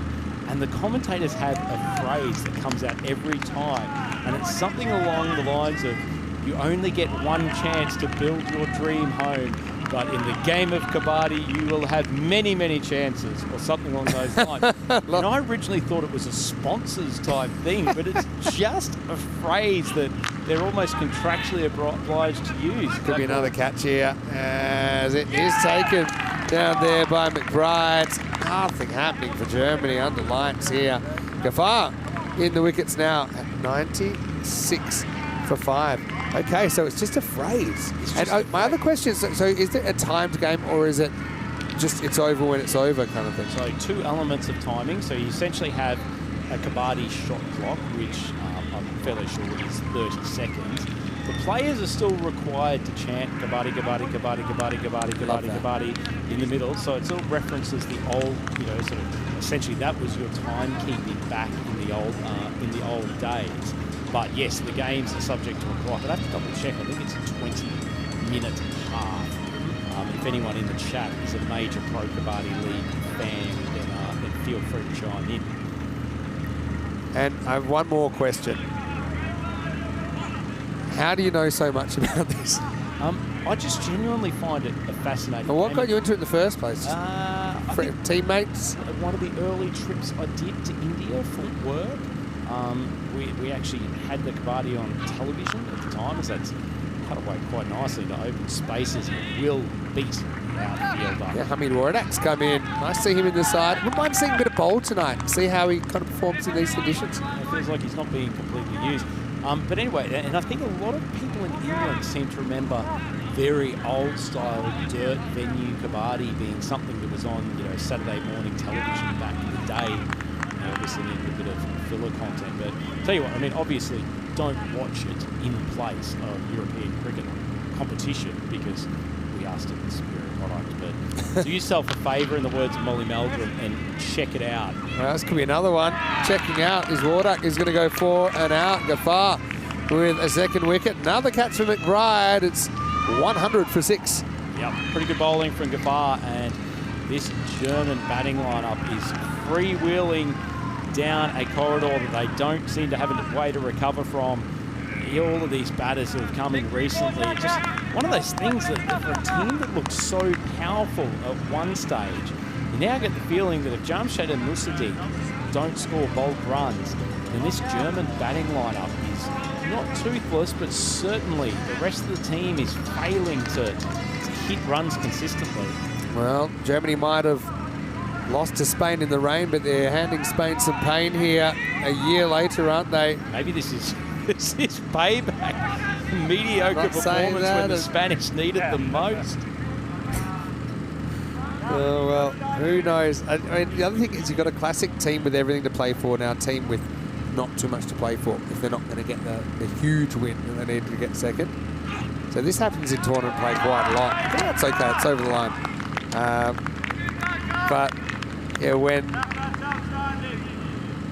when you have this situation where one team's desperate for the win, the other team it's just a stock standard game for them. So it's not that they're not trying, it's just that they're not as hungry as the other team.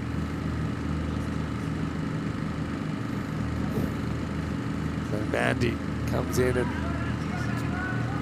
has a couple of balls to try and move the game along. That'll be one. The reason I'm laughing is I'm getting messages from Corey saying that if Payne were to get through, he's saying all the things that he would do. And some of them I can't read out. Last ball coming up, Ghaffar. If we thought giving DDC a rub on the tummy was probably not fit for consumption. Anyway, good to see that Kroom has chimed in and talked about doing kabaddi after his match is finished early on Saturday. Good to see. That's cool. All right, last ball coming up. Pretty good shot from Rohit. He'll always give you 100%. That gets cracked for a boundary. So frustrating innings for Germany, but probably even more frustrating for Spain back at the Sunset Beach. 105 is the score for Germany. Means that Scotland need 106 to stay alive in this competition. Well, if we went back to ECC 2022, this might have been a challenge, but you get the feeling that the way this Scottish batting lineup is going, that they are right in control of this match, and they have well deserved being in that position because they have bowled excellently and very intelligently, and it hasn't been the most sparkling German performance today. Yeah, that's true. And to be fair, Scotland, they had it all to play for, and you want to play your best cricket when the pressure is on. Well, don't worry, his ankles weren't tied together. That's Callum Gardner. He was going to be pretty busy. Though Boom Boom started with a boom, but he's more bust than boom, really, wasn't he? We saw Jamshed going big a couple of times. We saw some crazy attempts. This one didn't quite go to plan for McCreath. But, yeah, more or less, when they needed answers, the Scots came up with them. And just a bit of a misfire from this dynamic German batting effort. Yeah, they dropped a couple of catches early, and we did wonder whether or not Big Boo Boom Afridi would punish them, but he never got going, the big man, and as soon as he had the pace, and particularly Neil bowled an exceptional spell in the middle of the innings, he took a wicket there as Jamshid holed out over to deep cover. Musia came in and played a nice uppish cut, but for the rest of the time, as Magic Spray, Valencia's launched. Oh, poor Blue's gone flying down the garden. But anyway, back to the cricket. He bowled excellently in the middle overs, as did Sajjad. And Afridi just didn't really seem to have an answer. He kept on playing the big shot, trying to swing it over long on or mid-wicket. And eventually, he was replaced. Extraordinary scenes for the Germans. Yeah, you just don't expect to see that kind of thing, but yeah, that's the way the cookie crumbles. Scotland, though, the job's only half done for them. And don't count the Germans out. We know how good their attack can be at night as well, Rhino. So yeah, let's sit back and see how things unfold. Scotland really, that spot in the fours, theirs to lose. Yep, certainly is, and tough outcome for Spain if that does happen. They worked their way back into the tournament with an excellent performance against Germany earlier today. But I tell you what does this say about Germany going into Championship Week finals day? I think some of the big guns like England and Netherlands genuinely felt that they were a danger team and they didn't really want to play them sometime tomorrow, whereas their batting lineup has just started to look very brittle. Freddie at the top of the order and Jamshid Khan both scored runs, but not quite the same pace as we're used to. And in the end, Freddie was actually bustled out by his teammates, and the rest of the innings, aside from a few flashes from Rohit Singh at the end, was very, very subdued indeed. And a total of 105 for 6 in the modern-day T10 game will not cut it. Yeah, it's like an old-fashioned 75, isn't it? And yeah, bowling-wise, it was a good team effort. You look at, okay, Gafar went for a few, but he still took 2 wickets, and everyone else was less than 2 a ball, and 3 of their bowlers, Castle, Sajjad and Neil, in single figures. So real team effort there from the Scots, and now it's up to the batting unit to get them home. 106 will see them in. Can't tell you if they were to make 21 or less, then the Netherlands would lose the double chance. Don't see that happening, though. This is ECN cricket, and you can expect the unexpected. But one thing you can expect and be pretty sure of is that we'll be back in a few minutes, take you through the final moments of match number 20. Vinny Sandy, Mr. Maximo with Andrew Ryan. We'll see you very shortly for more Dream11 European Cricket Championship.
The European Cricket Championship is proudly brought to you by Dream11, HCL Software, Paramatch, the Junta de Andalucía, and Victorinox.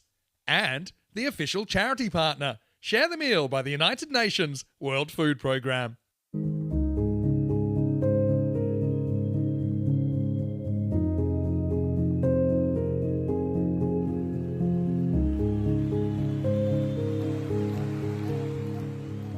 Join us in celebrating World Food Day on the 16th of October. Share your meal on sharethemeal.org and let's hit hunger for 6.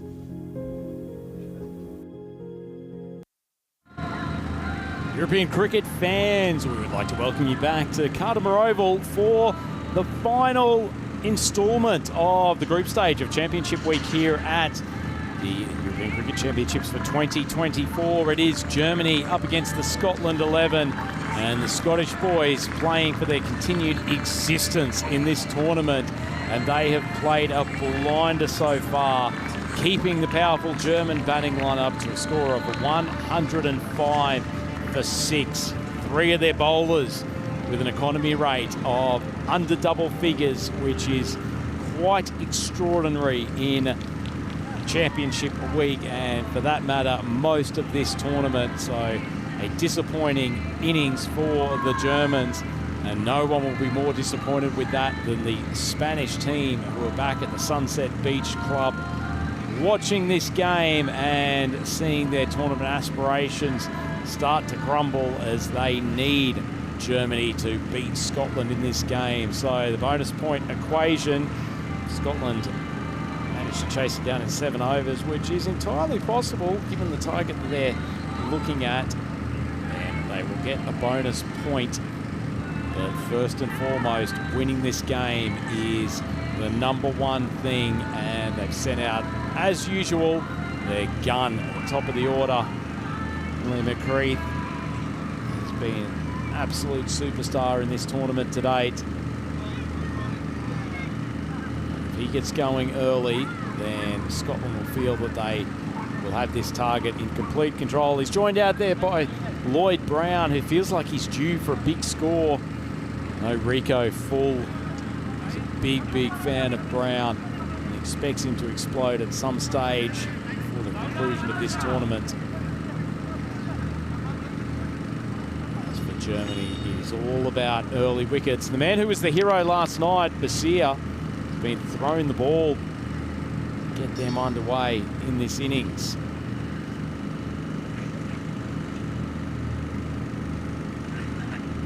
Wide of off stump, wide of the wide line, and called wide by the umpire. So an inauspicious start from Basir.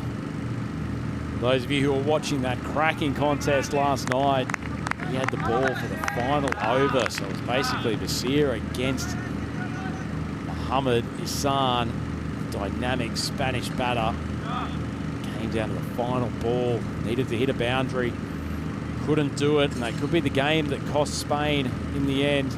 Nice ball from Basir though, good carry through to the keeper. A little bit of shape. No chasing under lights isn't easy. Germans just holding on in that contest against Spain last night. Say, not a huge amount of energy out there from the Germans thus far. Reith tries to charge down the wicket. This time's the ball, almost indoor cricket style, straight to the deck. They'll swing through for the one, which is our first look at Lloyd Brown this evening. Great to see some youngsters on the outside of the ground trying to imitate their heroes. Those that are lucky enough to step onto this glorious hallowed turf at Cardimer Oval. Getting quite a reputation, this ground. A place where players want to be seen and want to have the experience of standing in the middle of this magnificent ballroom.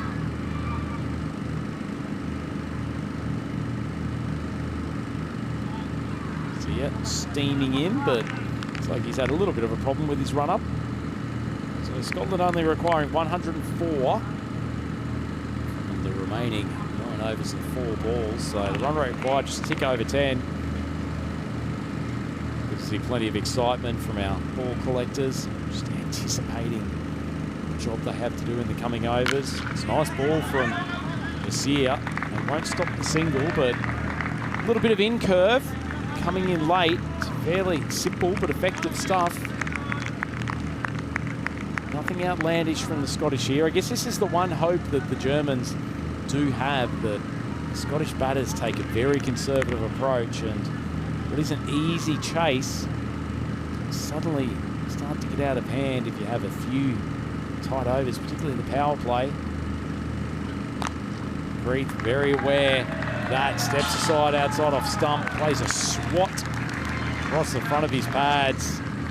Pretty good shot, and he brings up the first boundary of the innings. Such fast hands. Look at that, it's deliberately played. He knows there's open pastures out there at square leg. It's intelligent cricket.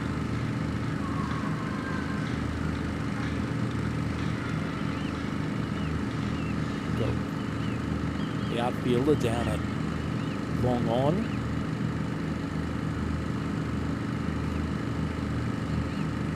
Out there at foot of square on the boundary is, see, just gets another ball that Creeth chops into the ground. It's been a pretty good over from him so far. The ball that went to the boundary wasn't a bad delivery. McCreath had to manufacture a shot out of it.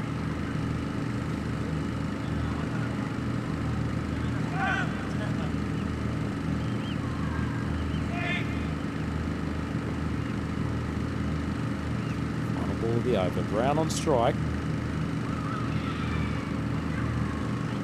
Short. Brown missed times, but yet another single, so a little bit of a, I wouldn't say a shaky start, but an underwhelming start from the Scots. His over goes for 9, and Scotland, unsurprisingly, 9 for none after 1. Excellent time to bring men who will bring some vibrancy to this occasion. Mr. Maximo back into the commentary box. Yeah, good to be back. Oh, will we have some more drama under lights, aka the France versus Belgium golden ball and all the drama that went with that? It's not the greatest start for the Scots. 9 without loss. We seem to be thinking it's a foregone conclusion. Partly that's because, okay, Scotland need to win. Germany, they're kind of now set the 3 versus 4. But let's not forget, this German attack under lights, they're a handful. And Scotland, don't forget, their group stage. They were losing wickets in clumps. They were in really terrible situations quite a few times. Remember against the Irish, did a real number on them in exactly this kind of situation. So, hey, maybe there's a bit of life in this yet. Zadran is a pretty quick operator. He's going to come in and bowl over number 2. And that is going to be 6. Maximo lifted up by Brown, who takes him down to Browntown. It's Zadran going the distance. Yep, lovely shot. This is precisely the reason why Rico Fall has got such a rap on this young man. Even the pace of Zadran, probably a little bit too much at the stumps for that length. And Brown just swivels, times it very, very nicely. Brown's very organised, former South African under-19 representative in first-class cricket. Zadran has troubled batters all tournament, though. You just wonder how's his body feeling, how's he got mentally playing so many games at this stage. Oh, that's a great shot. That is an absolute banger of a shot. Maximo springs off the back foot and creams it over cover point. God, he's crunched that ball, hasn't he, Maximo? That is a proper cut shot. Zadran, slightly short of a length outside off stump. That's what happens when you get your back foot back and across, youngsters. Do not take heed of Freedies playing of that length earlier this evening. Watch and learn from young Lloyd.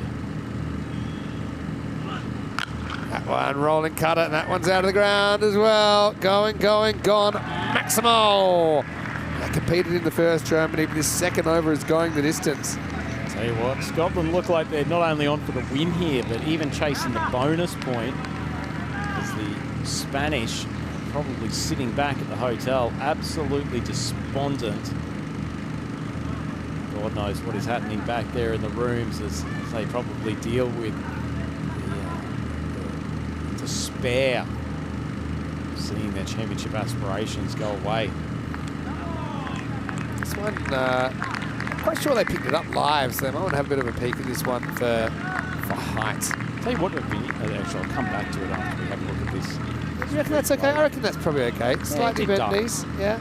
I'd say it's all right, but I'm always wrong. No, this time I'm right. Just one for the over. When he turns around, if you're making a Lego figurine of a cricketer, you could do worse than base it on Zadran. Yeah. That hair is absolutely brilliant, but would go perfectly on a Lego character. Well, that one is pretty perfect from Brown, who's just going to rock this one. I know that Lego hurts when you step on it in the middle of the night. This also hurts, I think, depending on who you're supporting. It's not hurting if you're a Scottish supporter, though. I'll tell you that, and especially with these openers, particularly Brown, doing what he's doing. I think that the baby blues, if you want to call them that, they've taken the moniker now of the Irish that have been eliminated. Cruising. That's another perfect strike. You cannot hit straighter than that. You cannot hit longer than that. Brown lighting up the night. Maximal. 6 more. It's the end of the over, 39 for 2. It's not often that Finlay McCreath has played second fiddle in this tournament, but that's a couple of gorgeous strikes down the ground. Nothing flimsy and plastic about either of those. And Zadran's head goes down, and Scotland have already wiped so many runs off this target, Vinny. Fun fact, if Scotland win with 4 points, they actually go above Germany on net run rate. You got to realise also they've had 2 washouts each, so they really only played 5 completed games. So they'll improve their net run rate so much that the Germans will dip just below. And that would only come into it if there's any rain around tomorrow. Hopefully there is not, but as we know, it's good for tomorrow as far as the Bureau of Meteorology. Let me go locally. I'll give you tomorrow. They're expected 23 and no rain, just partly cloudy, quite a mild, nice autumn day. Well, it does seem that the only precipitation in the area tonight will be the flowing tears of the Spanish national team, as this one looks like Scotland have, unless they have a monumental collapse, have secured their place in the finals day. If Zadran is the Lego kind of model, brassiere is the model for, you know, you go to the hairdresser and you say, I want the brassiere. You're just going to leave a little bit above the ear. I was going to high. All right, who's going to catch this? It's going to be Zadran going back. Can he? Oh, no one's seen it. Wow, that was like, it was like some sort of choreographed dance, wasn't it? They were running around it. They were zigging through each other. I actually think it's probably Mandy's catch because he could reach it. And he probably had a better chance than anyone that actually might have been under it. Well, that looks like what happens when I go to the 10-pin bowling lane and you just have a few pins on the edge which are sort of swinging around after a bit of minimal contact. That's truly atrocious fielding from the Germans. That's Mandy's. It's Mandy's catch. You'll know that back was mine.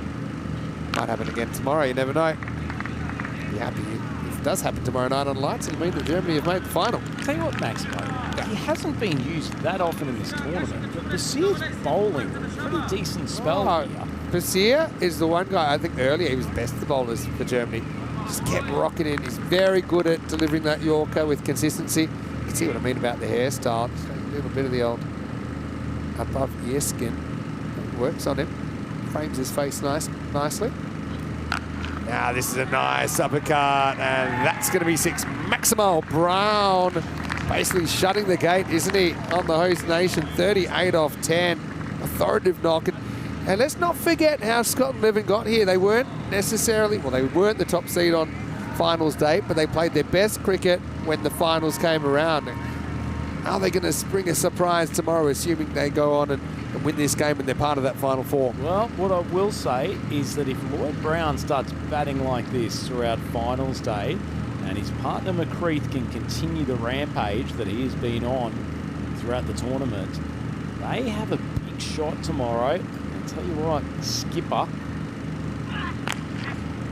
Bride has also started to look very good with the bat. Callum Garden's come into some form. It's a pretty good unit. They are. Hey, let's discuss another idea, and it's been brought up in the comment section. saying, what if we had some Asian teams in ECN cricket, or teams from outside Europe? Something we have talked about before. I feel like one day it will happen. We've already had USA and Canada and Thailand as well in the women's game. But I love that idea. Thanks very much for throwing that in the comment section. You know what I'll also say? I love the idea of like an ECN World Cup. Oh. So you've got England 11, but then you should be able to get Australia 11, best of the guys that aren't playing professional cricket. New Zealand 11, South Africa 11, India 11, Pakistan 11, Afghanistan 11, Bangladesh 11, and so on and so forth. Up in the air, trophy. I was a bit worried for a second from our angle, but Brown continues his assault on the bowling. 50's up in the 50 partnership for the Scotland 11. They're 54 without loss after 3. I probably missed some countries, but you get the gist.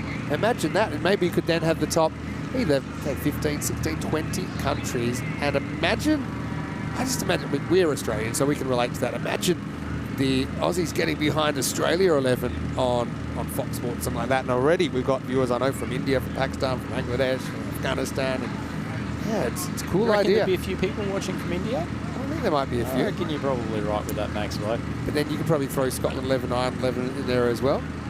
So maybe the teams that are in the actual, let's say the 50 over World Cup, we do an ECN World Cup with this format. Tasty. Very tasty indeed. All we need is a truckload of money. But hey, well, we did have the €5 donation, I think, from Dream. Yeah, and I appreciate so it. Something to build on. Appreciate it. But I think you can do both. And John says, obviously the motivation for ECN is to develop cricket in countries where the sport's not a major sport. That is true. But also, it doesn't hurt that. It's developing a format which is exciting, and I'm sure a lot of our European viewers would love as well. No doubt. All right. Freedy probably doesn't love being spanked. And he had a tough time with the bat tonight, and he's been heaved. Not really heaved over the offside, open made. And just very nicely struck by McCree. Good shot. Yeah, it'll do. He likes to walk at the bowling, doesn't he?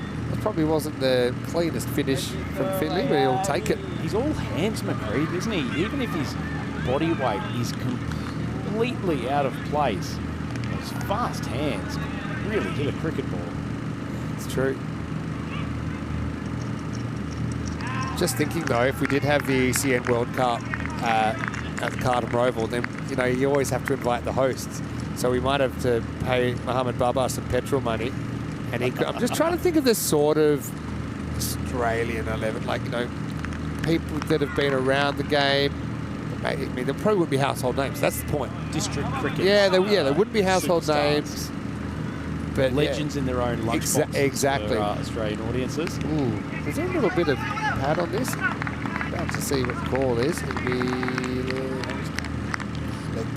leg by signal. Just an idea. And I love the ECN Supporters Club Australia saying, ECN World Cup at Cardama, may need a few more tents. I'll be there. But do we know how many people are part of the ECN Supporters Club in Australia? Let's we've got a bit of time here.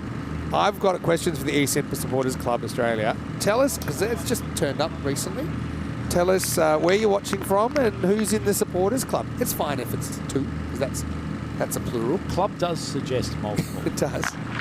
Supporters. This is up, and it's going to get to the boundary. It's 4 more. Brown to 49 in quick time. Yep, pretty good innings from this young man. 1 short of a 50. And Scotland racing towards this target. I'd love to see more supporters in Australia. I feel like some of our completely unnecessary and ridiculous pop culture references would probably be far more well interpreted from down there than they are in other parts of the country, or other parts of the world. Charlie Hunt's got another good suggestion here, like an All-Stars World Cup, maybe stars that aren't playing top level now, but may have done so 5 or 10 years ago. Get all countries involved. I like that question. Except I think you're nicking the idea of the Masters cricket that's been you 10 people that have played a lot of professional cricket. By the way, that's going to be 50 for Lloyd Brown. Brings it up off just 14 rocks, and he's doing the job for the Scottish 11 under lights. Well batted. Actually, speaking of just random ideas, since we're floating stuff out, I mentioned my mate Tom Riley, who's been here during the course of the last couple of weeks. Great to see him round. He was very into the bullring series, but also sent me an idea today as Fred steams in for the last. McGreath tries to ramp him and almost has his head taken off. McGreath's a youngster. I don't know how long it took, but I'm pretty sure his whole life flashed across his eyes as this one was coming straight at the melon. Well, but it's the first anyway, time we've seen a Freedy smile for the entire innings. But anyway, Scotland's 66 for none. So Tom has suggested a little bit of almost MLB All-Star, that as a prelude to Championship Week, we get the biggest hitters from each team, set up a bowling machine out in the pitch and see who can win essentially the longest drive competition. Home run derby. I mean, I like that idea. I don't think you don't even need you could just have like a screen, and this is what I like in Major League Baseball home run derby, is you have like a friendly pitcher. So you get someone from your team or like your coaching staff to basically float you up what you like. And, you know, so it's kind of like a team game, right? Yeah, so it's not bad. I kind of like that. But yeah, get a screen up in front of them, I will say. That's what protective equipment. That's what they do. But Malik Zai is going to get a bowl here. They could potentially even do this in 7 overs. Yeah, so what I was going to say about the Masters League, or what they Legends League, I think it's called. I saw a couple of my old teammates popping up in that. Nathan Coulter-Nile. He's way younger than me. He's still an athlete too. Yeah, he is. He's how old is he now? He's 37. Surely part of the fun of watching Masters League cricket is seeing decrepit old bodies still trying to extract some of their youthful, talented vigour. The thing is, and it's no disrespect to that league because I really enjoyed it actually, but these are people that kind of had their day, right? So that is going to be 4 runs, just clipped away in front of square. McGreath getting in on the action. Yeah, so, but the reason I like the ECM World Cup is these are players that are obviously very good players, but they've never really had their day. You know, and look at the English 11.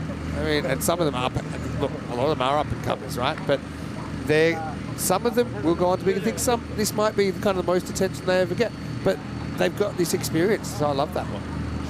We'll just wait for Alexander to come steam through another ball before we continue this ideas session. It's almost like having a brainstorm in old corporate vernacular. But what about we try to invite the champions of Legends League cricket to come and play at the next ECC, and we can see the golden old boys of stars that are slightly past it against the up-and-comers. I like all these ideas, but let me tell you, I hate to be the kind of reality rock kind of just kind of being thrown into the engine. Oh, that's out. But I like the thinking. McGreath tries to get left-handed, but he gets hit, I think, right in front of off stump there. So Malik Zai will break through with a wicket, and it's 72 for 1. So what is the reality check that you're bringing to this discussion, Maximo? Obviously, we try and look after the cricketers that come here as well as we can. You know, we put them up, we feed them. I was about to say we bathe them. We don't. They do that themselves. But of course, it's an amateur competition, right? So I just feel at the Legends League, something tells me that Are you suggesting they're doing it for money?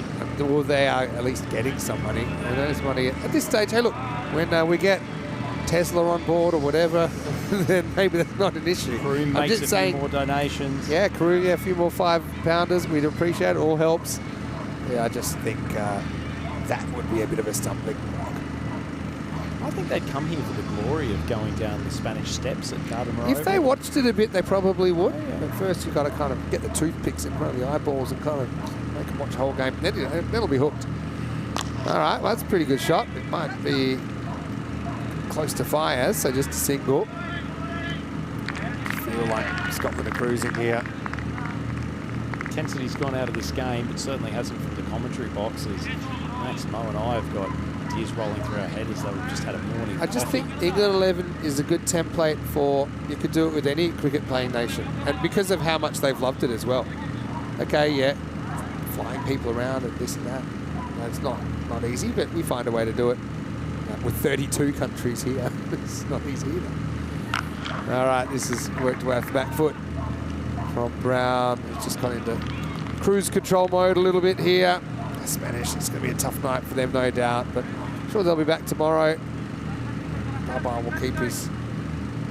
Mohammed Baba will keep his tank full of gasoline. Probably won't need to empty it out to try and save it this time. One of the big drama moments today, tomorrow, the Spanish had to qualify, just seeing if Baba turned up out of the blue. Done it once before. Oh, it's crunched. Absolutely crunched by Sajjad. All of a sudden, this German bowling attack too, which was sizzling earlier in the week, just looks as I feel like zucchini pancakes that I had dinner with today. They've been so hot, but I feel like they've been put in the. You know when sometimes you put something in the freezer just to cool it down, but you've accidentally left it there and they ain't thawed out yet. That's the way it goes, though. I just want to remind everyone while we're here to spend a bit of time, if you can, and maybe a couple of bucks on the United Nations World Food Programme, the Share the Meal initiative. Of course, yesterday, I think we were here by the time I donated 5 of my suits to the merchandise tent. So you might have spotted a few slightly dodgy-looking Maximos I tried around. a few on, just none of them fit me. That was the main stumbling block. I think they sold in 8 minutes, but it would have been quicker. There were a few that couldn't quite squeeze in. It made me feel better about myself. But no, big thanks to all of them. They went for €50 each, and we donated 50 meals for each suit. So that was 250 meals. Did you autograph? I said that I am available if required, but also already said Maximo on the inside. I didn't want to deface them, because I think they actually want to wear them, right? What is the Maximo? Is it just stitched into the inside? I can show you on this one. All right, up in the air and gone. Well, simple catch for Rohit. So Brown is going to have to go, but it's been a brilliant innings. He set up this chase perfectly. Chased and surely we'll see Scotland through to the top 4 as Lloyd walks off at 78 for 2. Yeah, a bit of a tame end to Lloyd Brown's innings, but Scots will be very happy to see his blade flashing Maximos all over the place. Sensational striking from him. Of course, it was just toe-ended one. Pretty good catch from Rohit Singh, who only sort of minimal entrances in the games, but he's been a bit of a shining light here for Germany tonight. Yeah, Rohit's probably the most underused player in this whole series compared to what he could do. We've seen her in the past. Well batted by Brown, though, with 7 Maximos and a 4 in his 52. That's to be the collapse of all collapses from here. But yeah, I'm not suggesting for a second that Germany aren't giving their best, but it's just Scotland want this game more. I've seen it happen many times when you've got one team that's kind of cushy, knows where they're finishing, or it's not going to make too much of a difference versus a team that is basically do or die. It's only like 5 or 10% intensity difference. It's just like in the jungle. I'll give you a National Geographic reference as McBride comes out. So if there's one apple that was kind of, I don't know, equally distant away from you and a person that hadn't eaten an apple for a week and you just come up straight from the carvery, and you might even be a faster runner than that person, but they're getting there first. I can guarantee no one who's sat through a carvery meal is chasing anything ECN down. Hunger Games coming soon. We've got our own version of Squid Game tonight, and it looks like the Spanish are the ones that are going to be shot down as Sajjad hits a shot and a half over to the leg side. Monsters. Afridi. Maximo, indeed. Yeah, Maximo time. Lifted up and away.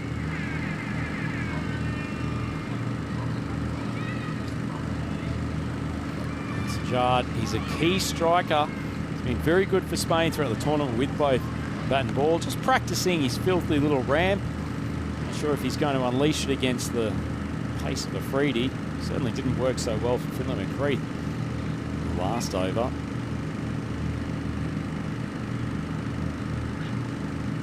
Slower ball from Afridi, plain miss from Sajjad. So it actually hasn't been a bad bowling performance from the big man. Just trying to rectify his misdeeds with the bat earlier. Yeah. Tomorrow it's all there. It's all there for whoever is here. It doesn't really matter what's happened already. All teams have had their good moments, their not so good moments. 4 teams will be here with the chance at glory. I know we had this come up last night about, and what if we had like a best of 3 final instead of the final, but I'll tell you my feelings on that. Again, some people might see that. They said, oh, but the you know, because it's such a high variance game, sometimes the best team doesn't always win. But I think That's what tournaments are all about. That's what ECN and yeah, tournament play. It comes down to one moment in time, and somebody's going to have a dream day. And well, will it be England or the Netherlands that have won before? Will it be a new champion? I mean, last time I checked, Whitney Houston was not singing 3 moments in time across a 5-hour period. God knows what anyone thinks that ECC Finals Day should be structured as such. Oh, you crack me up sometimes. Just picturing that song. Just oh, righto. I reckon if the songwriters put that to her, she would have sent straight to the dumpster. All right, up in the air, and this one is out of here. Maximo breaks at 15 of 23. And the other thing is, what was it, 15 off 5, and they could take all 4 points, which actually would give them third. Yep. Well, you know, Jamshed, when he comes onto the bowling crease, the Germans are fairly much suggesting this one is in Scotland's control. Very, very good batter. Not someone who pops up so much with the ball. Tell you what, though, Ahmed Wadak still has not gotten a bowl, despite the fact that they've thrown the ball to almost everyone in the lineup. Exactly. Yes, it'll just be a single. So actually it comes down to this. If they're able to chase this over, Scotland, they'll get third. And Germany will be fourth. If they don't chase this over, then Germany will be third and Scotland will be fourth. Now, it doesn't really matter because they can play each other. Where the forecast is good, you get, I think, the home tent slightly closer. So, you know, you get an extra couple of seconds to get to the crease, I suppose. Small mercy. Slightly, yeah. Closer to... Do you think the teams do get attached to a particular tent during the week? Maybe a bit like I was having a chat to Rico this morning about superstitions in cricket, and I suspect if you feel like you've had more wins in one of those than the other. Once you're in there, you probably forget because they kind of look the same. That's pretty well bowled. Jamshed's a decent bowler. We don't see him too much bowling for Germany, but it's a good wide Yorker. It's like Rico and I. We actually, like, the other commentators come in because you work with both of us. You'll end up being okay on both sides. I can't be on that side. I'll start, you know, when you drive a car, you know, you reach for the gear stick the wrong side. I'm this side, Rico's that side. It's like an old couple with their side of the bed. That's exactly right. Just cannot change it. All right, it's hit pretty hard. One bouncer to Rasidik out there. Yeah, so, no, I can't. It freaks me out. Rico's happy on his side, I'm happy on my side. I actually picked my side originally in 2019 because back before we had all these bells and whistles, it had the actual official scorer next to me. And it was how I could keep an eye on That's how it first started. Alex from the UK. Blast from the past. Slower ball. Jamshed, nice little addition here. And actually, I think he is going to secure third place for the German side. Yeah, never still stuff. Shouldn't have written him down. Started that over. Jamshed, good stuff from him. It's a good segue to look at tomorrow, Vinny. Yeah, so tomorrow, this is what we're looking at. Germany are now nailed down third. England 11 first. Netherlands 11 second. Theoretically, Scotland could still fall over in the next 10 runs, and Spain will be there. But I think we're pretty sure what we're seeing now, aren't we? It's going to be Germany versus Scotland 11 in the 3 versus 4 match. Yep, I think we can almost take that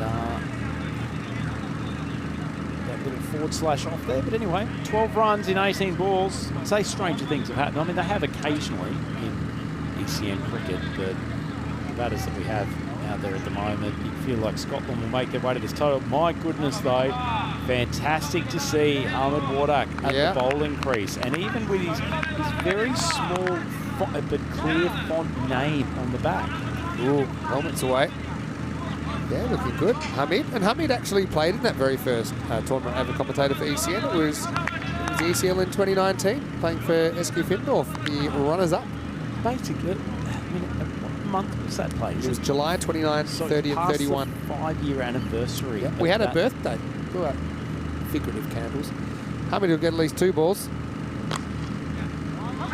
before. It's kind of on the toes, turned away by McBride. It's 4 runs. Yeah, desperate effort down there from Jamshed, just behind square, but can't prevent the boundary. I mean, he's kind of reinvented himself as a bowler as well. He used to bowl left arm, kind of seam up. A lot of left armers do this because, you know why? It's a good, effective style of bowling. So I'm imagining what Maheshwari doing it for Croatia over the summer. I find it probably the most infuriating bowling to face. The left armour coming from wide. It's the accuracy of a finger spinner plus the ability to take the ball away from the right-hander. I would actually suggest, if there's any mothers or fathers out there and they've got a boy or girl that's getting into cricket, teach them to bowl finger spin left and right-handed. They'll be a gun. And then they can bowl left arm to the right-handers, they can bowl right arm to the It's the left. future, isn't it? Get the kids to agree, though. Same thing with the switch hitting. True. Learn to use your left hand, right-handed kiddies. There's actually a Major League pitcher, Pat Venditti, and his dad actually did exactly that, taught him to throw both hands, and he threw both hands in Major League Baseball, and he was quite a unique player in that he could switch, and he had an ambidextrous glove. It had 6 fingers in it. That's actually really clever and important. Yeah, and not just that, it was quite thought out. It's nice by Wardak, I like that. But yeah, Do you think the dominance of hand is one thing that we almost limit ourselves? Yeah, we do. I'll give you an Definitely. example, and this is a very, very sort of low-level one. When I was playing Australian football back in Queensland, it was just stickers in the first bit of delivery, and it's drilled out there for probably just being simple. I did a slight tear to my hamstring, which affected me throughout a whole season, and effectively had to kick left-footed. And yet, by the end of that season, it was kicking far better left-footed than I've ever actually kicked right-footed. You know, you could write both hands if you learnt. It definitely could. Last ball of the 8th. So Harvey does a good job. You know, I do think they've underutilised him. Good to see him getting over. Keeps the game alive. So after 8 overs, 101 for 2, 5 required off the last 2 overs. Yeah, and so even this, the dad of this pitcher, Pat Venditti, look him up. He even got him punting balls, so he had kind of equal leg strength, so for his throwing. And one of the issues he ran into, he was very versatile, but he wasn't amazing at either. But he could do both, so that probably didn't. He still played professional baseball. What's the name of the player? Pat Venditti. Venditti. I thought it might have been in relation to P. Diddy at one stage, but Venditti. Venditti, V-E-N-D-I-T-T-E. All right, here we go, and it's game, set, Maximo. McBride finishes things off, and that will do it. Scotland 11. They have made it into 4th place. They'll take 3 points out of this one. 1 point for Germany's good enough to secure 3rd for them. But yeah, the big news is we have our final 4, and it's the hosts, Spain, that are eliminated from ECC 24. Yeah, lovely shot to bring this match to its thrilling conclusion, and as we've known for some time, that first game tomorrow will be Germany up against Scotland. Commiserations to Corey, Alistair and all of the Spanish team. They have bravely fought their way through to Championship Week and put up an excellent performance in the tournament, but Vinny, ultimately that loss on the final ball to Germany last night has cost them a place on finals day. Yeah, it's all over, red rover for Equipo Rojo, but still, you know, we appreciate the colour they've brought to the tournament as always. Absolutely, you know, love the enthusiasm from the fans as well. You know, in big voice earlier today. I mean, look, every team when they're eliminated, they look back at what we've done differently. Obviously, not taking a single point out of this morning really hurt Spain, because they do end up tied on 13 points, but it's their net run rate, and obviously the fact they couldn't get an extra point somewhere along the way. That you can say the same about Scotland. I mean, they went with the donut earlier, but they were able to get the win here. Yeah, they certainly will, and they'd be cock-a-hoop with their performance tonight, actually. In a pressure game, in difficult conditions under lights against a good German team, this group really stepped up, and hugely impressed by Lloyd Brown at the top of the order. As Maximo mentioned, he's representative cricketer for South Africa back in the day, and you saw both his class and his power on display. A couple of those strikes down the ground off a Freedy would go into the collection of the best shots.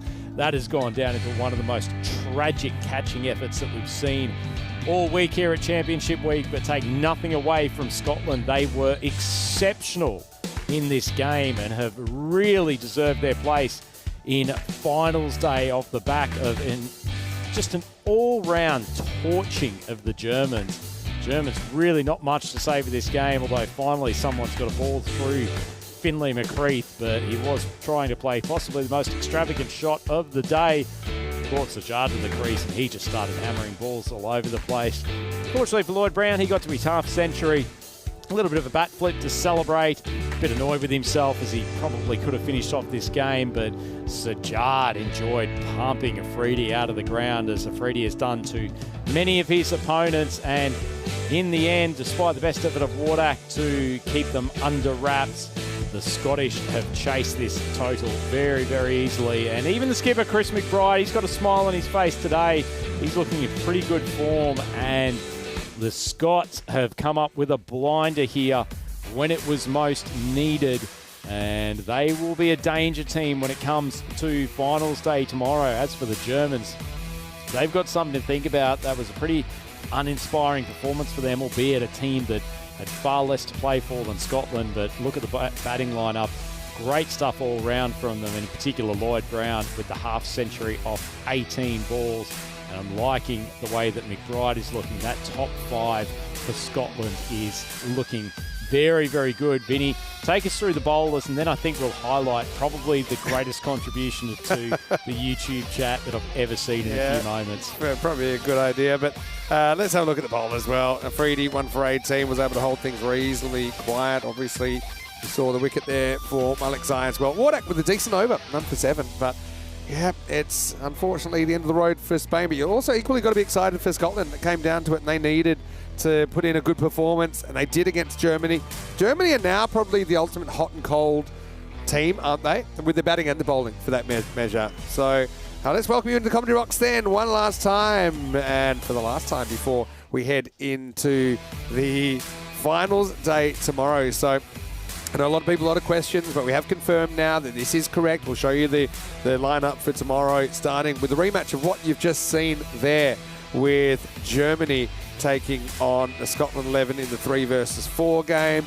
And then we have the English taking on the Dutch. Again, another meeting for them. They've had 2 very contrasting contests.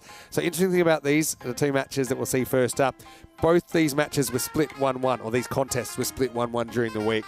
Obviously, the winner of the 1 versus 2 will go straight through to the final. The loser will play the winner of the eliminator. The other thing that's really exciting tomorrow is that we're expecting, or we will be revealing the ECL 25 draw. So 35 clubs will come to Carter Oval in February and March in 2025, and we'll see the group structure for them.